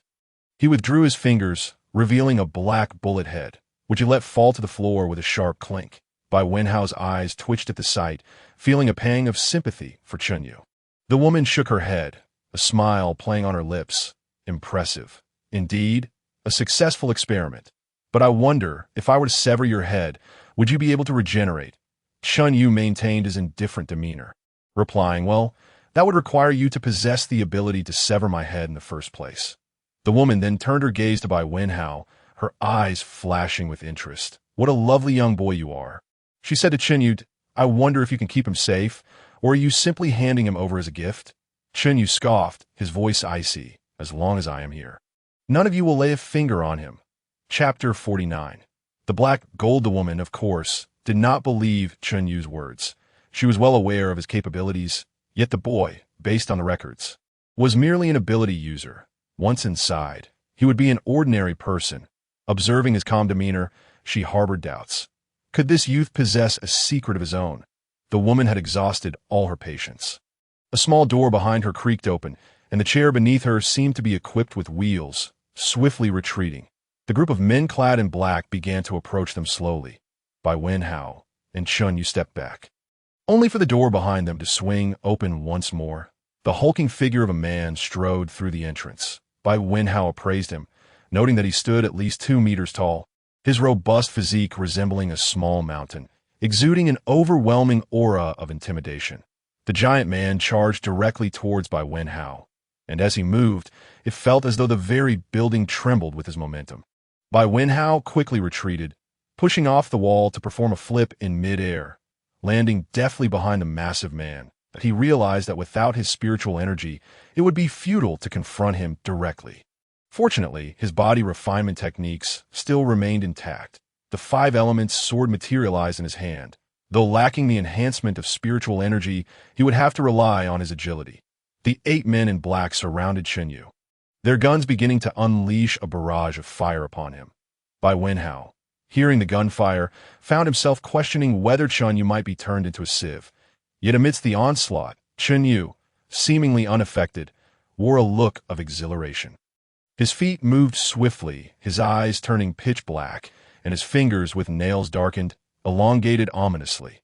With a flick of his wrist, he punctured the throat of one of the black-clad men before him, who clutched at his neck, unable to stem the flow of crimson that gushed forth, collapsing in agony on the ground. The other black-clad men, witnessing this, retreated in fear, their masked faces betraying their terror, despite the bullets striking him. Chunyu's speed remained unimpeded. In mere moments, all 8 assailants lay writhing in pain upon the floor. Bai Wenhao thrust his sword into the giant's abdomen, yet the man seemed impervious to pain, as if under the influence of some stimulant, reaching out to seize Bai Wenhao by the throat. Just as Bai Wenhao prepared to withdraw his sword for a decisive strike, a shadowy claw suddenly pierced through the giant's chest. Grasping his still-beating heart within its grip, Bai Wenhao, aghast at the sight of the red heart before him, furrowed his brow and quickly stepped back. Chunyu, with a fierce grip, allowed the blood to drip from his clawed hand. As the dark appendage withdrew, the giant crashed to the ground with a resounding thud, convulsing briefly as Chunyu, now drenched in blood, maintained a smile on his face. Wenhao, are you all right? Bai Wenhao managed a faint smile, though it failed to reach his eyes. I'm fine. At that moment, a multitude of dark gun barrels emerged from the walls, aiming at various corners. The woman observed from a window above, determined to eliminate at least one target if she could not deal with Chunyu. For the first time, Chunyu's expression shifted slightly. He pressed his hand against Bai Wenhao's shoulders, urging him to crouch down, enveloping him protectively. Bai Wenhao had no time to react before the gunfire erupted within the room. Chunyu exerted more force, the sound buzzing in Bai Wenhao's ears, as if he were on the verge of deafness. Cautiously, Bai Wenhao lifted his gaze to Chunyu above, stunned by the selflessness of his actions. He had never expected Chunyu to go to such lengths for him. The bullets striking him were not without pain. Chen Yu's face bore the strain, yet he still managed to smile at Bai Wenhao. In that cacophony of gunfire, Bai Wenhao closed his eyes, feeling as though the world had shrunk to just the two of them. Time slipped away, and it seemed the bullets had finally run out. Bai Wenhao could no longer hear the commotion around him, only the persistent buzzing in his ears. He hesitated to lift his head, suddenly gripped by fear, murmuring, "Chen Yu?" Chen Yu smirked slightly. "I'm here.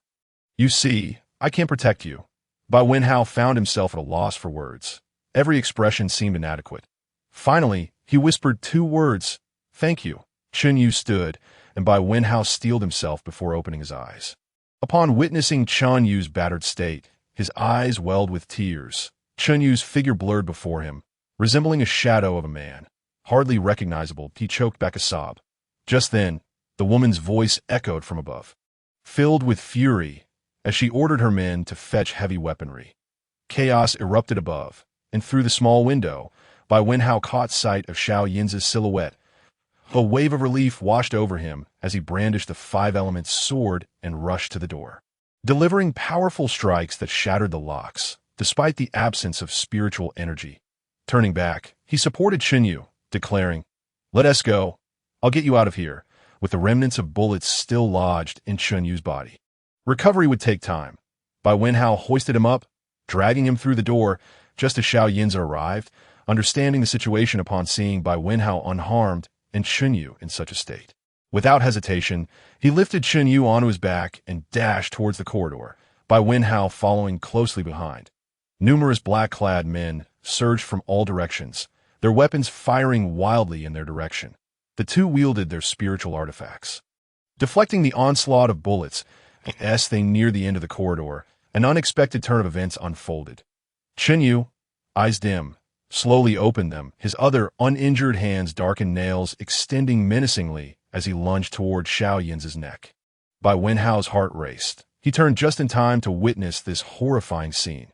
His heart felt as though it had been seized, the moment stretching in a slow motion as he shouted, "Xiao Yinza!" Sensing the impending danger, Xiao Yinza had remained vigilant, lowering his head slightly and flinging Chen Yu off his back. Yet, dark blood still trickled down his neck. Bai Wenhao rushed over, asking, "Are you all right?" Xiao Yinza grasped his hand firmly, replying, "Get out first, we can discuss later." With a swift strike, he shattered the lock of the alloy door, and as they exited the corridor, their spiritual energies surged back to life, propelling them forward as they glanced back at the wide-open alloy door. The black-clad figures stood at the threshold, weapons raised, but making no move to pursue. Soon, three figures emerged from the depths of the corridor, their gazes vacant and movements stiff, evidently similar experimental subjects to Chen Yu. Yet vastly inferior, a sharp whistle pierced the air, and the four figures lunged simultaneously at Xiao Yinza and Bai Wenhao. Bai Wenhao's five elements sword radiated with golden light, a chance to avenge past grievances. Despite his injuries, Xiao Yin's agility remained undiminished. The battle, though fierce, yielded a predictable outcome as the four zombies had their heads severed in unison. As they fought, the alloy door behind them slowly began to close. After the skirmish, Bai Wenhao resolved to find a place for Xiao Yinza to recuperate. "Let us find somewhere to rest," he suggested. Xiao Yinza surveyed their surroundings, noting how the townsfolk shrank back at his gaze. He coldly directed his attention towards the end of the street before turning back to say, "Let us head to the oil field." That a smile tugged at Bai Wenhao's lips. "I was just thinking the same." "How's your injury?" "It's manageable. Let us go." The two infused their feet with spiritual energy and sped towards the distant oil field. Though it seemed close, the oil field was still quite far from the town. Soon, they arrived at the nearest drilling rig. Bai Wenhao's eyes lit up at the sight of the apparatus, brimming with nostalgia. Though he did not fully understand it, he fixed his gaze upon the oil pipeline stretching into the distance. And it appeared to lead towards the laboratory. He felt no hesitation in this venture. "Come on, let us head over there," he urged, tugging Xiao Yinza towards the pipeline. "Where do you plan to store all this oil?" "Good question. Let me check the system for any container suitable for oil storage." Bai Wenhao stood still, accessing the system interface. Navigating through the modern realm, he quickly located large containers designed for hazardous materials. They were reasonably priced, and he purchased several without difficulty. Xiao Yinza raised an eyebrow. Although he was aware of the system's existence, seeing Bai Wenhao animatedly gesturing while conversing with something invisible made him feel inexplicably uneasy. With a decisive motion, Bai Wenhao dropped 2 large containers on the ground. "Now, is this sufficient?" he exclaimed, glancing at Xiao Yinza triumphantly. Xiao Yinza affectionately ruffled Bai Wenhao's soft hair. "You handle that. I need to tend to my wounds." At the mention of his injury, concern creased Bai Wenhao's brow. "Are you sure you can manage?" Xiao Yinza swayed slightly. "Not really. I feel completely drained." Bai Wenhao, believing in his friend's words, offered, "Let me help you. Otherwise, I can get an antidote pill.as." Bai Wenhao prepared to access the system again. Xiao Yinza grasped his hand that I lacked the strength. "I need a kiss." Bai Wenhao gritted his teeth, nearly raising a fist in frustration. After a moment's pause, he exhaled, standing on tiptoe to cup Xiao Yinza's face, pressing a firm kiss to his lips. "There, is that better? I almost forgot. You once clawed me too. Now go tend to your wounds, and don't delay me in gathering oil." With renewed enthusiasm, Bai Wenhao dashed towards the pipeline, absorbing the earthy particles in the air. The soil beneath his hands shifted as he formed a sizable pit to accommodate the containers he had just purchased. With a single swing of his golden sword, he sliced through the pipeline, allowing the thick, black oil to pour into the waiting containers below. In that moment, Bai Wenhao felt an overwhelming sense of satisfaction. This was black gold, a treasure worth its weight even in the days before the apocalypse. Let it flow at its own pace. Bai Wenhao turned and went to Xiao Yinza's side. He saw that Zhao's complexion was rosy, and he was no longer in serious danger. Plopping down beside him, he exhaled deeply, resting his head on Zhao's thigh. "I wish to rescue Chenyu. Though he is indeed a calamity, he just saved me back there." Xiao Yinza nodded, agreed. "This laboratory cannot be left as it is." Chapter 50. Conversations on the roof. Bai Wenhao sighed, tapping lightly on Zhao's chest. "However, the disappearance of spiritual energy once we enter is a problem. My skills are lacking. If only I had your prowess. I wouldn't have been so passive just now. It seems I must acquire a sword manual," he pondered. "I don't believe it's due to some material influence. It's likely a certain device."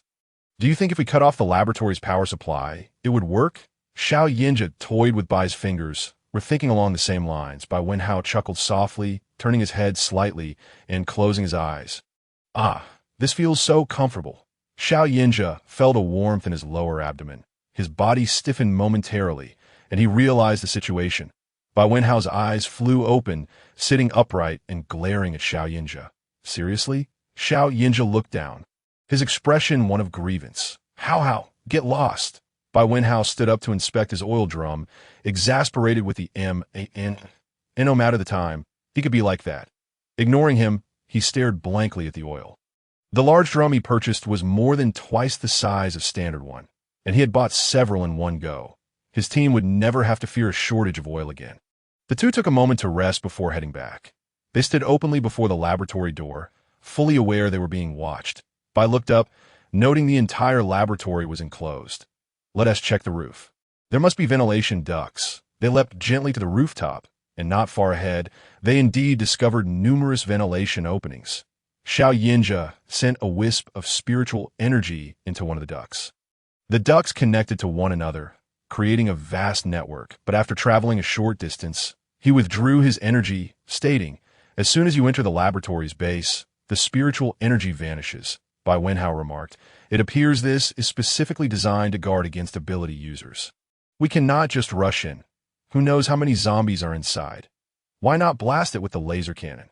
Xiao Yinza blocked him. "No, that weapon's energy is already low. We should save it for emergencies." Bai Wenhao chuckled at this, patting his shoulder with a smug expression. "We are wealthy now. I've transferred many crystal cores to the system shop. We have ample dimensional currency. Most of the cores here belong to you, so feel free to use them. The laser cannon is a defective product. Once we accumulate enough dimensional currency, we could even purchase a weapon capable of destroying a planet, let alone this small laser cannon."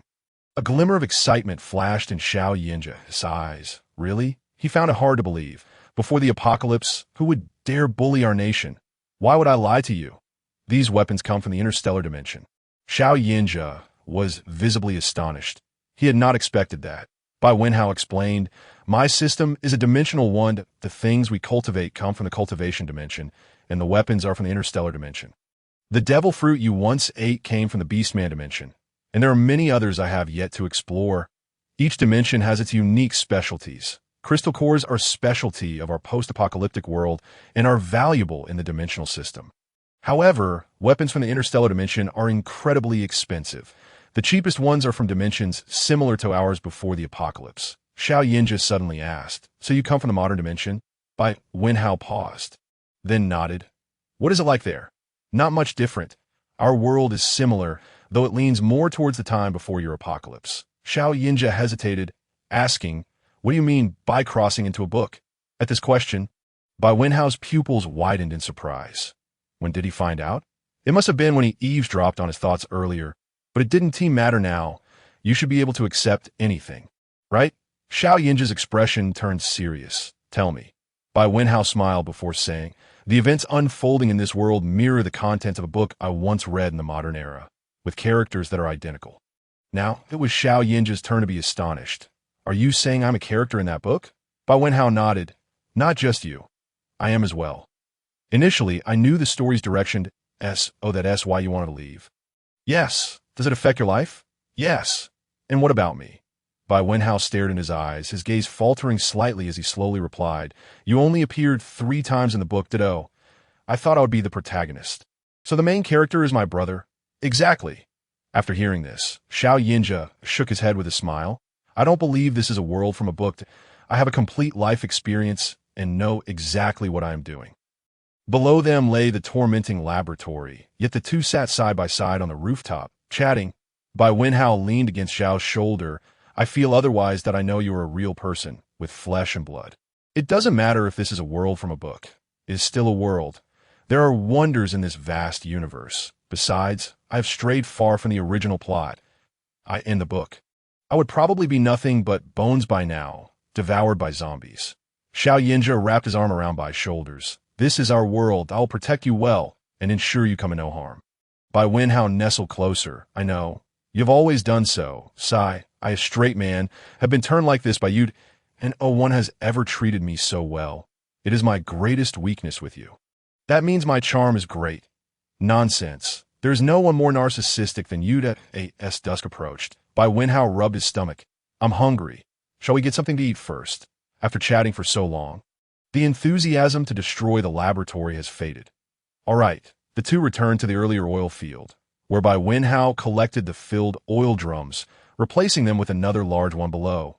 They set up a tent, lit a bonfire, and prepared a complete dining setup. Bai Wenhao sat by the fire, watching Xiao Yinja cook. The flames illuminated his handsome features, and in his heart, Bai thought, "Xiao Yinja, there are no more secrets between us." "Have you heard me?" Xiao Yinja glanced his way, soon serving the food on plates and placing them on the table. How, it's ready to eat. Coming. The two joyfully feasted by the crackling bonfire. While in the laboratory, a figure in black reported to a beautiful woman. "Lieutenant, they have been chatting on the rooftop for an hour and then returned to eat. Additionally, the oil pipeline has been severed." The beautiful woman looked incredulous. "Are you certain they were chatting on the roof?" The black-clad man affirmed. "Yes." "Humph. Chatting and eating, quite leisurely." "Where is Zhou Yang?" "He took the test subjects and went to laboratory No. 2. The beautiful woman tapped the table, instructing him to release a few zombies to test the strength of the two. Having not tasted Xiao Yinja's cooking for several days, Bai Wenhao enjoyed his meal heartily, chattering as he ate. "Why don't we just blast it with a cannon?" Xiao Yinja glanced at him, replying coolly, "Try to keep such weapons hidden from others in the future, especially within the team, to prevent them from developing a reliance on them. It's crucial to use them only in key moments. Moreover, this laboratory is not small, and the experimental equipment and solar generators inside may be useful to us later." Bai Wenhao's eyes brightened. "You're right. Their experimental equipment must be advanced." Just as they finished their meal, their gazes turned toward the laboratory. Bai Wenhao sighed. "Can't we have a moment of peace?" 3 level 4 zombies charged toward them. Bai Wenhao stored all their belongings in his space and confronted one of the zombies that a sudden thought crossed his mind. Why were these level 4 zombies heading straight for them upon exiting the laboratory? Who is controlling them? A psychic zombie. Unlikely, as the laboratory can shield against mental powers. Upon closer inspection, he noticed each zombie wore a black device on its foot, though they were 3 level 4 zombies. Their weapons are the nemesis of zombies. Bai Wenhao asked, "Is it possible to capture them?" Xiao Yinja drove his sword into the ground, and a swirling mass of azure, icy mist erupted from his hand. The mist swelled larger and larger, and with a gentle push, it surged towards the nearest zombie.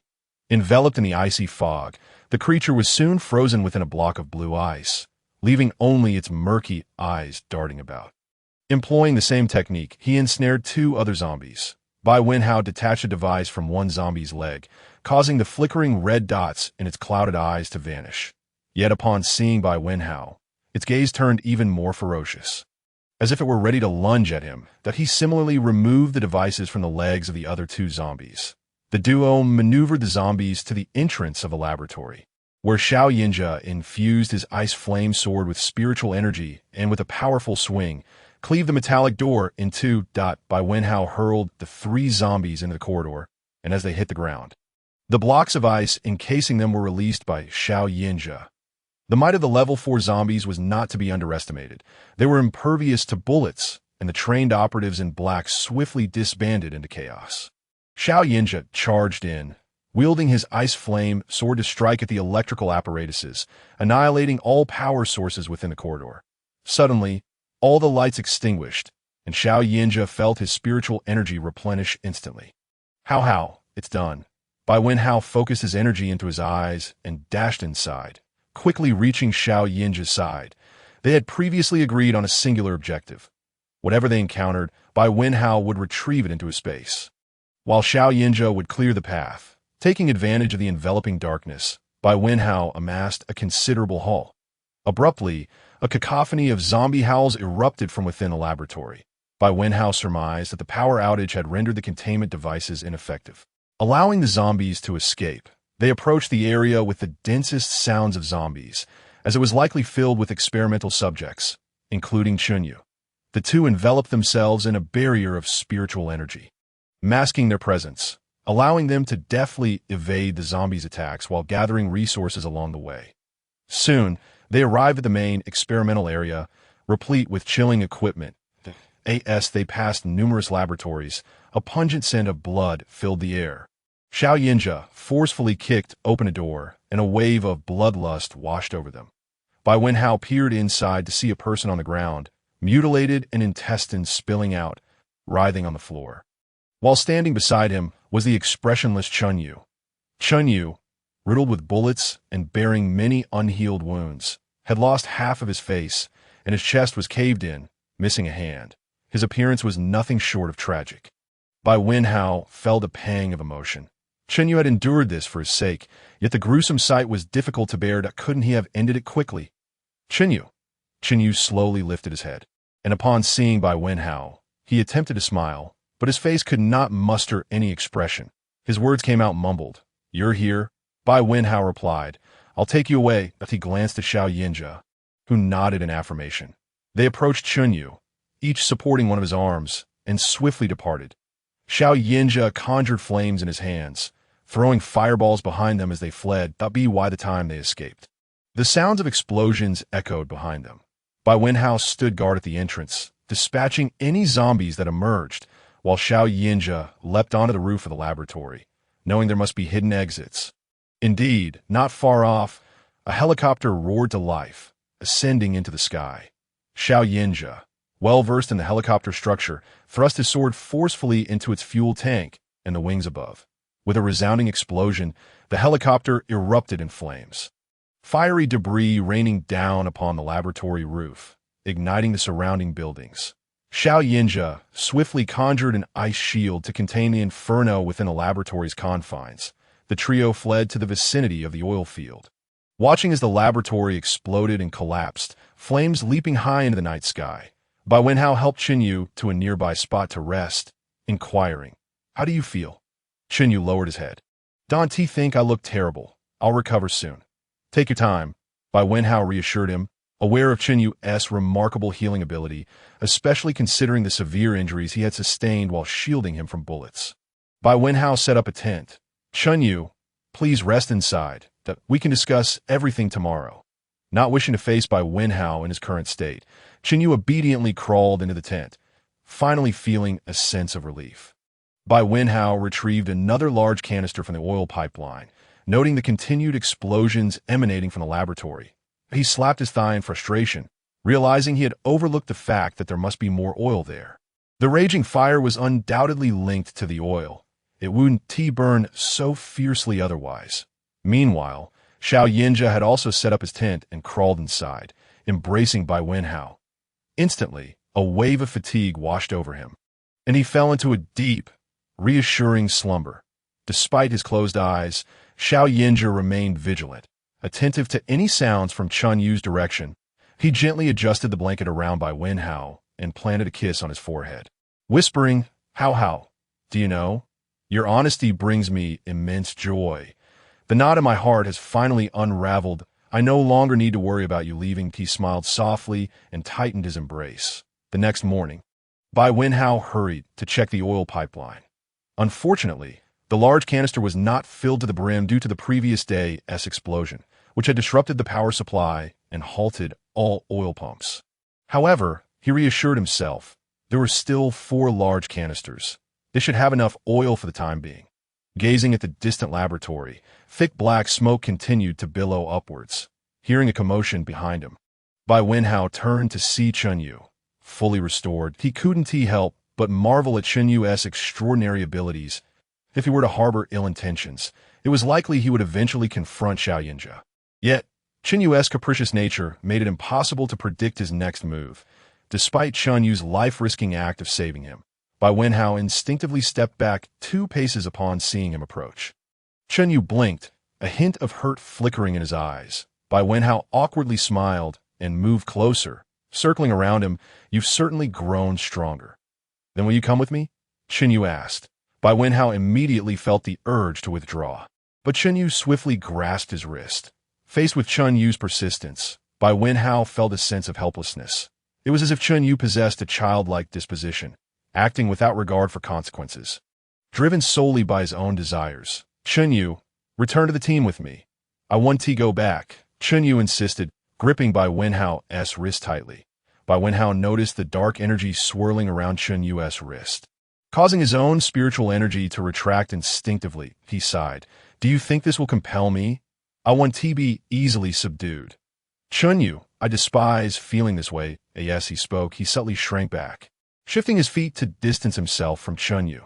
The skill he employed was trivial compared to body refining techniques. Xiao Yinja wrapped his arm around Bai Wenhao's waist, asserting his claim, you cannot take him. For he does not wish to leave. Yu's eyes darkened, fists clenched, he bellowed. Why? I can give you everything he can. Bai Wenhao shook his head in resignation. You don't understand me.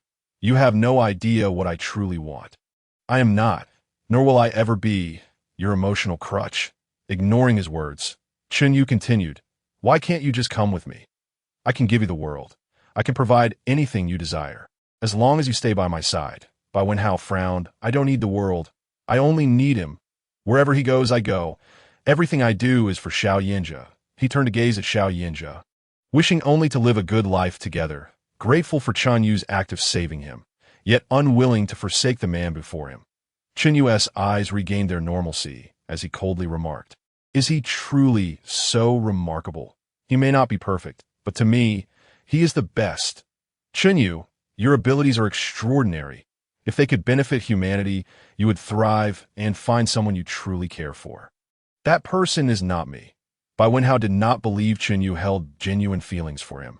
It felt more like a lingering memory, a mere thought from the past. Yu scoffed, benefit humanity? I have no such lofty aspirations. Since you cherish him so much, I hope he can remain by your side forever. I will ensure you are taken from him. Bai Wenhao found himself repulsed by Yu's words. He was not an object to be claimed. Each individual had their own path to choose, and his was to stand forever alongside Xiao Yinja. If Yu insisted on opposing him, so be it. In the end, death was inconsequential. Turning to Xiao Yinja, he declared, I'm hungry. Xiao Yinja's lips curled into a slight smile. All right, I shall commence now. Bai Wenhao folded the tent and took a seat beside Xiao Yinja. observing him as he prepared the meal. Chun Yu's eyes were shrouded in a vague expression, pondering why these two appeared so harmonious together. Even in silence, their auras seemed to intertwine seamlessly. Why could no one treat him with such kindness? Why? Soon, the meal was ready and served on the table. Bai Wenhao picked up his chopsticks, paused for a moment, and turned to Chun Yu, who still stood in place. "Are you hungry? Would you care to join us for a meal? The food prepared by my partner is not something just anyone can savor." Chun Yu clenched his fists, unable to resist the gentle warmth they exuded.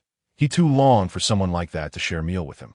As the three dined together, the atmosphere was surprisingly harmonious. Bai Wenhao occasionally offered Chun Yu some dishes, and even Xiao Yinjia contributed by serving him a couple of bites. Chun Yu did not refuse. Bowing his head slightly, his eyes glistening with unshed tears, thinking perhaps it was simply because the food was exceptionally delicious. After finishing a bowl of rice, Chun Yu set his utensils down and said, "Bai Wenhao, what I said before remains unchanged." With that, he stood up and walked towards the distant jungle, his figure quickly disappearing among the trees. Bai Wenhao shrugged nonchalantly, choosing not to pursue him, and instead turned to Xiao Yinjia to discuss another matter. "The gasoline I've collected should last us a considerable time, though I regret not gathering more. That I suspect that by now, teams from Jing City have begun making their way here. Soon enough, this oil field will be dominated by them, and we shall no longer be able to return here without laboring for nothing." His expression was one of lament, for such was the nature of the post-apocalyptic world. Whoever laid claim to it would have it. As Xiao Yinjia tidied up the dishes, he remarked, "There are more oil fields in the northwest." "Indeed," Bai Wenhao scratched his head. "Then let us join the team and meet up with them." Agreed, after gathering all their belongings and storing them away. The two had to traverse this small town on their way back. Bai Wenhao held no fondness for the place, and, as they reached the town's center, they gradually came to a halt, noticing that people from both the front and back of the town had begun to encircle them. "You think you can just walk away after cutting off our means of survival?" "Not a chance." Chapter 52. Unable to think of a title, Bai Wenhao narrowed his eyes, recognizing the leader among them as the man and woman from earlier. The very words had escaped the man's lips. Bai Wenhao squinted. "I haven't even settled the score with you, yet you have come to me uninvited." "Bah!" The man spat vehemently on the ground. "The world outside is chaotic, and we rely on them to survive. Yet you dare to burn down the laboratory. How can you simply leave like this? Don't you all agree?" The townsfolk echoed in agreement. Yes, they can't just go. Leave everything behind. Indeed, they mustn't be allowed to leave. Bai Wenhao crossed his arms and tilted his head slightly. Your so-called means of survival involves murder or sending your own kin to the laboratory for experimentation. I must say, I am quite enlightened. Although this was a common practice in the town, a crime that would have been punishable before the apocalypse, their deeply ingrained beliefs prevented them from acknowledging such acts openly. Bai Wenhao's candidness caused some of the more timid souls to lower their heads in shame. Yet, many others maintained indifferent expressions. After all, in this post-apocalyptic world, countless lives were extinguished without a second thought. Who could possibly come to apprehend them? This emboldened them, their appetites growing ever larger. The man continued. Don't think that just because you two are ability users, you are special, that we have plenty of those in this small town. Hand over everything you have, or prepare to face the consequences that don't say we didn't warn you. We won't be gentle, we couldn't possibly last long with your frail frames, but we would relish the opportunity to try to shiver ran down Bai Wenhao's spine. Then let us not waste any more words. Come at us. The man smirked disdainfully, and his subordinates unleashed a barrage of earthen spikes that erupted from the ground, aimed directly at Bai Wenhao and Xiao Yinjia. Xiao Yinjia remained expressionless, casually tossing a stream of yellowish spiritual energy at the spikes, which disintegrated into a pile of sand instantaneously. The man bellowed, raising his palm as a whirlwind formed before him, stirring up the sandy ground and growing increasingly powerful as it charged towards the two. Xiao Yinjia summoned a small whirlwind of his own, directing it into the heart of a larger cyclone. The larger whirlwind seemed to falter, spinning in place twice before dissipating, while the smaller whirlwind intensified and redirected towards the crowd.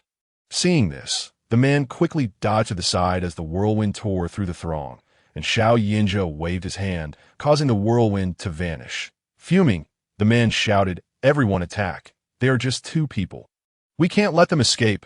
Some among the crowd were stirred by his words, eager to seize a share of whatever treasures Bai Wenhao and Xiao Yinja possessed. About 20 to 30 individuals surged forward. But Bai Wenhao and Xiao Yinja remained unfazed, maintaining their composure even in the face of the approaching humans. The details of the confrontation are not worth recounting. The outcome was that the two exited the town at a leisurely pace.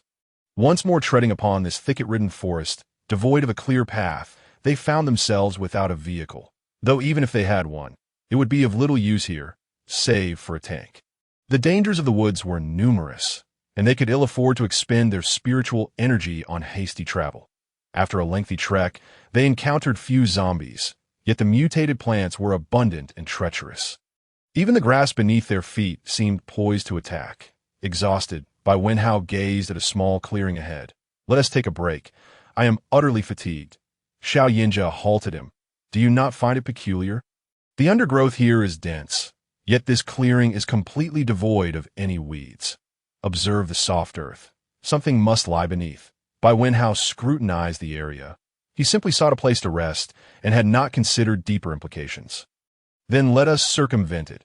I wish to avoid further conflict." The two opted to veer right, intending to bypass the clearing, when suddenly the ground trembled beneath their feet. A massive black vine shot up into the sky. The five elements sword appeared in Bai Wenhao's hand. "What the hell? We have long been its prey. We might as well claim the crystal core it offers." With that, he leapt lightly into the air.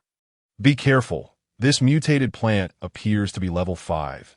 The two engaged in battle with the black vine, which was not only thick and sturdy, but also bristled with sharp thorns. Its countless branches lashed out, and even if they managed to sever one, another would strike back, forcing the two to remain in constant motion to avoid being impaled. Just as they found themselves at a loss, two enormous white figures came charging from the distance. Their approach accompanied by a resounding thud. Bai Wenhao turned to look, his eyes lighting up. "Bai Ling, I'm over here." The gigantic white tiger and white lion arrived before the vines in an instant. The vine, sensing the threat, sent out its branches to confront the two spirit beasts. The white tiger stood gracefully behind the white lion, which let out a tremendous roar, shattering the nearest vine into dust. Another roar followed as its body became encased in a hard ice shell, and it charged into the thorny vines, allowing the thorns to whip against its form. Yet upon contact with its icy shield, the vines would freeze and shatter into fragments. The white lion's objective was clear. It aimed for the roots of the black vine. With a powerful stomp, it listened intently and quickly located the true root of the black vine. It bulldozed through the underbrush and reached the colossal root, claws swiping at it, only to leave a shallow scratch.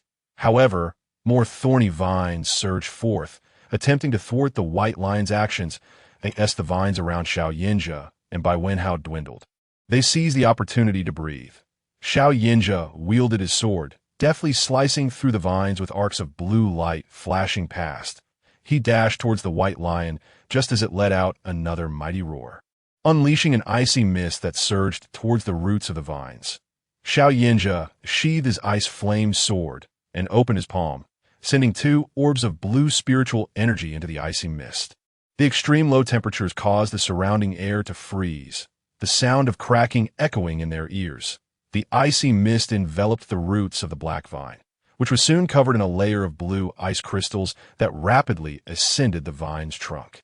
With a thunderous crash, the black vine collapsed, shattering into pieces. Exposed at the roots was a dazzling green crystal core. The white lion approached, picked up the core, and presented it before Xiao Yinja, nudging it towards him with its paw. "For me?" The white lion nodded in an almost human-like manner, while the white tiger ambled over, rubbing its back against Bai Wenhao's hand. Bai Wenhao felt a voice resonate in his mind, and a smile spread across his face. "Bai Ling, do you and your partner wish to accompany us?" The voice in his mind echoed again. "Yes, rather than face the endless pursuit of others, it is better to follow you." Bai Wenhao nodded. "Your choice is wise." He then turned to Xiao Yinja. "They wish to journey with us. The white lion wants to form a contract with you." Xiao Yinja merely nodded gently, as if he had already surmised the situation, and thus effortlessly entered into a contract with the white lion, akin to the one he had formed with Bai Ling. The white lion was slightly larger than Bai Ling, perhaps due to its fluffy mane, giving it a more imposing appearance. Typically, lions are golden in hue, yet this magnificent creature was pure white, its long mane flowing gracefully as it ran, while its tail whipped back and forth like a steel whip, demonstrating formidable strength. Its head was round and broad, with piercing eyes that radiated a sharp brilliance, exuding an aura of regality. However, upon standing before Bai Ling, it transformed into a comically endearing figure, a stark contrast to its earlier majesty. Bai Wenhao couldn't help but chuckle. No matter how fierce, in front of his wife, the lion was merely a paper tiger. Meanwhile, on the other side, Gao Feiming had waited a day, and seeing that the two had yet to return, he resolved to lead the team onward. Inside the vehicle, Bai Wenbin occupied the passenger seat, feeling somewhat uneasy. Noticing his troubled expression, Gao Feiming offered reassurance. "Do not worry, everything will be fine. You may not grasp their capabilities, but I do, and I can guarantee they will return safely." Bai Wenbin turned to him with a smile, expressing gratitude. Gao Feiming was nearly blinded by that warm smile. He steadied the steering wheel with one hand while the other subtly descended, cautiously brushing against Bai Wenbin's hand. The vehicle jolted, and Gao Feiming seized the opportunity to hold Bai Wenbin's hand, the soft sensation igniting a joyful spark within him. Bai Wenbin's gaze drifted momentarily, withdrawing his hand slightly as he urged, "Focus on driving." Gao Feiming flashed a bright smile. "No worries, I can manage with one hand." Bai Wenhao's face flushed slightly. He admonished, "Do not be reckless while driving." Though his words conveyed disapproval, his hand did not pull away, allowing Gao Feiming to continue his grasp. Gao Feiming appeared cheerful, yet internally he felt a wave of anxiety. His palms were sweaty. He understood Bai Wenbin well. The more one pursued him, the more he would retreat into his shell. Thus, he opted for a natural approach, occasionally seeking little rewards to prevent any aversion. Within the convoy, Zhao Yuli, Lin's son, Sun Xinyang, and Li Lin sat in one vehicle. Aside from Lin's son, who was taciturn, the others were of similar ages, and the car was soon filled with animated chatter, particularly when Zhao Yuli recounted how the leader had helped Lin's son awaken his abilities. He spoke with great fervor, igniting excitement in the two listeners, who wished fervently that they could also awaken their own powers. Although both had practiced body refinement techniques, who wouldn't desire abilities? Sun Xinyang exclaimed, "Wow, I had no idea abilities could be awakened like that. So, next time we face zombies, I'll have to put in even more effort." Li Lin nodded in agreement, echoing Sun Xinyang's sentiments. Zhao Yuli continued, "Not everyone can awaken their abilities, but the body refinement techniques given by Brother Bai have no limits." He said that if mastered well, one could surpass even the ability users. Sun Xinyang's eyes widened in disbelief. Really? He had just begun to appreciate the benefits of body refinement and was already itching to find a place to practice. Fortunately, Lin's son was patient. Otherwise, the trio would have driven him mad with their chatter. Just as their spirited discussion reached a fever pitch, the vehicle suddenly came to a screeching halt, causing Sun Xinyang to bump his head against the seat. "Ouch! My head," Lin's son announced while opening the car door. "There's been an incident up ahead." Chapter 53. Disruption. Upon hearing this, Sun Xinyang anxiously leaned his head out of the window to look forward. Spotting a long line of vehicles halted in front of them, he quickly opened the door and ran ahead. Gao Feiming's vehicle was not the lead car of the convoy. As the convoy stopped, he frowned, reluctantly releasing Bai Wenbin's hand to exit the vehicle. Upon reaching the front, the sight before him darkened his expression. It was not zombies, but rather a group of people blocking the road, demanding tolls. Although Gao Feiming was not exactly a saint, during these chaotic times, he preferred to help if he could, and he had no desire to clash with these individuals. "Zhao Yuli, go fetch a box of instant noodles." Soon, Zhao Yuli returned with a box of instant noodles, and Gao Feiming raised his hand, instructing, "Deliver it over." Someone quickly took hold of the box, yet they did not clear the obstacle from the road. A scruffy-looking man approached, brandishing a gun, and sneered, "What, you think a box of instant noodles will appease us? That is only enough for one vehicle to pass." As he spoke, several others around him brandished their firearms as well. At this point, Gao Feiming's face darkened. His previous intentions of goodwill had been thwarted by this group. Initially, he had thought to assist fellow humans, But now he reconsidered. He turned to retreat, gesturing to Zhu Yuan to handle the situation. With a scowl, Gao Feiming returned to the car, whereby Wenbin, noticing his grim demeanor, inquired, "What happened up front? Is it serious?" "Nothing major, just a bunch of highway robbers demanding an exorbitant toll, having not witnessed their actions." The convoy resumed its forward motion. Bai Wenbin glanced through the window, observing a few individuals lying on the roadside, uncertain of their fate. This sight stirred something within him, but he understood that this was the apocalypse, a world where survival trumped compassion, and he turned his gaze back to the road ahead. Gao Feiming attempted to repeat his earlier tactics, yet Bai Wenbin deftly evaded him, insisting, "Focus on driving, that if you're tired, I can take over." The pleasant moments have been disrupted by these ruffians, and with a barely perceptible sigh, Gao Feiming continued driving. Sun Xinyang excitedly recounted how he had dealt with several of the assailants. "Did you all see that? Waz and Timai moved fantastic." Ling shook his head. "If you had aimed just half an inch to the left, that would have been the optimal strike. You missed." "Really? I didn't feel that way." "How could you not? That move should have landed squarely on his chest, but you hit his shoulder instead." Sun Xinyang leaned over to pat Ling on the shoulder. "Nice job, Ling. I need to learn from you to..." Ling scratched his head, feeling bashful. "It's just experience. I've merely practiced a few days longer than you." Zhao Yuli turned around. "It's not just about practice. It's also about talent. That I think this technique suits you well." Ling was quite fond of the body refinement technique that Bai Wenhao had gifted him, and the others in the team were similarly inspired. "Yes, I agree." Sun Xinyang interjected, "Just wait. I'll definitely surpass you." Ling chuckled. "All right, let us have a competition then." In the back seat, the two exchanged friendly banter, while Zhao Yuli sighed, "I wonder how the leader and brother Bai are faring." Lin Sun glanced at him. "Don't worry, they're so capable. They'll be just fine." Sun Xinyang chimed in, "Yes, my cousin is incredibly strong. He'll return safely. Honestly, I think we should never have taken Qin Yuan. He is always so eerie and even has his eyes on my cousin." Ling added, "I find that guy a bit unsettling. He rarely speaks, and when he does, he stares at you intently. It is quite frightening." Zhao Yuli chuckled. "Ling, your tolerance is just too low. He is not scarier than a zombie." Ling nodded vigorously. "Don't you think his eyes resemble those of a zombie?" "I find him more terrifying than a zombie." Sun Xinyang frowned. "I feel the same way. I hope my cousin and the others come back soon." After a break for lunch, Bai Wenbin took the wheel, allowing Gao Feiming to occupy the passenger seat. Gao Feiming scrutinized the map, noting there is a bridge ahead that we must cross, but the 20 kilometers before it are dense forest. Who knows what dangers lurk there? Sighing, Bai Wenbin realized he couldn't be of much help in this situation. Perhaps we should wait for Captain Xiao to return before proceeding. Let us see how far we can get. That evening, the team parked 5 kilometers from the dense forest. Gao Feiming decided to rest for the night to recuperate before entering the woods the following day. As night fell, the team swiftly set up tents, with several people sharing each tent to save space and keep warm. Gao Feiming, carrying a bowl of freshly made porridge, entered the tent to find Bai Wenbin poring over documents.